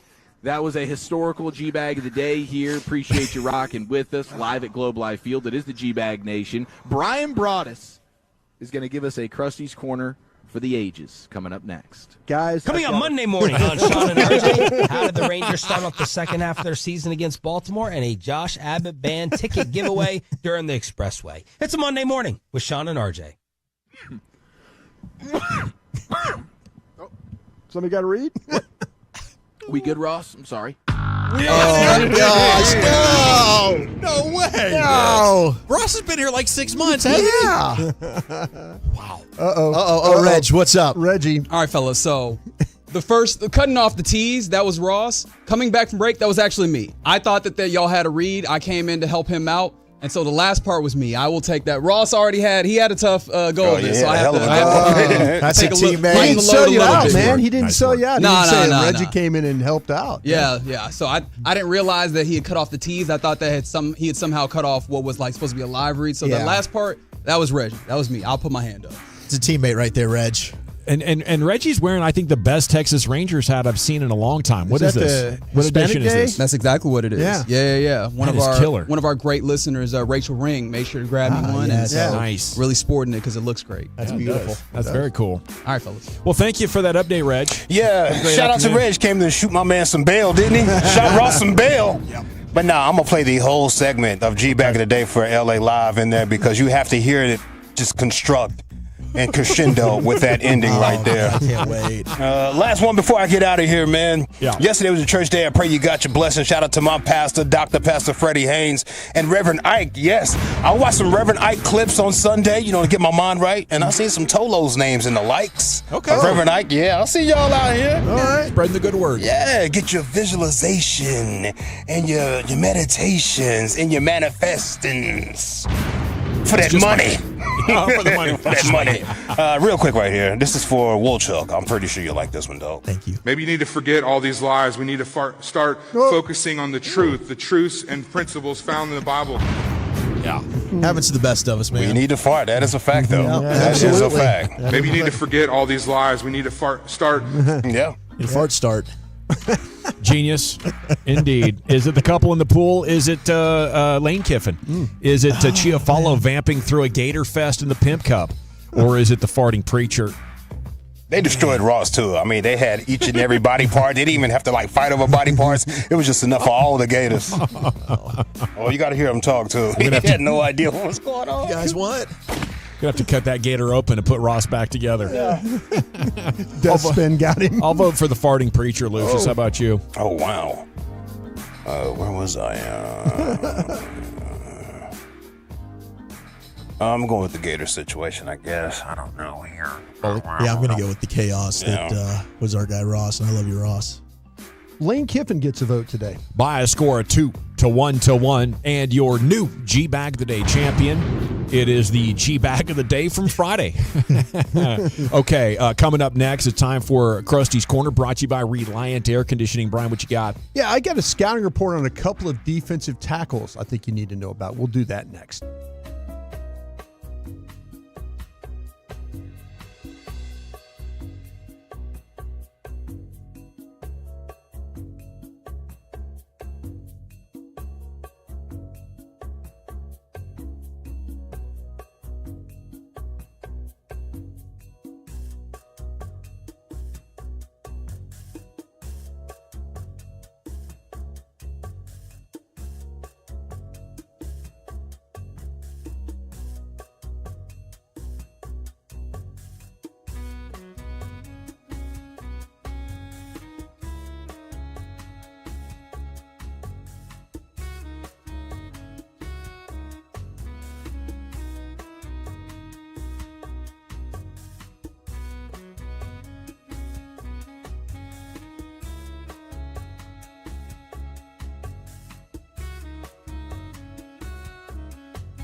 Uber Eats has Lola V products? I gotta remember that. Well, you know, they say in order to remember something, you have to forget something else.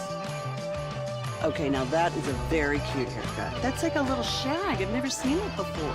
Well, I mean, of course you have. It's the Rachel. Oh, is that your name? No, I mean like your name. No, I'm Jen.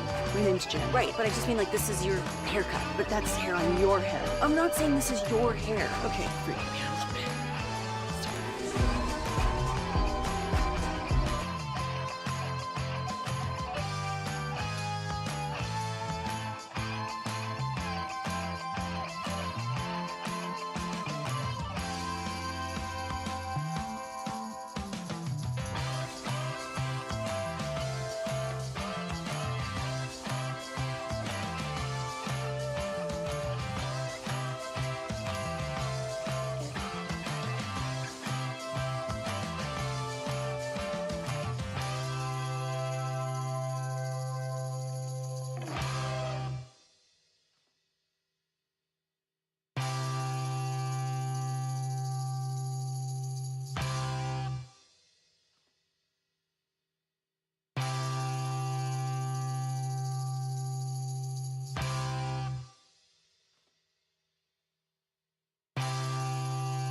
Classic Chevrolet and Grapevine. They are the #1 Chevy dealer in the world with more Silverados than anyone else. Go see them today or visit ClassicChevrolet.com. This is Texas. This is Classic Chevrolet. Together, let's drive, relax, and enjoy the difference. Based on new Chevrolet registrations 2023.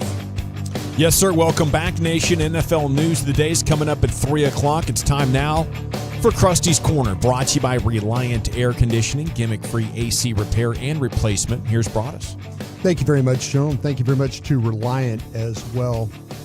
Really excited about getting out to training camp practices and stuff like that.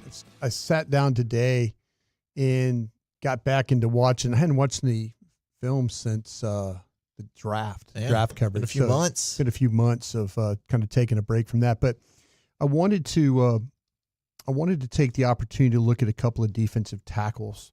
And I'm doing this because of what Todd Archer, when he was on with us the other day, and Todd kind of made mention. Todd Archer, I think, is one of the best insiders this team has covering. And when he starts to mention about, I don't think they're done at defensive tackle. I think they're looking at some guys. I'm just like, okay, let's see if we can find a couple of guys that kind of make some sense. So I'm looking at a couple of some one techniques. Now, let me ask you guys this. I'm trying to do this like on a 1-year deal. Are you guys, if I have a couple of guys here that are at like age 35, 34, 35, how would you feel about that? Or are you just interested in the player?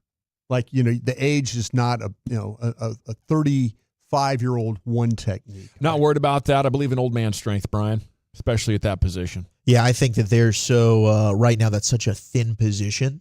Just give me the player. But that is another position where you forecast after this year, you also have Osa Odigizua, who will be a free agent. Yeah.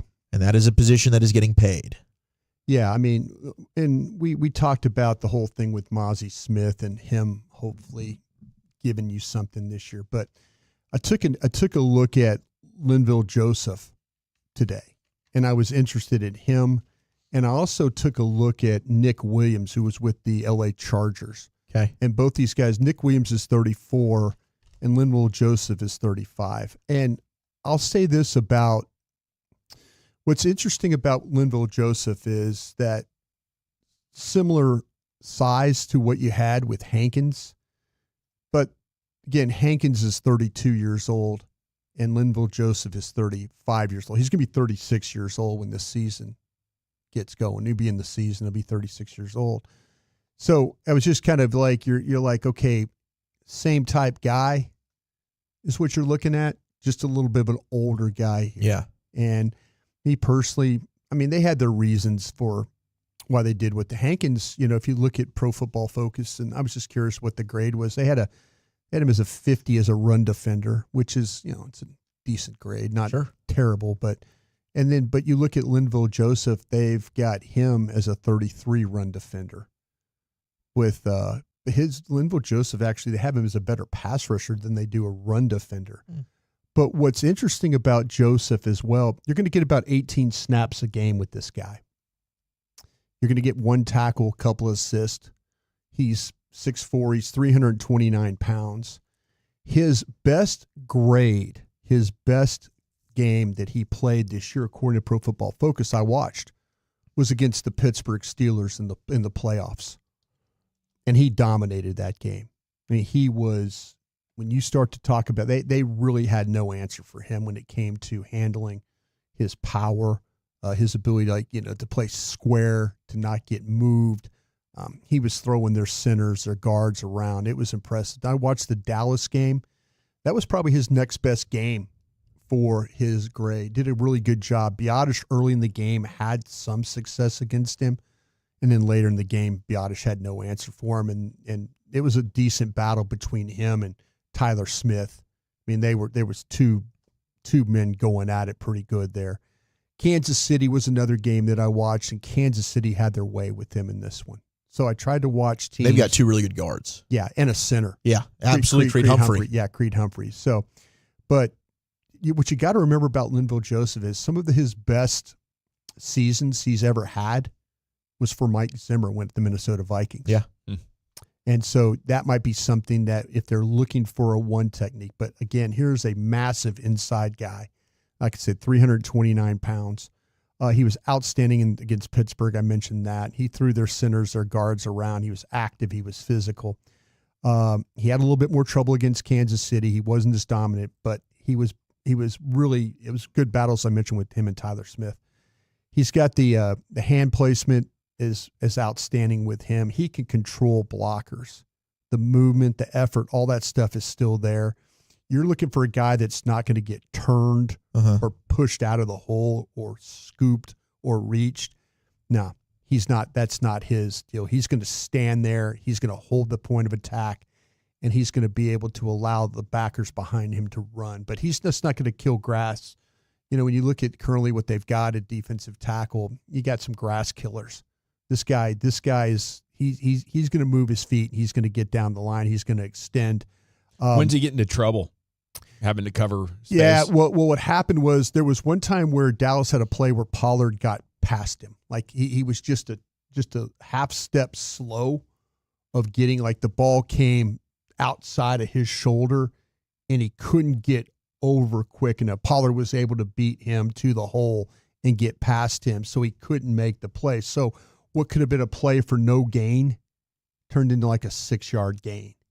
So that's kind of what you're dealing with right now. When the ball is at him, he's going to be a problem to move and stuff. But when it gets a little bit wider of him, well, that's maybe where you're going to be, maybe a step. I mean, he sounds like a good low salary option. You know, as long as you're not breaking the bank. Yeah, that was. Now I will say this: I do like him, but I like this Nick Williams a little bit more with the chart who was with the Chargers.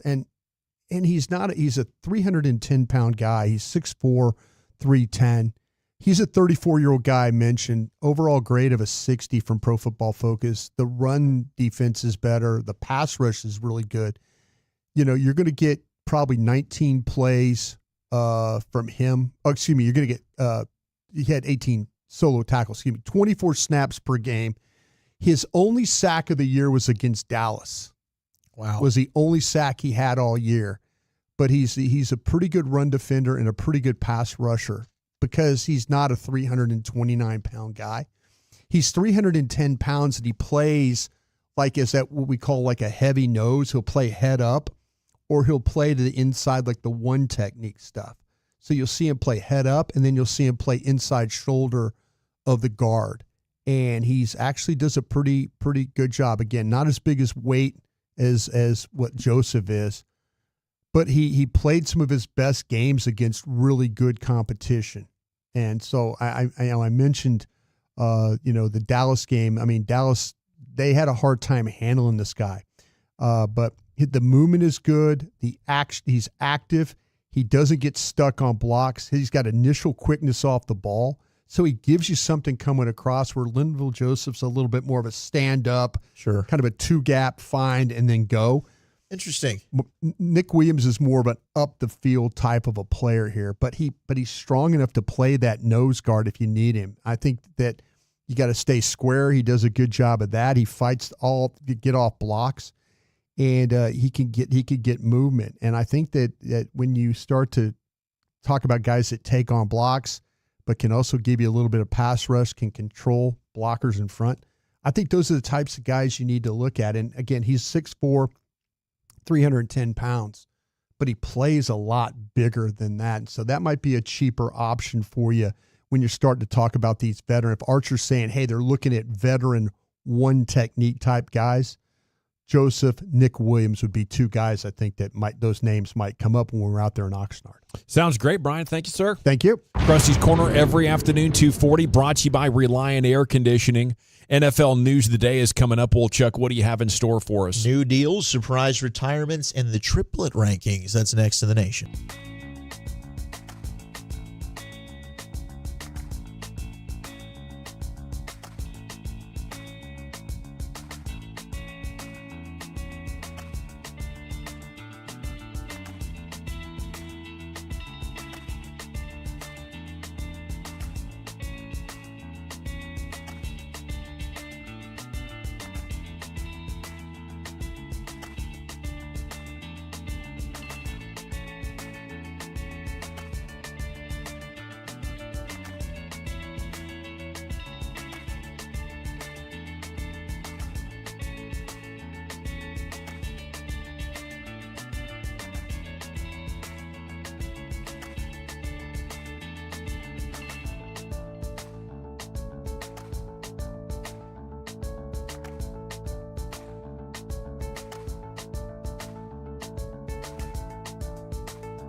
Do you think it's true that you've got to forget something else to remember that Uber Eats has groceries? No, that's absurd. Hey, remember when you used to be Pepper Lady? Pepper Lady? Wasn't it Cinnamon Sisters? Basil Babes. Saffron Squad? Nutmeg Maidens? Paprika? No. Nutmeg Maidens? I just said that. Was it Spice Girls? Doesn't sound right. Was it Saffron Squad?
Rolling with the G-Bag Nation on 105.3 The Fan. Shoot Chats, hour 2 of the nation. And we're just 2 days from arriving in Oxnard, California. Our first show Thursday.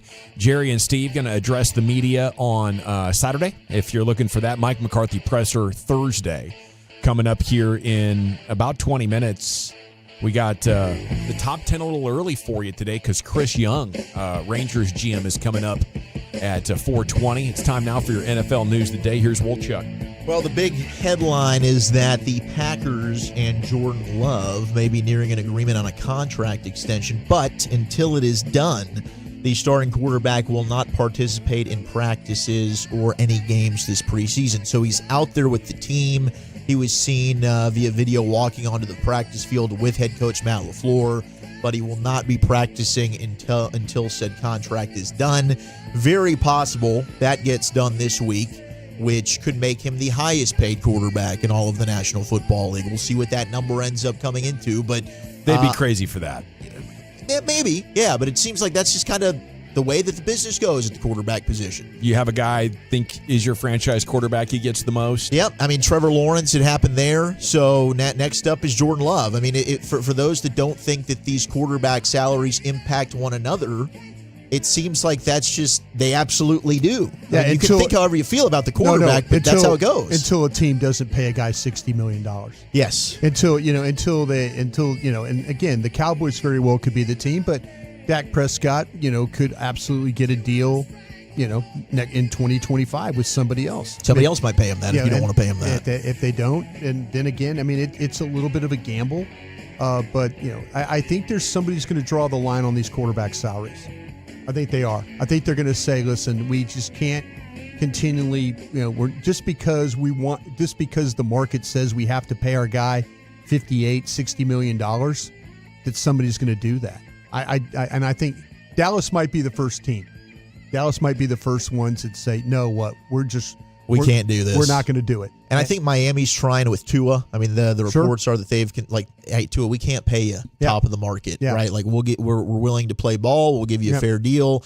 I don't think Tua is going to get resetting money, but at least momentum right now is indicating that Jordan Love is going to get the new top quarterback money. I talked to people in Green Bay last night about it because of the whole thing with the Pretty Ricky is the Twitter site. Pretty Ricky, what they call him. Pretty Ricky is out of New York, and it's got some type of line to players or coaches, scouts, something. But he's been pretty accurate. He with has stuff. been, and he's talked about a contract that's about to be done, and everybody thought it was Dak. I think it's this one. It's the Jordan Love one is what's going to be done. And the people in Green Bay they knew this was going to come. They knew this was going to happen.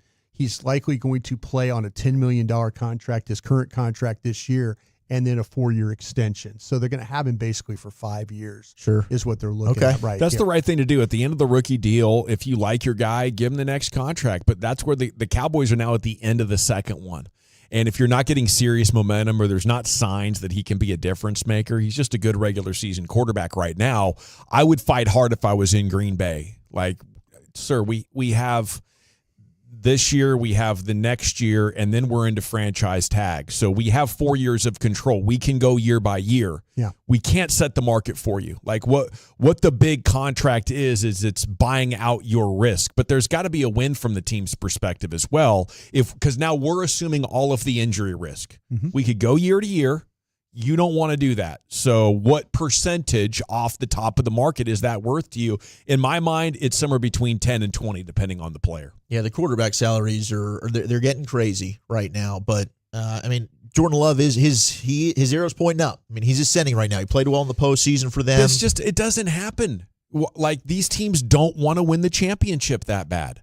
Nobody is giving top 15 quarterbacks elite money and winning. Okay, it was Brady taking a big pay cut, Mahomes taking a medium-sized pay cut, and those guys are candidates for GOATs. It's dudes that can't hold their jock making more, and their teams are looking you straight in the face saying, we're doing what's in the best interest of our team. No, you're not. You're trying to win regular season games and put on an entertaining product. Last week I've talked about this. I would, if I'm Stephen Jones, and you've had communication with Dak, I would definitely bring him in and say, listen, you're going to win this negotiation with us. Yeah. You've already won. Yes. You've won. We don't have any real, our only real leverage is the fact that you maybe want to be here. That's only real leverage. I would walk him through, though, what our cap situation, what our team is going to look like every year. As we do this deal, if you take this amount of money, this is what our team is going to look like. If you take this deal, this is what our team is going to look like. I'd walk him through, and I would try to explain to him, listen, you don't owe us anything. Sure, you're supposed to get the most money you can get. But from our standpoint, as you look at our roster, this is what we're going to have to work with. With our projections, this is where we're going to be at. If you take $60 million, this is what our team is going to look like. I would walk him through. Like I said, hey, you won. You won. We have we got no leverage on you. But if just work with us on this, because as we walk you through this, just know that as you're taking $60 million, we lose this player. At and least this let player. us get a 6-year deal so we can spread out this hit and maybe get you another opportunity like you've had the last 4 years. Couldn't get past the divisional round. He's going to be looking at that short-term. Give me the short-term deal, and I can get back and rejoin the market again soon. He is. It seemed like we were going to Oxnard 2 years ago, when we were talking about Dak Prescott contract, and here we are again. Good for him. Yeah, good for him. Good for good for the agent. Good for everybody. I mean, the Cowboys. It's tough. They're in a tough situation. They've drafted very well. They've got a lot of players they've got to deal with now. But I would surely walk Dak through and tell him, okay, this is what our team's going to look like. I think that's smart to do, and we'll see what he says. And if he doesn't, that. if he doesn't want to do that, then there's nothing I could do. Then I've alerted him, like, okay, we're partners in this. If we give you $60 million a year, we are partners now, and this is what's going to happen to our football team each year. These are our projections that is going to happen. And if you're willing to play for this, if you're willing to play for 55, even if you're willing to play for 55, we can do this. He's going to win, but what price do you want to win? And I mean, what price do you want to win the negotiation to the point where you crush any opportunity to add players or to sign players? They might even look at a situation like, well, damn, we can't pay Micah Parsons $30 million a year. I think if you hash that out, there is no realistic number, because what it is like a $40 or $50 million pay cut. There's no way Dak takes that. Yeah. In order to beat players that are arriving in the Super Bowl or a roster that has dominated the conference, you need a Hall of Famer, right? Or a guy on rookie, which is $8 to $15 million a year. And there's no way the guy will take that big of a pay cut, which is, again, why I just don't think they are prioritizing winning a Super Bowl hard enough. If you talk to or you listen to what Calvin Watkins is saying, and his thing is the priority is to try and work on CeeDee Lamb. Okay, you can take that a couple different ways.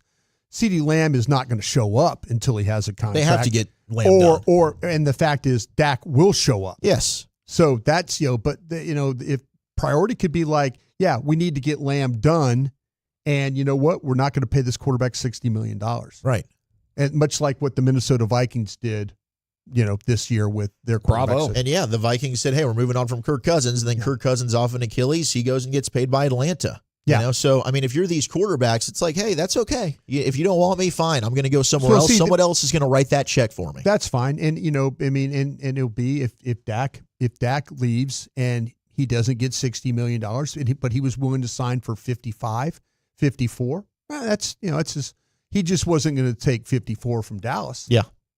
That's where that's very well where he could be at right now. Well, the Packers did also pay their nose tackle, Kenny Clark, who's one of the more underrated players in the league. He got a 3-year, $64 million contract extension. It's interesting when you just kind of see the boom with the defensive tackle salaries. And that's why I brought up Osa as another one of these where, I mean, maybe it makes sense to get in front of early with him. You talk to him, he's going to be a free agent after the season. I get that you look at the end of the seasons, he's faded a little bit. But, I mean, what else do you have at defensive tackle out of Osa Odighizuwa right now?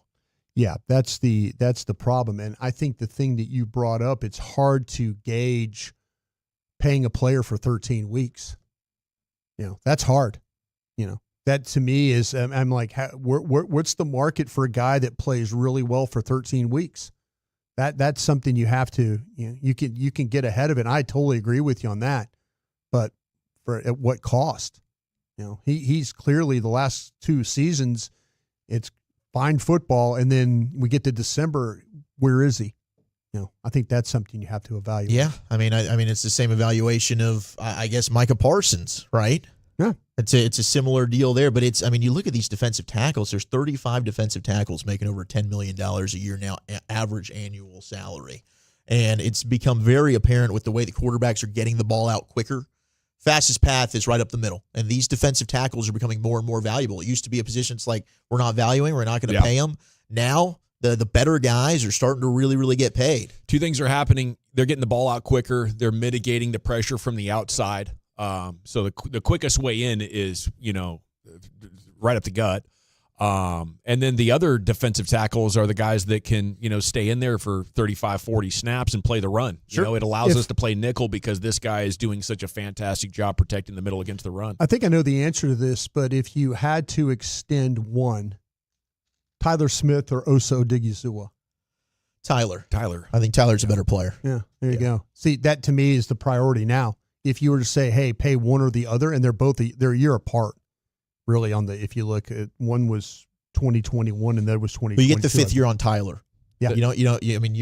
Osa's done after this year. Sure.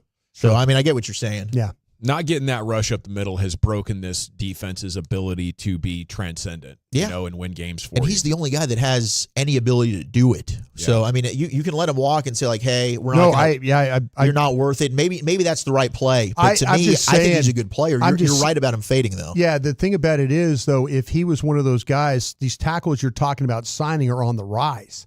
They've played, a lot of these guys play at a very high level throughout the season. I just don't know how you pay a guy that plays 12, 13 games great, and then the last 5 is just not a factor. Well, okay, Osa or Malik Collins, who was better?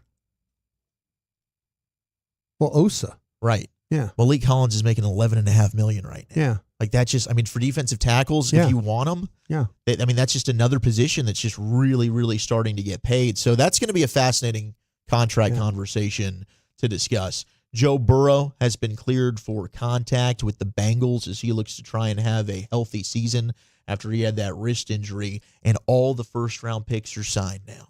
Amarius Mims was the last one with the Bengals. He got that rookie deal done, so now the entire 2024 NFL draft class is under contract. J.J. McCarthy, of course, got his done, as well as Dallas Turner over the past week. Now, we had a surprise retirement with Shaq Barrett and the Miami Dolphins. I know they're going to bring in Yannick Ngakoue, who was with previously a variety of different teams. At one point was one of the premier edge rushers in all the National Football League. He's one of the guys, if you're looking for some edge rush depth, could be a solid replacement. I'm not sure how much he's got left. There's a reason he's still out there. But Yannick Ngakoue might be an answer for Miami to replace Shaq Barrett. Might take a look at him tonight and give a report tomorrow about him. Perfect. That'd be great because, the Cowboys lost Fowler. You lose Armstrong. They don't have a ton of – maybe Chauncey Golston moves back to end. He flashed a little bit his rookie year, but, that's been a guy that bouncing around from inside to outside hasn't really found it right now. Yeah, sad in a lot of ways. It is. It's very, very sad. Lamar Jackson was sent home from training camp. He's got a pretty bad illness. I feel like this happens every year with Lamar Jackson. He gets sick and they send him home. Maybe, I don't know. It's weird. He gets sick and he's got to take a little bit of practice time off. Cam Akers, another running back off the board. He signed with the Houston Texans after he had an Achilles injury. He was with the Minnesota Vikings last year. And then the Kansas City Chiefs. They had an injury there. Somebody got hurt at Houston. Like I saw Landry Locker's account. They probably did. I don't think it was Mixon. I can't remember. It was Mixon. It's Mixon. Is it Mixon? Yeah, Joe Mixon. I know he was. Something happened to Joe Mixon because training camp practice. They were talking about, Joe Mixon's a tough guy and he'll bounce back. And he probably will, but you need to have some depth there and you need camp bodies at the very least, which is probably what Cam Akers is. Sure. And the Chiefs are toying around with making Kadarius Toney a running back as well. He's been doing running back drills there. Did you guys see the picture of Xavier Worthy? Catch that deep touchdown from Pat Mahomes, and Chiefs fans are getting all excited about that connection. That's what he does. It's scary, the speed that they've got there in KC now. Thank you, Wolchuk. Thank you. NFL News Today every afternoon at 3 o'clock here in the nation. We're now just over 1 hour from CY joining us. We'll ask him all the big questions. Rangers resume tonight, 6:30 pregame, 7 o'clock first pitch out there at the Globe with the White Sox in town. Where are we going with the top 10 today, Zach? Well, we celebrated National Ice Cream Day over the weekend. It is the summer. It is hot outside. What are 2024's top 10 favorite ice cream flavors? What's yours? That's next in the nation.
Uber Eats has Lola V products? I gotta remember that. Well, you know, they say in order to remember something, you have to forget something else. Okay, now that is a very cute haircut. That's like a little shag. I've never seen it before. Well, I mean, of course you have. It's the Rachel. Oh, is that your name? No, I mean, like, your name. No, I'm Jen. My name's Jen. Right, but I just mean, like, this is your haircut. But that's hair on your head. I'm not saying this is your hair. Okay, freaking me out a little bit.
Yeah, buddy.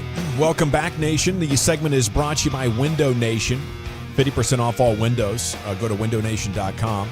Segment's brought to you by Cars for Kids. Donate today, carsforkids.org. And it's brought to you by the Frankels. Life's unpredictable. Accidents happen. Franklin Frankel, the go-to attorneys for car, truck wrecks, and DFW. If you or a loved one's been in an accident, contact the Frankels for a free consultation, 214 or 817-333-3333. Go to frankelfirm.com. Chris Young in 1 hour. We're going to have all the Rangers questions ready for CY, so set an appointment for that. If you do have to miss it, you can go back and rewatch or re-listen to anything with the Odyssey app, obviously YouTube and Twitch, and 105throughthefan.com. And now, without further delay, here's Woolchuck, your Woolly Bully. Zach with an H. Thank you very much. We've got the top 10 best ice cream flavors in America on National Ice Cream Day that we celebrated over the weekend. What's your favorite ice cream flavor? 877-881-1053. Woolchuck. What is that, cookies and cream? You got it. I knew it. I think I know Lucius's is Rocky Road. Damn right it is. And Brian, I don't know what the hell yours is. Pistachio. Pistachio. My gosh, you're going to like for pistachio. Or maybe your you whole won't life like. you've been liking pistachio? Or does something happen when you get like over 50? Do you start liking pistachios? Mint chocolate chip to pistachio. It's the rite of passage. You know what I mean? Grow into pistachio. There's something about it when you get over that age. I tell you Become a what, pistachio man. there's something, like I said, I'm eating these almonds right now. So good. Yeah, and it's so, like, it's one of those things where the pistachio, I've even used pistachios now ground up on chicken and other dishes I cook with it and stuff pistachio like that. crusted chicken. Crusted stuff. Let's party. But I like it in ice cream. Going pistachio crazy right now. I am. I think there's only a few things worse than the pistachio-flavored ice cream. Obviously, you could put cream cheese in there. Do you remember the coffee ice cream? Yeah. Oh, geez. That's the late 80s. Just miserable when your parents would get that. People are still loving coffee. I apologize to my mom, who's 81 years old, who's listening right now, who I bought her a half gallon of coffee ice cream, Dawson. She used to like you at some point in time, and I think now that's just not anymore. Well, I still like you, Mrs. Broadus. Mama, I love you. So I'm used to it. It's fine. We do have some news. I did buy her some coffee. You're right, though. The taste. Where'd you get it from? Trader Joe's. Okay. My mom's high end on that stuff. Do you like a butter pecan too? Butter pecan. My dad. Yeah, my dad's like folks love him. My dad, They just love 85-year-old it. dad. He's like, I'm putting on a little weight. I go, Dad, you're 85 damn years old. If you want to eat like a whole gallon of it every night, eat it. Eat it. Some pralines and cream. Yeah. Mix that in there. We do have some news regarding TNT. They are planning to match Amazon's media rights package for the NBA. Is that $1 billion? So this is $1.8 billion is the league's preference to honor the contract that it agreed to with Amazon. So TNT is going to match that, according to Andrew Marchand. So we'll see, if this ends up being something where TNT is able to keep some of the NBA package. Maybe we still yes, get they inside did the have NBA. the right to match. So it sounds like we're keeping the TNT product, guys. That'd be great. Sounds like a day to rejoice. I'm ready for that. I mean, maybe that means Charles Barkley's not retiring. That's what it looks like to me. He's going to stick around. That'd be an awesome win. It felt at least 5, maybe 15 years early for most of those guys. Who's my guy at Golden State that did a really Draymond good Green? Green? You think Green would retire and take over Charles' spot on I could see show? that. Yes. Yeah, absolutely. I think that's our next rites of passage right there. That's Got the a next lot in common. Rite of passage. I think you nailed it there, Brian. I was trying to say it and it didn't come out the right way. It's okay. We also have some good Netflix shows that are going to be coming out. It's that Untold series. I watched the show last night, Last Shot, a movie. I'm sick of getting rugged by Netflix, though. Awful. They start these shows and they're like, yeah. See, these are the documentaries, though, so that's going to come out. But you're right. They have had a few shows where it's like all of a sudden you're into it. There's 2 seasons, and then we're just not doing a season 3. We're never going to finish the show. Yeah. Queen Charlotte that's not was fair. Like that way. Yeah, that's not fair to your viewers who are going to get invested in this. I'm invested in the storyline of the characters. I need to see an ending. Like they just started the Supercell one. I don't know if that's Netflix or Hulu or whatever. Fire. 8 episodes, left with a cliffhanger. If they don't bring this one back, I'm done, Woolchuck. It's over. Yeah. We're canceling the subscription. Well, this is the Untold series, so it's like going to be a one doc type of deal. They're announcing the murder of Air McNair. So it's a project on the Titans' 2000 Super Bowl run and questions surrounding Steve McNair's 2009 murder. I think we have a lot of people that probably listen to the show that don't remember the greatness of Steve McNair. I remember Alcorn State. One of the most incredible quarterbacks I've ever seen in my life. We're also getting on August 27th the documentary Sign Stealer. So Netflix. Is this about the Astros? Yes, it's going to be the former. No. The Connor Stallions deal. So the former University of Michigan football staff for Connor Oh, I thought it was the Stallions. Astros one. I thought it was the Patriots. That would, or okay, either way. Ernie I mean, Adams? we could do the trash can signs or whatever you want to do for the Astros. Maybe we got Ernie Adams in here, but this is going to be following Michigan and Connor Stallions and that whole sign. Are they interviewing Stallions? I'm sure Stallions is going to make an appearance. He seems like a guy that wants to be in front of the camera. I mean, they could do the show like the receiver one where they're just going around to different stories. Like, now we catch him with the Astros where they cheated. I'm sure the Untold series will do the Astros one. I'd be all in on that. I'm sure that the Astros would hate it. Here are your honorable mentions for the best ice cream flavors. We got peanut butter cup from Brahms is being texted in from the 817. Pretty good. Pistachio gelato, you got to try. Brought us from I have. 817. I have to try this pistachio. I just can't believe it's good. Yeah. 469 Wolchuk favorite ice cream lemon custard. All right. I like a good pistachio now. I just. What? No, you don't. Stop. I don't. Stop. I don't. Stop this. I do. Stop. I'll get a bag of pistachios. They're one of your favorite nuts? Yeah. How old are you right now? Almost 50. You're on the cusp. You'll get there. Start getting a hankering for it just a little bit. You're on the cusp. Yeah. Cigars and pistachio ice cream waiting for me. So good. Neapolitan, too. If you're over 50, you like that Neapolitan. Neapolitan. You open up the tub and like the strawberries, maybe the only one that's left. I hate y'all. I kind of Look at this, kids. It's a special treat. 3 in 1. No, I'll tell you what, man. As a kid, yes, you hated every minute of it. Now it's put on a plate. I'm like enjoying every Let's bit go. of it. Let's have it. Let's go. Boomer. Joe from Terrell Cookies and Cream and Butter Pecan, or pecan, however you want to say it. Pecan. Coffee flavored is the absolute bomb. Y'all are crazy for the my mom 972. she's all about that. Okay, take it and put it in coffee. That sounds nice. Instead of creamer. What about take a half scoop of that? Rum and raisin. You guys ever do rum and raisin? My grandfather used to love rum and raisin. See? Never heard of it. See, that's like a cake. What's next? Is that a Molasses? cake? It's an ice cream. Rum and raisin. Never had it. Is carrot cake going to make an appearance I didn't here? like it. No, I hope not. Carrot cake is amazing. Do they have carrot cake ice cream? Well, don't put it They have past kind them. of everything now. I mean, Lucius is right. Carrot cake is amazing. That's amazing. It is amazing. French vanilla is an honorable mention. Better than pumpkin pie. Butterscotch. Good. Butterscotch is very 60s. Yeah. Salted caramel. Very nice. That's a 60s list. Cake batter. That's now a little kid or someone that's doing a lot of partaking of illegal things. And your final 2 honorable mentions, we've got Neapolitan at 12, pistachio at 11. No! Not bad. Didn't quite make it. Yeah, it's top 11. Here's your top 10. Should be top 3, Dawson. You know it. Number 10 is chocolate chip. Okay. It's a solid ice cream flavor that's right solid. there. That's That's solid. good. You That's can't go solid. wrong with chocolate chip. Put some mint in it. It's even better. Apparently, Massachusetts is the one that's going to have. Yeah, apparently, Massachusetts has this at number 9, Dawson. So if you have an issue, let Massachusetts know. But it's coffee. Wow. Yeah, Massachusetts is. They're buzzing. I mean, about the coffee is just a flavor that we associate with a nice little pick-me-up in the morning, and you get used to it. There's nothing objectively delicious until you add a ton of dairy and sugar to coffee.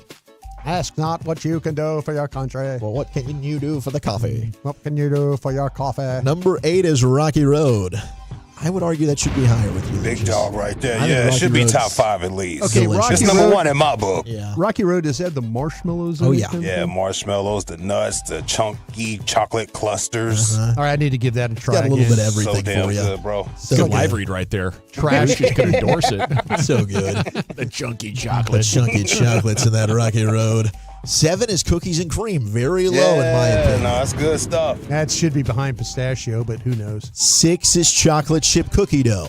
Okay, yeah, that's Pretty good too. good. Pretty good flavor. Just cookie dough in by itself. What do you think about that? I'm into it. I will totally eat Can cookie you dough really by get itself. sick eating cookie dough? No, they've I've yet to see neutralized it. that. I think it's a myth because I ate a lot of cookie dough as a If kid. you would make it No. and whip it No. and then let it sit there for an hour and a half on your countertop and then scarf the whole bowl, yeah. I'm talking heading about for that salmonella. store-bought. Yeah, I'm they talking kid-proof about that stuff. I'm talking about a night of drinking and coming in and just eating the tube. Yeah, I've seen it happen, and that person's still here with us. We're good. Yeah. We're good? Yeah. Yeah, I think it's a myth. And the stuff in the tube is way better than the cookie dough in the ice cream. That's my problem. It's overly dried. It is. It doesn't. It There's doesn't a have the different zing. consistency to Yeah. it. Just put that cookie dough in there. And Number we'll be, 5 is the butter pecan. Pecan. Wow. It's good ice cream. Old man win That there. is. That's my pops right there. I wonder how you guys feel about this. I think this is a controversial Got the flavor. bucket. Yeah. 4 is Bucket mint of chocolate towel. chip. I love it. I'm into mint. I like it. Mint chocolate chip. Like those little Andes chocolates you get. I think those are good. You know what? If they ground up the hotel mints they put on your pillow, I think those Andy's are them. Mints. Is that Andy's mints? Those are I think nice. those are them. Then the little green packages, you get them from a restaurant, like the high-end restaurant. You walk out, they put them next to your bill. Yeah, not the York, the rectangle one. Yeah, the That's an square with the green paper. Yep. 469's going. It's pecan. That's the way. So what? Whatever. That's the way to say it God. in Texas. I mean, I've grown up and lived in Texas Thanks my for entire listening. life. I hear it both ways. I like to go in the pecan great myself. state. Louisiana, it's pecan. 3 is strawberry. Strawberry ice cream. Yeah, the top 3 is generic as hell. Strawberry ice cream is good with like some like the cake, a birthday cake or something like that. Okay. He said rum. Like a strawberry shake. Yeah. I don't ever Vodka. strawberry rum. 2 is just vanilla. What? I'm never ordering vanilla. You got to dress it up. You got to put like the chocolate syrup and Like a sprinkles sundae. and all It's types of stuff on there. It's like or eating you a put it hot on dog without the skillet. condiments. Yeah. You're putting it on an ice cream, like on a chocolate chip cookie or something, or a brownie or a piece of cake. Now you're talking with the brownie. Now, like a la mode it, sure. But number 1 best ice cream flavor. Chocolate. Here we is go. Tried and true. Chocolate. Just chocolate. Here we It's go. Not that good. Chocolate. Oh, It's you not gotta that good. relax. You got to relax. It's difficult to Gavin, pair come with on. cookies and brownies.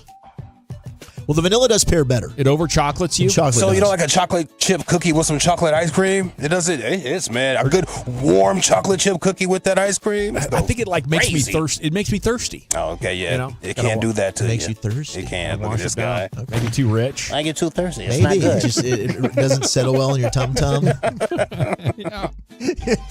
Lucius. It's too rich.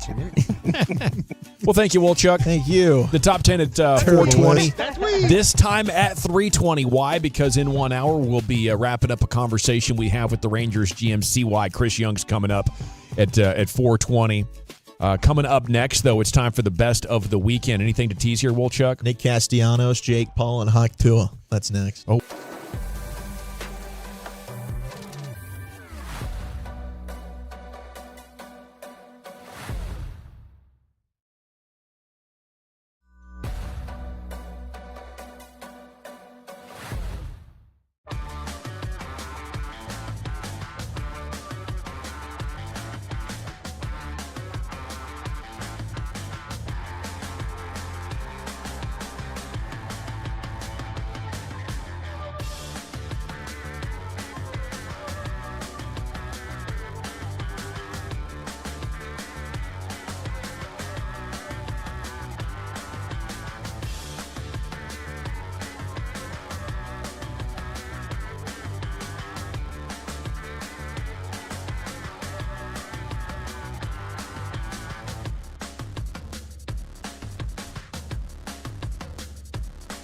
Do you think it's true that you've got to forget something else to remember that Uber Eats has groceries? No, that's absurd. Hey, remember when you used to be a, what was it, Pepper Lady? Pepper Lady? Wasn't it Cinnamon Sisters? Basil Babes. Saffron Squad? Nutmeg Maidens? The pre-curb? No, Nutmeg Maiden. I just said that. Was it Spice Girls? Doesn't sound right. Was it Saffron Squad?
Uber Eats has Lola V products? I gotta remember that. Well, you know, they say in order to remember something, you have to forget something else.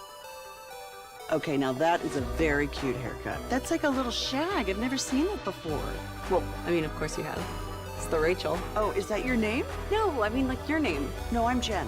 My name's Jen. Right, but I just mean like this is your haircut. But that's hair on your head. I'm not saying this is your hair. Okay, freaking me out a little bit.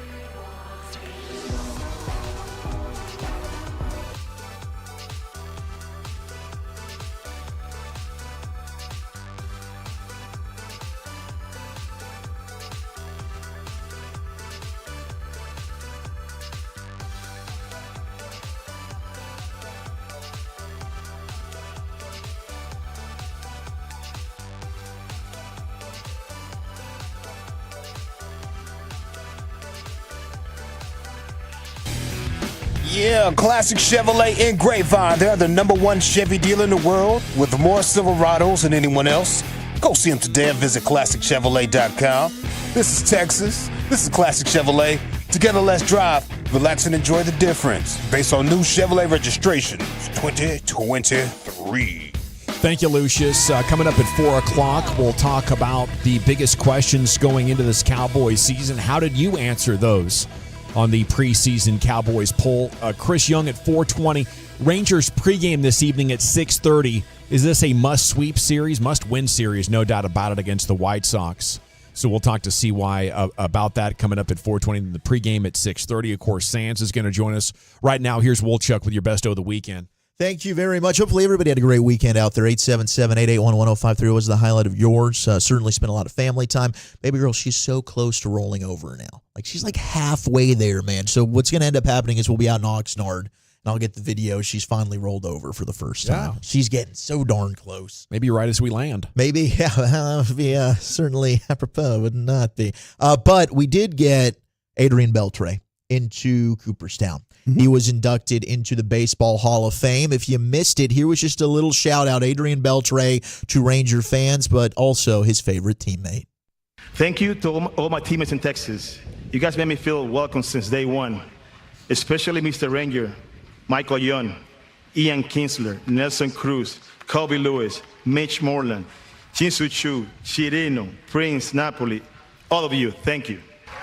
He thinks I forgot, but I cannot forget one of my favorite teammates all time, my compadre, Elvis Andrews. You're paying my bud, but I really enjoy playing beside you for so many years. That was so much fun. Even though you want to catch every freaking fly ball just to help your fielding percentage. Unbelievable. Unbelievable. But shout out to Adrian Beltre for getting in. The one issue that I have is with Major League Baseball. And why are we doing this? We're introducing Adrian Beltre. He's getting into the Hall of Fame, right? We got Mowers getting in there. You just had the All-Star break. Yeah. There is the Home Run Derby on Monday. Then you have the All-Star game on Tuesday. Then you've got nothing Wednesday through Friday. Yeah. Do the Hall of Fame enshrinements then. Absolutely. Right? I mean, why are you now Rangers and Orioles are playing, but I want to watch Adrian Beltre and his speech and be inducted. Yes. Why do I have to choose one or the other? You shouldn't have to. You're taken away from the sport. Or spring training. You know, I like how the NFL does it during training camp. You have the attention. People's appetite is ready. I mean, the focus this weekend is all the teams are getting back to playing, and we have second half storylines to, plus British Open weekend. It's just, There's a lot happening. It's a bad deal to capture, and you really start to get an idea when you look at the finer details and the timing of these things, why the NFL is so much better. They are. Yeah. Their schedule is on point compared to the rest of, I think, all the major sports. They get it done. I mean, the NBA, I think, is doing a solid job with this, but Major League Baseball, come on. We got to move this. This was just, I mean, it was frustrating, I thought, for Ranger fans to maybe want to have, that they don't have the dual screens at their house. They want to pay attention to how the team's doing against the Orioles, try to avoid the sweep, but they also want to watch and enjoy Adrian Beltre. They weren't able to watch both at the same time. There is a big win, and I was playing college football 25 over the weekend. I did get the game. I was able to sneak in a couple of games. It's pretty damn fun, although I will say defense is very, very hard. Very difficult. Hard to play defense or hard to go against the defense? It's hard to play defense. Now, I will say interceptions, that is something where some of these quarterbacks just, I mean, I'm playing with North Texas, so we're not very good in the game. But Ohio State is incredible. Oh my gosh, they're so much fun to play with, but it is hard to play defense on that game. It's very difficult. But Wisconsin football fans got a big dub over the weekend. Apparently, they're the drunkest city in the Big Ten is Wisconsin, Madison, Wisconsin. Makes See sense. that. Yeah, absolutely. A couple of friends from Wisconsin. Yeah. They're now finally going to serve booze at the stadium on game day. They were not doing that before, but now they are going to do so. So it was ranked as the most drunken city, Camp Randall, of all of the Big Ten. And now, I mean, maybe they're going to have an issue here, but I'm excited for this. They should up the alcohol sales. I'm sure they're going to make a massive profit there. Have you been to Camp Randall to check out a game? It looks like a badass venue. I have. Like, that's a bucket I met list Chris one. Farley at Camp Randall. No way. The actor, yeah. Did you? Yeah. That's freaking badass. Yeah. That is amazing. Yeah. We did have some big news that went down over the weekend as well. I don't know if you guys noticed. We did have President Biden go ahead and step aside. But we Honorable also, thing to do. Yeah, it was. Pushed aside, you mean? What are you talking about? Yep, sure. Honorable. Absolutely. Yeah, that's Sorry, if sir. you walk away, we'll make it honorable for you. We'll say it over and over again. Please, It's just not very leave. honorable of him to do that. That's what they did. True patriot. Well, we also had Nick Castellanos, and he just can't help himself, can he? But anytime there's a major event or passing of anything that happens in the United States, Vince Scully passing away, you had last week the assassination attempt on President Trump. What happened? Well, Nick Castellanos hit a home run. Well, yesterday we get the news that Joe Biden has withdrawn from the race, and, well, Nick Castellanos right on cue. For wild card spots with those teams in the Central. As Castellanos lifts one a deep left field. Going back is Reynolds. It is gone! A long home run for Nick Castellanos. His 14th of the year. 50 RBIs. And it's 6-0 Phillies. Go down and get it, Slick Nick. Now, this all started back August 19th, 2020. You guys remember Thom Brennaman? Oh, yeah. Yes. You know, Thom. Well, he was apologizing for a homophobic slur that was caught live on air. And He's got a new gig. Well, here was his apology. Yeah. I pride myself and think of myself as a man of faith. As there's a drive in a deep left field by Castellanos, it will be a home run. And so that'll make it a 4-0 ball game. I don't know if I'm going to be putting on this headset again. I don't know if it's going to be for the Reds. I don't know if it's going to be for my bosses at Fox. I want to apologize. Well, don't worry, Thom, because on the same day that President Biden decides I'm not doing this anymore, you have Nick Castellanos hit a home run, and you, sir, got yourself a new deal. He has agreed to become one of the voices for college football's coverage on the CW. He's going to become a lead voice, according to The Athletic. So it just took 4 years. But Thom is back. So it was just a great series of events. At 12:18 Eastern Time, we get the announcement. Thom Brennaman's back calling college football. At 1:47, Joe Biden announces he's not seeking re-election. And at 4:12, Nick Castellanos sends a drive into deep field, and it was a home run to make it 6-0. Everything comes full circle. The eventually. list of the events that Nick Castellanos is hitting home runs on, it is incredible. I mean, right on cue. The dude is an American hero. If I'm a play-by-play guy, I'm just waiting for Castellanos to come up and try to cue one of these up so we can go viral. Gosh, it's amazing. That is a big win. I had a decent-sized dub over the weekend. We were away at soccer camp, and my whole goal there was to learn, but also be nice to make sure they had a good time. Oh, is that a struggle? It can be. Last session, my frustration is starting to peak, right? We'd had a scrimmage, didn't go our way the night before, and I'm like, I'm trying to work this out on the field. They weren't cooperating. So about 15 minutes into me being ticked off at them, I looked over to the right. We're on the University of Central Oklahoma's baseball field. Okay, we're practicing out in the outfield. I said, new idea, girls. We're closing down camp with a game of kickball. Ooh. Guess who was the hero? There we go. Coach Dawson. I did it. Let's go. He's done it. Look at the big brain on this guy. I did find out kids know none of the rules of baseball, which really paid off when we had an infield fly situation. Perfect. Yeah. How was the infield the fly was a weird rule anyway. How was the dorm beds for you that trip? Comfortable enough. Did you bring I did. I brought a sheet and blanket. Brian, pillow. I'm so glad you mentioned dorm beds We got the Olympics that are starting up here, right? We do. Oh, yeah, they boxed out. I seen that. Yeah. That's crazy looking. We got these cardboard beds to avoid, the sexy time there at the Olympics. Well, there is going to be surfing in this year's game. So Olympic surfers are creating the first ever floating athletes village in Tahiti. Now, I sent this to Carter. There's video of this. It's basically like a giant cruise ship. And there's 10,000 miles that are going to separate the island from where this is going to be taking place for the surfers. But it's awesome. They get to avoid the cardboard beds. They're living on a floating island, which, like I mentioned, I mean, it is legitimately a cruise ship. They're going to have fine dining. They've got really nice, comfortable beds. It looks like they've got king beds on some of these videos. So, hey, to me, I think the surfers get a big win here when it comes to the Olympics. Pretty sweet gig for them. The rest of the athletes, though, that are staying on the land, I don't know so much. That might be rough. This is like a sponsorship deal where they're hooking them up? I don't think that there's anybody that's aligned with They're floating the bill this. for it? Wow. Yeah. Must it's be good the first surfer ever money coming floating in. Olympic village, yeah. How many like the American teams do you think are staying in the Olympic Village? That's a good question. It seems like to me that like there's no way in hell that the basketball team they're at the There's no way they could fit on basketball those team's beds. not there. I don't know who else is making a lot of money that can opt out and be like, dude, I'll throw $600 I in just at a wonder. hotel. I wonder how many of the track and field people are in the Olympic Village. Yeah. I mean, those are all basically a lot of those are professional athletes, right? I mean, honestly, it's just bizarre that they're doing this. You would want your athletes to have the best care possible. Like, sleep is important, right? I don't want them sleeping on a cardboard bed that's completely uncomfortable just because we don't want them frolicking and fornicating with one another. Huh. Who really cares?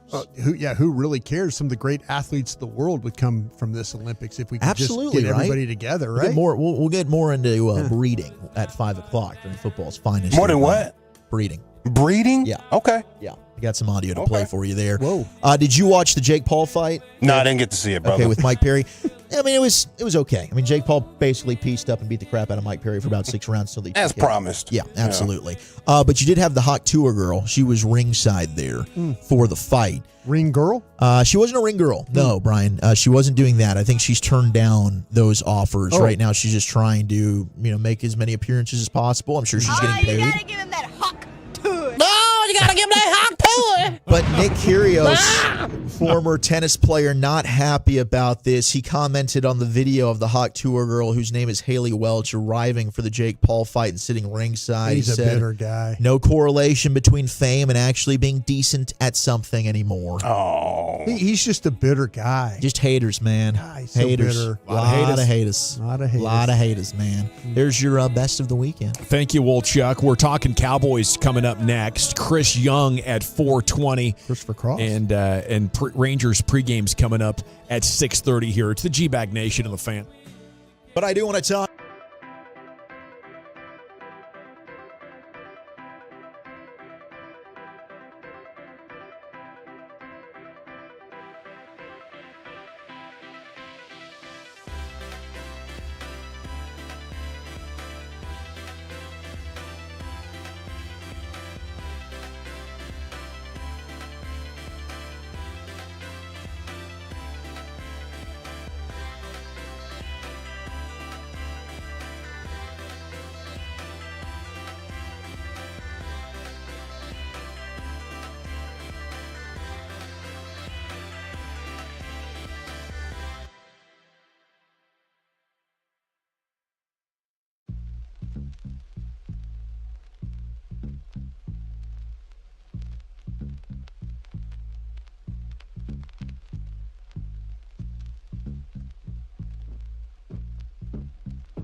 Do you think it's true that you've got to forget something else to remember that Uber Eats has groceries? No, that's absurd.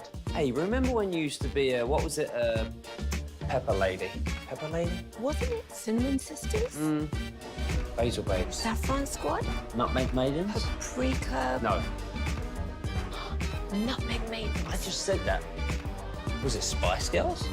Doesn't sound right. Was it Saffron Squad?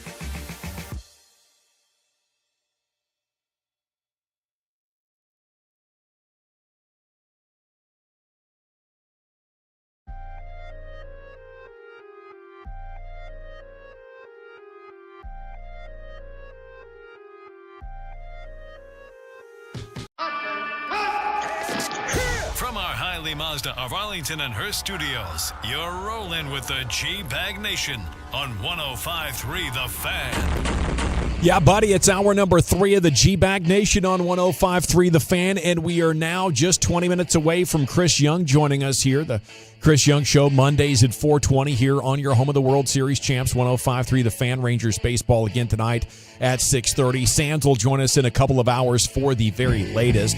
DeGrom throwing over the weekend, Friday, as we were preparing for our show. He was there at the Globe, Brian. Saw it with my own eyes. Looked like he was, man, if you listen, if one of those evaluators of sounds, that pop of that glove was very encouraging. Sounds a little different when he throws, huh? Yeah, a little different, and you could watch him throw. It was like you could tell when he was throwing his breaking stuff. Okay. Like the glove, you could see the catcher set up and then glove going low and away, So it looked like he had pretty darn good control of his pitches and stuff like that, and what we got to see. Is he throwing breaking stuff against live hitting yet? I believe it wasn't, the slider's been working. Yeah, the pitching that we saw was just catcher and him throwing the ball. Yeah, I don't think he's thrown against live batters. That was it. But we can get an update from CY. Heck yeah, we're going to get an update from CY. We'll talk to him about that. Josh Young and all the other Ranger storylines. But we're just a couple of days away from flying into Oxnard. Wednesday after the show, we'll be heading to the airport and ready to commence our coverage. Cannot wait for that. Brian's staying the entire training camp this year, so he'll have pre- and post-game shows during their preseason games, and he will be doing the G-Bag Nation live from the tennis courts even when we return a couple of weeks from today. Yeah, there'll be a couple different times, too. I think we'll have practice going on. Ooh. So we'll have a live mic situation, and we'll set the scene for you guys from there. Well, I'll set the scene right here for you for the Athletic preseason poll, and salute to the Athletic for doing this for us every year, giving us a good idea of how the fans are voting on this. Thousands and thousands of respondents. The first question is the most interesting. Let me ask it to you in this way. How many games will the Cowboys win this season? There were 4 different answers. Tell me which one got the most. 13 or more, 10 to 12, 8 to 9, or less than 8. 10 to 12.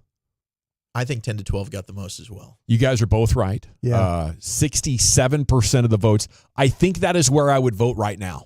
I have confidence in this team for the regular season, and after watching what the Eagles lost, I think they might even win the division with 10 or 11. Second most, 8 to 9 with 28%. Yeah. 13 or more only had 2% of people vote with that. I don't know if you're doing a bit or you're a homer. But this team does need a miracle to win more games than it has the last 3. Those are the folks, and I love you.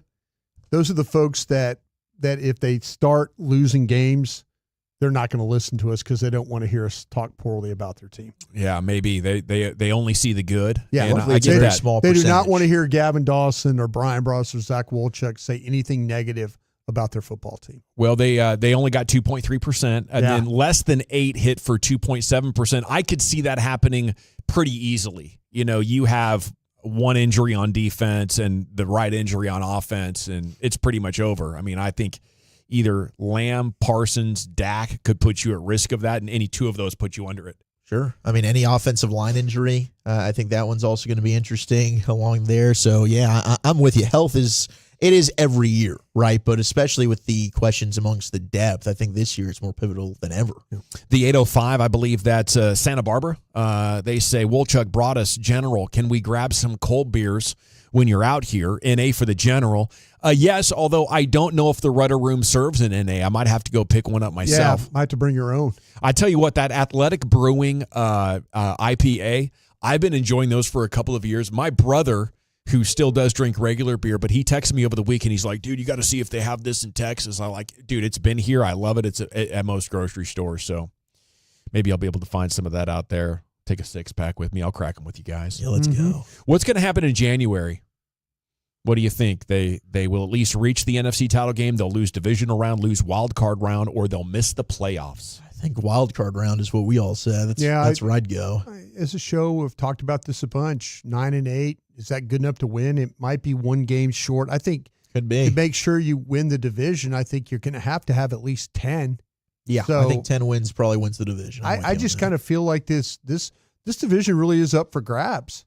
And I say that with not so much with the Giants in mind, but and the Commanders, we'll see. But with the Eagles and the Cowboys, I think that both teams have a lot of questions. Yep. I mean, both coaching staffs are a little bit of kind of, we always talk about the hot seat. Nick Sirianni is, I think people, if they don't have some success, even though he's been to a Super Bowl here recently, I think Jeff Lurie and that crew will move on from him. They've made a lot of changes, and I don't know if necessarily Kellen Moore is the great answer for helping Jalen Hurts. That's a huge question over there. How does that relationship work? Yeah, I like I say, my hope is you find a way to win the division. I think that's the best way to go. I think having to go on the road, the Green Bay, San Francisco, Detroit, one of those places would not be very inviting. They'll miss the playoffs. 21.5% of people voted that. Yeah.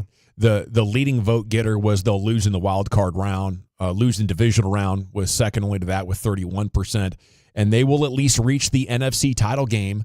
How many was that? 10%. 10% of voters. So some folks believing in there. I think I could see them staying healthy and still having a scenario where your two rookie offensive linemen aren't good. Your lack of runner is like pushing you so far down that teams even more ignore your run game and play that clog and cover technique against Dak, which has been kryptonite. I feel like, the book has been out on how to do that against the Cowboys for years.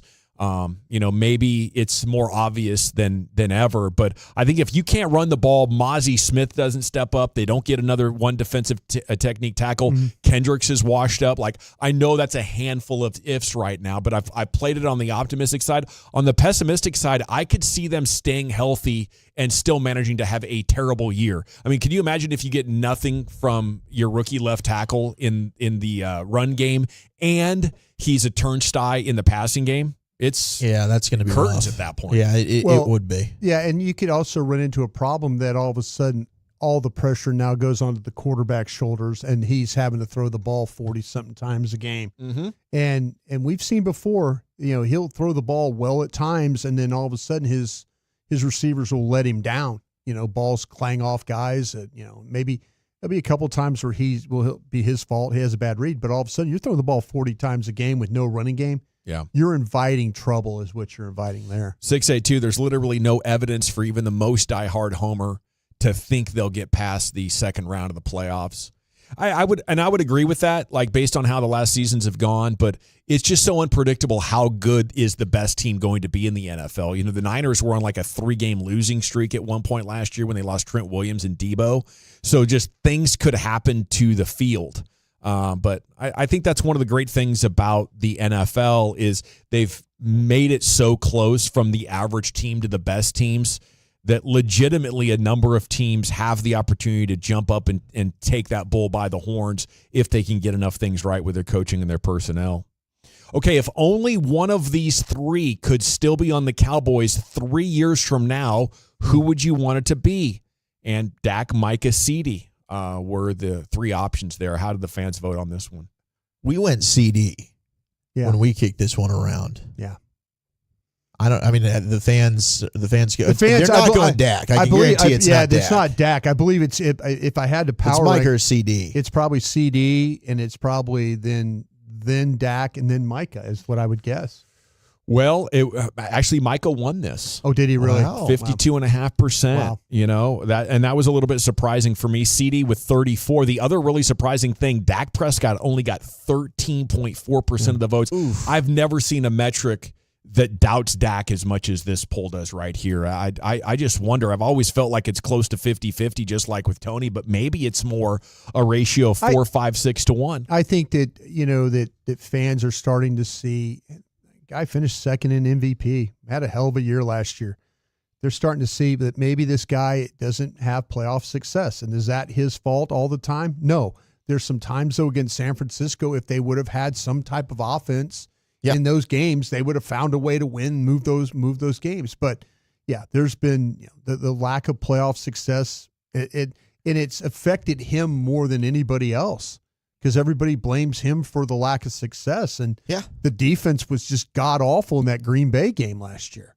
The whole team was so bad. They're so bad. I mean, they laid an egg in general. I think people are voting that Dak can't get him to the Super Bowl. That's what they're voting on right there. Yeah, and when you've made the playoffs for 3 years in a row, I think this happens to any team. Once you get to the playoffs consistently, Zach, you said it earlier, it just feels like, oh well, this is our ceiling.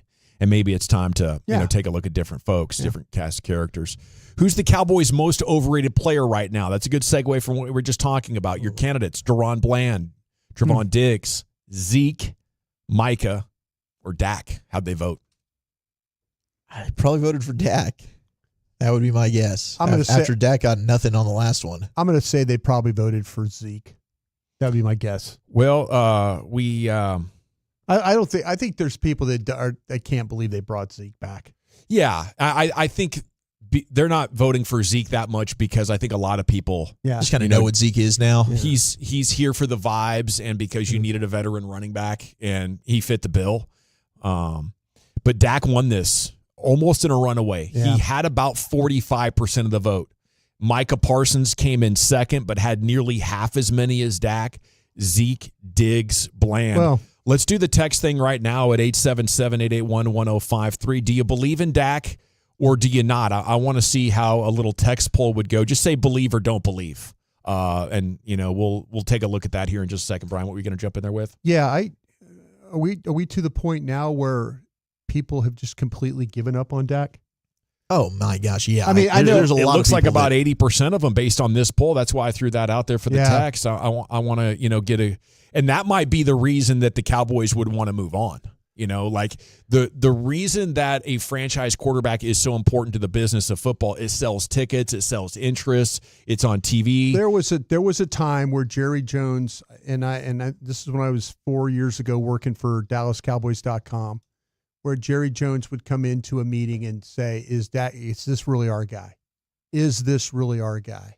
And he was talking about Dak. And I wonder if now, 4 years later, that this is really where they feel. Is this really our guy? And that the answer is, no, this isn't our guy. I believe Dak's good enough to win a Super Bowl, but I don't believe the Cowboys will construct a team good enough around him to do that. Yeah. What do you think? Do you believe in Dak or not? Like I would obviously put a qualifier out there. I think he's good enough to win a Super Bowl, but not with the Cowboys. So I would ultimately say don't believe he's going to take this team even to the NFC title game. 214, no. 469, absolutely not. That's from the Swag Daddy. 972, no. 817, don't believe in Dak postseason. 903, don't. 903, believe. Okay. Don't believe. Don't believe. Don't believe. Don't believe. Wow. Okay, I'm just giving you a little bit there. That sounds almost 70% like don't believe. I mean, it's one of those things where, it's not to say Dak stinks and he's terrible. Yeah. But you brought up the 49ers game, right? Like Green Bay, they had no chance to win. Whole team played bad. Dak played bad. Yeah. Whole team played poorly. Mm-hmm. The previous two, though, the losses to San Francisco, it's a one-score game, fourth quarter. There's 2 drives in both games at the end that you had a chance to go and win it. Yeah. You had a chance to go ahead and turn this narrative and say, bleep it, I can go down the field against a good defense and I can win this team a playoff game. They turned the ball over on downs, and then, of course, you had the end of the game, fourth down, the quarterback draw. They don't get the ball snapped in the wild card. Other one, 3 plays, punt. They get the ball back. You had the Zeke situation where he's at center, end of the game. You had 2 chances in both to go on the legendary playoff drive that determines the great quarterbacks in this game. Yeah. And unfortunately, he wasn't able to do it. 469, there's a better chance of Biden winning in November than Dak in February. Okay, we got you down, 469. Mm-hmm. The 559 believes, 469 don't believe. And then nope. 682, I believe in Dak, but not the organization. That's fair. Don't believe due to the playoffs. 817, believe. Yeah, I would say at least 65%, maybe as high as 80% here, just taking a quick gander at it. All righty, it is the G-Bag Nation. Let's step aside because Chris Young, CY, set to join us next here on The Fan.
Uber Eats has Lola V products? I gotta remember that. Well, you know, they say in order to remember something, you have to forget something else.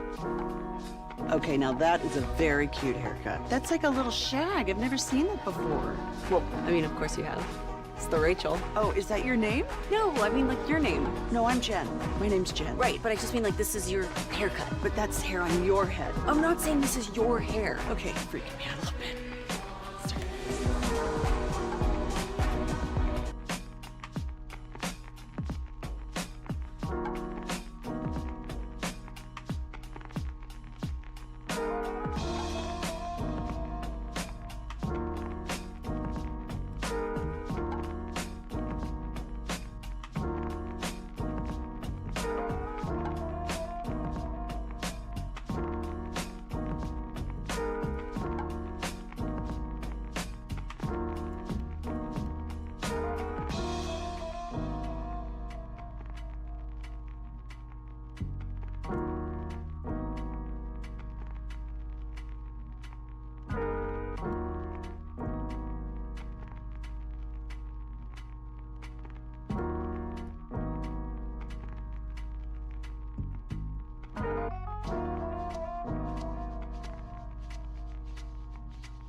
Yeah, buddy, welcome back. It is the G-Back Nation here on 105.3 The Fan, and time now for the Chris Young Show.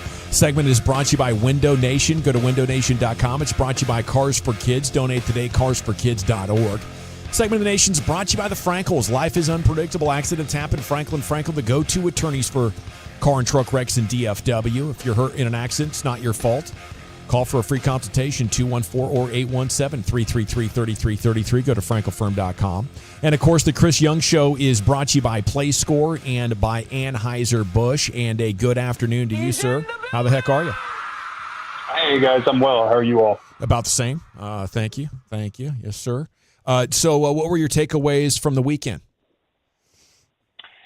Well, one, Baltimore is really good, and we knew that. We knew that coming into the weekend. We knew how good their offense was, and they showed it the first two games. And then I think Game 3, Andrew Heaney really showed that when you make pitches to those guys, that you can compete with them, you can get them out. And then we turned it over to the bullpen. The bullpen did a tremendous job, and we were able to get the last game of the series there. So I think that there were some positives in that. We know we can compete with the best team in the league, but also we saw how an elite offense looks. And, our goal is to get back to being that. That's what we were last year. And I think that as we get healthy here, we have the potential to do what they do offensively. How close are a couple of your key pieces in Josh Young and Evan Carter maybe to getting back? Yeah, I was just outside watching Josh. He hit batting practice today. The next step for him will be a live batting practice off a pitcher, and then at which point we hope we can get him out on rehab for a few games. And my hope is that, roughly 10 days, if everything goes smoothly, that he could be back. Evan is also making great progress, feeling really, really good. He'll take his first batting practice session tomorrow, at which point I think we can start to accelerate his progression as well. And my hope is that, shortly after August 1st, Evan will be back. So we're trending the right direction with both those guys, and we need them desperately. They're big parts of our lineup, obviously two pieces that we were depending on this year. And when we get them back, my hope is that it just makes our lineup a little bit more complete, and our run production will improve. CY, how frustrating is it that people even talk about you guys being sellers in this thing? Well, it's a great question because I'm competitive by nature. Sure. And I came into this season with very high expectations, I guess, high conviction level in this roster, and really believed that we were going to be the team to beat in the West. Certainly it hasn't gone according to plan in terms of we've had some injuries, we've had some underperformance, and we haven't been able to string together good stretches of baseball consistently the way we did last year and the way good teams do. Mm-hmm. So when people ask those questions, and I even have to think about us potentially being sellers, that's not fun for me. That's something that I'm very frankly not proud of, and the competitive aspect of my character comes out, and I don't like it. But the reality is, it's my job to not only evaluate the present, but to evaluate the future and make decisions based upon what's best for this franchise this year and 2025 and beyond. And that's part of the decision that I'll have to make here at some point. And, we've got a great group in the front office. We've spent a ton of time preparing for a bunch of different routes that we could take here at the deadline. And really, I think this is a very important series for us in determining where we stand and what we can become as a team. And my hope is that we really get hot here, that we play great baseball against the White Sox, and that carries into the road trip because the deadline is next Tuesday, and we're going to have to make some tough calls in this next week. See why I've got a lot of scouting buddies around Major League Baseball, and they compliment you so much of how aggressive you are. And I was just curious, though, is this when the time of year, though, that you start to receive a lot more calls about your team, or teams are they throwing chum in the water at you like, hey, listen, give us a call if you're doing something? Do they kind of leave it open-ended for you? Teams have been very respectful, which I appreciate. And those are sensitive calls. Obviously, I was on the other end of those calls last year when we were a very clear buyer. And so you want to be respectful, not understanding, what the mentality of the opposing general manager may be. That said, the one takeaway I've had from almost every call I've had with winning teams is they look at us and say, you've got a lot of really good players, and two, we could see you making a run here. So, other teams see what I see in terms of the talent on this roster. They obviously envy some of our players. That's the reason they're calling. Is that they want to upgrade and improve their own teams, and they're checking to see which players we may make available if we went that route. But in those conversations, they make it very clear that they see our division, they see our place in the standings, they know we haven't been fully healthy, and they understand what we have coming back, and they also understand if we decide to go for it, why we would make that decision. So I'm not sure it gives me any more clarity as to where we stand and how to proceed, but and, I think in terms of the reputation of being aggressive, I appreciate that. I think there's times to be aggressive. I think there's times to be disciplined. And I think that we try to balance both of those. But, in the end, I know how important this team is to our fans. I know how important last year was to our fans, what it meant to our fans. And I've said this since the day I got the job. Our fans deserve a winning team. And it's our jobs to give them that. And so if being aggressive means that we can give our fans the best chance to watch a winning team, I'm all for it. That said, I also want to be disciplined and recognizing, that we do have an uphill battle, and there may be a time to be disciplined, and at which point, I'll have to make that call and decide what the best path forward is for the franchise. Yeah, this, I say aggressive though. There's a lot of respect, and you don't need me to tell you that. I just like to say these guys are like, hey, you got a damn good general manager down there. So I just wanted to put that out. Yeah, I appreciate that. Trust me, there are a lot of days I don't know what the heck I'm doing, but I do my best. What's the process like internally to get to a decision? And could you guys take it unknown into deadline day and just see how good the offers are? We talked about that today as a group, and I think it's really hard to come down to the last 24 hours and not have a committed path, mainly because we have so many players that are coveted in terms of the trade market. And so with that in mind, it's just we don't have the bandwidth or the manpower to really to spread ourselves that thin if it comes down to the last 24 hours. So what I'd like to see really is us come out here and play really good baseball, get hot, win 4 or 5 in a row, and make the decision for us. Make it very clear that this is a team that can compete into August and September.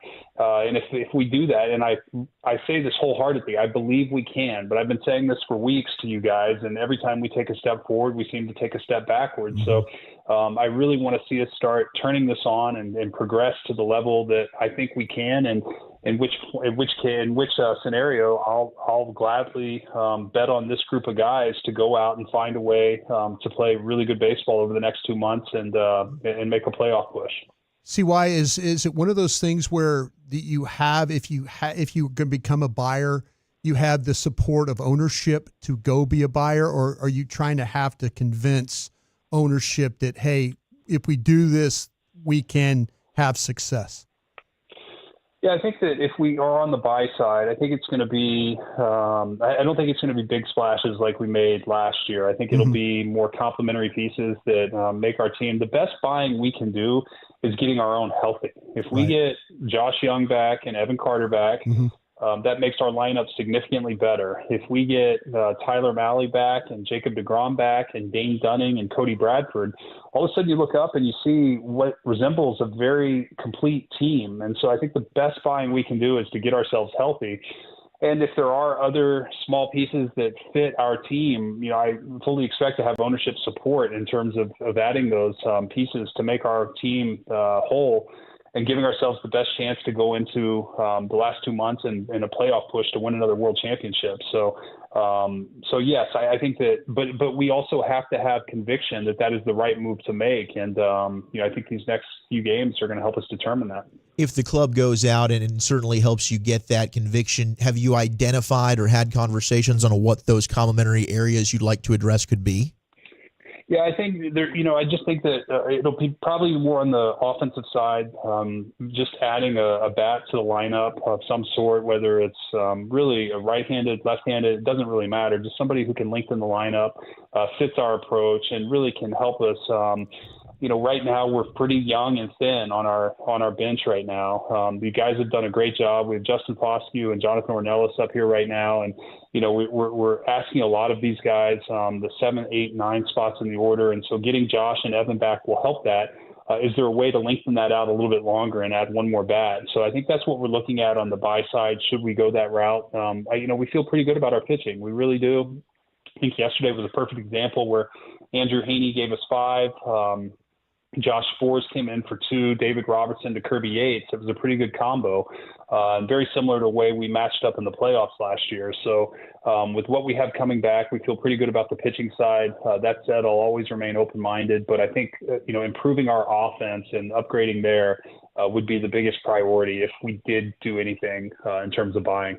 What are you hearing from medical on Evan Carter? Is there concern it could be a long-term deal, or is he going to come out of this good as new? No, he's feeling great. He was actually, while Josh Young was hitting batting practice on the field, Evan was in center field shagging and running down balls. In fact, I had to ask our trainer, my eyes are getting so bad. I had to say, who is that running down those balls in the gap in center field? And he said, Evan. And so that looks really good. So that was a really positive sign. He's doing great. He's pain-free. We're trying to build him up responsibly, recognizing he's missed a lot of baseball. We don't want to push him to where he has a setback, but we're optimistic that in roughly 10 days, 2 weeks, he may be a big league option for us. How many more rehab starts are you looking at until you maybe get Tyler Mahle back? And then with Cody Bradford, that's not a name we've even asked you about, but my gosh, you look back at the first month of the season, might have been your best arm. How close were you to seeing him again? Cody was an under-the-radar loss for us. I mean, really, we've missed out on having him. He was off to a great start. He pitched well for us last year in the second half. And Cody has made one rehab start in Arizona. I believe he's pitching tomorrow night again for Frisco. I think in the next 1 to 2 rehab outings, we'll evaluate what the best way to get Cody fully back is. Do we shorten him down and put him in the bullpen, or do we lengthen him out and have him become a rotation option for us? Probably lean to shorten him up a little bit and get him back in the big leagues, and then we can build him up to start here if we need to. But that's a decision that Boch and I have to sit down and discuss with Mike Maddox and our training staff. But optimistic on Cody. And then Tyler has thrown really, really well. He continues to get better and better each rehab outing. We're still building him up. He's really only been up to kind of 3 innings. So I think that getting to the 4 and 5 inning threshold is important. He may reach that his next outing, at which point we'll reevaluate and see if he's ready to be activated. But Tyler will have a lot of say in that discussion as well in terms of how he's feeling and if he's ready to come get big league hitters out. I love it, CY. Other than obviously 3 wins here, what are you hoping to see against the White Sox? Just us playing our best baseball, just having quality at bats, really coming out, swinging the bat, being aggressive, playing clean baseball defensively, and our pitching doing what they did on Sunday. And really in that Houston series going into the break, we threw the ball so well in Houston and then had kind of 2 duds, which are expected against Baltimore, and then came back yesterday. So I just want to see us play a complete game. I want to see us pitch. I want to see us defend, and I want to see us have quality at bats. If we do that, I know how good this team can be, and really excited to see us get hot and hopefully make a strong push here. Give them hell. We'll be pulling for you. Guys, thanks so much. Good talking with you. Cheers. There he goes, Chris Young, man. I love it. I get goosebumps listening to that guy talk. It's not a coincidence that he was so coveted, and he's a World Series winning GM very early in his career. Yeah, highly respected. I wouldn't blow smoke up his ass. I mean, the guys I talk to around baseball are like, you got a damn good one down there. Yeah. And they enjoy dealing with him, and they respect him, as a former player and all that. And you could tell every week, he's honest. He doesn't run away from things. No. He doesn't try to sugarcoat it or, make you feel a little bit better. No, he needs his baseball team to play better. Yep. And that's what he strives for every time he shows up. All righty. It is the G-Bag Nation here on 105.3 The Fan. We're back with more sports here with you in the G-Bag Nation. Football's finest coming up at 5 o'clock. I want to chat with you about my friends at Diamonds Direct before we do anything else, though, because their name says it all.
Do you think it's true that you've got to forget something else to remember that Uber Eats has groceries? No, that's absurd. Hey, remember when you used to be a, what was it, Pepper Lady? Pepper Lady? Wasn't it Cinnamon Sisters? Basil Babes. Saffron Squad? Nutmeg Maidens? Paprika? No, Nutmeg Maidens. I just said that.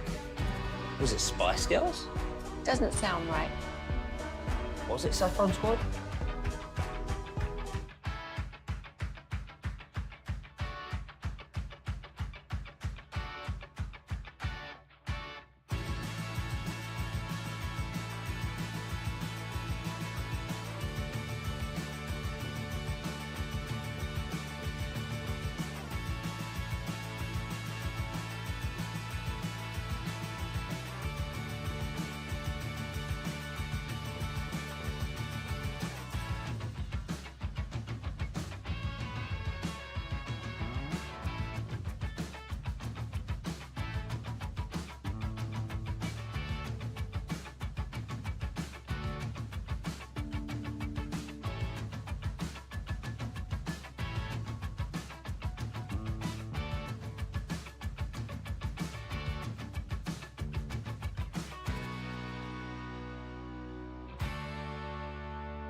More Silverados than anyone else?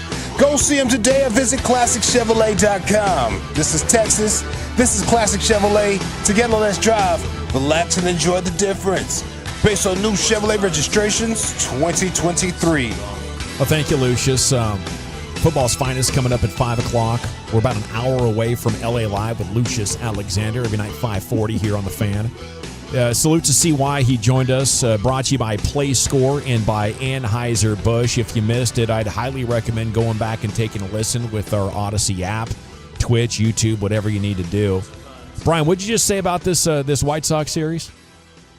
The break there? What did I said something. I dropped an F-bomb or something. I think it was 3.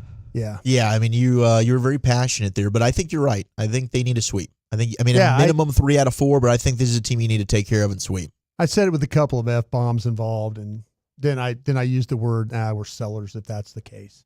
That kind of thing. Yeah. I do. I just think, man, I want to believe, like I say, CY, I think he's in a terrible spot right now because I'm happy that he's thinking about, hey, we can go get somebody. I do understand what they're doing about their own guys. Yeah. I get that. That's going to be like, because he's going to have to think about roster spots too, about who to bring up, who to let go and all. He might be actually make some small moves, but sell a couple of his pitchers along the way too, So I think he's in a bad spot because he wants his team to play better so he doesn't have to make that decision. Yeah, you can tell. I mean, the competitiveness in his voice. He's like, I don't want to, guys, go out there and just win for me. Win for me. Just take care of this so I don't, I can make the easy decision, and that's be aggressive and buy. Yeah. At 877-881-1053, Franklin Frankel injury attorney text line is open for you. What would you think if they did decide to sell here? Caught me by surprise there. I didn't know you were going to next week and a half. dropping a bunch of F-bombs at the break. I liked it. I think it was if we don't bleeping sweep these bleeps, we're bleeped. We're bleeped. And how important is this White Sox series? I mean, you don't need to sweep it, but you need to win 2 of 3. For the first time that we've been talking with CY, 4 games. It's 4 games set? 4 games with these guys. So winning 3 or 4 would be great. Yeah. Winning all 4, that would be outstanding. There you go. But splitting against a team that is one of the worst offensive teams in baseball. They get shut out every third game. They're getting shut out. It's crazy. So this is a huge opportunity, and for the first time, CY was talking with us about, hey, I need to do what's in the best interest of this team, not only for now but for 2025 and beyond. Yeah. Sure. Which he's not just not denying that they're out there in the trade market, but he's actually owning that portion of it, at least for now. And I think I like that, because I don't want a GM who is, looking at it and saying, no, we got to compete. It's all about this year. That's what Jerry does wrong, is never being willing to take a half step back to improve your long-term outlook. And if they do that, sure, it will stink. But 2 things. Number 1, there's a silver lining on it that they're setting themselves up for 2025 to give themselves an absolute best chance. I mean, what the Rangers gave up for Max Scherzer last year was significant, even though they didn't get money. Could you get prospects back? The way that Max Scherzer is pitching, you could make a compelling case that in one more start, if he goes out there and goes 6 innings and gives up 2 runs or less, a team that is starter needy and in playoff positioning, they might be willing to give you some really significant players for their shot. And I think you got to be open-minded to that, especially because the second part of that for me is, even if you sell, it doesn't mean you're totally waving the white flag on the season. No, he could give up pitching and still make minor moves. Because, he mentioned he's got surplus. Like with Cody Bradford, who was their best pitcher for the first month of the season, they're having that conversation of, our rotation's okay right now. Should we just keep Cody Bradford short and put him in the bullpen? He can be our long reliever. They're not in a situation where they're forced to just put Cody Bradford back into the rotation. You got Tyler Mahle, who's coming back, right? So they do have plenty of options here. I really think it's a bummer to be having the conversation about even selling to begin with, but I do think big picture here, the Rangers are in an okay spot. Because even if they sell some pieces, most of them are all going to be on expiring contracts. They can go ahead and refuel and retool to be able to put together another team next year who I think we're all going to be looking at as legit contenders again. Yeah, they'll be right there. They just have way too much, good younger talent. If you got to do, hey, our roster is old, we can't keep this together for another year and believe we're competitive like the 2011 Mavericks. That's one thing in a situation like this, because it's all or nothing. It's a zero-sum game. This is more of a hedge in order to improve your long-term chances. But no doubt this White Sox series is massively important. What do they have, another 8 games or so to look at? And if you're banging the drum in there for we got to sell, I think all these games are massively important. And not being able to play over 500. So if they can't do that, if they got to sell, Brian, where does your blame go? Like, if it was the Cowboys, we would have a top 5 blame everybody here. Yeah. With the Rangers, we know how we feel about the skipper. We know how we feel about the front office. Like, if they're not the absolute best in the big leagues, and we know these players are certified championship quality, is it just injuries? Do you say we had bad luck? No. I think it to me, they clearly did not hit like and last year they were one of the better offensive teams in Major League Baseball. But they've had some guys that have not hit as well as they did last year. We've talked about, with Simeon, Seager didn't get off to a great start. The one guy that kind of was, the one guy that was pressed into duty was Josh Smith. Yep. And he had to play because of Josh Young. Yeah. He's the one guy that you kind of look at and say, wow, okay, he did his job.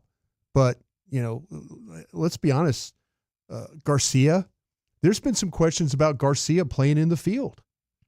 Has he hustled? Has he gone after the ball? There's some questions that have been about him. Has his lack of success at the plate affected him defensively? Yeah.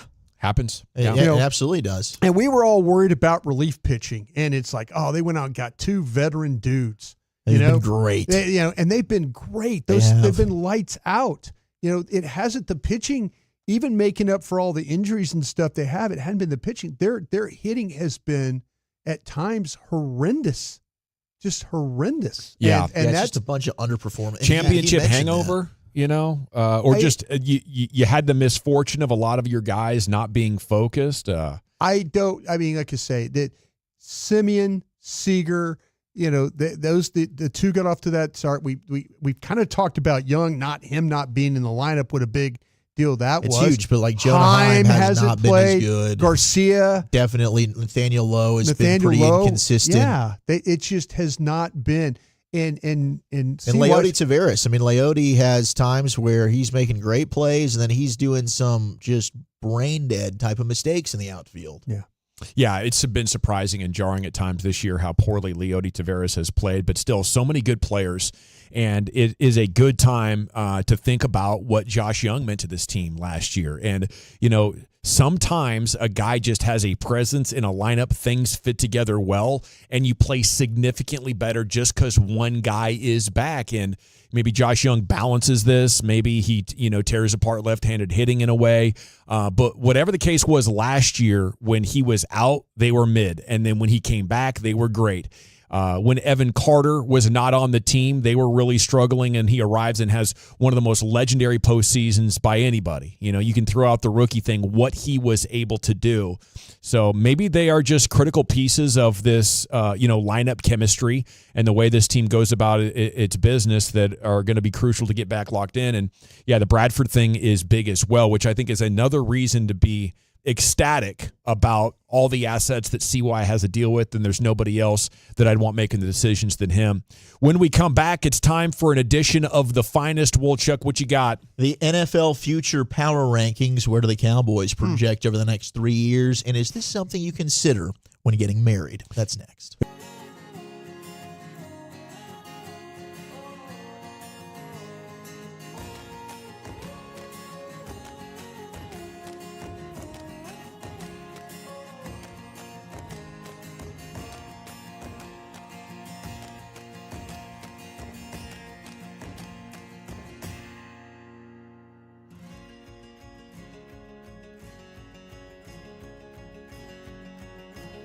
Uber Eats has Lola V products? I gotta remember that. Well, they say in order to remember something, you have to forget something else. Okay, now that is a very cute haircut. That's like a little shag. I've never seen that before. Well, of course you have. It's the Rachel. Oh, is that your name? No, like your name. No, I'm Jen. My name's Jen. Right, but I just mean this is your haircut. But that's hair on your head. I'm not saying this is your hair. Okay, freaking me out a little bit.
From our Hiley Mazda of Arlington and Hearst studios, you're rolling with the G-Bag Nation on 105.3 The Fan. Welcome to the Nation. Shoot, yeah, it's hour 4 of the Nation. Rangers pregame coming up at 6:30. Big 4-game series with the White Sox here getting underway tonight.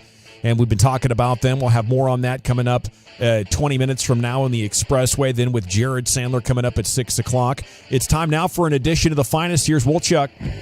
All right, so ESPN has put out their 2024 NFL Future Power Rankings. They're projecting all 32 teams. So they asked their panel of experts, Dan Graziano, Louis Riddick, Aaron Schatz, to rate each team's quarterback situation, roster makeup, front office, and coaching staff using this scale. 50 and below is an F, 60 is a D, 70 is a C, which is average, of course. 80 would be a B, very good. 90, A, great. Or you get 100, that's an A+. That's elite. After averaging the results from the panelists, each of the 4 categories were weighted to create the overall score that we will see here. So, if you had to make a guess for the next 3 years, the NFL Future Power Rankings, your number 1 overall team, whom would you select? Niners, okay. San Francisco. You know what's next 3 years? For the next 3 years. So San Francisco's number 7. Kansas City's easy to say. Yeah. I'm going to say with this is my total wild guess. Okay. Houston Texans. I thought Houston would be... I'm saying 3 years. Yeah. And I like what you're going there because they're going to have this rookie quarterback window. Right. Houston's at number 6. Oh, okay. Reason for hope, D'Amico and C.J. Stroud coming off stellar rookie seasons. Each look like rising stars. Front office showed this offseason that it'll be aggressive in adding talent. Reason for concern, run game. If improved, the offensive line to be able to win at the line of scrimmage, they can have a very good 1-2 punch with Joe Mixon and Dameon Pierce, but there's doubts they can establish the run game. They're the only offense with 2 wide receivers who ranked in the top 10 last season in terms of production on their tracking metrics. Niners were 7, but number 1 is Kansas City, and a lot of that is. I was going to guess. They're were you? Well, I mean, you did kind of mention KC. I did. Though, okay, like they were the easy ones. Can I say where do they have Green Bay? Green Bay, and that's another one. We'll see what happens with this quarterback situation, but they're number 9. Oh, they really? Okay. Green Bay's overall roster was 9th. Their quarterback was 9th. Their coaching was 12th. Their front office was 5th. Okay. They were very high in that regard. Miami? San Francisco at 7. Their overall roster was number 1. Their quarterback was 11. Ooh. Their coaching was 2. Their front office was 16. And I think one of their concerns is obviously for the future. There's not a single NFC East team that is listed in the top 10. The Eagles are at 5, but the Cowboys come in at 14. Yeah. I mean, the team with the best chance to be Washington if the new ownership can change their culture and the quarterback hits. Yeah.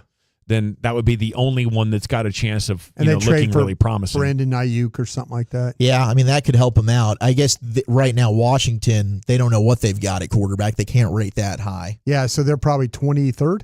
They're they're 22. Yeah, okay. So like 24 is their overall roster. They've got their coaching at 20. Oof. The quarterback, they're rating middle of the pack. Front office is at 20 because that's also new. You don't really know what's going on with that. Okay, of those teams that are like the 7 and 10 teams. Yeah. I mean the 7 and 10 of the records, Chicago, Atlanta, where do they have those teams? Chicago and Atlanta. Okay, so you've got Chicago's actually not that high. They're at 20. Okay. They've got 19 for their overall roster. Quarterback's their highest ranking at 13. Okay, that's what I thought. Atlanta's not very high either here. Wow. Atlanta's down at 24. Oof. And their quarterback's actually the highest part of this. Who is 32 then? Is it New Their front England? office is very low. New England's at 26. The worst team on here, future power rankings. Arizona. It's the Raiders. Is it really? Overall roster's at 31. I think they're getting hit on that a little bit. Quarterback's at 32 because I guess they're going Aiden O'Connell, Gardner Minshew. They don't know. Yeah, there you go. For the future, who is their quarterback? Right. Coaching's at 29. and their front office is at 28. I mean, it's hard to that you know what, that they're makes weighting sense. it down. That makes sense. But the Cowboys, I mean, I guess right now you've got massive questions about their future. So even them at 14, I thought was interesting. 13's their roster, 8 at quarterback, 20 at coaching, 15 is their front office. But is it 8 at quarterback for the next 3 years? So they're are they thinking that they're thinking Dak's not going anywhere? Okay. Yeah. And Lewis Riddick's a big Dak guy. He is. Big fan of Dak Prescott. Sure is. I'm really surprised it's not significantly lower. These next 2 years are a flush. You're getting your cap back in order. You have big contracts coming up. Yeah. These are tread water I thought they'd be years. lower too. And you got to bet that they're going to draft so well here next spring and the spring after that to pull them out of there. To me, they've kind of lost their draft momentum. And we'll wait to see if they can recapture that glorious era from about 2011 to 2022 or 3 that they were just on a roll. Eagles are getting lifted big time. They got the number 1 front office on this list. And their overall roster, which doesn't include the quarterbacks, at a 6. So they love the roster. They love their front office. They're coaching those at a 14. They cannot hire a coach. Yeah. I think that's the problem. After Andy Reid, I mean, the Chip Kelly thing was a disaster. Doug Peterson was nice that they won the Super Bowl with him, but obviously he wasn't anything. And then, Nick Sirianni, they have multiple assistants that are getting plucked away that have appeared. Maybe that's the guy you want to go with. They brought on the assist. They fired both their coordinators last year, right? They did. And now they've got new coordinators again. And you just had to have the owner come out and endorse Nick Sirianni like he's still a believer. I mean, I don't know. It's interesting that the Eagles seem to always be very high. And I do think their front office is good. I mean, I think we've envied Howie Roseman on a lot of their moves. But it is crazy how they were 10-1. Completely fell apart. And now you lose Jason Kelce at center. Their offensive line is just kind of getting older and being picked off every single year. But the coordinator moves are really what's going to make or break their season. They've invested a lot in that defense, especially that defensive line. If those tackles and linebackers don't play out, that could be really bad. That could be, really now, USA Today just put out their 2024 NFL record projections. By the way, where's Detroit? Detroit was pretty high on that.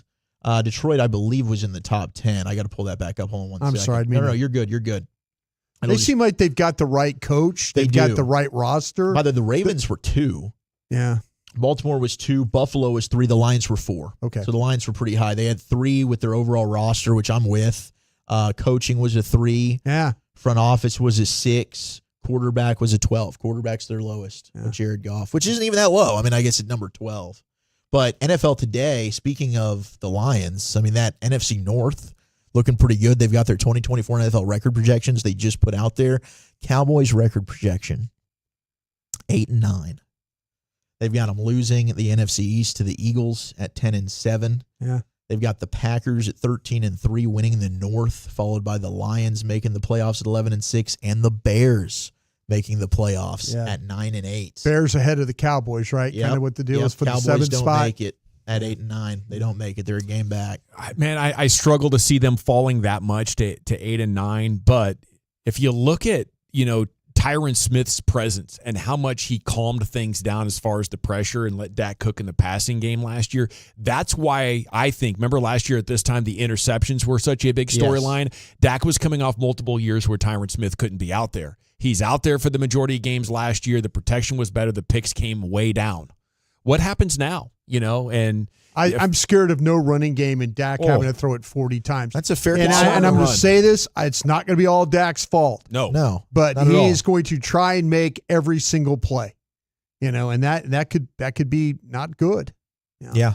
I mean, hey, and I guess there'd be some that push back and are like, well, did they have much of a running game last year? Tony Pollard still ran for 1,000 yards. I don't know that we're looking at this roster and saying, does anybody have the capability to do that? Yeah. They're going to need a lot of help when it comes to that running game. Now, I saw this. Equinemius St. Brown and Amon-Ra St. Brown have a podcast together. And, Lucius, this will be from the St. Brown pod. It's their dad, John Brown, who was a world champion bodybuilder. Yeah.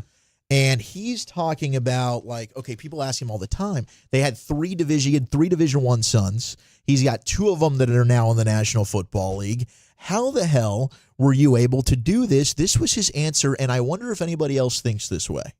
They want to know, in general, how I did it. I believe in breeding. You gotta pick the right girl and the right guy. Look at you. Good athlete, I got that black gold in me, and Mama got that big chin and big toes. I said, look, ain't nothing wrong with big toe woman.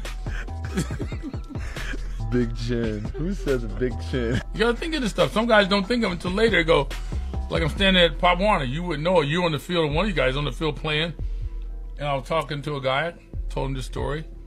He goes, you were thinking about that, John? I go, yeah, you weren't? He goes, hell no. Like, man, he's little, the wife is little, kids are little, everybody's little. It's over? Little.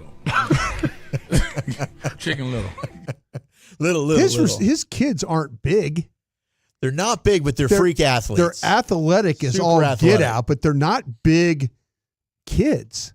No, but I mean, my gosh, they're fast, they're strong. No, there's no question about that. But I mean, I don't know. I would not call them genetic freaks for size.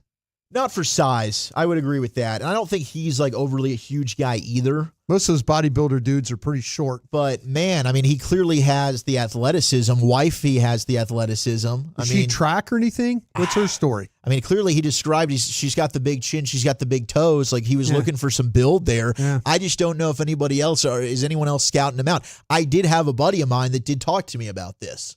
Like he was looking into this stuff when he was trying to figure out the dating world and who he wanted to marry. For me, like, no, I didn't really think too much about that. But I wonder if there are dudes out there that are like, yeah, I'm scouting out for breeding purposes here. Well, man, that word's so uncomfortable. It is. But I want some D1 athletes, baby. I'm trying to build some Olympians. Well, we saw what Christian McCaffrey, like with Ed McCaffrey and Mom. Yeah. So you got, and then what about our soccer gal, the old tight end from the Eagles? It was at Arizona. Oh, Julian Zach Ertz. Yeah, Ertz. Like their kids will probably be, something that, you get. Like I say, I think you'd have to have like, let's look for Odell Beckham. Odell Beckham's mom was a big time track athlete at LSU. Dad was a good player at LSU. So you look at him; he's kind of got freaky athletic ability. Almost messed up saying that. With the freaky? Yeah, the freaky part. Damn, Equinemius is 6'5". I didn't realize he was so tall. But Amon-Ra is 6 foot. Yeah, that's what I'm saying. I thought they were both kind of. So one is Amon-Ra 6'5". is small. Equinemius is huge. Equinemius is not as good as Amon-Ra. That's what I'm saying. That's what I'm saying. All right. Yeah. But interesting. A lot of ability. Yes, folks are definitely scouting from the 214. Got to always check those ankles from the 512. That's a good reference right there. But I didn't know that necessarily people were eyeing it like that. But it makes a lot of sense, I guess. Yeah, the basketball girls, the volleyball girls. Yeah. You're looking at them, especially if you're already, athletic. Gymnasts. Well, I told you that they become buff little dwarfs when they get older. But yeah, they pass on some athletic genes to your kids. Yeah. But then, like your son was good at baseball, right? Yeah. I mean, it worked. I'm pretty athletic. Mom is super athletic. Yeah. It worked out. There you go. Yeah. You can go to youth sports and like find the best players without even looking on the field. Just go into the crowd, find the big tall dads who are still stronger than hell, even though they haven't worked out for like 5 years. They're like, I'm just, and just look who they're cheering for. They're going to point them out. And so what about the I would mom say 90% slogging of the wine time, though? That does. What about the mom that's slogging the wine at the event? It's a little less predictable with mom. Yeah, that's what I'm saying. Yeah. If mom is slogging wine with the Yeti cups, it's kind of like, well, what did she do? But you find a superstar player, mom's probably over there in a tracksuit, new sneakers on. Yeah. Or you can tell she was working out, maybe ran a couple of miles this morning. Yeah. Hasn't let herself go. Dad's skinny, got bow legs, pigeon-toed a little bit. Yeah. I mean, there's always going to be an outlier. Yeah. I'm hoping my daughter can be that You'll be outlier. all right. 918, absolutely, I thought about it. I'm 6'2". My wife had to be at least 5'7", and she is. Do you have an athletic kid? Do you have a Scully kid? Is your kid athletic? Yeah. 918, follow up. Is the child athletic? You got to watch it too. If you like certain things, like I like short girls. Yeah. That means you get short kids. Yeah. You got to pay attention. Now, not to bring up, getting in the way of true love, but LeBron fell in love in high school sweetheart. And now his kid, one of them's only 6'1", the other one's only 6'4". Yeah. I was thinking about that today. Like, if you go back in time, do you say, sorry, I got bigger plans. I'm waiting to pluck a gal out of the WNBA or something. I'm going to maximize my kid's LeBron chances. and Angel Reese. Man, imagine that situation. My goodness gracious. Yeah. So There's a lot of ways you can go with it, but it was interesting. I thought it was awesome. The St. Brown Pod. St. Brown's dad, like I saw a show on him when they were still in college at Notre Dame. He thought about every single detail. Dude, he does, and he steals the show on the Receiver on Netflix. I know you said you were watching that. Yeah, Lucius. He's great in that. He's so funny. Yeah, he reminds me of C.T. Fletcher, by the way. Okay. Yeah. Mom's not only an athlete, but she was an educator. Dad had all these sources with the supplements. So it was like, hey, make my young sons the perfect protein powders and everything. I'm going to get them gassed up. And this started at like 10 years old. Yeah. You know, Todd Marinovich was like this. Yes, okay. it was the same as like a Marinovich or a Ball or a Woods. Marv Marinovich was he was a psycho. See, my worry without is the psycho parts. Yeah, he was a psycho. Presenting me, right? They lose the joy for the sport. Yeah. They're basically like trained at such a young age. It's What like about their Tiger job. Woods? Yeah. Yeah, you got to let that passion come from themselves. Yeah, you know? I need to be natural. I want you to love to do this. Otherwise, it's not worth it. No, it's not. One of my best friends growing up was gifted in long distance running. Like we would go vacation and there would be like a 12-mile bike loop around for the kids and I would ride my bike and he would be running the entire thing multiple times a day. His dad was on his ass though. Like he had a running schedule in the middle of vacation. He got to D1 where he was one of the top recruits, and by the end of his freshman year, he was like, I'm done. Flamed out. He caught a little side of freedom. He was like, I never want to run again. I'm out. Not worth it. So I got to be careful on that. It's rare that I think you can actually, thread that needle and have all your work and efforts pay off, because without the passion, without the desire to keep, doing it, the kids will ultimately just, want the independence, and the independence means give you the Heisman. All right, thank you, Wolchuk. It's time now for the Expressway. We'll take you commercial free to the top. Mavs made a signing. There was another close call for Team USA, and we'll do those stories and more when we get back here in the nation. How about the Frankels, though? These guys are the best. Salute Scott and Mark Frankel. 3 decades of protecting victims of negligence here in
With your water heater, save $300 on a new American Tank water heater. Call us at 877-BERKEYS or visit us at Berkeys.com. Berkeys, we're there when you need us. Yeah, buddy, welcome back. It's time to hit the expressway. We take you commercial free to the top every night at this time. LA Live's coming up in about 15 minutes. Segment of the Nation is brought to you by Soda. That's state of the art. It's brought to you by Cars for Kids. Donate today at carsforkids.org. And the expressway itself is brought to you by the on-time experts. Look like LeBron James, real American hero for Team USA. It was a turn back the clock for him. On the ropes for a second straight game. And LeBron balled out, Brian. I'm sure you know that by now. Say Schroeder for Germany, cost them the game. Yeah. He wasn't good down the stretch. Well, yeah, he's their best player. Can't make a shot. Can't make a shot, yeah.